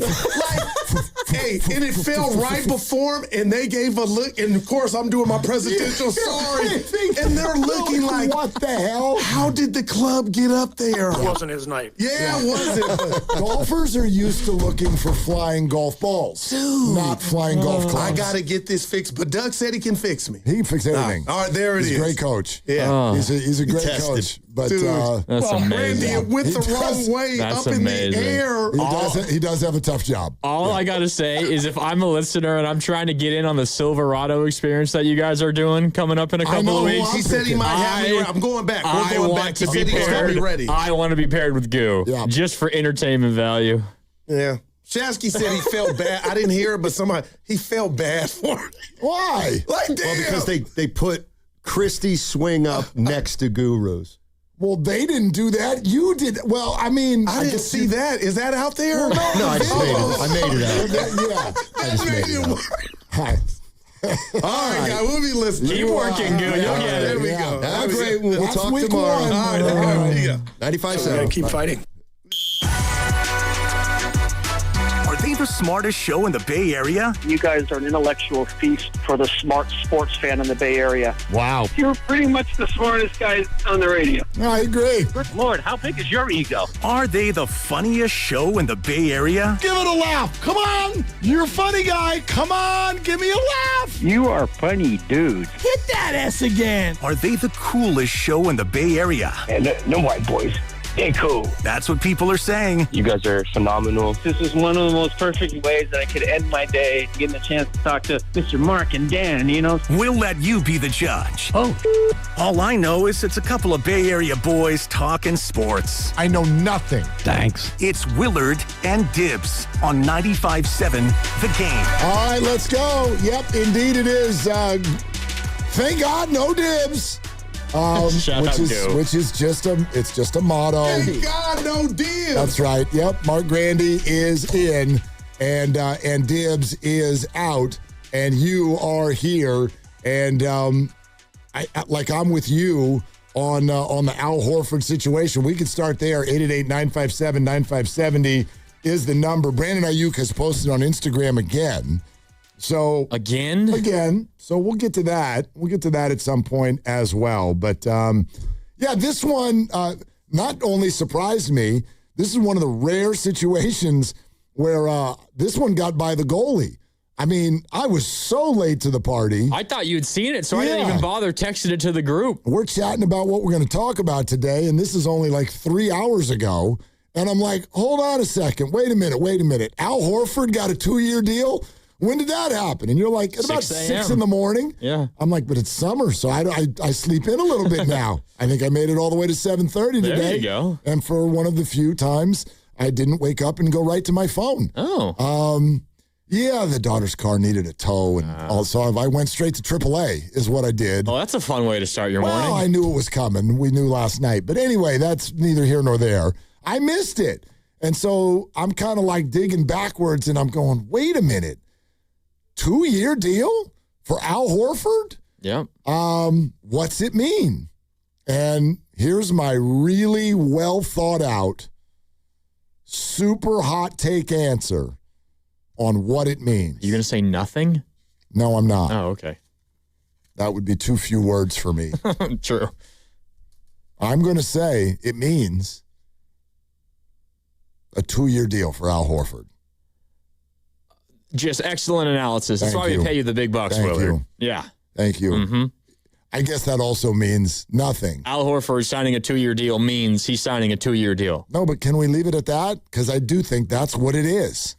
I don't think this has the trickle down message to it that maybe some do. You're talking about the future of Draymond, essentially. Or anyone else. I guess if I'm going to tie it to, as I did earlier, if I'm going to tie it to anybody, I'm going to tie it to Steph. Because I think the Warriors would be comfortable with all of us saying this is not a secret that Steph Curry is not going into his final year.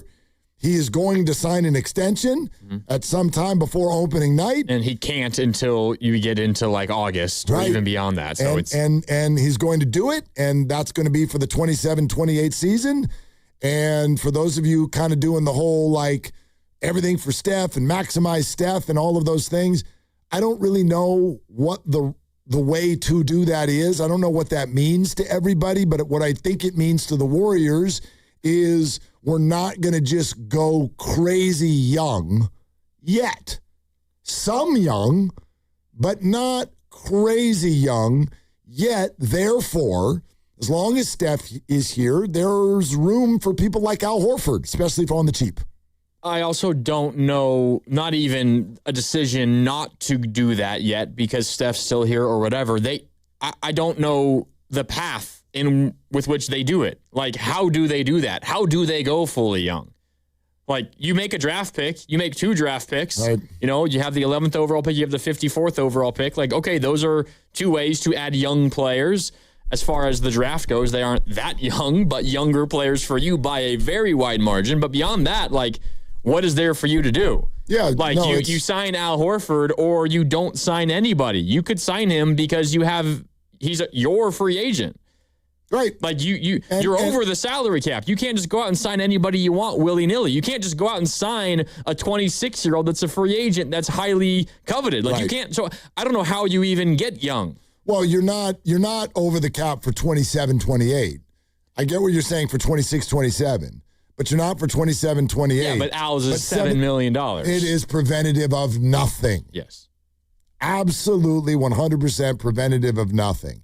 So what this sort of, if that's what we want to do, if we want to go, okay, here's Al Horford, got a 2-year, $14 million contract that no longer has anything to do with the mid-level money and all of that, what does it mean? I think it's for the Warriors, it's what I just said. I think this is much more about Steph than anything else. What does it mean in terms of the reaction that we're hearing from Warrior fans? I think that there is a level of distrust from the fan base right now with regard to how the Warriors go about their business and how they execute what they're doing. And this won't surprise anybody. I don't have that distrust. But the distrust or the full trust or whatever, I think it comes from whatever each fan's perspective is on what the goal is for the next 2 years. And I don't know how many times I've said this, and I don't know how many more times I'm going to say it before the season starts. A lot more. But those of you who think maximize Steph means championship contention or bust, you're going to have a really hard time. You're going to be really mad for 2 years because you're fighting reality. And you're not allowed to fight reality. You can in your mind, but you're going to get frustrated. And in the real world, the Warriors are the ones who are actually doing things. You can't fight reality. Reality is reality. Reality is a 38-year-old star who nobody wants to lose or leave. And so you're going to get what you get. Could you be competitive? Could you be good? Sure, there are ways. You're going to need some things to go your way, just like any team. But this idea of maximizing Steph, meaning you have to push every chip into the middle of the table. It doesn't matter what draft pick it means. Doesn't matter what money it means. You have to do this and see if somehow you can squeeze one more run in a ring out of this. I think if that's your thought process, it's fine. Get to do you. But I think you're going to be mad a lot over the next 2 years. I think the maximize Steph conversation is also an interesting one because that's one that we've thrown out. That's the phrase that we and Warrior fans have thrown out there for years now about what the strategy should be or what a lot of people think the strategy should be. That was always the case for me, like of the last post. I mean, even before the 2022 championship, or like the 2020 draft, 2021 draft, the 2022 championship through maybe 2024, 2025, that was always, like I'm willing to do almost no matter, like anything, whatever it takes to give Steph the best chance. For me, that time has passed. Not because I love Steph less or am less thankful for what he's meant to the organization, simply that I'm reading the room, which is the NBA. It's not just about Steph, who's going to be 38 this season. It's also about what OKC is, what San Antonio is, what everybody else is. And I'm thinking, all right, even if you were to trade 4 first-round picks for Giannis or whoever it was that we're talking about, like, what does that get you? I don't think it gets you that much closer to winning a championship this year. That's my opinion. Well. You might disagree, but that's my opinion. So the maximize Steph conversation is something that I've been largely frustrated with, and I've pushed back on you against for a number of years leading up to this moment. But this moment now for me is the anything for Steph moment has kind of passed for me because I don't think there's a realistic thing out there that you do for Steph that makes the championship realistic. You're probably right. And I think Steph is aware of that. Completely. It's what he said the second the season ended. You know, in Phoenix, their season ends, and he's like, we can be open about not talking championship anymore. This is interesting. You mentioned you think Steph is aware of that. If somebody asked me to describe, and I don't know Steph Curry. I don't know Steph Curry. Obviously, we've all been around his presence at times. We've consumed his basketball content. I'm not going to pretend that I know the man really well by any stretch. But if somebody said, like, not just your perception, but your experience in not just watching him play basketball, but all of the things like your sports media here in the Bay, all of the things that Steph does and brings. What would be one word to describe all of it? And I think I might choose aware. I think that's the word I would choose. He sees everything. He reads everything. He listens to everything. And is compassionate and understanding to everything and everyone. I remember when he first signed his first max contract, and he made mention of the fact that he goes, now this becomes about seeing what we can do for others. What on earth am I going to do with all of this? Yeah. I remember when he hadn't signed it yet, and he was on the 4-year, $44 million deal. And people were like, bargain, and all of these things. And at some point, he almost looked at them, and I'm going to paraphrase, but the quote was something along the lines of all of this worrying about his money, and being underpaid. Yeah. He was like, I really think that if I can't live on $11 million a year, I've got a huge problem. Yeah, that was the contract that birthed everything. It allowed Iguodala to come. It allowed the dynasty to come. It allowed Durant to come. It also, I mean, we in hindsight, we say, like, bargain, he was so friendly to the team there. But also, we remember the reality of what that moment was. He couldn't stay healthy with his ankles. Ankle problems. He signed the contract because it was market rate. It was friendly. It was the best It was a fair deal in that moment. he far exceeded it by miles and miles and miles, and they can never pay him enough for what he did for the organization. But in that moment, that was not a bargain. I mean, ask yourselves that. I think it turned out to be. Yeah, but I think that's an interesting topic that you bring up. This idea of like, is Steph aware of the reality of the moment? Because there's been so much anxiety over he's gonna demand a trade. Because he needs that ring. Can any of you come up with one moment in his entire career where you came away going, oh, yeah, he didn't see the whole picture there. That was a lacking awareness moment for Steph Curry. He didn't understand everything that was going on. Can you think of that ever being the case for a minute of our life? I'm drawing a blank.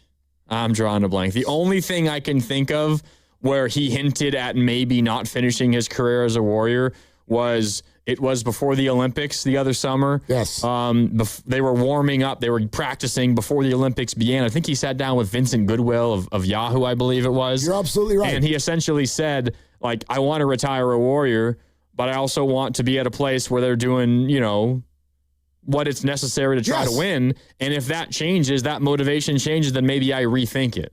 But that was a couple years ago now. And I also don't think the motivation has changed, though. I don't think so. Like, what does that mean? You traded for Jimmy Butler. You could argue they could have done more, and I absolutely think they could have done more over the last 4 years. But he's also entering his age 38 season, and I think the time for leaving and trying to win another ring of also maybe kind of closed. I mean, probably. How does an athlete feel? Like, I think this is, and we can talk about more about this coming up. There's anxiety about this. Is Jimmy going to go Jimmy again? Is he going to demand an extension? And is Steph Curry going to get upset because the organization's they didn't acquire Kawhi or Giannis or whatever? And I'm thinking to myself, these are two dudes whose legs bailed on them this year. And how do athletes feel about that? Who let who down last year? I'd be in the argument of nobody let anybody down. Like, life happens. But I think we attach because it's big sports and because there's big, unbelievable elite talent, sometimes we attach an ego to these guys that doesn't exist. They are aware that they last year were both paid $50 and $60 million to watch a lot of basketball. I'm not putting Steph and Jimmy in the same boat at all. I'm not putting them in the same boat except for this particular subject. Jimmy ended very poorly in Miami. He did. And it was because he wanted another contract. We've seen no evidence of it here. Not yet. We're sponsored by Crystal Geyser Alpine Spring Water. We could talk more about that coming up next. Plus, the latest from Brandon Aiyuk. Boy, the hits keep on coming.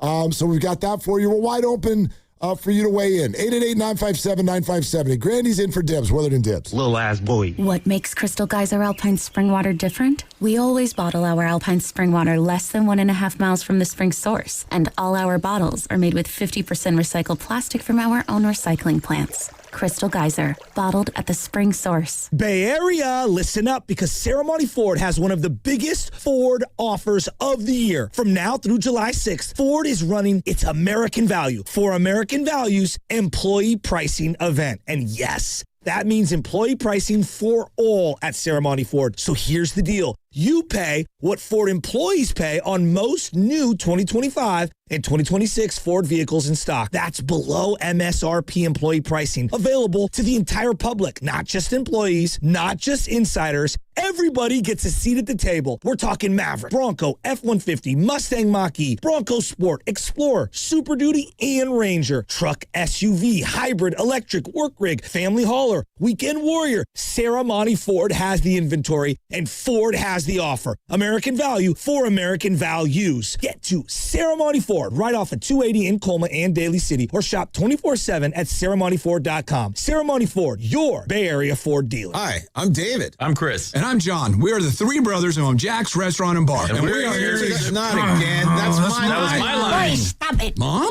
What are you doing here? Have you heard your commercials? They're terrible. That's not our fault. You taught us how to cook delicious food. Using only the freshest ingredients. And to treat all our guests like family family visiting our home. But you didn't teach us how to write catchy radio spots. They remember that and get back to work. Yes, Mom. Jax, serving delicious breakfast, lunch, dinner, and drinks the way our mom taught us. ilovejax.com. In 2026, Bay Alarm celebrates 80 years of security.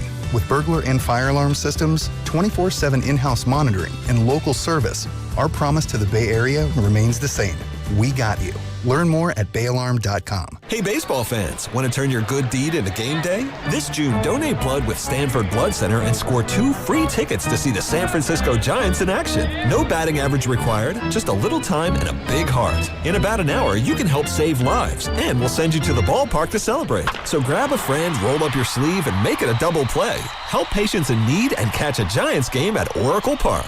Visit StanfordBloodCenter.org to book your appointment today. Stanford Blood Center, where heroes win big. Alameda County Fair in Pleasanton, June 19th through July 12th. Kick off summer with food, rides, and a Big O Tires concert series with Flo Rida and Elle King. Save at AlamedaCountyFair.com. If you're still using a sports book to bet on the soccer tournament, you're getting robbed. Delete that app and join the millions using Polymarket. Polymarket is a prediction market, not a sports book. Trade against other fans, not the house. Polymarket, your go-to prediction market for soccer's biggest stage. Available in all 50 states. Download the Polymarket app. Use promo code BLAZE to unlock $50 free for your first trade. That's promo code BLAZE. Trading not available in all jurisdictions. Check local regulations before trading. Restrictions and eligibility apply. This summer, the Honey Pepper Pimento Chicken Sandwich and Pineapple Dragon Fruit and Sprite are back at Chick-fil-A. Let me tell you about the Pineapple Dragon Fruit and Sprite. It's bright, it's bubbly, it's back. The Honey Pepper Pimento Chicken Sandwich, it's so rich, and you can choose between the original or the spicy filet. Ooh, boy. And then you got those pickled jalapenos tucked right under the filet, and then just to top it all off, you've got a little honey drizzle right on top. Okay, now I'm a pimento fan. And I'm feeling the dragon fruit. Which fan favorite will you choose? Real customers paid for their testimonials. I built this business the old-fashioned way. Hard work and a whole lot of spreadsheets. Yeah, about that, I upgraded us to Odoo. Odoo puts everything we need, sales, inventory, accounting, on one connected platform. No more juggling systems, no more headaches. So it all works together? Exactly.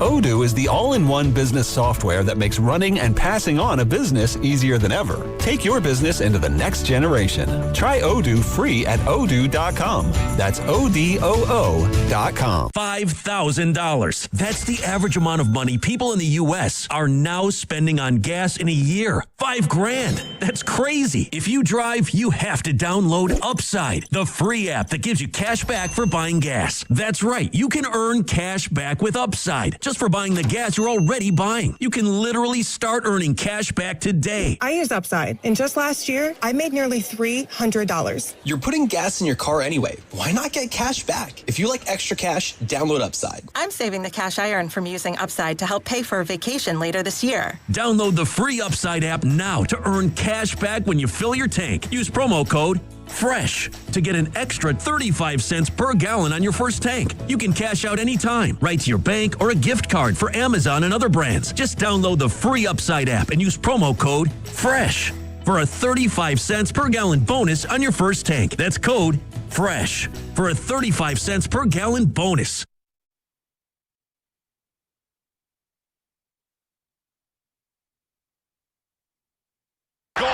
Now, back to Dillard and Wibbs on 95.7 The Game.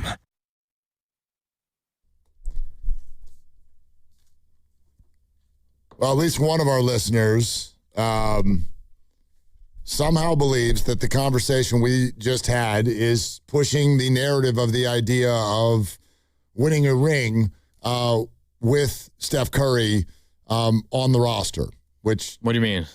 Pushing the narrative? Pushing the narrative that Steph could win another ring with the Warriors. It's a, what area code do we got here? 757. I see you. You just sent about 12 texts. So was emotionally scarred by the conversation. And I always want to check after we've had a conversation and it brings about a reaction to make sure that it sounded like I thought it sounded like. I think that that's what we just said.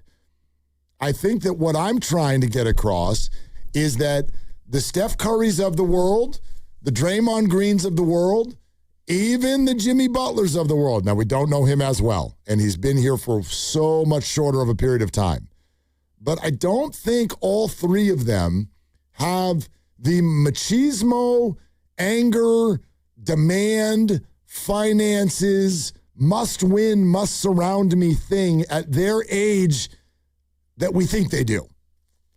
That's what I think. I don't think that any of them are sitting there going, you better give me more years because you gave Al. You better give me teammates because I'm awesome and I deserve rings. I think that they're three men who are completely aware that their 35th birthday is a thing of the past. Two of them, at least one of them, major injury last year. One of them, semi-major injury last year. Understand the CBA and the aprons and the availability, the desires of other stars around the league. Like, they get this stuff. They get it. And so the Warriors are going to do their damn best. And I actually think that's all that those three are going to ask for. Do your best. Not bring me a championship or get out of my face, which I think we attach that to them sometimes. I can separate what's happening in this moment from what's happened the last 4 years too. And I also think with Jimmy Butler specifically, you're right, we don't know him nearly as much. And as a result, he's nowhere near as respected or important, I think, in the franchise's minds or maybe in all of us fans' minds as Steph specifically, but also Draymond. I know Draymond has a complicated relationship with a lot of people in the fan base, but for Steph, the conversation is, all right, you need to do enough to support him, to want to encourage him to finish his career here. And I think he was always going to do that. But you needed to at least put in, as you mentioned, your best effort to put as good of a team as possible around him. With Jimmy, for me, it's never really been, at least in my opinion, of how his mind works and how he feels.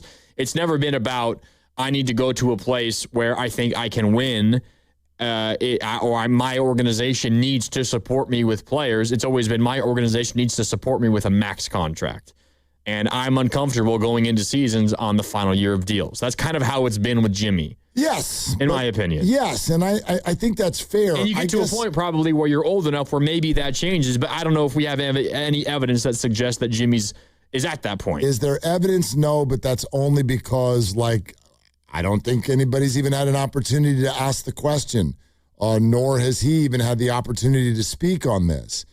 For me, this would be a next level maneuver by Jimmy Butler to come out this year, start looking around at the framework of the Warriors and the league, and think to yourself, okay, it's obvious that the Warriors are holding very dear any money beyond this next season. It is now Al, Moses, and Guy, pennies. With a bunch just coming to Steph before the summer's up. That's Steph. Yes. And even Jimmy knows that he different. So if I were to look at all of that, know that you've Plus only... Yaxel. Mm-hmm. But you've only been on the team for a year and a half. They are holding dear money beyond next season. You are 36 and your knee doesn't work. I don't know any other way to say this. I don't want to attach this to him because I don't believe it to be true. But if Jimmy Butler right now is even in the headspace of the Warriors owe me something beyond this year, he is crazier than any of you think.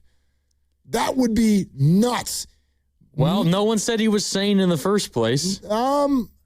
And most people would say what happened in Miami is not sane at all. You know, I have this policy, and maybe it gets me in trouble sometimes. But I firmly believe you make your judgments about a person based on your direct experience with them. I don't really get into the whole I had you know what I mean? Boy, watch out. Watch out for that teacher. Boy, that teacher's going to give you a lot of, maybe this is my subject and I'm awesome at it and I'm going to have a completely different experience. Well, you're a teacher's pet, I can tell. There's that. No, I mean, it happened with my son. My son, and this is middle school, whatever, but he happens to be crazy good at math. And in 6th grade, he got the teacher at his school that everyone's like, oh, boy. Oh, nobody likes that teacher. And I'd run into other parents, and they're like, the homework. Can you believe the homework in that class? And at one point, I looked at all of them, and I go, am I missing something? I don't even see homework. And they're like, you don't? Oh, he must not be taking it. He got an A to the A to the A, because that kid it comes so easy to him. They give him 10 minutes in class. He's like, beep, boop, bop, here you go. And then he goes home. And that's his experience with this awful, hard teacher. Well, it sounds like your kid is Steph Curry in this analogy, and some of the others are maybe Jimmy Butler. Maybe, but the point I'm trying to make is I want to assess Jimmy Butler just as a Warrior. Because quite frankly, who the hell is the same person at 36 that they were at 26? I don't care what. Well, this was a year and a half ago with Jimmy. That's Miami, but we hang Minnesota around him, and we hang Philadelphia around him. And the Miami thing, that was one experience where, by the way, I saw a bunch of stuff from Pat Riley where I went, oh boy, he's kind of a little aggressive in all of this. It seemed like it started with Jimmy Butler not being willing to play because he was looking for more money beyond that year that they had him signed for. I don't ever know where it started. I mean, there was obviously, it always starts behind the scenes. I mean, come on, that was a really ugly situation. It was, but I don't think it was all on Jimmy at all. Maybe I don't think it was all on Jimmy at all. You know what I mean? And I also think sometimes things get a bad rap that are actually just business. If I'm a professional athlete and my life is my body, and I still feel like I'm a very good player. When Jimmy arrived, was he still a very good player? And arrived with the Warriors? Yes. Yeah, of course he was. And when a team looks at you and goes, yeah, just play it out. Play it out. No. Like, most stars would do that. You don't watch teams do that to their best player. Nobody does that. And if they do, what happens? They usually are about to part ways. So I'm not saying it's all on Miami, but I don't think it was all on Jimmy. Well, okay, so... And even that's their experience. He has been a good Warrior. He has not caused any problems, has he? Not that we know. Okay. Yeah, probably not. Yeah. I mean... Tried like hell to mentor Jonathan. Yeah, outwardly. I mean, we don't know what goes on behind the scenes. I don't know. But, like... Okay, if we're reacting to what the Al Horford 2-year deal is, and we agree it probably says more about Steph than it does about Draymond, what does it say about Jimmy? Does it mean Jimmy's going to be here for this year and next too, along with Steph and along with Al, and maybe along with Porzingis if he signs a 2-year deal this offseason? I can't definitively answer that, obviously, but I don't take it that way in this moment. It might. I mean, the Warriors were announcing a new jersey sponsor today. Yep. Rakuten is out as the jersey sponsor. It's I forget what the new sponsor is. I can find it for you in a sec. Somebody said it was some AI cloud thing. Largest partnership in the history of sports? Really? I did not read that. Corporate. I want to look that up. But Joe Lacob and a few other representatives of the Warriors were out kind of celebrating the announcement of this agreement, this merger, or this deal. And one of the Warriors speaking was Jimmy Butler. He was up on the panel along with Joe Lacob. Mm-hmm.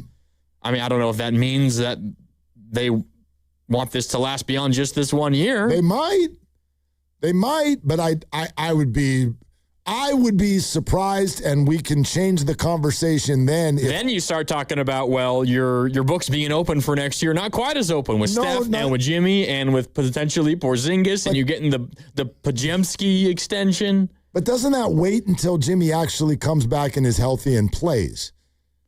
Like, I could see Maybe. My point is, I think the history of Jimmy's career suggests that he's not comfortable playing on the final year of a contract. And that's fine, but my rebuttal to that would be the history of Jimmy's career is we've never done this at age 36 with a torn ACL. It's fair. And that's different.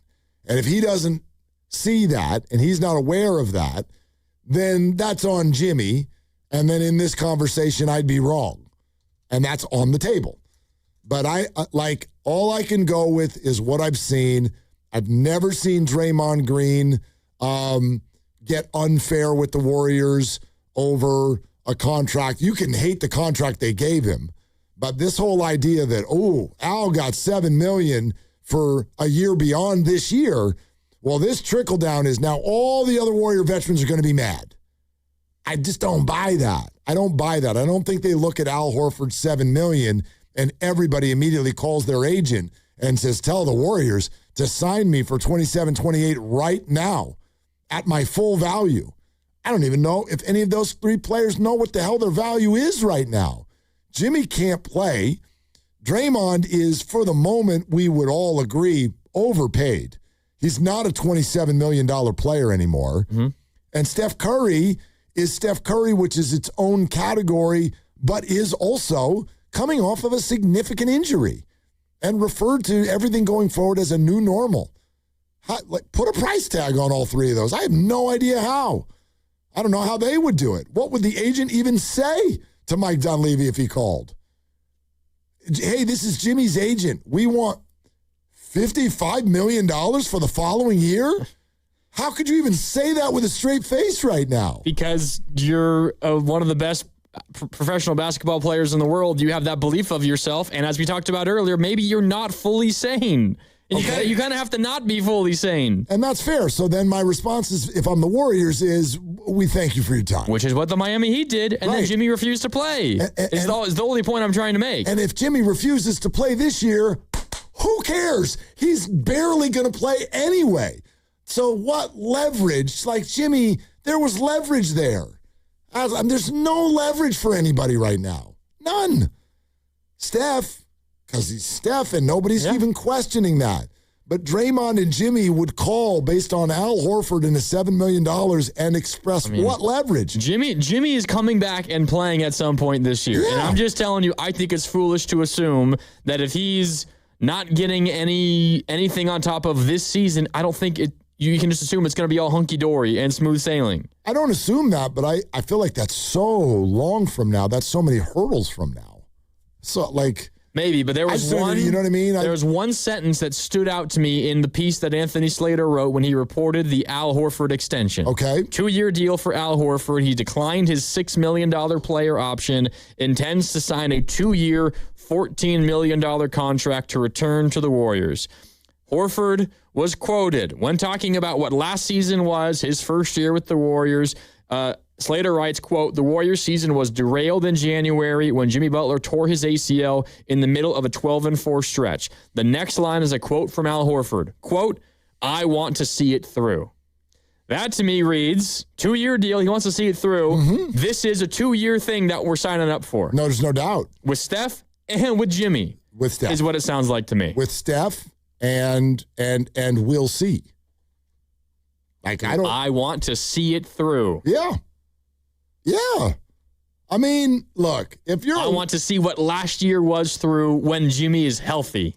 I think that everything is like, Jimmy Butler came in and signed a lease, and like most leases, they go 12 months, and then after that, they're month to month. So we'll see. I'm not sitting here today telling you that Jimmy Butler won't play for this team beyond this coming year.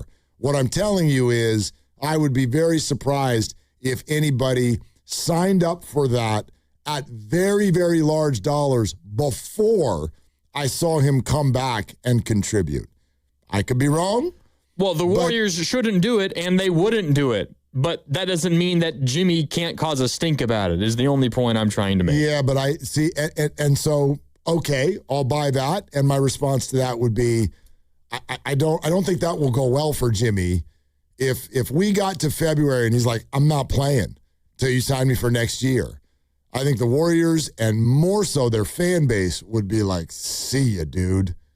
That's trade deadline stuff.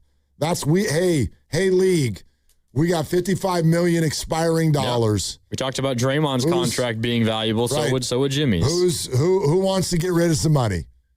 Because we got Jimmy here, and the money will come off the books, and you can do whatever you want after that. But like that's the Warriors also don't want to take a bunch of money back that isn't expiring either. Right.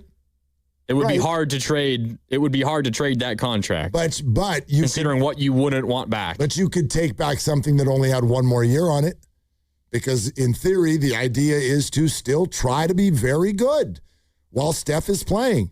You want to be good. So that's why, to me, it all circulates around the only thing Warrior fans are comfortable with right now, and that is Steph in a uniform as long as he wants to be. I guess the further that we talk about this and the further that we break down what the 2-year deal for Al Horford means, I'm with you that I don't think it means a whole lot for Draymond, and I think that's where a lot of the Warrior fan angst was coming from, at least from what I saw this morning, and Guru's included in that. Steiny admitted to his mind going to Draymond as well. Sure. I don't think it has anything to do with Draymond, but I do think it opened my mind that maybe their thought was, it's this year and it's next. We knew that was going to be the case with Steph.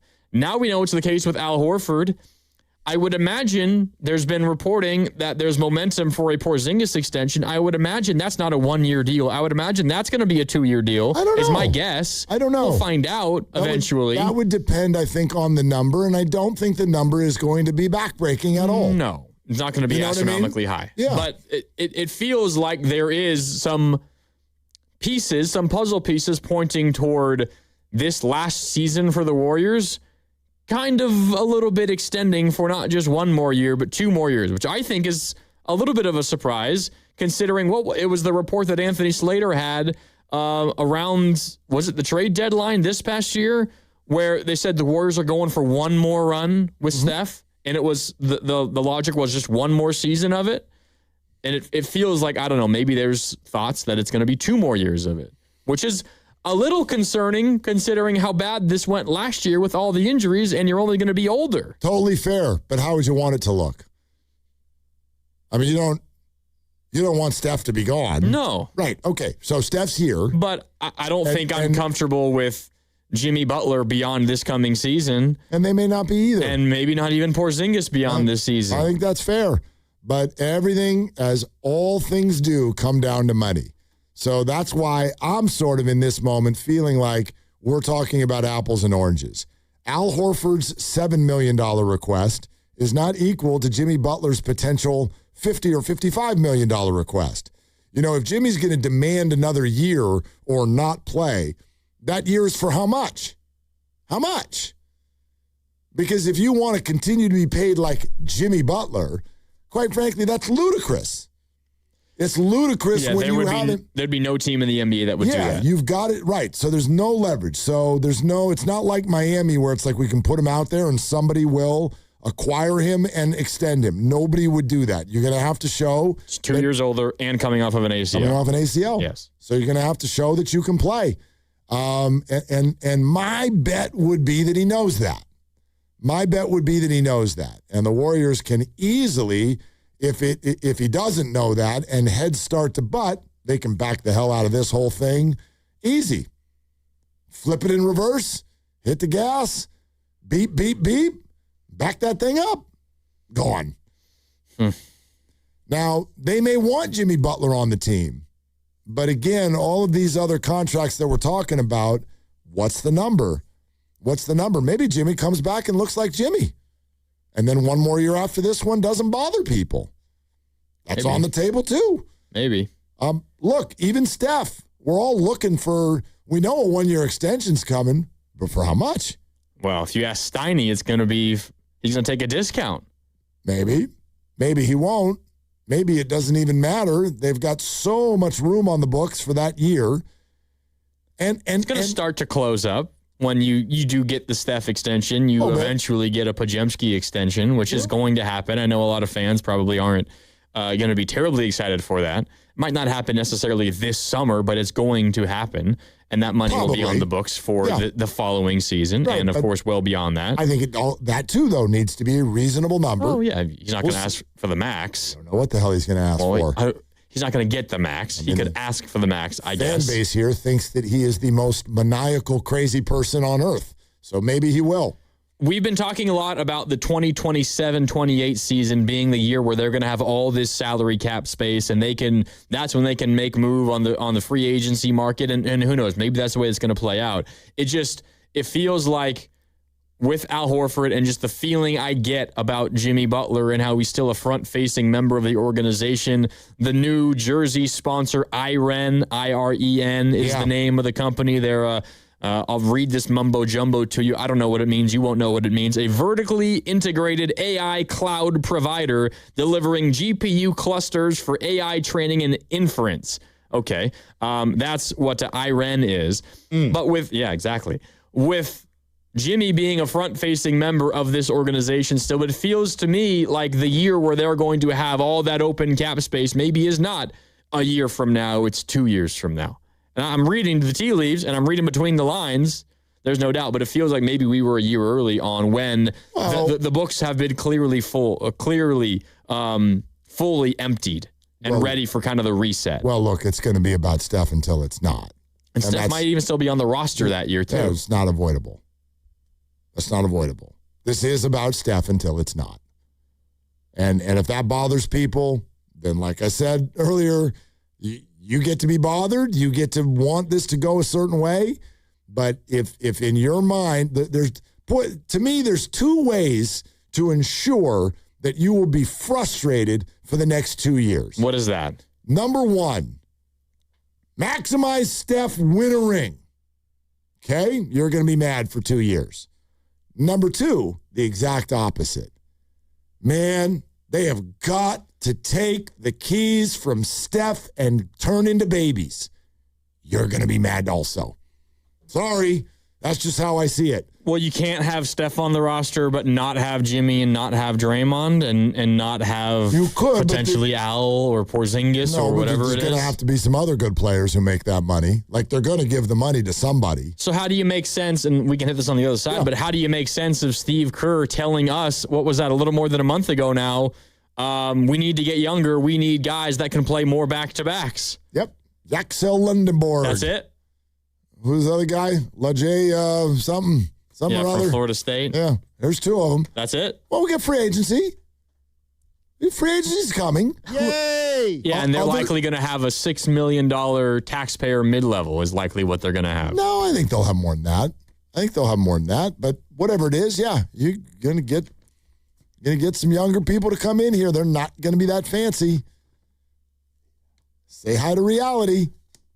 Here we are. Give it a break. All right. We're brought to you by Fremont Bank. Here for you, here for good. 888-957-9570 is the number. This conversation's not over, and neither is the Brandon Aiyuk saga. All still ahead. Grandy's in for dibs on Willard and Dibs. Man, I love this place. I've been surfing here since I was a kid. Now, seeing my grandson out on the water, it means everything to me. Watching him and taking in the blue waves, the sea breeze, the blurry horizon?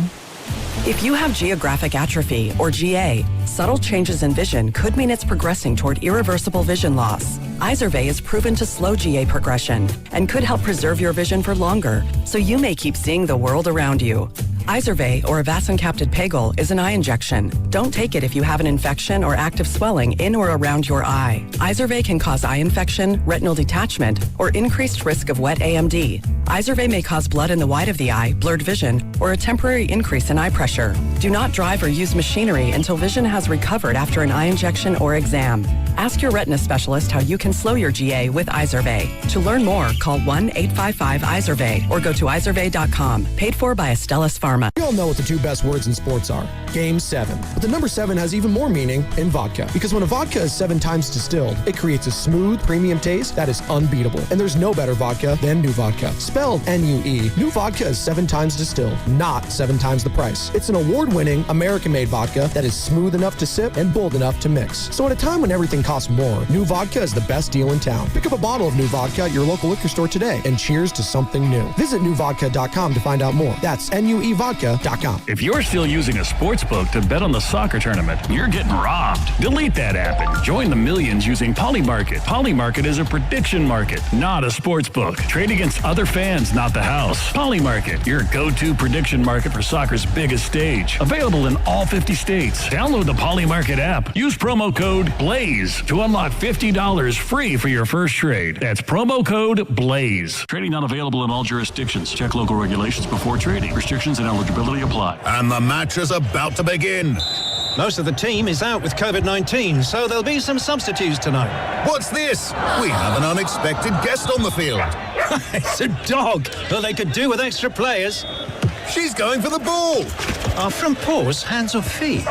Soccer season is full of surprises, and COVID-19 could be one of them. If you test positive, prescription medications may help. Ask your doctor if they're right for you. Learn more at PfizerForAll.com. Sponsored by Pfizer. So Ryan and I came to the decision to get life insurance when I was pregnant with our first son. He really wanted us to be taken care of if something happened to him. He provided for our family in life and also after his death. I think that would make him proud. Ethos makes it fast and easy to get life insurance. Apply in minutes and get same-day coverage. Get your free quote at ethos.com/music. That's ethos.com/music. Paid testimonial. Time spent on application may vary. Online health questions required. So, how's your research going? Surprising. After I figured out the top-rated TVs in our price range, I went shopping for deals. And who's the best? It wasn't the internet, and it wasn't the warehouse club. But? It was video only. They had better deals on the Samsung, LG, and the Sony TVs that got the highest scores. Better than online and at the club? I know. Video only beat them all. And now we can afford an even better model for the same price. My research really paid off. If we buy it video only. Exactly. Otherwise, we'll be sorry.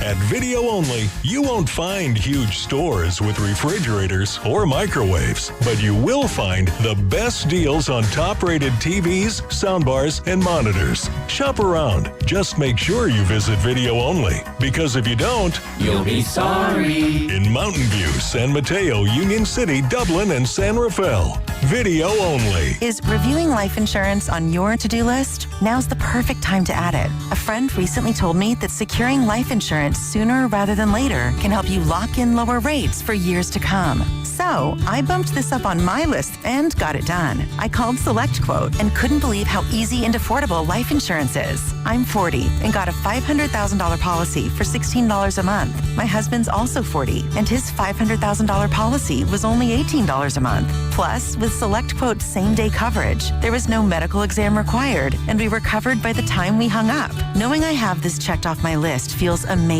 but the peace of mind knowing my family is protected feels even better. Call SelectQuote at 1-800-329-1010. That's 1-800-329-1010. Or go to SelectQuote.com to get your free quote today. That's 1-800-329-1010. Details on example rate at SelectQuote.com. You're listening to 95.7 The Game, KGMZ-FM and HD1 San Francisco on Odyssey Sports Station and the home of the Golden State Warriors and Valkyries. Always live on the free Odyssey app and now coming to you live from the Laughing Monk Studios.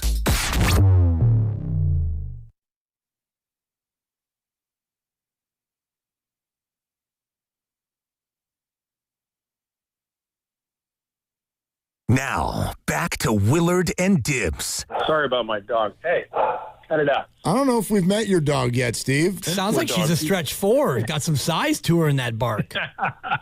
More of a backup point guard. On 95.7 The Game. It takes a lot of practice. What does? Expectations takes a lot of practice. Yeah, like managing your expectations, being ready for disappointment.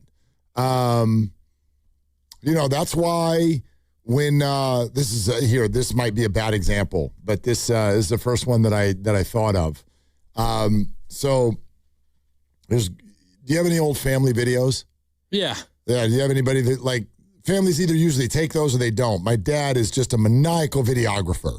So and then he loves to package them onto, for a while it was DVDs, and I haven't seen our home videos in forever. They're probably still on VHS or whatever that is. No, he packages them. He turns them into a whole right. He turns them into a whole package, and then each set of holidays or each special trip or whatever, it's like, boom, there's the last year of our lives. Yeah. And all the videos. And there's one that my kids love to watch, and it was over the holidays, and it was when they were little. And my nephew opens up a present.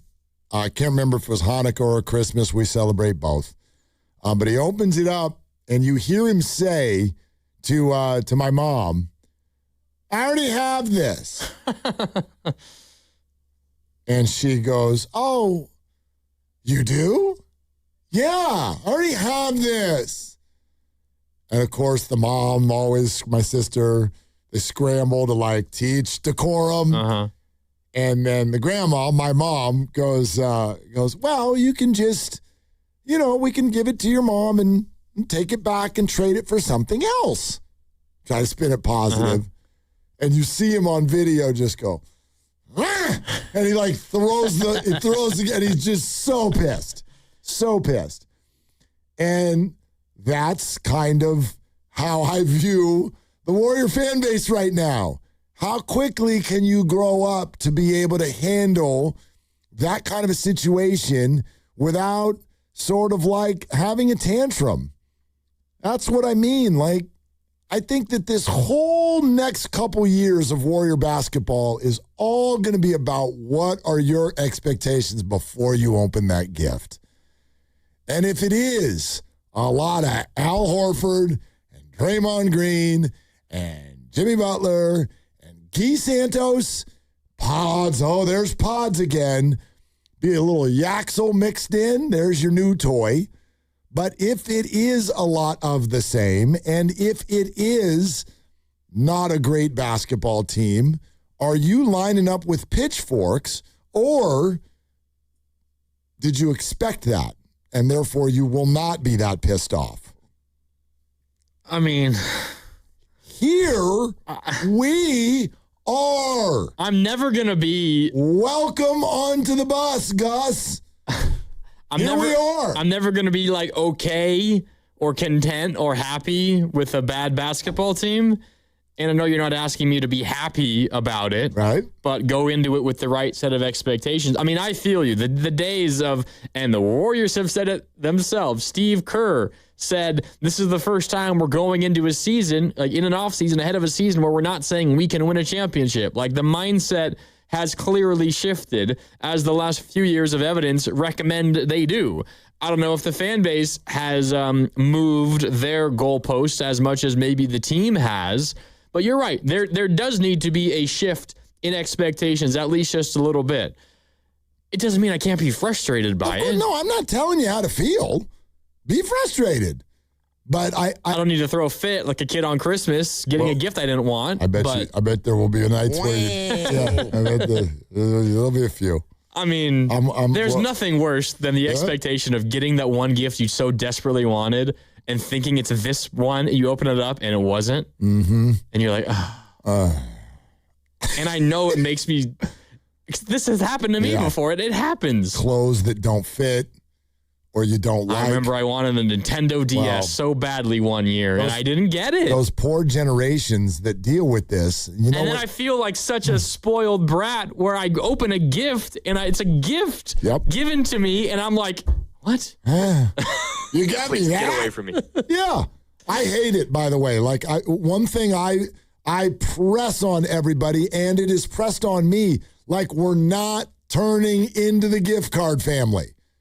No. We are buying gifts in this family. If you don't like them, then here's the receipt. But we are not turning into the I give up, here's $100, Merry Christmas. I refuse. And I'm going to refuse all the way into my 80s and 90s. Which is really challenging because when you're in your 80s and 90s and you're trying to buy clothes for people in their 20s. Oh, yeah, good luck with that. I mean, you got no clue what you're doing. At that point, give me a gift card. No, but you're going to get that sweater and you're going to look at it. You're going to be like, oh, my God. You're buying a gift for somebody in their 20s. Just get them alcohol. Yeah, no, get them a sweater that makes them laugh because they're like, I'm not going to wear that for another 40 years. And then they go back to the store and get themselves something. That's what being a grandparent is all about. Getting ugly sweaters for people that they don't booze. Like. Well, you can put some booze in the sweater. Wrap a Truly in that sweater. And then everybody will laugh and it'll be funny. And that's family. But I'm not doing the just I give up or, even what they do now, send me a link. And then I'm going to go buy this thing that you already know what it is. Here's the size. Here's the color. So you don't want birthday or Christmas wish lists? No, listen, we do that because it's unavoidable. But I actually appreciate, you want to know what the lovely Christy does? What? I go, hey, what do you want for Christmas? Figure it out. And I'm like, that's a lot of pressure. I'm like, yeah. That's a lot of pressure. Yeah. And she doesn't love every gift. I think she likes most of them. But some of them, it's like, and she'll look, what the hell gave you that idea? I'll be like, I don't know, I saw it on Instagram. Hey, whatever. Yeah, and then you learn. And you learn what she likes and what she doesn't like. And it's like a whole kind of, turn it into a game. But like, no, I try, it's hard, but I try to do this in every aspect of my life. Remove the expectations. Good Lord, I'm telling y'all, it's the key to joy. Because I didn't know, I don't have this. That's a little different for a professional athlete going into a season. Well, for an athlete, sure, but I'm talking about us. Well, yeah, but the genesis of this conversation is Steph aware of what the realistic expectations are for the team? I already know that he is. Well, we all know that he is. He said it. But you also know he's a maniacal, crazy person on the court, and you put him on the court, and he is 100% convinced I'm going to win this basketball game because I'm Steph Curry. Right, as they all are. They're all completely myopic, but in the most beautiful way. In the most beautiful way. They've been told their entire lives that you can't do what. The idea, 6'2", soaking wet, to become one of the top 10 players who's ever put on sneakers, that's absurd. It wasn't in his mind, though. Mm-mm. So, that's one exercise I always think is fun to do. Okay, what's more likely? Steph Curry winning a 5th ring as a Golden State Warrior, or what's already happened? Oh, Steph winning a 5th ring as a Golden State Warrior. Exactly. But it sounds ludicrous to us now because it is, but it's not as ludicrous as what's already happened. Well, for every Steph Curry who once dreamt that he could be a top 10 player of all time, you have every other single not top 10 player of all time who thought that as well and never made it. Correct. But the one that did is here. So go ahead. Which is why it's hard for the fan base. I know. To realistically approach it with the expectations you're talking about and not maybe at times sound like an upset kid on Christmas morning. And there's no avoiding that either. But because I can sit here and say, yeah, I don't expect him to win a championship. I didn't really expect him to win a championship this past year either. But was I upset the way the season went? Yeah. Look, I guess at the bottom of what I'm trying to say is that I think this is just me, I think it's a good thing to do to at least acknowledge all of the realities that the organization is facing. And we're here. And some mistakes have already been made and admitted, okay? I don't love the whole let's re-adjudicate the draft from 6 years ago and all of the things that we do. Admitted, right? Yeah, the 1st and 3rd overall picks are now teaming up in Minnesota while the Warriors pick James Wiseman. White flag. How does that make you feel? Mistakes were made. Tyrese Halliburton tweeted that 2020 draft class. Woohoo! Wowza. Yep. Yeah, thanks a lot, Tyrese. Keep that to yourself, please. Mistakes were made, but how long, when a mistake is made, how long do you want to hold someone hostage for it? The answer is as long as Steph is still on the roster. Okay, then do that. And we will. Do that. But to me, mistakes are obvious. They are unavoidable. They are a part of life. There's not a damn organization in sports that hasn't made them. You're sitting here touting Minnesota. I wonder if their fans are still pissed about all the point guards they took not named Steph Curry. Johnny Flynn and Ricky Rubio right before Steph. In front of Steph Curry, because let me check my notes. When was their last parade? They've never had one. Correct. So this is part of the deal. And you either kind of loop it all in and get to the moment, or you can, go ahead, stay mad for as long as you want. That's fine. I'm not saying don't acknowledge these things.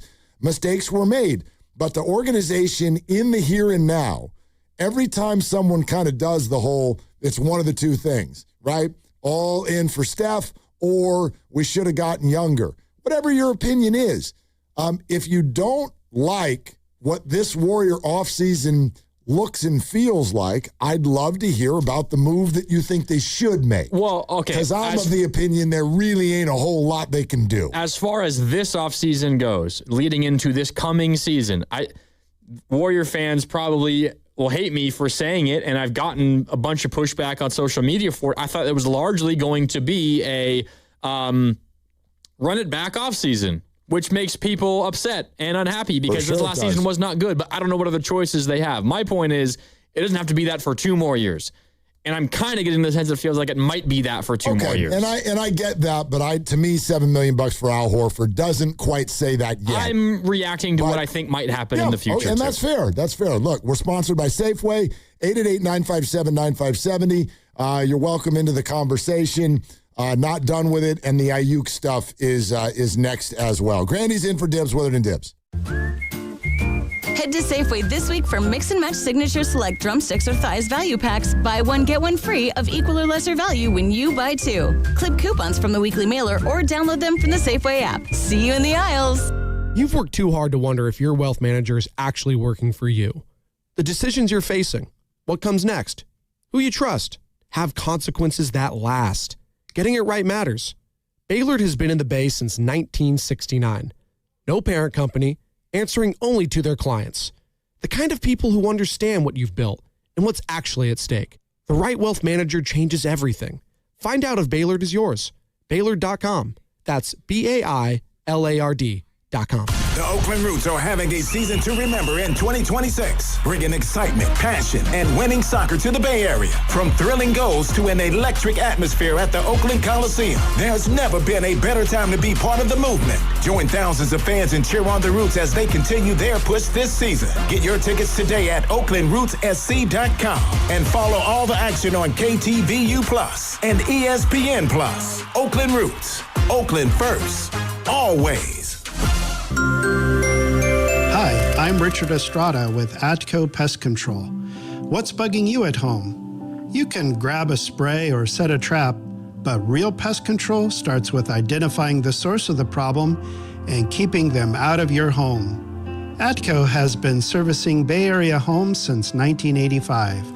We take the guesswork out of it so you can move on. Go to atcopest.com. Trust Atco for the solution. History San Jose members are invited to our annual Red, White, and Blue picnic on the 4th of July. Enjoy an evening of crafts, games, and a view of the city's premier fireworks display in a private, relaxing setting here at History Park. Not a History San Jose member? Base membership includes 6 picnic tickets plus many more benefits throughout the year. Join today by visiting our website at historysanjose.org.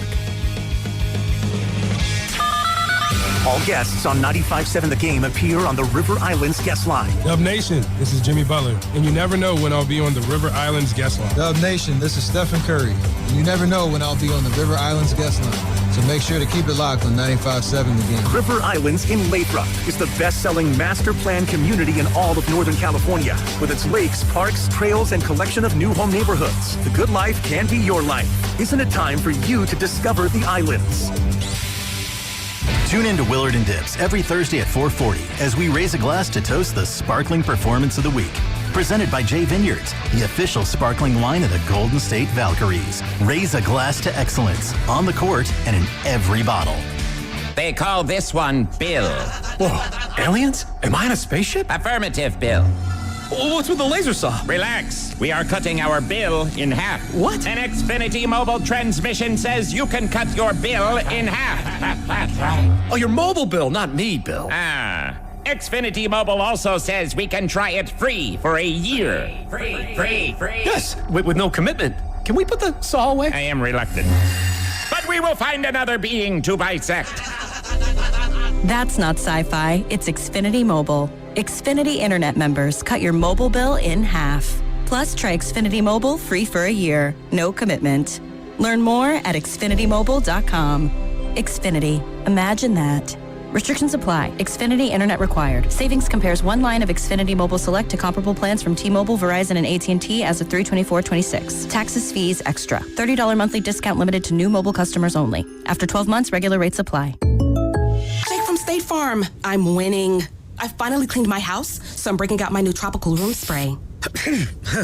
Keep winning and create an affordable price just for you by bundling your home and auto with the State Farm Personal Price Plan. It's like your own personal paradise. Ooh, hey, grab me a coconut water. Bundling, just another way to save with the Personal Price Plan. Like a good neighbor, State Farm is there. Prices are based on rating plans that vary by state. Coverage options are selected by the customer. Availability, amount of discounts and savings, and eligibility vary by state. Finding great candidates to hire can be like, well, trying to find a needle in a haystack, but not with ZipRecruiter. Its powerful technology actively finds and invites qualified candidates to apply to your job. So while other companies might deliver a lot of hay, ZipRecruiter finds you the needle in the haystack. See why 4 out of 5 employers who post a job on ZipRecruiter get a quality candidate within the first day. Try ZipRecruiter for free at ZipRecruiter.com/team. That's ZipRecruiter.com/team. ZipRecruiter. If you own a small business, the pressure never lets up. Something's always coming at you. That's why business owners turn to LendSeek for funding. I don't need promises. I need options. LendSeek's AI platform showed me real funding choices. Now I can cover payroll, handle taxes, and go after growth opportunities without the daily stress. Up to $5 million with funding in as fast as 24 hours. No upfront costs. No prepayment penalties. Start ready, stay ready. LendSeek.com. LENDSEEK.com.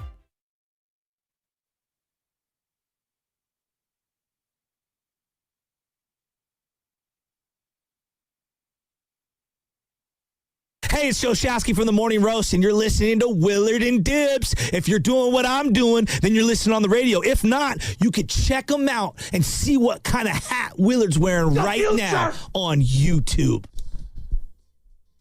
I feel like a lot of you who are the larger part of our group, this whole Silverado thing and 6 hosts and golf and all of that stuff, I feel like a lot of the rest of you have sort of been over here in the safe place. What do you mean? Your golf games are not on display on the radio, on Instagram. Guru's taking lessons yesterday. Throwing clubs everywhere. I'm pretty sure someone's going to get sick that day, and you or Evan is going to end up playing golf. What do you bring to the table? Oh, I'm not a good golfer. How many times have you golfed? In my entire life? Yeah. Or how often do you golf? Oh, like once a year. Once a year. Okay. And you live with Evan, so yeah. What is he the same? Not often. Not maybe often. Maybe a little more often than me, but okay. Not that often. Okay. Well, if you want to win a round of golf with one of us, 6 or 7 or 8 or whatever it ends up being, and if you want to do that at Silverado Resort in Napa. I have been to Silverado, though. Oh, my God. It's amazing. It's so good. It's so good. I mean, if you really do, if you want to be a baller shot caller and just like reserve, like if you win, reserve a room for a couple nights. Hell yeah. The rooms are incredible. The restaurants are incredible. The wine? Well, yeah. Sure. I mean, you're in Napa. You're in Napa, so you can do the whole thing. But anyway, the golf will be on us, but here's what you need to do. It's on Monday, July 13th, so make sure you're free that day. But go to 957thegame.com and submit a video that is 30 seconds or less. In that video, we want to see your swing, we want to see your fit, and we want to see you tell us why we should pick you. And there will be 6 winners. So 957thegame.com, submit your video, do that. Who knows? We might see you out at Napa on July 13th. And each of you guys hosts, you 6 hosts, Dibs included, I'm in for Dibs today, but Dibs will be there, get to choose the individual listener that they get to be paired up with. Right. So you're not, which is an uncomfortable position for us. I'm not going to lie. You could try to, cover all your bases and your reason for why you want to play. Like maybe you try to, make it so that you're interested in multiple different people, or maybe you say, I want to play with Dibs or whatever it is. I want Goo.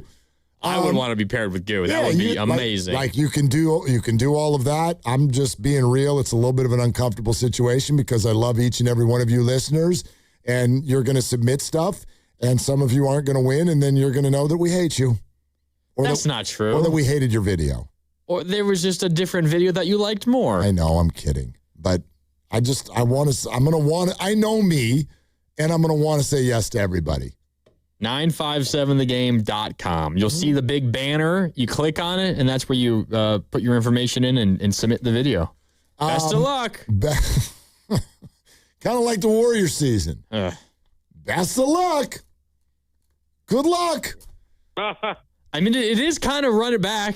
I don't know what other choice they have, really. They don't have a lot of ways to improve their roster. The one way, and last time I was on with you, we argued about this for a couple of days. It was LeBron James, and if he's a realistic, well, not even realistic, would he be an option the Warriors would want, and would he make them better?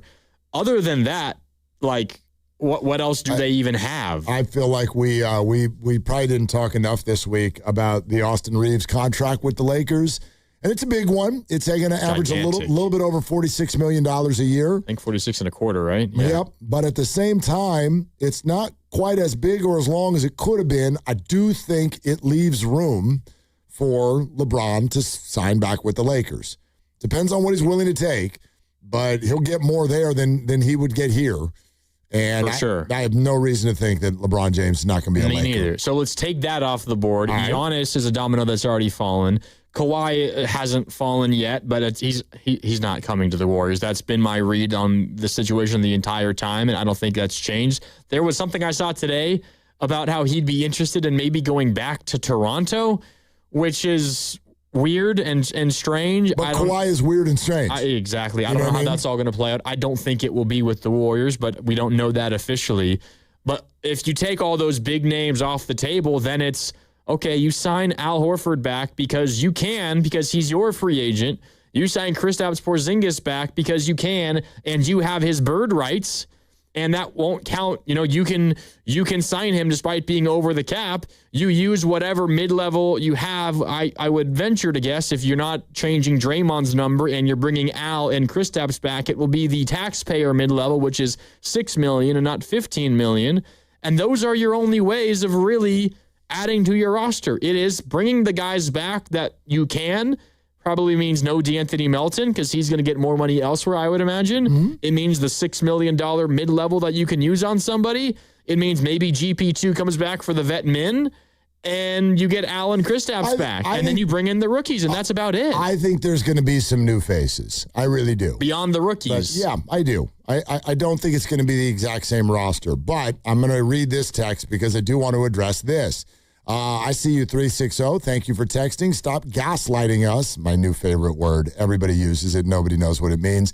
Stop gaslighting us into thinking the Warriors don't have options. They have over $80 million in expiring contracts and all their draft picks. Okay, so first of all, there's no gaslighting here. I would actually love another text from you. What options do you think they have? We're talking about this upcoming season. They do not have $80 million in expiring contracts, actually. They do not. Well, I mean, technically, yeah, because it's... Well, Draymond's an option, so that's not an expiring contract. They're going to, shortly. They're going to what? Have Draymond's expiring contract But that's shortly. for the following year. Yeah. I'm talking about right now. I'm talking about right now. Yeah, because the expiring contracts for the past year have expired, and they're no longer under your contract. Under contract. That's not $80 million. You had Kristaps for $30. You had DeAnthony Melton for pennies. I would imagine that this 360 is talking about Jimmy Butler and Draymond. Yeah, those are not expiring right now. They're expiring next year. Those are next year. Well, the next league year starts in 6 days. Right. I'm talking about before opening night. They're not expiring before opening night. I'm talking about their options for right now. Everybody, and this is what I'm talking about. There's tons of Warrior fans out there, and it stems from what I find to be somewhat of a confusing distrust with the way the organization has gone about their business, so that you think, no, they can go do X, Y, or Z, and they can be great right now. And I'm like, all right, so Steph's 38, Jimmy's hurt. Draymond's option is his. You say these things without even mentioning the names of who it is you want them to go get. What? I'm not telling you they're not allowed to have any new faces on their team.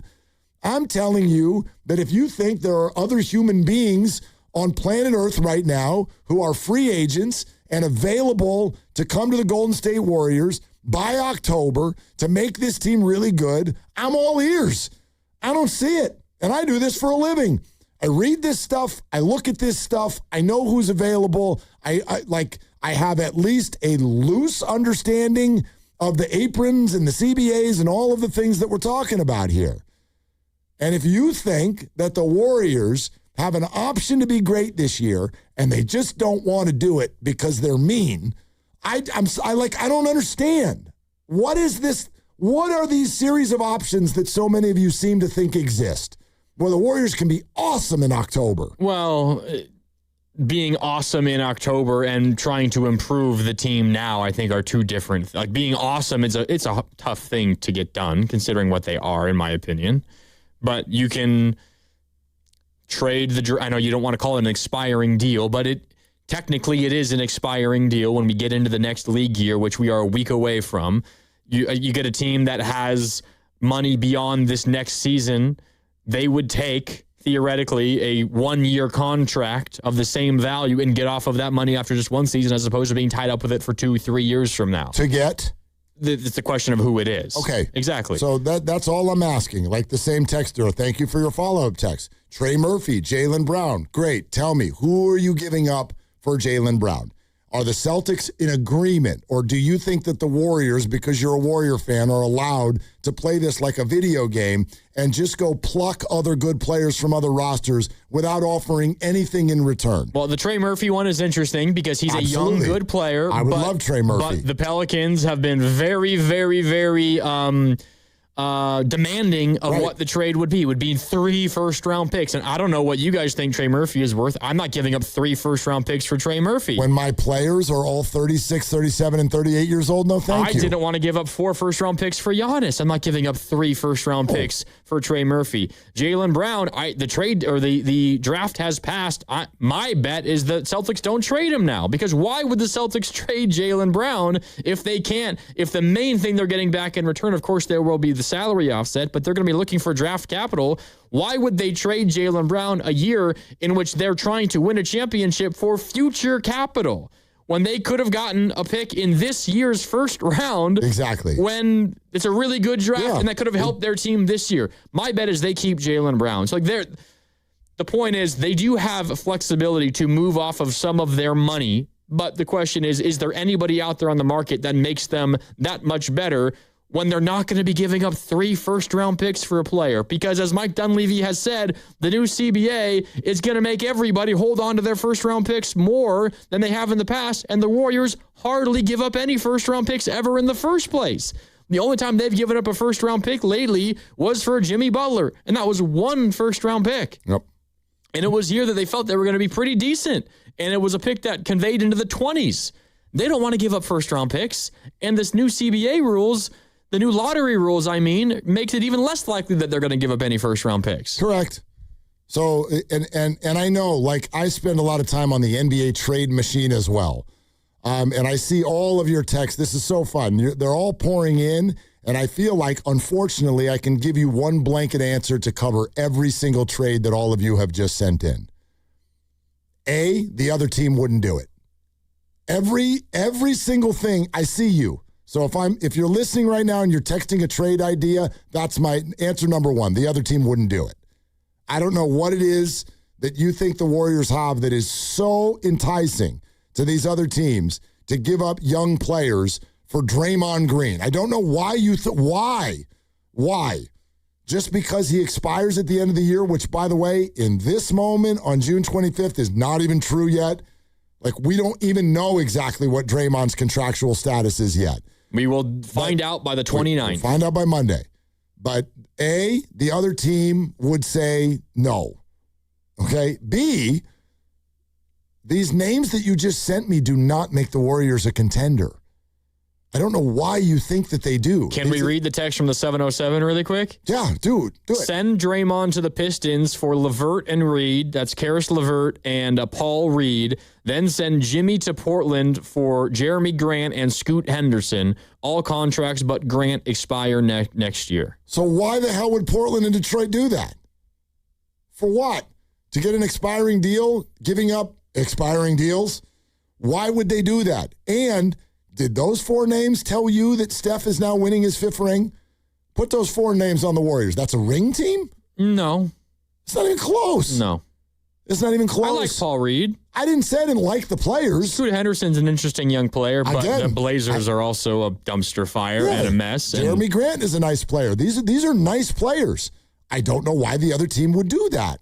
And I also don't know why the Warriors would do that, because it doesn't make them what you think it makes them, and it makes the cycle harder. If I had to bet, I would guess what the Warriors are trying to do, and if you're a fan, I think you should love this. The Warriors are trying to make sure that whatever down period they have, as Steph gets old and retires, they want that time to be as short as possible.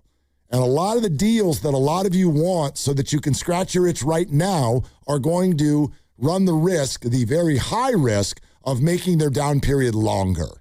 And I am not in favor of that. And I know that sending out 3 and 4 first-round draft picks for Jaylen Brown or Trey Murphy definitely makes your down period much the longer. Jaylen Brown one's interesting, but Trey Murphy, yes, I agree with you there. I love Trey Murphy as a player, but he's been ascended in terms of his value by the Pelicans for some reason. I think fans, and this is where I agree, fans would say it's less about what's happening in this moment, is my guess, and more about what's happened the last few years.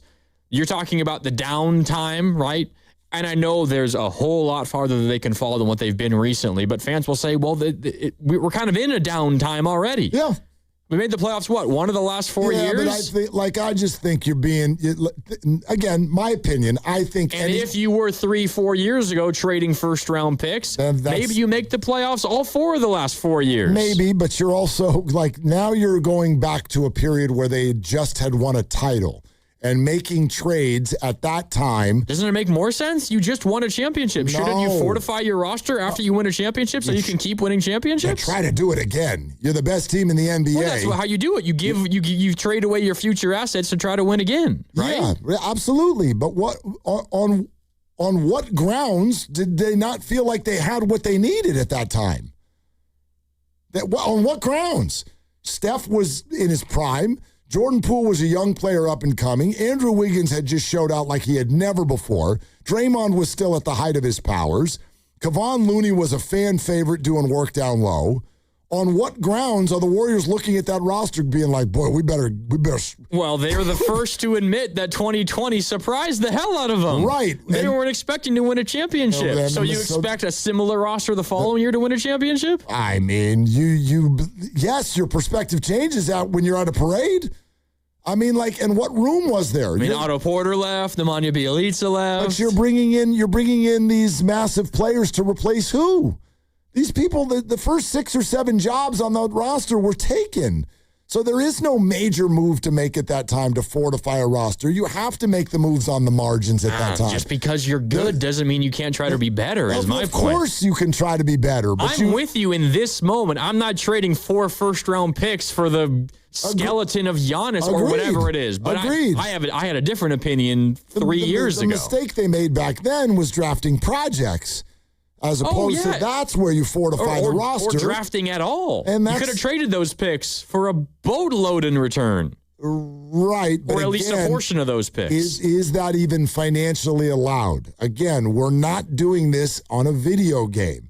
You can't just grab picks and go get high-priced players when you've got a bunch more high-priced players and a ring already on the roster. That's not allowed.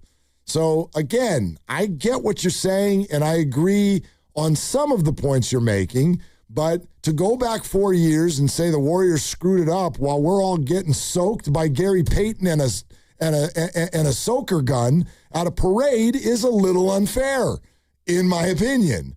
Now, as far as where we are now, who are these players that you want? It's a bad free agency year. They just kept their pick. Going to be a lot of bad free agency years, by the way. It's going to be more rare when good players hit free agency. More and more rare. Yep. So what do I want? I want flexibility, and I want my draft picks so that I can pounce when the time is right. Time is not, say it with me, that time is not now. Yeah, but I want it to be a year from now. And maybe it will be. And I'm concerned that maybe it won't be. And your concern is warranted, but not reality yet. That's all I'm saying. Like, you can be concerned. You can be concerned. But I'm never going to rip a roster on June 25th that doesn't exist yet. All we know is they signed Al Horford for a bag of peanuts, which is $14 million. I'll take a bag of peanuts. $14 million over 2 years. Any single I'll take digit, half a bag of peanuts. Of course you will, but any single you know this. Any single digit number right now is not a big deal. It just does not resonate as far as preventing anything else.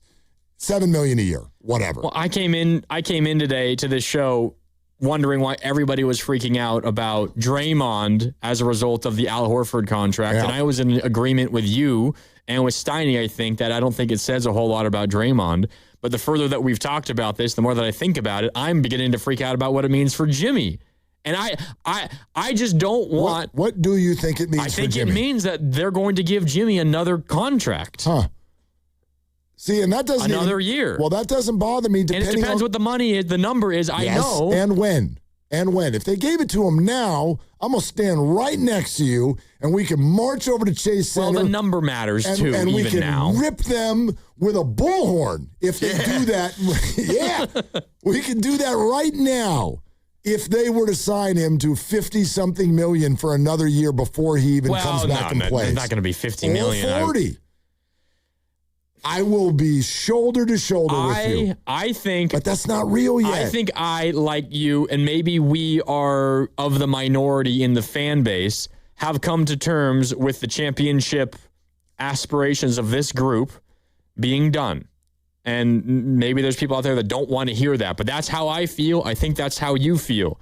I know that you are also, like, there's a lot that you can be excited about when we're not winning a championship.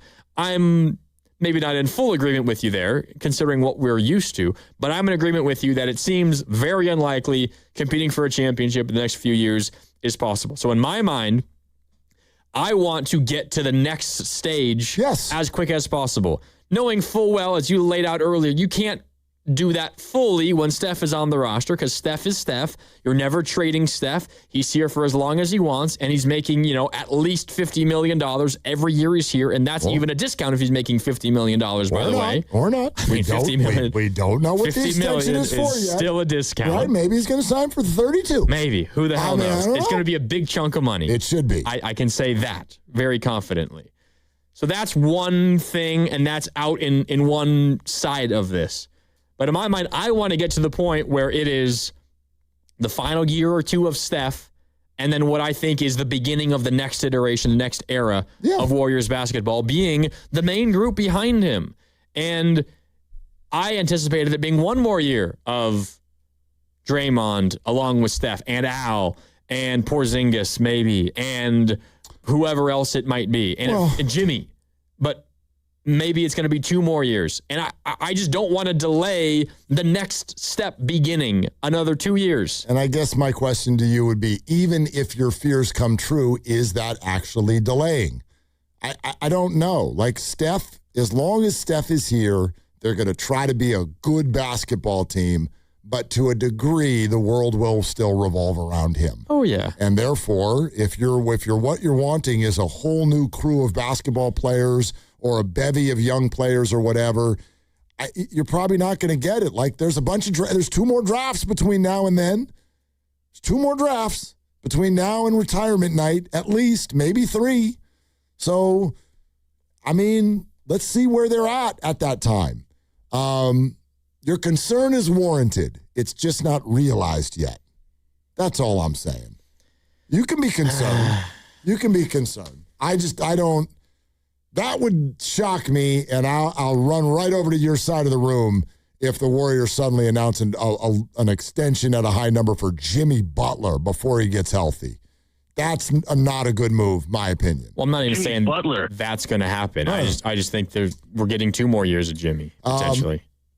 That might be okay. Regardless of when the contract is given. We're brought to you by Fremont Bank, here for you, here for good. Okay, hey, D in the city, stay right where you are because we want to get to Brandon Aiyuk next. Plus, we're also going to get to the fact that not only did the Giants just lose to the A's, The Giants were up 6-2 going into the 8th inning of this ball game, or the 7th inning of this ball game. They were also 1 strike away from their first sweep of the season. And then the A's scored 4 more runs. Oh, God. Yeah, this bullpen is a vibe. Am I right? No. Okay. That's Grandy for Dibs, Willard and Dibs. Hey, it's Willard. At Hobus Law, it's never been about attention, never about applause, never about goofy smiles on candy-colored billboards. For more than 40 years, Hobus Law is focused on one thing, fighting relentlessly for injured Californians, because behind every catastrophic injury case is a human life forever changed. That's why Hobus fights with preparation, intensity, and relentless commitment. No fluff, no distractions, just real advocacy for injured Californians. Hobus Law, relentless for justice. Visit HobusLaw.com. Omar Hobus is a California licensed attorney. Offices in Northern California, including San Jose. Past results do not guarantee future outcomes. Hi, I'm David. I'm Chris. And I'm John. We are the 3 brothers who own Jack's Restaurant and Bar. And we are here to... Not again. That's my line. That was my line. Boy, stop it. Mom? What are you doing here? Have you heard your commercials? They're terrible. That's not our fault. You taught us how to cook delicious food. Using only the freshest ingredients. And to treat all our guests like family visiting our home. But you didn't teach us how to write catchy radio spots. They remember that and get back to work. Yes, Mom. Jack's, serving delicious breakfast, lunch, dinner, and drinks the way our mom taught us. ilovejacks.com. Kohl's deal days are right on time. Summer arrives and suddenly you need shorts that fit, flip-flops that survive the pool deck, a bath towel that isn't secretly your beach towel. Get up to 50% off at Kohl's and Kohl's.com, plus daily deals, free shipping, and instant Kohl's Cash. Now the only thing left on your list is having fun. Select styles, exclusions apply. No purchase necessary to get instant Kohl's Cash. While supplies last. Ends June 28th. See store or Kohl's.com for details. T-Mobile has an exclusive bundle for customers 55 and up. I'm Sarah Bowl. Yeah, I'm Frank Bowl. A reliable network is key for us. And with T-Mobile, it's been wonderful. And going to the 55 plus plan saved us so much money. A lot. And that's important. Trying to keep costs down. The home internet's been perfect. It's fast, it's quick. The setup was so easy, it took less than 15 minutes. It was like, If you want simplicity, coverage, reliability, you want the whole package, T-Mobile has it. Right now, T-Mobile customers 55 and up can get 2 phone lines on America's best network, plus America's fastest 5G home internet for just $30 each. $30 per month each line with autopay plus taxes and fees. Minimum age 55. Pricing for home internet rely on 2 lines of essentials. Choice 55. $35 connection charge per line required. Best mobile network and fastest 5G home internet based on analysis by Oak Cliff Speed Test Intelligence Data 2H 2025. All rights reserved. Alameda County Fair in Pleasanton is here, and it's a star-spangled celebration. Foodie bites, carnival rides, and concert nights with fireworks. Plus, check out monster trucks, animals, shopping, and more. Like arena cross action and festivals. Plus, catch the star-studded Big O Tires concert series lineup with performances from Flo Rida, Tower of Power, Collective Soul, El King, DJ Cheat Codes, and more. Open Wednesday through Sunday through July 12th. Don't miss it. Visit AlamedaCountyFair.com for tickets. When selecting a financial institution, how do you know you're making the right choice? As Bay Area bank customers find themselves at a crossroads, maybe it's good to consider if you want your bank to be community-oriented or corporate-minded. Fremont Bank has grown by providing stable, consistent service to the region, its families, and its businesses for 60 years, all without a single merger. And we intend for more of the same for the next 60. Fremont Bank, here for you, here for good.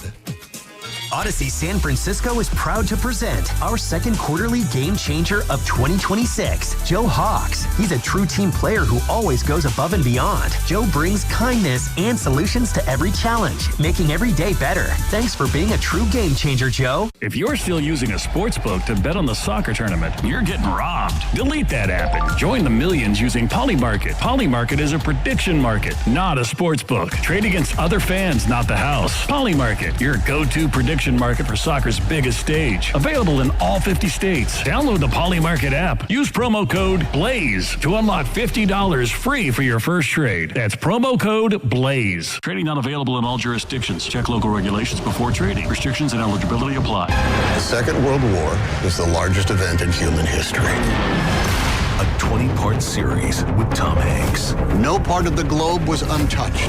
No life unchanged. Experience the ultimate account of World War II. Every single person had a story. These are the stories that make us who we are. Listen to World War II with Tom Hanks on Apple, Spotify, or wherever you get your podcasts. I checked Allstate first and saved hundreds on my car insurance. Really smart. Unfortunately, I didn't check if I took the gas hose out of my car's tank. Ooh, not smart. And I drove off while still attached to pump number 3. Yeah, checking first is smart. So check Allstate first for a quote that could save you hundreds. Potential savings vary, subject to terms, conditions, and availability. Allstate North American Insurance Company and affiliates, Northbrook, Illinois. Party at your place this summer? Fix things up inside and out with July 4th deals, now at Lowe's. Get up to 45% off select major appliances and save up to an additional 25% off when you bundle select major appliances. Plus, save $80 on the select Charbroil Performance Series gas grill, now $299. Our best lineup is here at Lowe's. Valid through 7/8 while supplies last. Selection varies by location. See Lowe's.com for more details.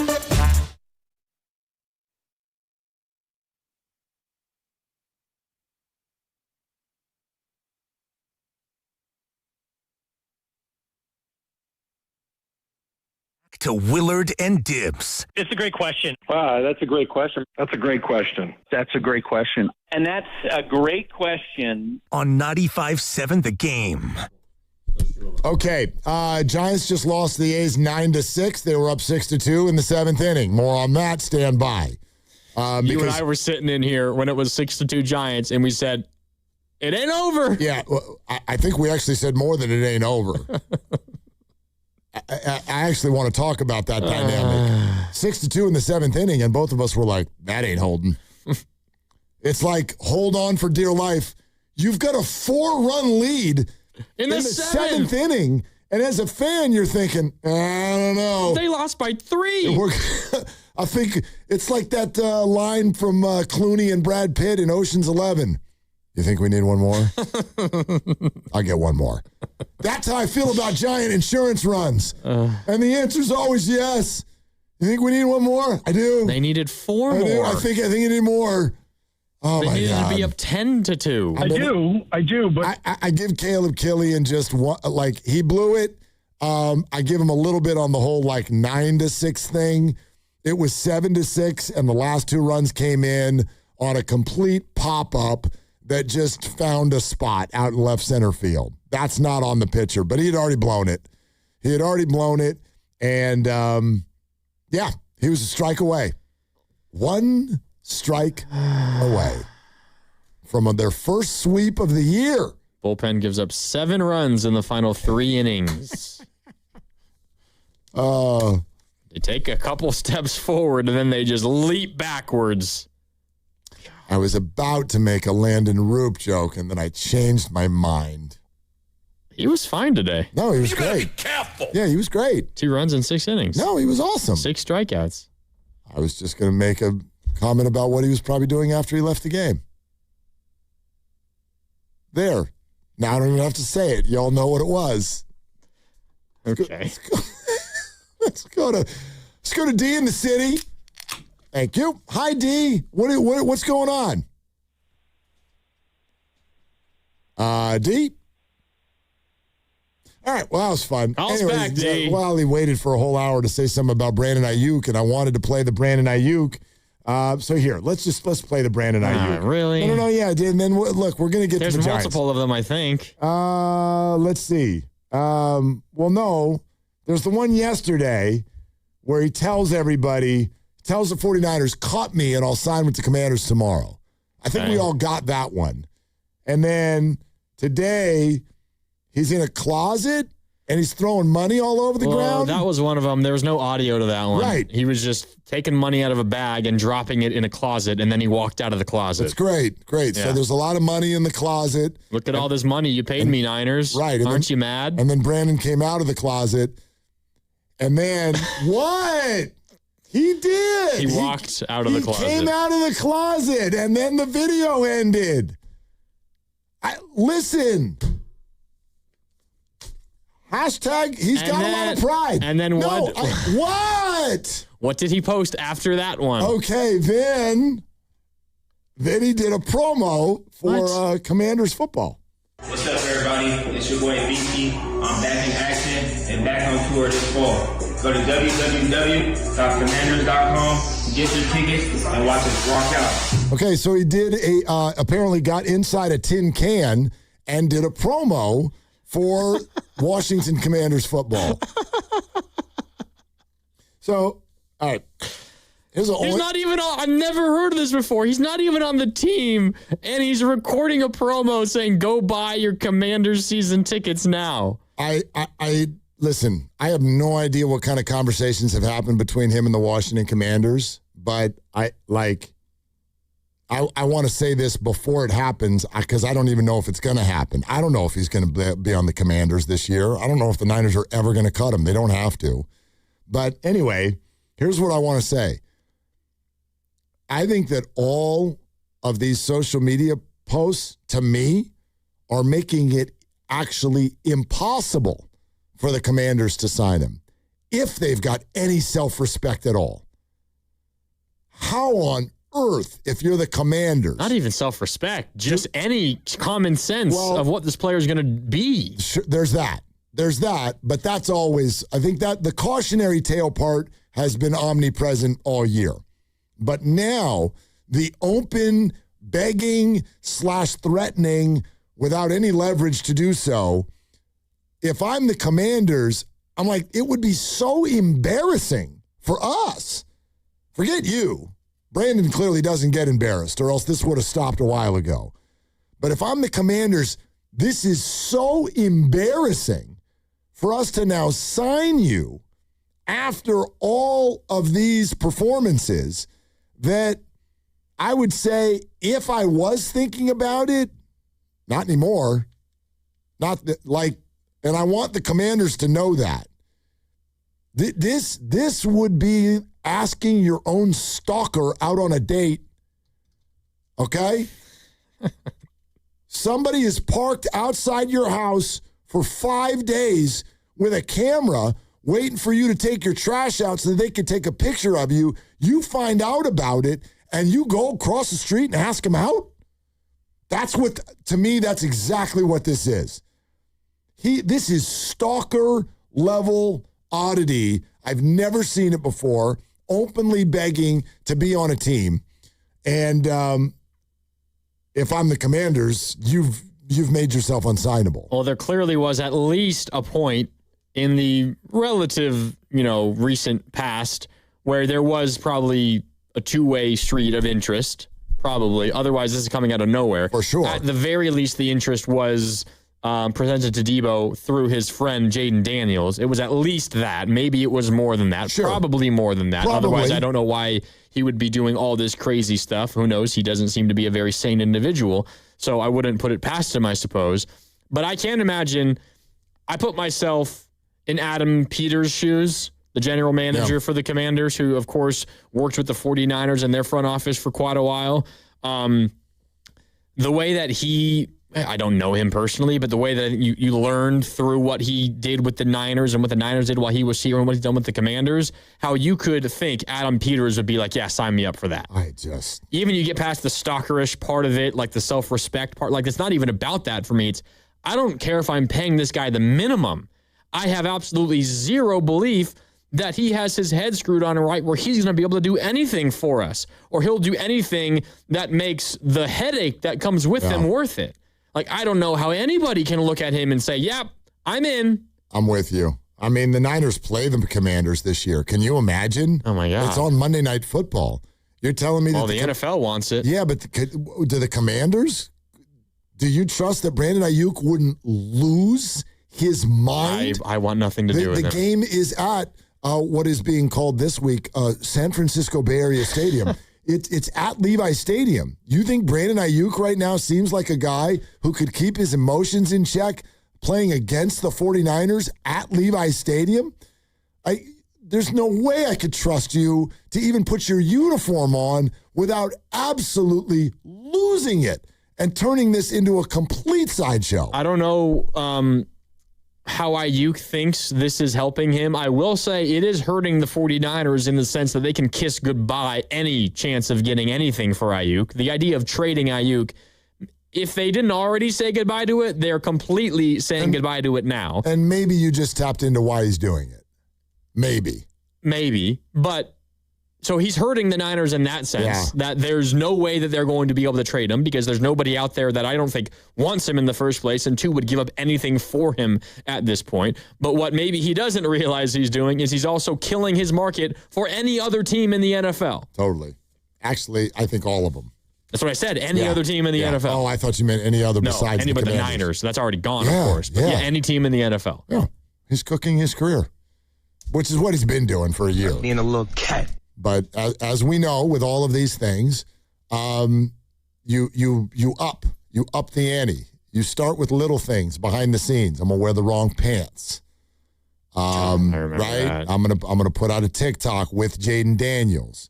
We're gonna tiptoe into this, and then we're gonna start to up it. Now we're gonna not show up to mandatory workouts and things like that, and then we're gonna completely go AWOL, and now we're gonna go to YouTube with a video speeding by Levi's Stadium. And now we've arrived at all of this content. And it's classic emotional breakdown behavior. When you do not get the response that you want, you up, and you just keep pushing it a little bit further and further and further. It's a complete and total breakdown. This is... What does his agent think of all this? I don't know that it matters. Ryan Williams, his agent. I don't know that there's any stopping him. There's nothing. What is going on here? I mean, you can't take his phone. I mean, we've openly had, this is the closest that we've been able to get to it, but our friend TJ Hushmanzada was his wide receiver coach.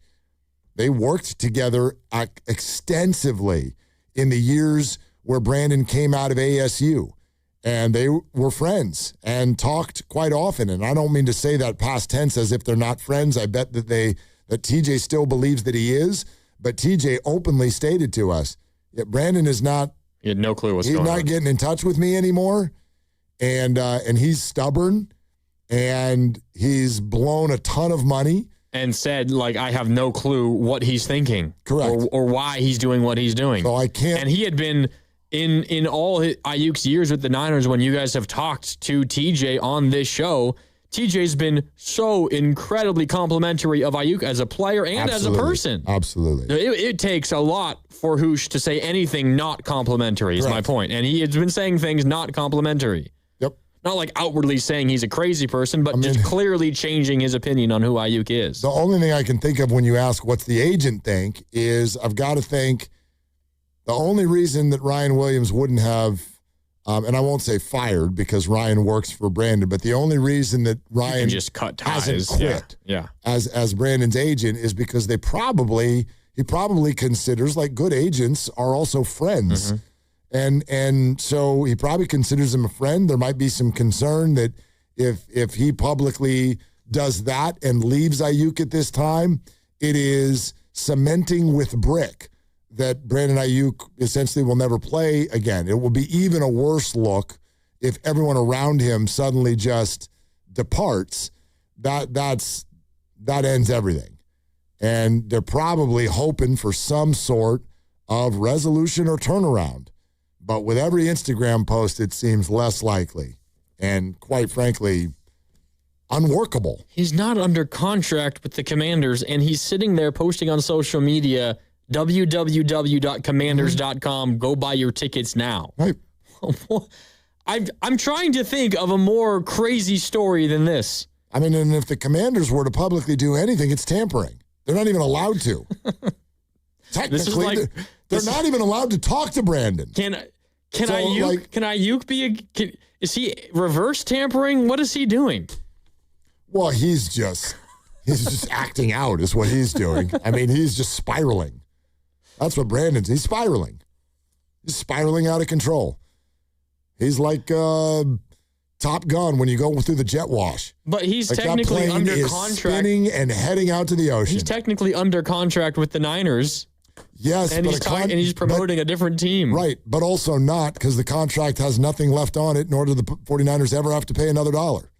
They've already paid a bunch. Because Aiyuk is not holding up his end of the contract. Right. But there's still a contract that exists. Oh, yeah. He's not free to go anywhere else. Yeah. But they also do not have to do a damn thing. I think I should turn my Brandon Aiyuk post notifications on. I'm surprised I haven't done that yet. I got to keep seeing them the second they come out. Where's my call sheet for never plays again? I wonder if that's anywhere. Yeah. Let's look that up. That is skyrocketing right now, would be my guess. Unfortunately. You're listening to 95.7 The Game, KJMZ FM and HD1 San Francisco and Odyssey Sports Station, the home of the Golden State Warriors and Valkyries. Always live on the free Odyssey app, coming live from the Laughing Monk Studios. All right, here's something we want to talk about. So the Giants lose to the A's. And Giants fans, I think this would be a real opportunity for us to have a conversation about the experience you're having. 888-957-9570. And here's where we're coming from on that. We know the week that was, and we know the conversations that have happened, and these things are all on the table as pieces of the conversation, but this is not necessarily about zeroing in on Rafi Devers in Miami, Pride Night, press conferences, or anything else. Let's get back to Giants baseball, but your entry point and experience with it right now, because there's two things that are stories we want to share that I think are very revealing, and one of them we kind of already shared most of it, but there's two things that I've noticed just about me in the last 24 hours as a Giants fan watching games that I find to be almost concerning about myself. Your fandom is what you're talking about. Yeah. How you take in these games? Game by game. So one of them is this. When your favorite team has a 6-2 lead in the seventh inning, you should at least have a shred of like, we might win. And I had none. I'm looking at the game and I'm going, I'm pretty sure, like, yeah, they got a shot. During a break, we said as much to each other. You should be peacocking. A 4-run lead with 3 innings to go? That should be, in fact, Pasta, could you even look up the analytics at the start of the top of the seventh inning? It's 6-2. Jung-Hoo Lee is a dog. I love him. He came up against a left-hander in the sixth, bases loaded, 2 outs, Giants down 2-1. And he fouled off, and it was a tough AB. And then he lined a shot to right field, lands in front of the right fielder, goes by the right fielder, empties the bases. Giants lead 4-2.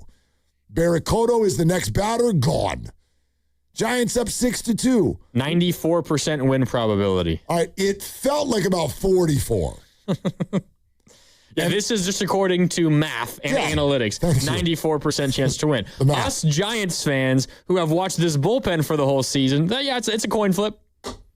It's a coin flip. And kind of a negative coin flip. Like, you're like, oh, God. Victor Barracoto homers, Jung-Hoo Lee scores, 6-2 Giants in this bottom of the sixth at that point, 94% win probability. So if you were in any way taken in the Giants game today, how were you feeling when it was 6-2? But then Landon Roop leaves. And you're like, all right, here comes our parade from center field. Ryan Walker. Who else pitched? Eric Miller. Dylan Smith. No! Caleb Killian. And then Matt Gage got the final. Well, Matt Gage after it was already over. Once it was 9-6, it was over. Okay, so that was one. But the other thing that sort of happened to me last night bothered me even more. And I'm going to admit a few things. I think there might have been some level of exhaustion from the conversation that we had yesterday and in days prior this week, which was centered on Buster Posey's ability to be the president, press conferences that shouldn't have been, Pride Night hats, Bible verses, arguments that range in the social and political sphere, star first basemen who are finger-wagging, shooing, waving, avoiding, apologizing, blaming the media. Like, all of this happened in 4 days. There's a lot. So I get to the couch last night, and I'm like, this is just like, they're not very fun. And the Giants are not scoring runs, and it's 1-0. It's 1-0. And then my little guy goes downstairs. He disappears downstairs to go, I don't know. I'm sure probably get on his phone and try to download apps or something. I have no idea. But he disappears, and I'm sitting there on the couch solo, bolo, and the Giants are down 1-0 in the 8th. Exciting game. Close 1-0 game, but exciting 1-0 game. Great defense. Eldridge comes up with runners on in the 8th. I called my kid up. I said, get up here. Bryce, runners on. Bum kiss. Giants just softly go 1, 2, 3 with runners on the pond, and he looks at me and goes, you call me up here for that. So he left. He left again. So you missed Jung-Hoo Lee's catch? He did. Oh. So then you see Jung-Hoo Lee's catch, and you're like, damn. Saved a run or two. Once again, Jung-Hoo Lee, you're a dog. Dude, we'll talk about you in a minute because you are something. And then we get to the 9th, and it's still 1-0, and here comes Devers, and you're like, but of course, leading off the 9th of a 1-run game. Same spot as Sunday in Miami. And he gets a hold of one. And the second he got a hold of one, I mean, I don't know about you, but when he hit it, I'm like, ooh, I think he got it. Yep. And Kipe was doing the, like, he might have.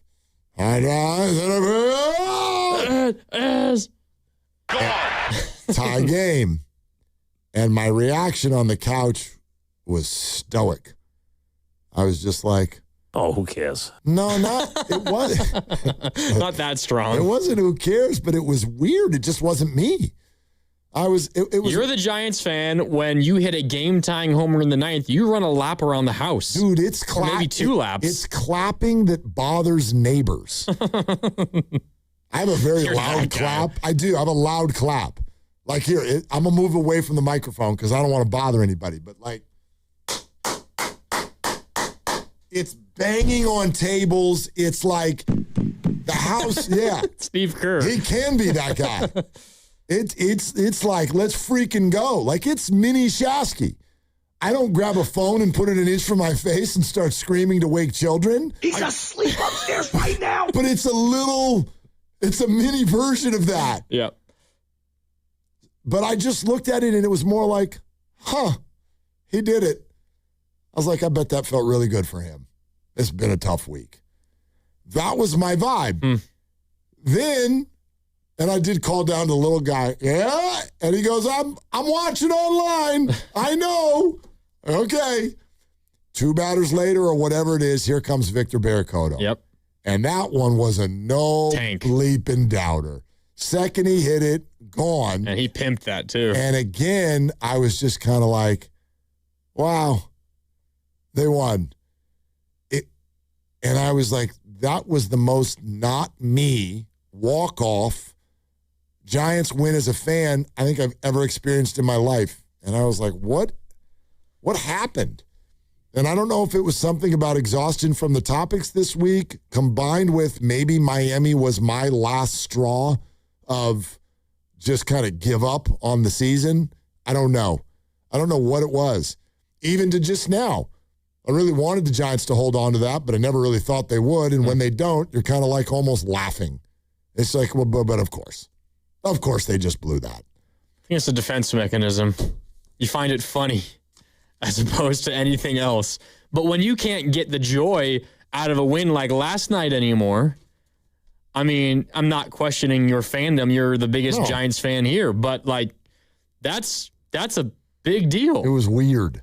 That's a big deal. It was like waited 5 minutes and then, and people got Gatorade and there's Rich Aurelia. Thank you. We're going back to the studio.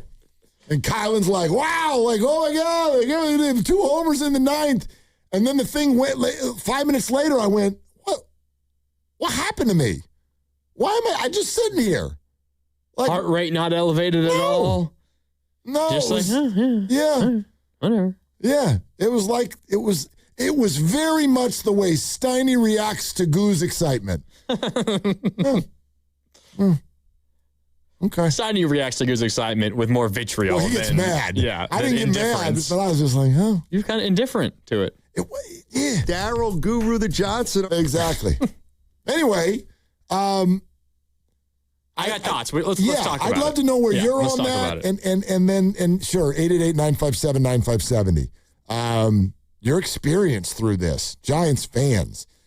We're sponsored by Ceremony Ford. Ford's American Value for American Values employee pricing event happening now at Ceremony Ford. Get employee pricing for all on most new 2025 and 2026 Fords in stock right off 280 Colma Daly City, 24/7 at ceremonyford.com. Ceremony Ford, your Bay Area Ford dealer. Grandy's in for dibs on Willard and Dibs.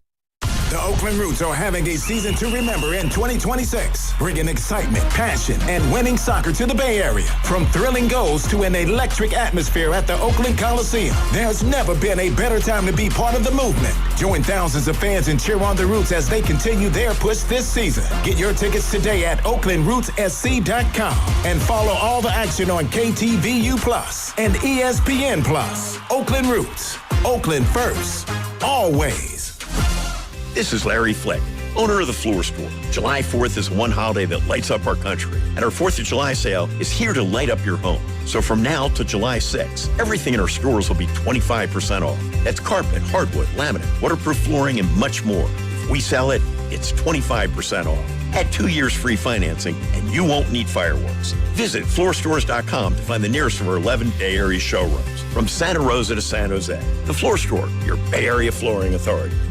Meet Sophia, a huge soccer fan. With her Real Unlimited from Total Wireless, she's streaming 3 games, video calling her cousin in Mexico, and running the quiniela all on my new Samsung Galaxy. She's practically running the whole tournament from her phone. Good thing I have Total Wireless. Switch to Total Wireless Total Max 5G or All Access plans to get on a network that won't put you second. Plus, a Samsung Galaxy on us. Total Wireless, your own Real Unlimited.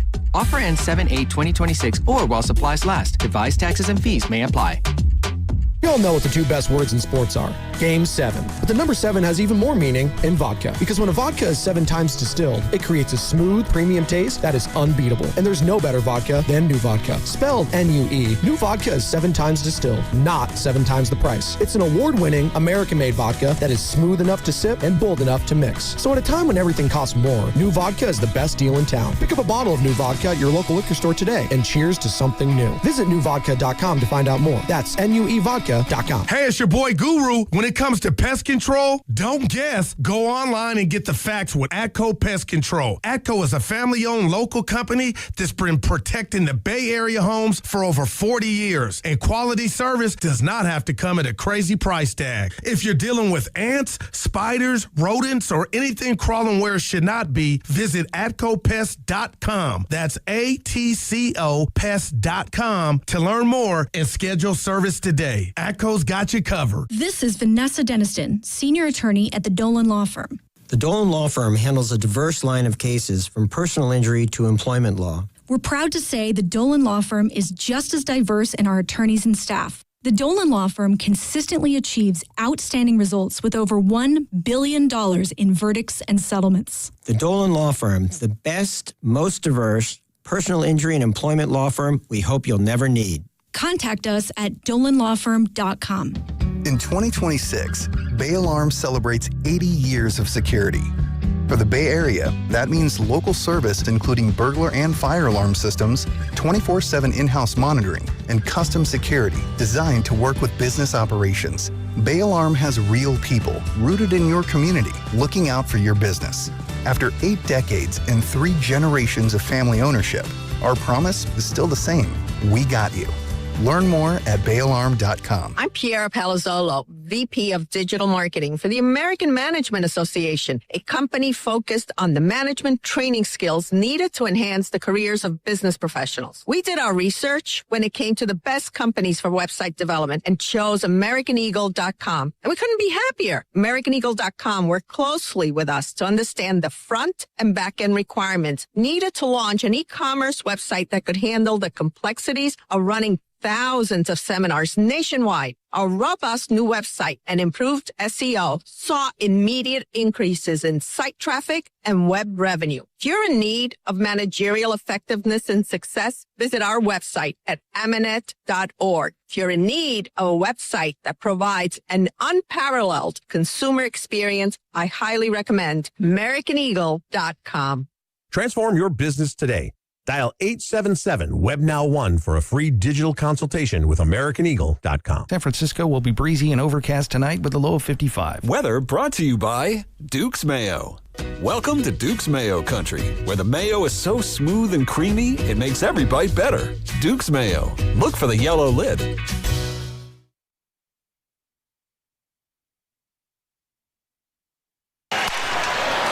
the ground, fair. That's going to tie the game as Jonah Hahn goes the other way. Butler's got a hit. Here comes John Hu's throw. It's not in time. So the A's have come back. Gilbert goes the other way, and it's caught. And that's the ball game. So the Giants will take one where they realized they had the lead again in the ninth, and they just could not hold on. This is a disappointing loss because it's a pattern this year where they just cannot get a good streak going. Now, back to Willard and Dibs on 95.7 The Game.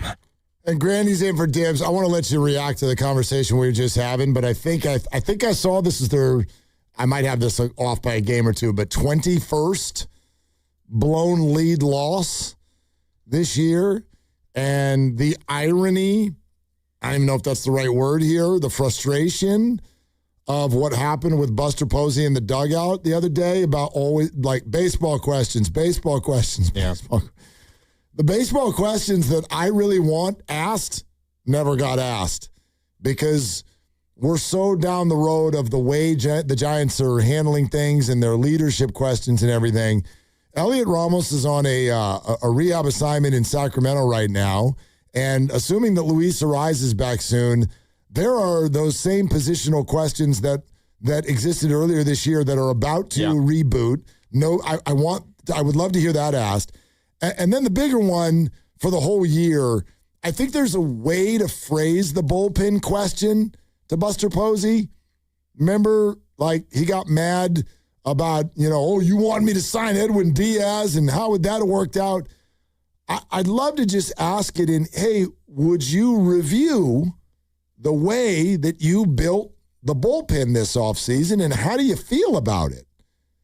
Because Kipe is right. This is a trend, horrific pattern of behavior, and it's the most frustrating characteristic the baseball team can have. Well, and Larry Baer was speaking today, and he said he was asked about the bullpen and whether or not, say, ownership gave Buster Posey the ability to spend more on the bullpen.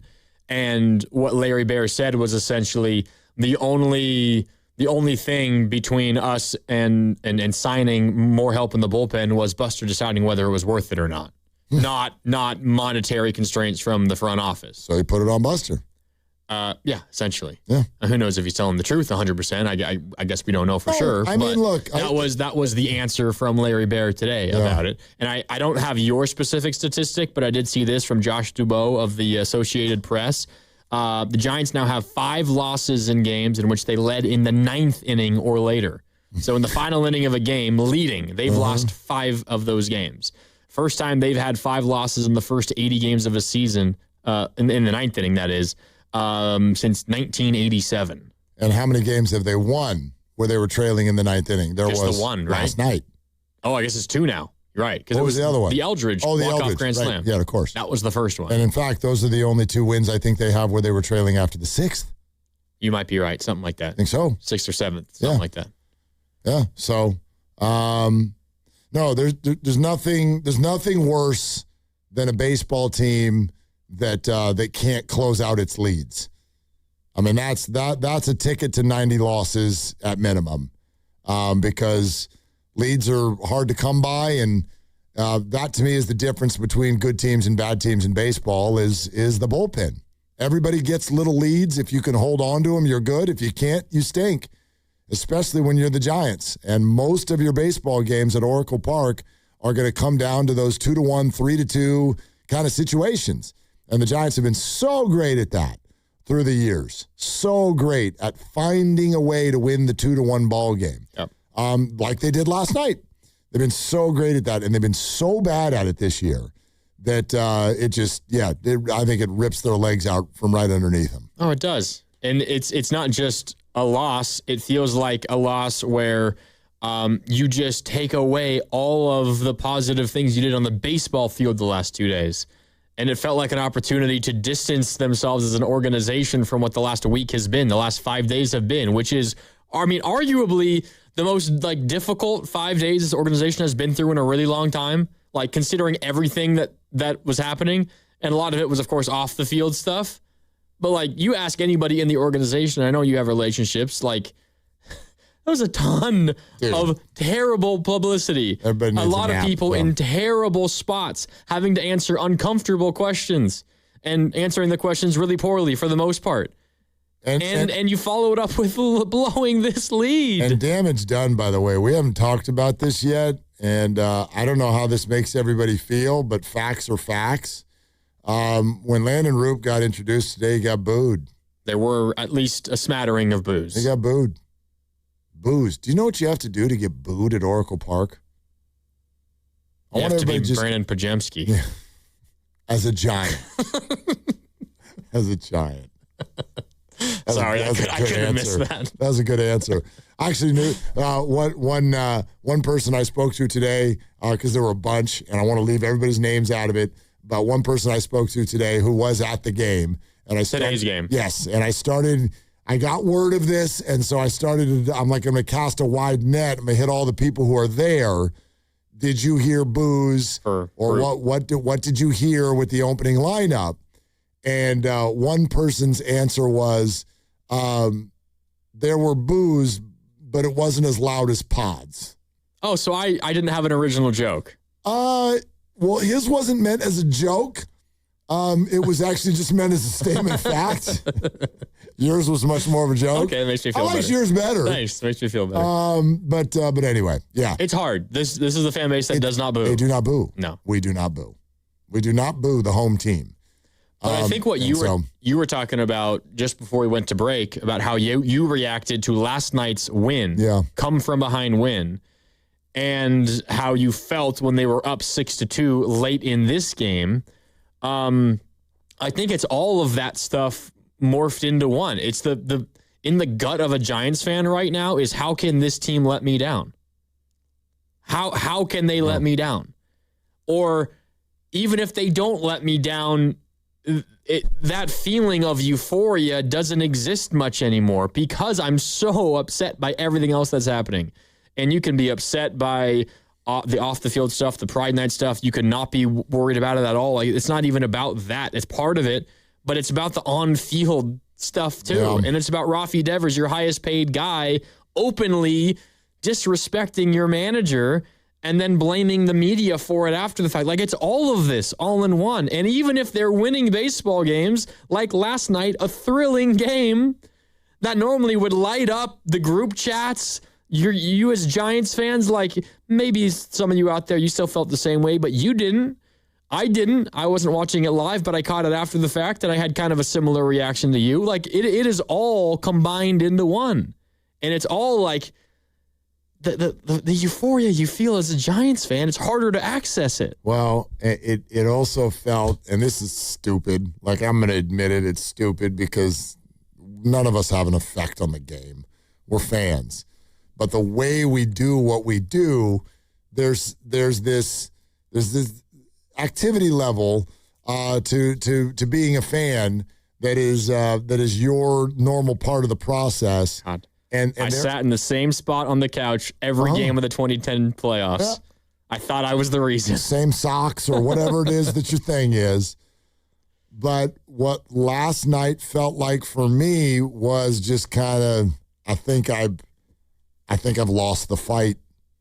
I've lost the fight for this season. Yeah. Oh, yeah. I'm never turning my Giants card in. But it just, and I say that sounding stupid because I'm not fighting. I'm not part of this. I'm not a Giant. Well, you're fighting. It's just the Giants are the one fighting back against you. So we got to keep fighting. They're delivering body blows to you every day, and you're giving in. You're tapping out. But you ever and I mean this usually long-term relationships, I bet a lot of people can relate to this. I've been through my share, and there's this moment. Thank you. I don't know. Boy, if anything in my life was ever not a drip. I've been in multiple long-term relationships. I've screwed things up lots. But no. You get to a point where every sort of bad night or bad thing that happens, you kind of want to fight for it. And you want to wake up the next day and everybody wants to make it right or just work on it or be better or understand what the other person might be going through and why they're acting out or all of that stuff. And then you get to a day where you're just like, I'm done. I give up. I give up. This person is not worth my time, or this person is not treating me right. This is not going to work. And I think for my betterment, it is time to get the bleep out of here. And I am longer than most to get to that point. Definitely longer than most. Longer than most. Yeah. But that's kind of what last night felt like. You're up here hitting walk-off home runs, and it's kind of like that person that's pissed you off 80 times, and then they show up with a present, and they're like, no, you're not tricking me this time. I'm going to make it right. And you're like, I'm done. I'm done. They've already fooled you like 10 different times this year, but you're not going to get fooled for an 11th time. It's like, great. Thanks for the flowers. Thanks for the walk-off homer, but... And then you say, I know what's going to happen tomorrow. And guess what happened tomorrow, which is today. Exactly. They were up 6-2 in the 7th, and they lost by 3 runs. And none of us are surprised. Wait a minute. What's worse? They were up 6-2 in the 7th, and they lost by 3. Or, no, they were strike away from winning, and they lost by 3. So in that same inning. A strike away from winning, and then 4 runs came in. It's not like there was nobody on base, but yeah, like they were runners on the pond. Right, but the guy in the on-deck circle ended up scoring. Yeah. Yeah, it's not good. You know what? When you're talking about your reaction to last night's win and how you felt when they were up 6-2 in the 7th, it reminds me of how I've felt at times. This year's different because they're so bad that I don't think there's anything that can happen that would change the calculus of what they should do with the trade deadline. But I've been in points multiple times the last few years where you get to this part of the season, you get to the summer, you get to, a month-ish away from the trade deadline, and I'm sitting here thinking this is a 500 baseball team at best. I kind of think what's best for them is if they sell at the deadline, and the only way that they're going to sell at the deadline is if they start losing more baseball games. Oh, I don't know about that. And I never they can play 500 the rest of the first half, and they're selling. Oh, I'm not happening this year. They're so bad this year. Yeah. I'm talking about, say, last year or 2 years ago, 3 years ago. I got to a point where I have zero faith this is a playoff team. Mm-hmm. I think the best thing for them is to sell their, like, when Carlos Rodon was here for that 1 year, and he was amazing. Should have traded Carlos Rodon. I thought the same thing at the tail end of Bumgarner's career. That's different because that's an emotional connection. Totally. But the Rodon one stands out to me more than anything else. And they were, a competent baseball team, nowhere near as bad as this. But I thought the best thing for them to do was sell at the trade deadline. But considering who was leading that baseball team, I didn't think they were going to sell if they were around 500. So I got to a point as a Giants fan where I was kind of a little bit being like, not actively rooting for them to lose, but if they lost, I was like, you know what? It's not that big of a deal because maybe it will get them to the point where they're actually willing to do what needs to be done.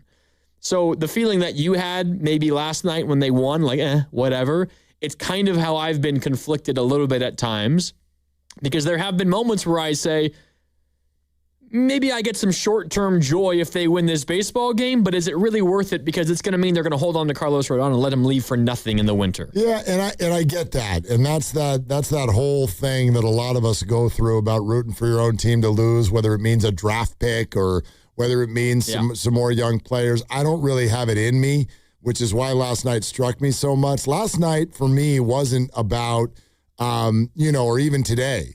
It is not about like, I hope they sell at the deadline so that there can be a better day sooner. The Giants have had, here's the other thing that, and someone passed this along to me today, and I think I knew it and forgot it. The year they went to the playoffs in 2021. Yep. Is that the only time they've even had a winning record in the last decade? Pretty sure. If you don't include 2016. Right. Like, because let's go ahead and assume that this year is a losing record or not. So starting in 2017. The only time they've gotten to 82 wins in a season is 2021. Because the next high watermark is 81 and 81, right? I feel like that is a stunning fact that we're not talking enough about. Let's see here. That is a stunning. So 2025, 81 and 81. 2024, 80 and 82. 2023, 79 and 83. 2022, 81 and 81. 2021, they won 107 games. COVID shortened year, they were 29 and 31. Yep. 2019, 77 wins. 2018, 73 wins. 2017, 64 wins. Yes, they have not been above 500 the last decade other than 2021. In a decade. Yeah. I mean, come on, people. A decade with 1 year that did not result in a playoff series win. With plenty of resources. Yes. Plenty of resources. That is, that's really damning. It's a pretty catastrophic failure. And by the way, that to me is less damning of people named Buster and Farhan and Tony and Bob and Gabe is much more damning on the people who hire those guys. Well, can I share what else struck me when you talked about your experience watching the game last night? Fire away. I think one thing that has crossed my mind a lot, and it's something that Ann Killian brought up when you guys talked to her yesterday on the show. She was, of course, in the dugout for the Buster Posey presser and all that. And this isn't even about the Pride Night stuff. It's more in general just about the future of the organization. You asked her about what this means for the future of Buster Posey and for Tony Vitello. Like, how bad is this situation? Pride Night stuff aside or included, whatever. Just the baseball team, the people that are in charge of the baseball team, how bad is this for them? And she said, I don't really know, essentially. Do the owners care if they're still making money? Why don't you play it? Here's the comment that you're referencing. Ownership, obviously, do they care if the stadium is full like it was last night? I mean, do they care if they can sell a Pride hat for, I looked online today, you can get one, you can still get the Pride hat for $52.99 on their website. That's something that I feel has been going on with this team for a while, that it's been becoming more about, with the development of Lot A, with the buying of the current theater, with the bringing in of Jared Kushner's brother as an investor. They seem like all they care about is making more money, more and more money, more and more money, and they don't seem to care that much about the product on the field. And right now they're sending a message that we really don't care how our fans feel. And so I don't know where it's going. I don't have a real optimistic feeling about it, considering the product on the field, the mess off the field, the lack of leadership. I think it's going to take a while to fix this. This isn't just about a bad baseball team that can't figure out how to win games. It seems like it's fundamentally about what their priorities are and what their leadership is and what their values are. And that's one of the things that fans have loved about this team, have appreciated about this team. Ooh. So if Ann is right, that's a doozy, and that ownership is just content making money, which we haven't, gotten a lot of evidence that suggests otherwise, then what has happened this season tells you that ownership is thinking anything is wrong. Because you've said it a number of times when you go out with family or friends, or you take your students from Cal Poly out to a game, the place is packed. Mm-hmm.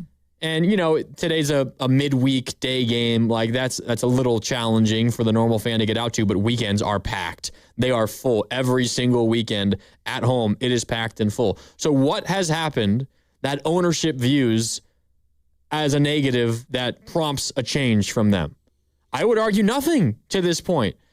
and why this relates to what you felt last night watching that game is, well, if other fans come to a similar realization as you, and maybe that means you don't go to games the rest of the year, or maybe it means you're not buying your son a new jersey and a new hat or whatever it is, it would, of course, take a number of fans doing that to really make any kind of impact, but that's where something would change. If that does not change, then what is ownership thinking is wrong? Nothing's wrong in ownership's eyes, but everything is wrong to all of the fans. And that's kind of what it felt like last night.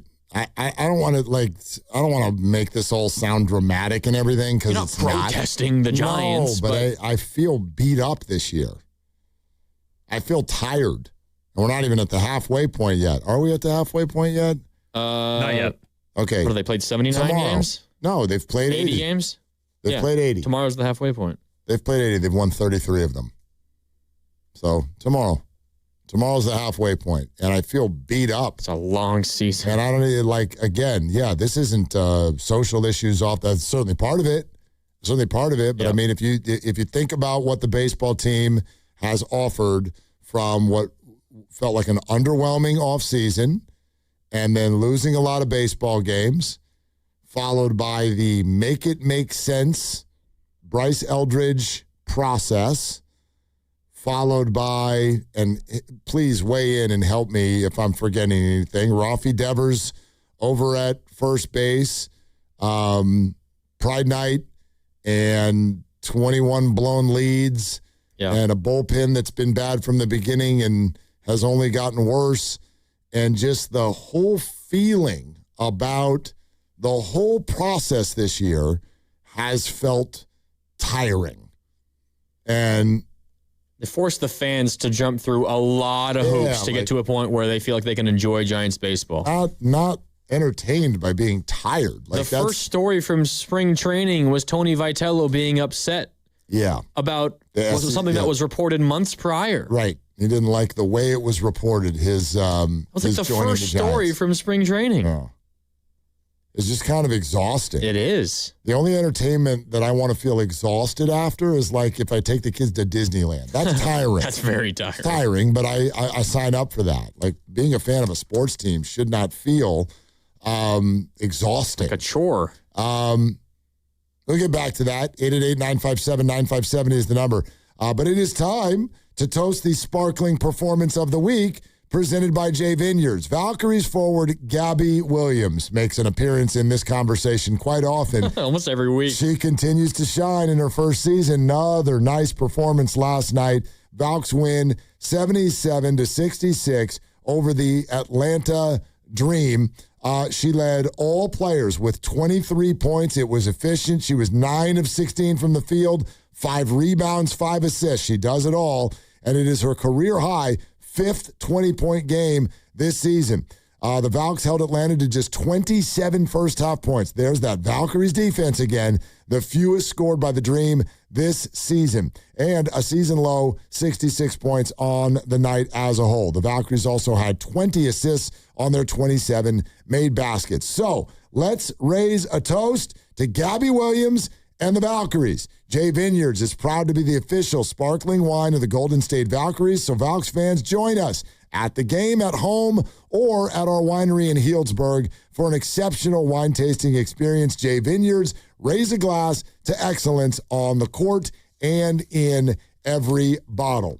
All right, also, speaking of things out in wine country, how about Silverado Resort in Napa and a chance to play golf with you guys, any one of you, Monday, July 13th at the beautiful Silverado Resort. They have 2 courses. They're both absolute A+.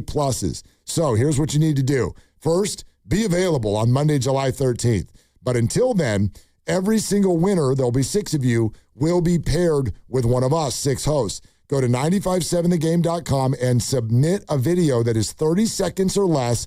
Include your golf swing, give us your best golf gear, and your best why you want to play with us explanation. Put that in the video, submit it, and then wait. And that's it. Fingers crossed that one of our 6 hosts chooses you to be paired up with at Silverado for a round. Monday, July 13th. It's going to be fun. We're all doing our shows out there, And so you can loop that into your desires as well. If you're a morning person, Willard and Dibs. If you're a midday person, Shasky and Spadoni. And I'm talking about the tee times here. So that's confusing. And You're talking about when you guys are actually playing the round of golf. Right, and then Steiny and Gould play late. They're the Twilighters. Anyway, go to 957thegame.com. Get your videos in. We're looking forward to seeing them. We're brought to you by Fremont Bank. Here for you, here for good. Grandy's in for Dibs, Willard and Dibs. Hey, it's Willard and Dibs for Safeway. Enjoy these amazing deals for members, and as always, save up to 20% weekly on hundreds of exclusive offers from Safeway. Just clip the highlighted deals from the weekly mailer or click the deals in the For You section of the Safeway app to breeze through checkout. Visit Safeway in-store to play their Centennial Shuffle all week long for a chance to win a free item. Mix and match signature select chicken, drumsticks, or thighs value packs, or buy one, get one free of equal or lesser value when you buy two.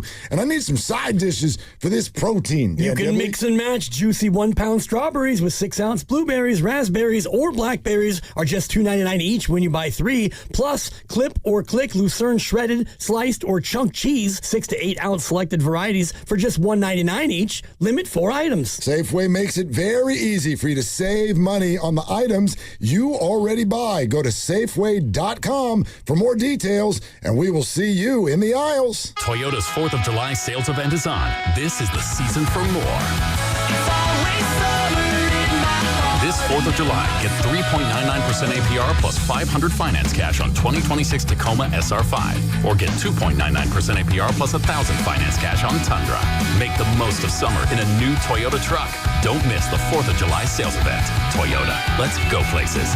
Offers available through TFS to buyers with pre-rated credit and can't be combined with other offers. Cashback offer excludes Tundra TRD Pro and 6/30/26. If you're still using a sports book to bet on the soccer tournament, you're getting robbed. Delete that app and join the millions using Polymarket. Polymarket is a prediction market, not a sports book. Trade against other fans, not the house. Polymarket, your go-to prediction market for soccer's biggest stage. Available in all 50 states. Download the Polymarket app. Use promo code BLAZE to unlock $50 free for your first trade. That's promo code BLAZE. Trading not available in all jurisdictions. Check local regulations before trading. Restrictions and eligibility apply. If you're ready to lose weight, feel stronger, boost your energy, or finally get your hormones dialed in, check out Jumpstart MD. You get real clinicians, real support, and a fully personalized plan with GLP-1 medications like semaglutide and tirzepatide, testosterone therapy, hormone optimization, peptide therapy, and more. They've helped Californians lose over 1 million pounds and counting. Visit one of their 13 Bay Area clinics or do it all online. Mention radio for up to 70% off this June. Call 855-JUMPSTART or visit jumpstartmd.com. Ragnar the Terrible got a job at a big bank. Let's listen.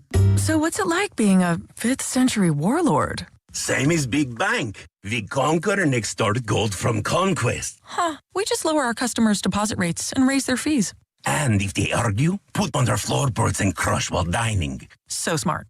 Star One isn't like the big banks. We think banking should be pain-free, with lower loan rates, higher deposit rates, and friendly customer service. Star One, in your best interest. 1-877 Cards for Kids. KARS Cards for Kids. 1-877 Cards for Kids. Donate your card today. 1-877 Cars for Kids. KARS Cars for Kids. 1-877 Cars for Kids. Donate your car today. Ready to get rid of that old car? Donate it to Cars for Kids. Call 877 Cars for Kids to speak to a friendly live agent. Donation is super easy, and your car can be picked up as soon as tomorrow. Go to carsforkids.org now or call 877 Cars for Kids to donate your car today. 1-877 Cars for Kids. KARS Cars for Kids. 1-877 Cars for Kids. Did you know you can donate real estate too? Go to carsforkids.org. That's cars with a K. Finding great candidates to hire can be like, well, trying to find a needle in a haystack, but not with ZipRecruiter. Its powerful technology actively finds and invites qualified candidates to apply to your job. So while other companies might deliver a lot of hay, ZipRecruiter finds you the needle in the haystack. See why 4 out of 5 employers who post a job on ZipRecruiter get a quality candidate within the first day. Try ZipRecruiter for free at ZipRecruiter.com/team. That's ZipRecruiter.com/team. ZipRecruiter. Here's a World Soccer Championship Team Spotlight. Brought to you by Liberty Mutual Insurance. Only pay for what you need. Australia's Socceroos are a combative, never-say-die side built around European-based players hungry to prove themselves. Their athletic midfield and a clinical forward who can finish in tight spaces make them more than capable of upsets. Brought to you by Liberty Mutual Insurance. Only pay for what you need. Attention. Have you racked up $10,000 or more in credit card debt? Are you barely getting by making minimum payments? With credit card debt reaching all-time highs, National Debt Relief is notifying consumers about significant debt relief options currently being made available to help those with overwhelming credit card debt. These options may reduce a large portion of credit card debt for those who qualify. You don't need to declare bankruptcy or take out a consolidation loan, and you may only have to pay back a fraction of what you owe, even if you have bad credit. National Debt Relief has already reduced the credit card debt for more than 550,000 consumers, so don't wait. If you owe $10,000, $20,000, or even $100,000 in credit card debt, you can now take advantage of this financial debt relief as the cost of living continues to skyrocket. To check what debt reduction you may qualify for, call 800-358-6868. That's 800-358-6868. Again, 800-358-6868.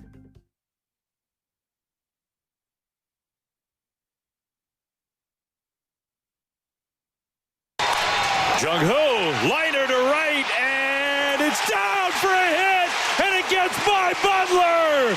This is going to clear the bases. Lee coming around to third, and he's there with a triple. 4-2 Giants. What an at-bat. Unbelievable. Now, back to Willard and Dibs on 95.7 The Game. Oh, no. Is there anything better than the one-word Mike Krukow after the call situation? Like, that's all he has to do. Unbelievable. It's a very similar unbelievable that Dwayne Kuiper gave in Arizona when Ketel Marte went walk-off. Unbelievable. That one's just a little bit slower. Unbelievable. Unbelievable. Back to the studio. Bum, bum, bum, bam, bam. Yeah. So anyway, hey, before we continue the Giants conversation, and hey, Giants fans, how would you describe the experience you're having as a fan so far this year? We're almost at the halfway mark. 888-957-9570. They lose again today. 9-6 is the final. They can't sweep the A's. They were 1 out away, and they led 6-2 going into the 7th. But the bullpen did the whole bullpen thing, and A's win this one. Halfway through a season, and you haven't swept anybody. Nope. You know how hard it is to do that? It's pretty tough. Everybody else in baseball has done that. Oh, yeah. But the Giants did take a doubleheader from the Braves and then rain the third game out. So technically, they are still one game away from a sweep and will be until August 30th when they finish that series. So they can fall back on that. Going for them. One of the best teams in baseball. Hey, real quick. 2-0 against them. Before we go flying back, and I know you'll have a full update on this in a little bit less than an hour. Yeah. Speaking of the fire being gone, but for a completely different reason, I've never experienced what we're experiencing right now in my entire life, which is a U.S. men's national team World Cup match. And all of us are like,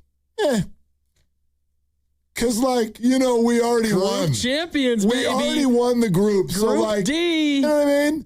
Tonight's just like Fan Appreciation Day, you know? Yeah, you were asking me if I had any idea of what was the best side to be on for this U.S.-Turkey game. Sorry, Turkey A. Turkey A? Yay. And I said, the U.S. isn't playing, at least they're not starting any of their players on yellow cards, because if you get a second yellow card, you will be suspended for the next game. So what's the point in playing those guys? We don't really know about Pulisic. He said that he's 100%. He'll probably play a bit. I would not imagine he's going to play like 70 minutes, but he's probably going to play a bit. U.S. is still a pretty decent side, but Turkey's not bad either. I thought the U.S. and Turkey were the two best teams in this group. Turkey hasn't won a game. They lost to both Australia and Paraguay. I think they have a little bit of pride. They're not going to just pack it in. and not play anybody of any importance. This is their last game in the World Cup, no matter what happens. Yeah, they've been eliminated. I think they're going to be playing their guys, and maybe if they have some pride, they'll actually win the game or get a point. I don't know, but yeah, it's hard. It's hard to predict because the U.S., you would actively be hurting yourself if you played your normal group. Say it, Grandy. The U.S. men's national team is experiencing load management. Kinda. Not kinda. That is what they're doing. Well, they're being smart. And we've never in our lives seen that. It's less about load management in terms of like what's physically best for the player and more about the rules of the tournament. And if you get another yellow, you can't play in the next game. I get it, but they'd be playing if they needed the game. Yeah, they would. Yeah, but they don't need the game. Nope. It's one of the, I was actually going to do this for What's Bugging You tomorrow, but I'll think of something else. What's bugging me about the World Cup this year is they changed the rules in the group stage.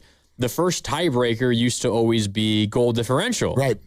Now it's the head-to-head result. So if the team behind you, you beat, and in the U.S.'s example, they beat Australia, and Australia has 3 points. The U.S. has 6 points. If the U.S. were to lose to Turkey and Australia were to beat Paraguay, there's a chance that Australia would finish ahead of the U.S. because the old tiebreaker used to be goal differential, not the head-to-head result. Now it's the head-to-head result. As a result of that being the tiebreaker, it's resulted in a lot more of these third and final group stage games being meaningless. And that's bugging you. That's bugging me because you have a lot more of these games that don't mean anything for teams. Do you mind if I challenge you for a second? Yeah, go ahead. Okay. This is setting up the next month or so of our lives. I'll let everybody know because, in our business, sometimes vacation time comes somewhere around now to July. There's going to be some Fridays. Some? Well, next week's not my fault. It's a holiday. Yeah. There's going to be some Fridays where I'm not here. Just the way it's falling. Okay. Which means two things. A, it means you're going to have a huge opportunity to build a lead on me in Dibbs' game. Not this week. And not next week. Higher or lower, which, we're not doing tomorrow because Dibbs is out. And you're out. Right. I don't know if people know this. You know who's doing the show with me tomorrow? I was today years old when I found out who was doing the show with you tomorrow. It is Grandy and Bonte tomorrow. Bonte Hill. Now, that's a big deal. And you're going to hear Bonte with Steiny next week, too. Nobody's mad! That's a bigger deal. That's a bigger deal. Monday and Tuesday. Yeah. Steiny and Bonte. And then Bonte and Grandy tomorrow. Yep. Yeah. Big shoes to fill, so we brought in a big guy. Mm-hmm. Okay? So you and Bonte have fun. Yeah. And you guys get to do what's bugging you. Yes. I've noticed something about your what's bugging yous, and this is the second part. You can build a lead on me in higher or lower, but I want to challenge you. Are they always sports related? They're always sports related. That's what bugs me. And I know, but I want to see, I want to learn more about Grandy. Do you know what I mean? Like if I were going to sit here, and I won't be here tomorrow, but if I want to tell you something that's bugging me right now, my lovely wife, the lovely Christy, has been, I won't name it, but she has been to the same pharmacy, I bleep you not, 5 times in the last 3 days, and they don't have the stuff yet. And they've texted her that the stuff is ready, and it's not ready yet. They told her it's ready, and it's not ready? Multiple times, and I'm literally, this isn't even me, poor thing, has to go through this. I don't have to go through it, but even getting the texts about it, at a certain point, you're like, hey, pharmacy, do I need to slap you in the face? What? And then what's really bugging me is not even her specific experience. Raise your hand if you've ever in your life had a good experience at a pharmacy. Ever. And so when it's like that, when it's always bad. I'm going to give to reset your expectations, It's like brother. the pharmacy is like the Sacramento Kings. When you're always bad. Huh. I'm sorry. They got Aiyuk. You love Aiyuk. I love Aiyuk. They got Aiyuk. Sacramento Kings have had good players before. It doesn't turn them into a good team. They were a playoff team a couple years ago. Who was it that beat them? Anyway, my point is, when something is always bad, I feel like somebody should, I don't know, take a look at the process. Can we attempt to make improvements? No. Majority of those people in those lab coats will still look at you as if you're inconveniencing them, that you arrived sick or in need of very, very important materials to put in your medicine cabinet or something. They never have your address. They never know what the hell you want. They always tell you that they're going to go in the back and work on it. Maybe you could walk around for 25 minutes or something inside a drugstore that, by the way, its shelves have been empty since COVID. Like, honestly, why is this that hard? I get that it's hard, but does it need to be this hard? Does the look on your face have to be a blank stare every time I come? Do I need to redo the card and the address and the dependents? And then we get all the way to the end. And then they're like, okay, we finally found it. That'll be $187. And you're like, it's not $180. I have insurance. Start over. Do it again. Can we ever, please, once get it right? I want you to do something like what's bugging you outside these walls? A couple weeks ago when you were out, I think what's bugging you on that Friday was my cell phone provider. Okay. I didn't name them, and I don't want to name them. You don't have to name them. What'd they do? I had an issue with my cell phone where my cellular data was not working. And I took it to the Apple store first because I wanted to make sure it wasn't anything wrong with the phone itself, and it wasn't. And then I was a combination of on the phone and on like the online chat with my cell provider for like 6 hours before they finally got through all the steps where they figured out what was wrong. And the whole time I'm telling them, I've tried all these things already. It does not work. Exactly. So that was one of my what's bugging me recently. Let me hear it for the online chat. Who loves the online chat? Oh, my God. I love it. It's like, did you try turning it off and on again? Yes! I'm 30 years old. I know how this stuff works. I Googled the searches. I've Googled what I need to do. The easy at-home fixes. This is what I want. Let's go. I've Googled all the at-home fixes. I've tried them all. Can we skip to the last step, please, and save me 5 hours? Red cheeks. This is what I want. That's what was bugging me. And it still is. My phone's working since then, but I wasted 6 hours of my Saturday. 6? Yes, between the online chat. Well, you should actually call this number now. After we got through 3 hours of online chat, you should call our special service line. Do you know in these arenas that when I find someone, because I got a new phone and it led to, but I won't bore you. I got a new phone and it led to a cheaper plan for my entire family. And I ended up changing the TV provider process because they found that was cheaper too. And there's a guy at that store who is so good. You want to know how good he is? And when you find someone in these arenas where nothing ever goes right, but you find a competent human being. It's a miracle. Don't you want to date him? I swear to God, I want to bring him home with me. I'm like, this guy, no, I don't even care. I'll wear your pride hat. I don't care. This guy has been so effective at what he does.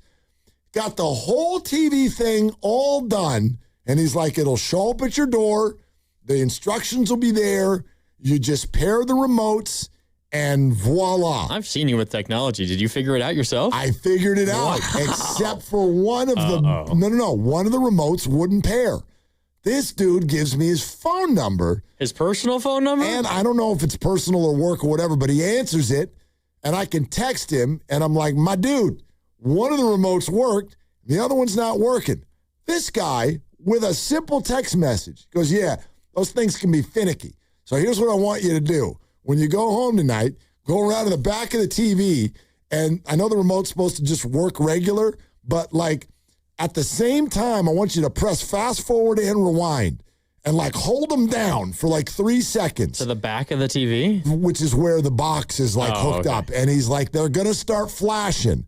But sometimes that wakes it back up. Do that.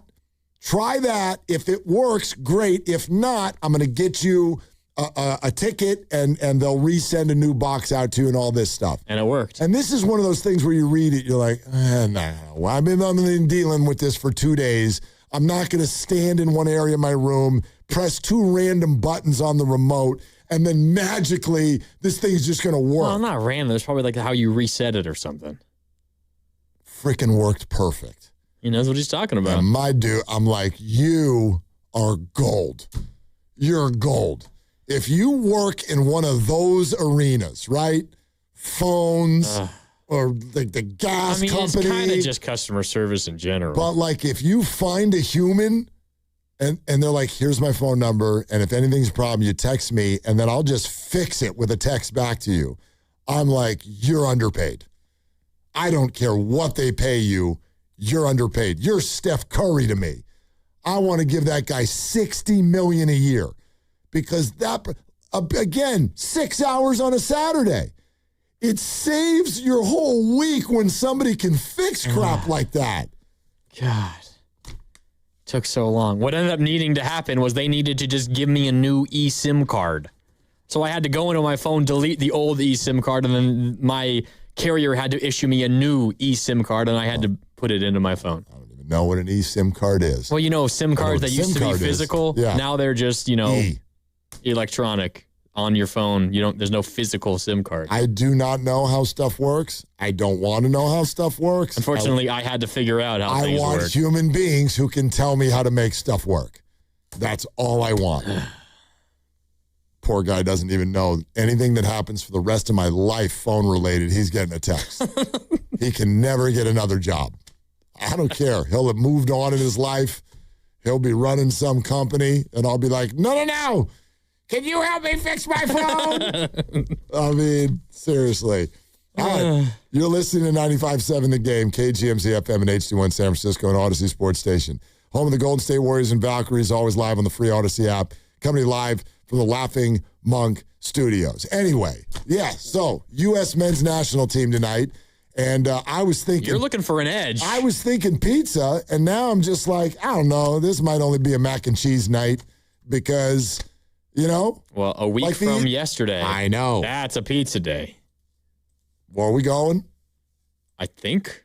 Are we going? I don't know if it's for sure yet. Yeah, I think we might be going. There's a plan in the works. So I won't announce where we're going to be yet, but I bet y'all can guess.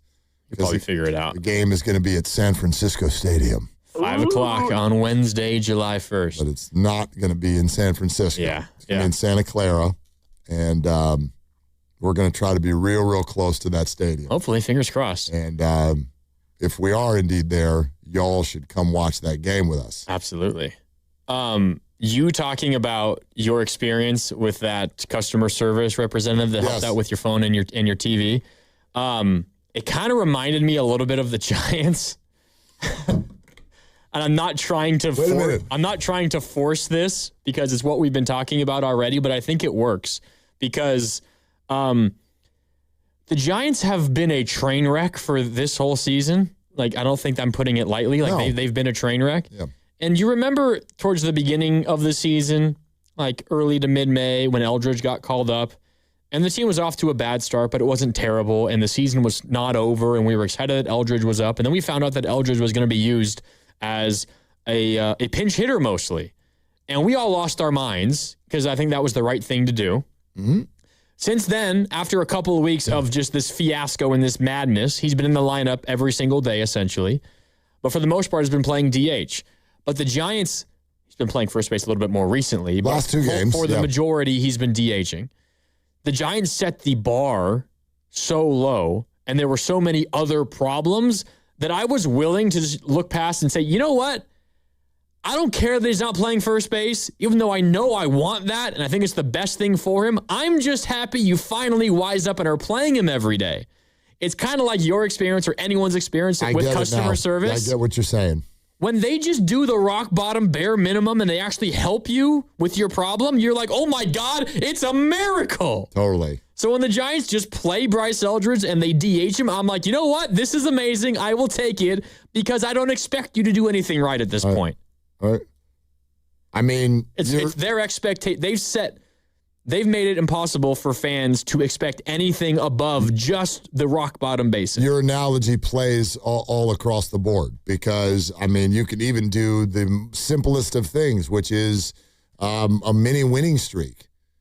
They win 2 in a row, and you're like, hey. Guru says the math is there. 2 in a row. Yep. They win 2 in a row. After being swept by Miami. Mm-hmm. Yes, they've won 2 of their last 6, and somehow we're like, not playing too bad. I'm playing pretty good.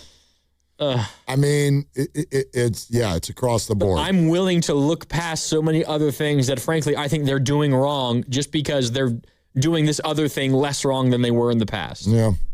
No, it's a fair point. It's a fair point, and maybe, I don't think outwardly, I don't think anybody sat in a boardroom and did this, but in a backwards, indirect way, it almost seems to be their strategy. Part of their strategy. I mean, back to the point that you brought up that Ann Killian did talk about yesterday, which is, and we've talked about it before, it's been a weird 12 months because on June 15th of last year, they acquired Rafi Devers, and I remember the show that we did the very next day. And the show that we did the next day is I said, finally, at long last, I now believe that the Johnson-led San Francisco Giants ownership is willing to invest in winning. I wasn't convinced until then. And that's what the Devers deal at that time represented to me, because they were taking on an 8-year contract and $300 million, and they so badly needed a hitter, and they finally figured out that free agency wasn't going to do it, so this was the way to do it, and so it was a very, very positive experience. And from the moment that they acquired Rafi Devers, not only have they been a bad baseball team, but they have paired that with a frightening sort of tone and process to the way they go about their business. Mm-hmm. And that is to go into the offseason after you get Rafi Devers and essentially do nothing. Nothing long-term, nothing in terms of big dollars. And yes, you're seeing that mainly in the bullpen where they were woefully unprepared. But I think it goes even beyond that, because the aggressive nature of what they've done from the moment they got Rafi, their aggression has been focused on business opportunities outside of baseball. And loop in all of the social stuff that's happened over the last few weeks that really upsets people, and you can even see how far behind the curve they are at addressing that. Mm-hmm. So Larry Baer speaks publicly today, and Larry, like his job for years now, has been to be this guy. You show up, you have the statement prepared, you make the statement, you know how to handle it, you're a talker, you're a professional communicator. 11 days after it happened. 11 days after it happened. That is stunning that it took the Giants this long. And I'm not even saying that it landed all that well. I don't think 11 days later it's not going to land well. The pitchers, we had another texter say Ryan Walker pitched last night, got booed. The pitchers are getting booed. And he was bad again today. Ryan Walker was. Yeah. And Buster calls his own. I want to remind everybody that Buster and the Giants call a press conference where he doesn't want to talk.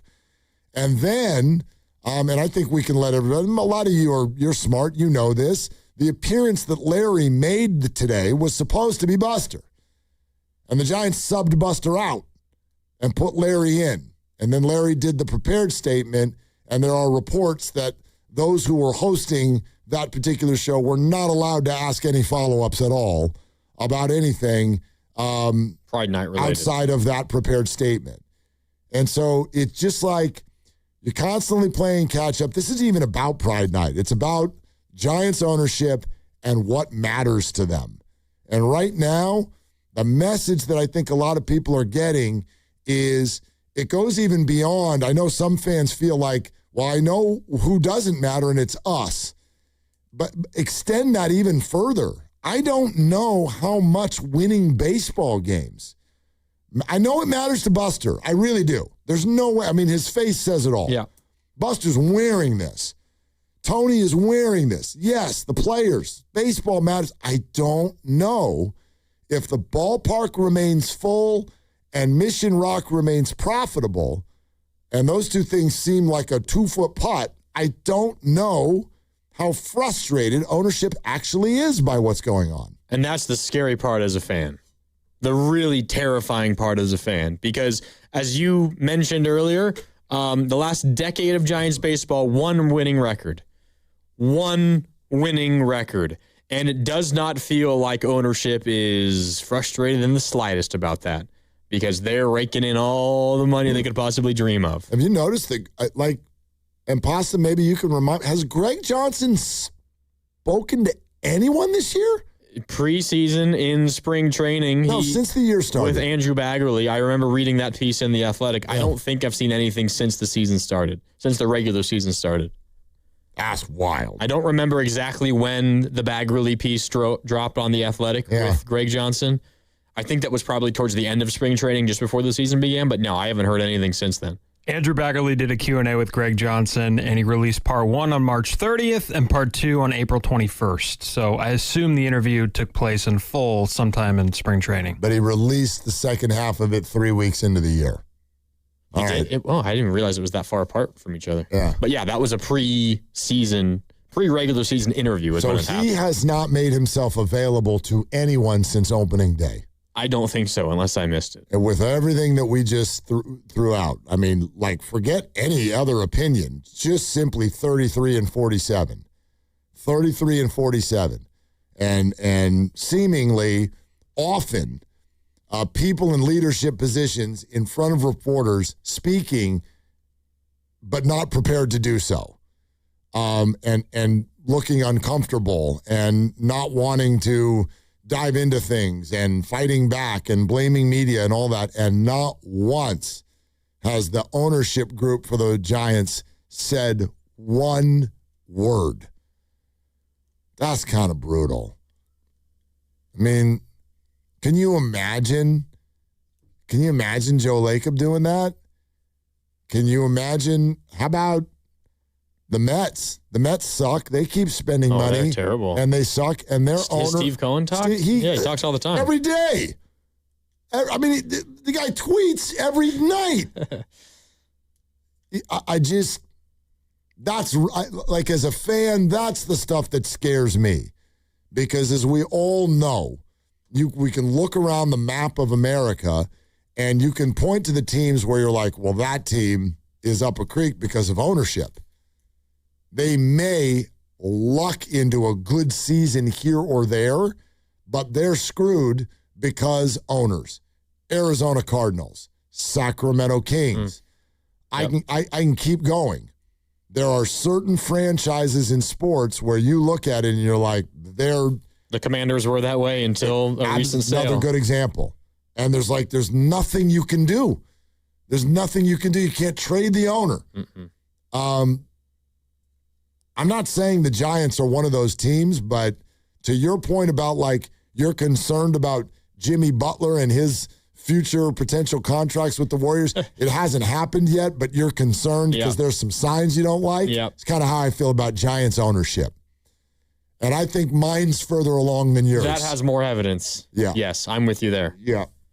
Because there's a lot that can change from one year to the next. And I know you and I both kind of independently arrived at the same opinion over the last couple of weeks, which was I don't think the Giants are necessarily that far away from putting together a competitive team. I really like their offense.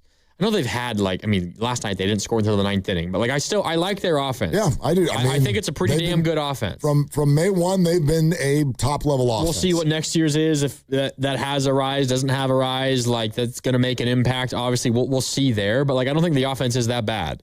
The question that I have, and this was related to conversations about the trade deadline, and specifically to Logan Webb, the Giants, a lot of people would say they should be looking to trade Logan Webb because the team sucks and he would get you a haul because he's a really good pitcher and he's under contract for multiple more years. My thought was, I don't think you should even consider trading Logan Webb because I don't think the team is all that bad.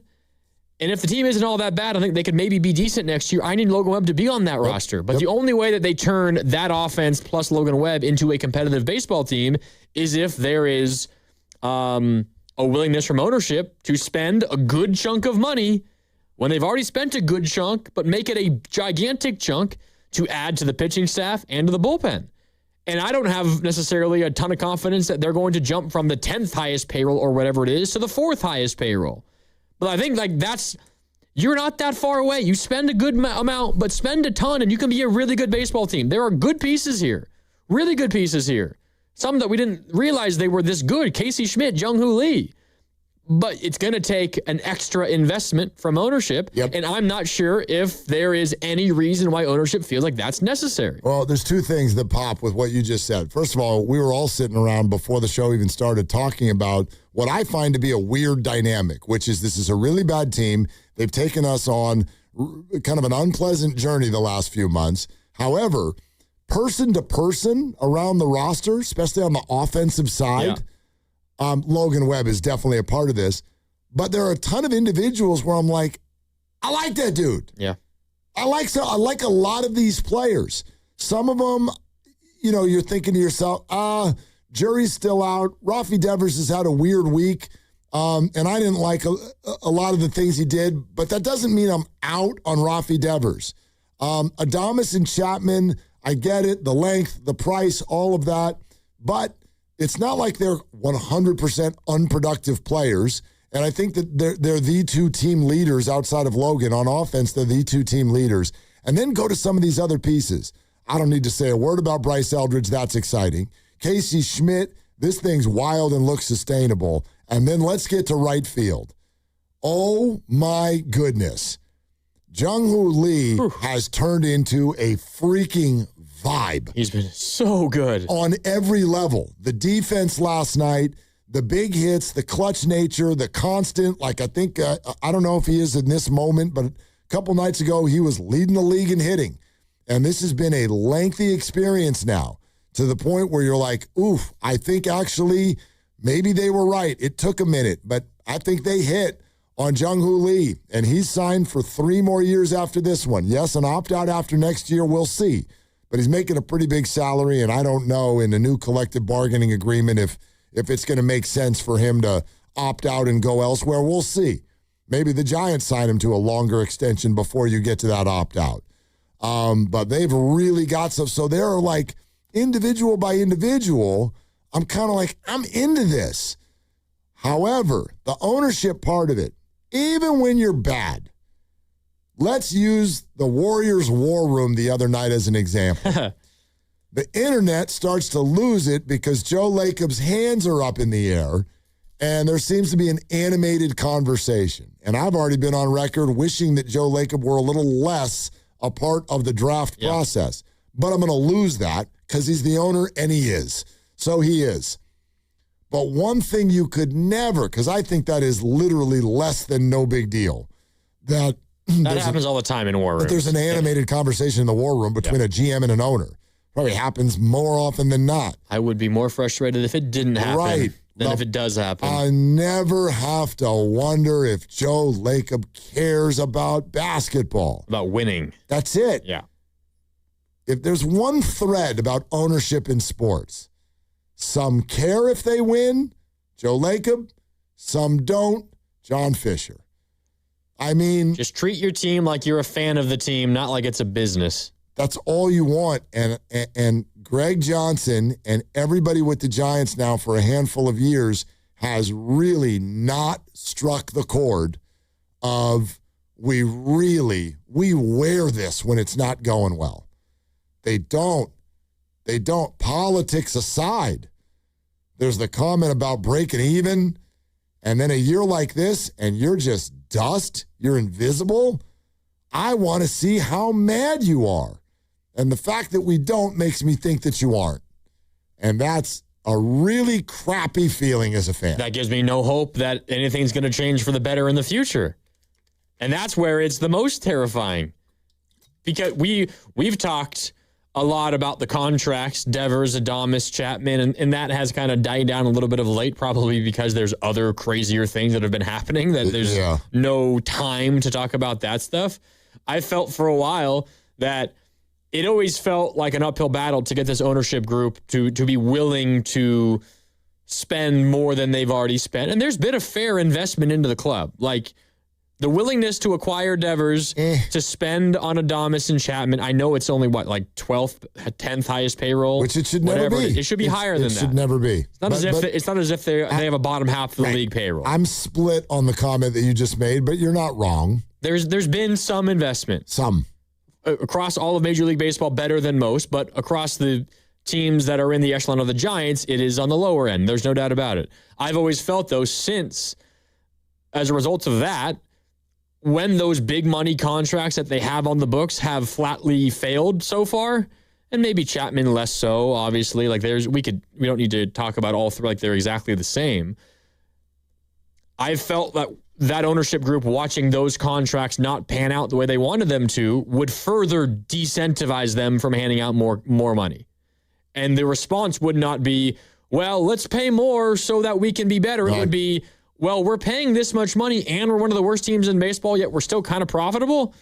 We could probably be this bad and spend a lot less money and therefore make more money or come out on top even more. So this kind of season, not only is it bad to not hear from ownership, but just from the outside looking in, it's like, why would they want to spend more? Well, this is to me, sometimes when organizations are not hitting their goals and hitting their marks, you can start to see the flaws in the strategy and the motivation behind those in charge. Doesn't always work that way, but I think that it usually does. And I think that's kind of what you're seeing. And here's what I mean by that. For example, I am not convinced that they wanted to fire Farhan Zaidi at all. Because if I'm an owner of an organization and Farhan is my front-facing president, what is it that I actually want him to do? Sure, we'd love to win. But let's think about it in terms of being a company. Because if the Giants are actually being run like a company. I want him to spend the least amount of money as possible per win. Okay. And he was really good at that. And the rosters that he took to around 500, honestly, pretty good. Pretty impressive. Right. And there was a 107-win season tucked in there as well. Yeah. Now, here's the other big one. When you make a mistake, what kind of a mistake do I want you to make? A small-scale mistake. A mistake that I can back out of quickly. And that's the only thing Farhan ever did. Not the Devers mistake. That's not Which his. feels impossible to back out of. Like there's to me, this is it's a side conversation because it's not front and center what we're all thinking about right now. But I do wonder, how does everybody feel about Farhan now? And if you look back on it, and I know most of you still have sort of negative connotations in your mind about the experience and the job that he did. In this conversation fine, too. sure, but look at the two of them and tell me, name the big mistake that either of them made that the Giants are still paying for. That they're still paying for. Because they've only been gone for basically 2.5 years. Gabe a little bit before. But I mean, I guess you could include Chapman, but that was Posey re-signing him. Yep. I mean, no big mistake they're still paying for. None. I don't think there ever were any. The mistakes that people screamed at Farhan about were like, why did you have Connor Joe in left field? Well, it was and then like 2 weeks later, we're like, now he's not. Feel better? The Farhan mistakes were Michael Conforto and Mitch Haniger. Sure. And they turned Mitch Haniger into Robbie Ray. By they, I mean Farhan did that. Right. And he turned Mark Melanson into prospects. And he, by the way, signed Jung-Hoo Lee and drafted Bryce Eldridge. And if you didn't like his Casey Schmidt. Yep. And if you didn't like his Patrick Bailey draft, guess what? Not your problem anymore. He did not saddle the organization with anything. There's no doubt that this year. Almost to a fault. Yes. To a fault. Yes. And that's what we got mad at him for. Now, here comes Buster. Now, okay, boss of company, how do you feel about this front-facing top executive and the mistakes that he's made? Oh, you feel 10 times worse. Because not only is the team worse, win-loss-wise, which we don't think is top of mind for the ownership in terms of their priorities, but you're paying way more money for it, and you'll be paying a group of these players that are underperforming for a long period of time, a good chunk of money. And for fun, just as a side comment, I wonder if we can then take that example and then apply it to the Golden State Warriors and understand why Mike Dunleavy might be doing things the way that he's doing it. When so many want a Giannis and a Jaylen Brown and a this, that, or the other, Mike Dunleavy, I very much believe, is somewhere in between Farhan and Buster, but in terms of this moment is leaning more toward the Farhan of, look, Steph Curry's 38. We're willing to make some mistakes, but I'm not making a mistake that we're going to pay for 6 years. Like, period. Period. We will not do that. And I think that that's smart. That's smart because that's how you avoid sucking for a decade, in my opinion. So anyway, that's like that. And that's why it might be a good idea. I get why he doesn't want to, but it might be a good idea for Greg Johnson to phone a friend and have that friend be a reporter. And say some things. The last time that he did talk, and it was that Andrew Baggerly piece that we're referring to that was done, the interview was done just before the season began. I remember reading something in it along the lines of, we did everything we could, or we filled every hole possible to get ready for this season. It was something along those lines, as in we took stock of what we needed this offseason, and we filled every single hole. Wouldn't it be great if you could go back in time to do a follow-up question? You filled the closer hole with who? Ryan Walker. Got it. Well, I mean, that's an answer. Who got sent down to AAA in the first half of the season, is back up and still does not look very good. And got booed last night. Yeah, and gave up 2 more runs today. Do you guys want to hear exactly what Greg Johnson said in that answer that Granny was for? Please read it to me, please. So he was talking about a rise. He's like, I'm just paraphrasing this first part here. He's like, we got a rise. It gets on base. He was undervalued. We feel good about Hauser and Malley. Quote, these are proven guys, and so far so good as far as what we've seen. So I feel like we've addressed those weaknesses, and I think we have a better team on the field right now. And the other part that I'm very excited about always is the fan engagement and the support that Giants fans are showing early. It's the whole city. You could just feel it. It's stronger. It's come back, and that's just going to benefit the whole organization. That's it right End there. quote. It's another reason. Fan support. It's another reason why I don't want to get mad about the Warriors in 2028. Look what can happen in 2.5 months.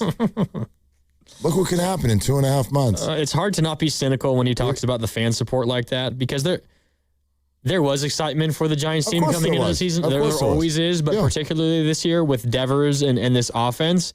But it's hard to not hear him talk about the fan support and be like, that's what you care about more than anything else. Fan support, not the way the city feels, but the way in which fans are using their wallets. Well, now the fans are protesting and booing. But they've still been at the ballpark. For the moment. You think that's going to change? In the second, for sure. Second half of the season? Absolutely. But not because of Pride Night or Rafi Devers. Oh, no. Because the team is so bad.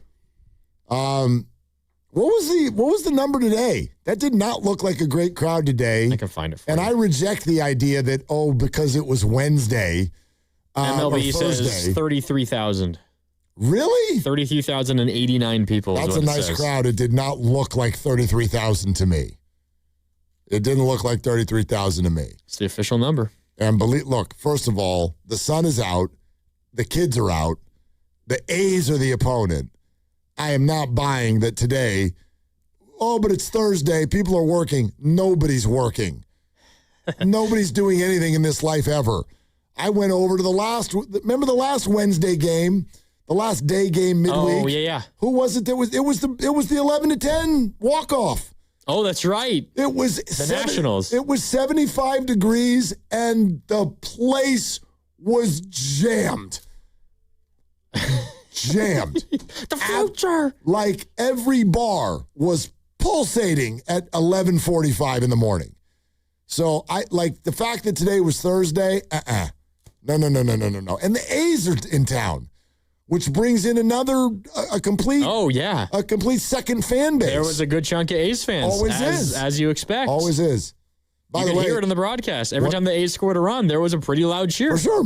One of the A's fans texted in, and it's not on my board anymore, but you know who you are. I think his name was David, and or someone. Anyway, there was an A's fan that texted in and said there were sell the team chants, which as an A's fan made his heart happy. There were sell the team chants at Oracle from Giants fans. That's the claim. I don't know. Was anybody out at the game today and want to confirm or deny that? I just found it, the 707. Did you hear the chants of sell the team at the Giants game last night? Oh, last night. As an A's fan, it was delicious to hear. Okay. So the implication there is, that it was Giants fans. To the Giants ownership. Yeah. I mean, A's fans, I think, have given up the sell the team chant. They're gone. They're gone. They're about to be in Vegas. Maybe.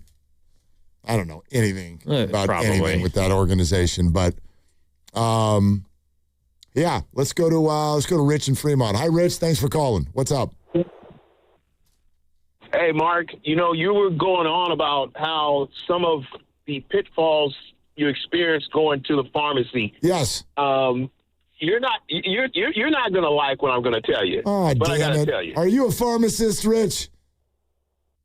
No, I'm not. Okay, good. I'm like you. I'm a customer. Okay. Okay, so, but you're not going to like it because I live in Fremont, and Mark, you and I met before at the Warrior Summit at Fremont Bank. Yes. No compromises. Okay. Yep. Yeah, no compromises. So, because I'm right across the street from the Fremont Hub, there is a CVS pharmacy there. Okay. Okay, and the thing is, everything that you experienced, I experienced the opposite. So basically, I get a text from CVS Pharmacy telling me that my prescription is ready. Okay. I walk 5 minutes across the street. I have the CVS Pharmacy app. Okay. I tap on it, and there is the Mobile Express Pharmacy scan. I walk into the store. I go up to the pharmacy window, and there's two lines. There's a line for the regular customers who don't have the app, and then there's the Mobile Express line for the app. Okay. Whenever I go there, I probably either going to be number one, number two, or number three in the Mobile Express line. Sure. I go up there, they scan my app. In about 2 minutes, the woman goes, brings me my prescription, and I have insurance, so I don't pay anything. I sign, I'm out of there. And wait a minute. Just like that. Wait a minute, Rich. And then are you telling me that when you get home and you open that little white paper baggie, you're telling me that what's in there is the right thing that you ordered? Exactly.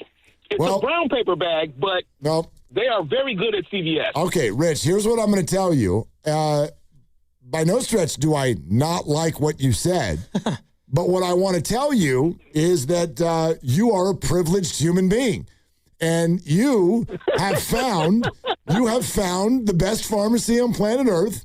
Turns out it's in Fremont. That's wonderful. I want you to be thankful and happy because the experience that you're having at that pharmacy is similar to the experience that I am having at my phone store right now. Competent human beings, helpful, saved me time, saved me money, but I'm very aware that that is out of the norm, as is what you just said. Okay, to your point, it's the opposite with me at my provider. I bet. If I go into the store, if I go into my provider's store, I'm not going to give names, just like Grandy said. I will be waiting there for at least 40 minutes before somebody even talks to me. Now, did you make an appointment, Rich? No, I didn't. You try making an appointment now. You make an appointment. Yeah, you got to make an appointment. It's going to help. But wait, this is okay. Okay, but this is the thing. You cannot make an appointment at that store.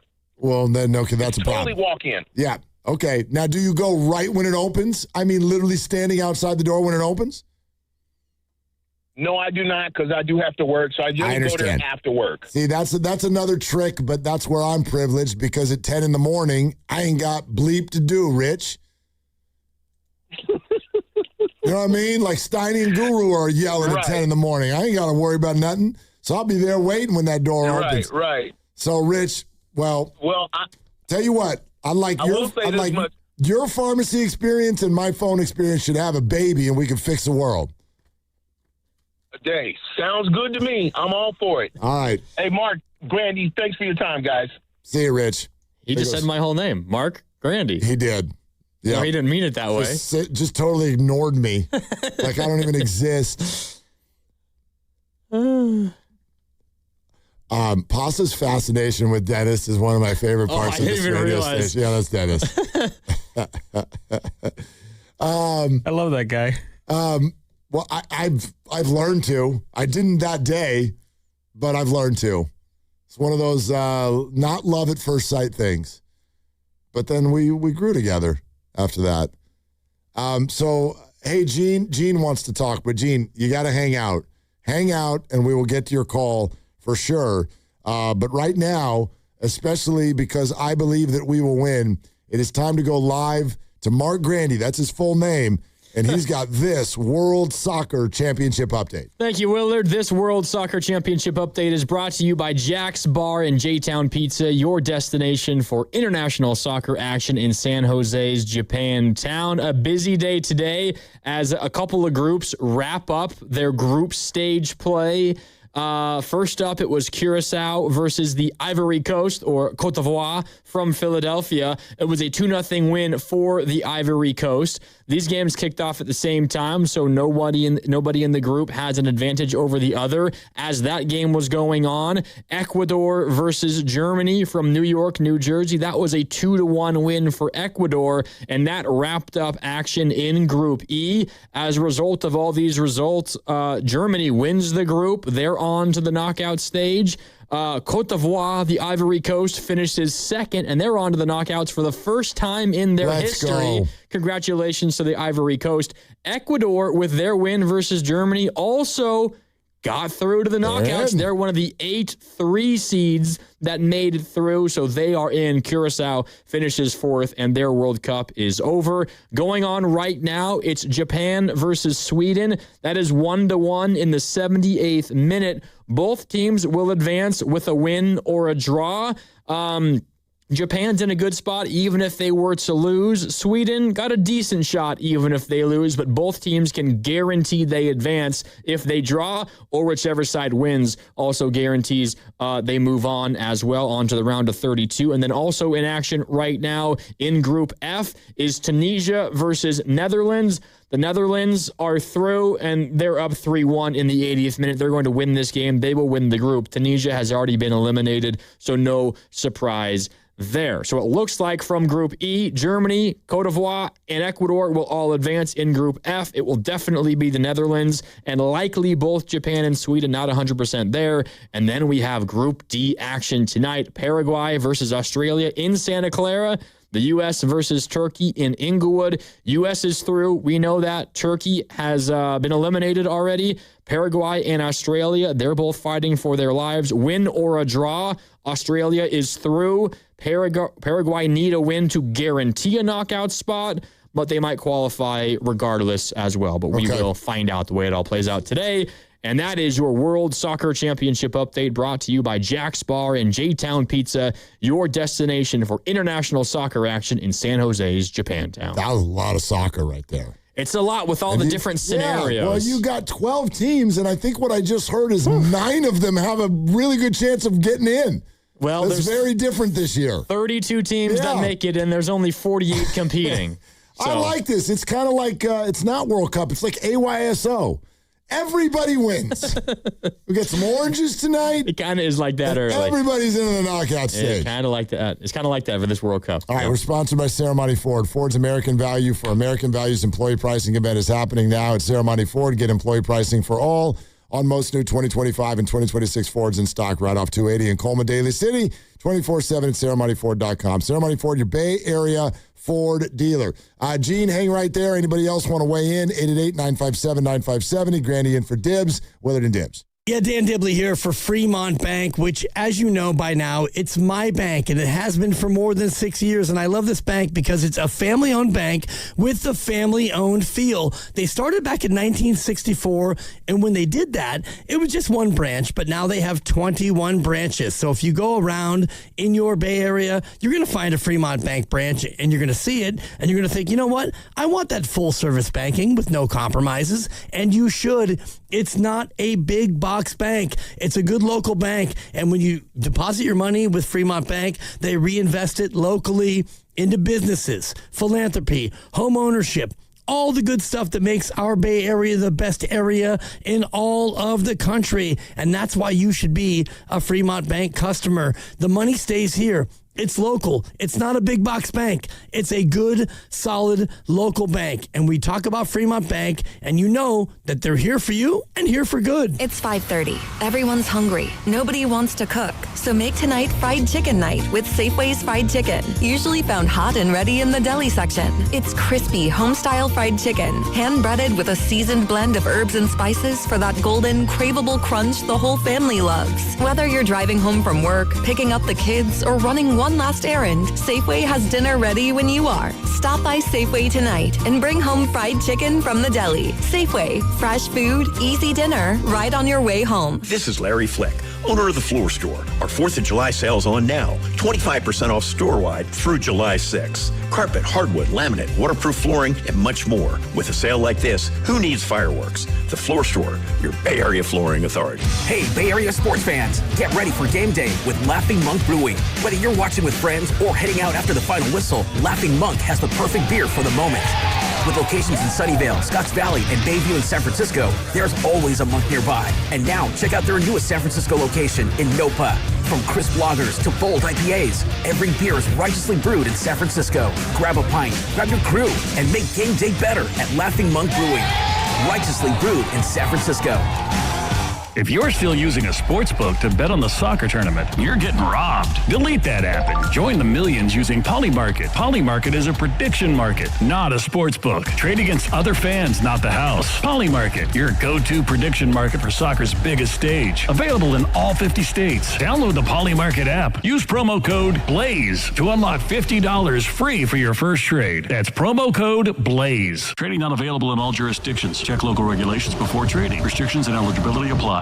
The Oakland Roots are having a season to remember in 2026, bringing excitement, passion, and winning soccer to the Bay Area. From thrilling goals to an electric atmosphere at the Oakland Coliseum, there's never been a better time to be part of the movement. Join thousands of fans and cheer on the Roots as they continue their push this season. Get your tickets today at OaklandRootsSC.com and follow all the action on KTVU Plus and ESPN Plus. Oakland Roots, Oakland first, always.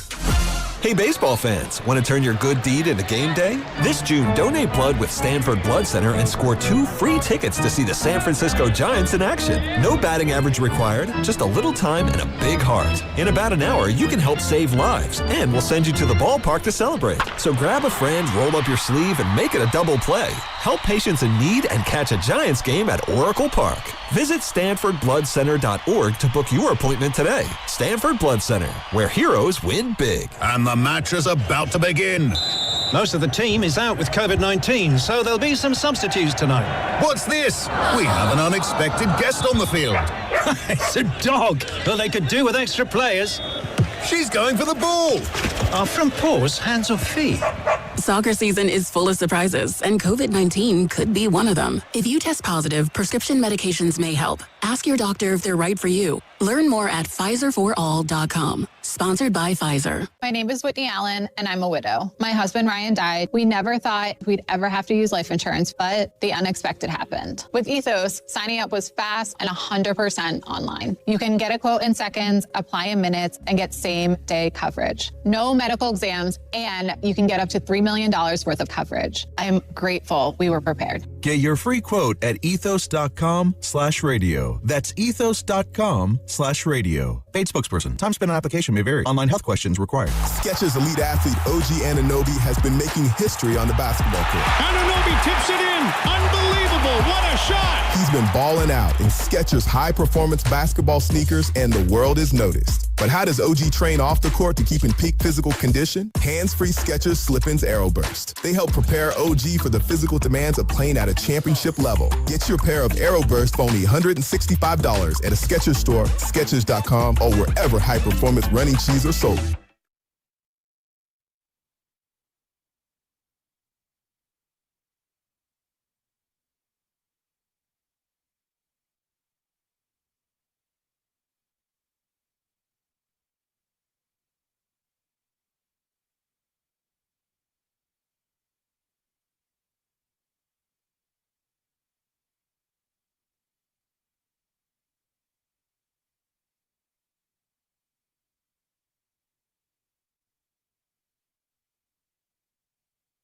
Now, back to Willard and Dibs on 95.7 The Game. Yeah, remember when Dave Fleming was really, really excited and it sounded like the Giants might win a baseball game? Yeah. That was the 6th inning. Yeah, and then a bunch of other stuff happened. So, yeah, Richie. Brubaker? 888-957-9570. Hey, I was just watching Jimmy Butler talk about Yaxel Lindeborg. Yeah. And paraphrasing, but he's like, that cat speaks his mind. And I like that. I respect that. He's like, he's going to have to cross that bridge with Steph and Dre pretty soon. But then he's like, and I've watched him play. He's good. Looking forward to taking him down in dominoes. Yep. Things like that. But did I miss something? What did he? Well, so he do something on social media about Steph and Dre? After Yaxel was drafted, they do the presser at the draft, and he was quoted there saying, I think we might have heard it yesterday, where he said, back in 2016, I was a huge Kyrie fan, so I hated Steph. You hated Steph. Right? And then Yaxel and the Warriors posted, he got drafted in the celebratory post that Yaxel's the newest Golden State Warrior. And on Instagram, Steph Curry responded, "Let's go. Welcome to the Bay. I'm going to work hard to be your new favorite player." Yeah. Laughing face. And then I think he responded back like, "Oh, we all good," or whatever it was. But there's also, he went back and forth with Draymond. Of course. On Instagram. And Draymond posted a story of a screenshot, I think it's of him on FaceTime with Tom Izzo, his college coach at Michigan State. Oh, yes, I saw this. Okay. And he tagged Yaxel on it and wrote, "Yaxel Lindeborg, it's 6 a.m. from the south of France. Your coach, not like mine. Very cute 6-month ring, though. As in your ring for being a college champion is very cute. I have 4 in the NBA." And he wrote, "Go green, go bleeping green." And then Yaxel screenshotted that and shared it to his Instagram story with a picture of Dusty May, his head coach at Michigan, photoshopped onto a Michigan player's body, dunking on Tom Izzo's face, photoshopped onto a Michigan State player's body. And he said, "Don't worry, guys. We'll get a go blue by the end of the season." Okay. So that's the back and forth with Draymond. I love it, but Yaxel's about to get some rookie treatment. He definitely is. That dude is going to be getting donuts shirtless on every road trip all year long. Did you see the thing the Giants did in Chicago where they sent all the rookies for coffee? Oh, in their full uniform. Just right outside of Wrigley or wherever it was. See, that's what I mean. To me, that's funny. Yeah. That's hilarious. I'd be sending Yaxel 6'9" in his full uniform. Like, go give me a latte. Or the ones where, the rookie, spends their first paycheck. They get a nice car and they walk up in the practice facility after practice and their car's full of popcorn. Oh, yeah. You open the door and popcorn just comes pouring out. All of it. All of it. But let's not blow any of this stuff out of proportion. I want to make sure that we're doing that correctly. Yeah. All right. It does take a certain guy to be willing to fire back at Draymond like that, I think. I like it. I like it. Might be a little early, but it's a good sign for the long term. Might be a little uncomfortable in the short term. Let's go to Gene in Oakland. Hi, Gene. Thanks for calling. What's up? How you doing? Hey, listen, we're talking about exasperating experiences, so give me a moment here. I got to tell you what happened to me 2 days ago. Gets right into the discussion. I had to go and get a new phone. My old one went to that great electronics store in the sky after 8 years. So I went to the Xfinity store to buy a new one. Only something that normally took like an hour to, by the time you buy the phone and you transfer the data, wound up taking about 4 hours because, first of all, they brought me the wrong phone. Then they got the right phone. But through every step of the way, they had to follow this new FCC requirement that you had to pass a multiple choice exam to prove who you are. Oh, boy. I mean, it unbelievable. So I had to take this bloody exam, I swear, I kid you not, at least 12 times before I finally finished the whole process. All right. So then the next part of this is even funnier. So now I got my phone. I'm trying to call my wife, and she's not answering. Finally, the next day, she tells me my phone is dead. And Xfinity tells me that I'm not on the account anymore. Well, it turned out she had the same problem you had, Mark. The eSIM setting needed to be changed. Okay, So problem is I'm at work, she's at home, and we're talking we've got us Comcast tech, probably with a thick Russian accent. So the three of us are on a conference call trying to describe what my wife needs to do. My wife is non-technical and has the patience of a fruit fly. So this is another like hour to an hour and a half, finally getting her to the right place to hit the right button to get the eSIM setting changed. Anyway, Gene, I've learned a lot. I didn't know that fruit flies were impatient, number one. And number two, before we go forward with this phone call, we've got a 3-step process for you to prove that you're actually Gene. Hey, there were trick questions too. it was hard enough. All right, so listen, I wanted to say something quickly about the Giants. Please. I'm with you, Mark. Huh? Yeah, I'm with you. I don't think they're as bad as a lot of people are making them out to be. And I just looked at how many blown saves they have this year, and I think it's 10. And in addition to that, there's got to be at least 6 to 8 games where they blew leads late in games that they should have kept. So, if you just take half of those games, and they win them, they're like a 500 team. That's not great, but it's not worthy of blowing up the whole thing and getting rid of players that I want them to keep, like, Logan Webb and Arias.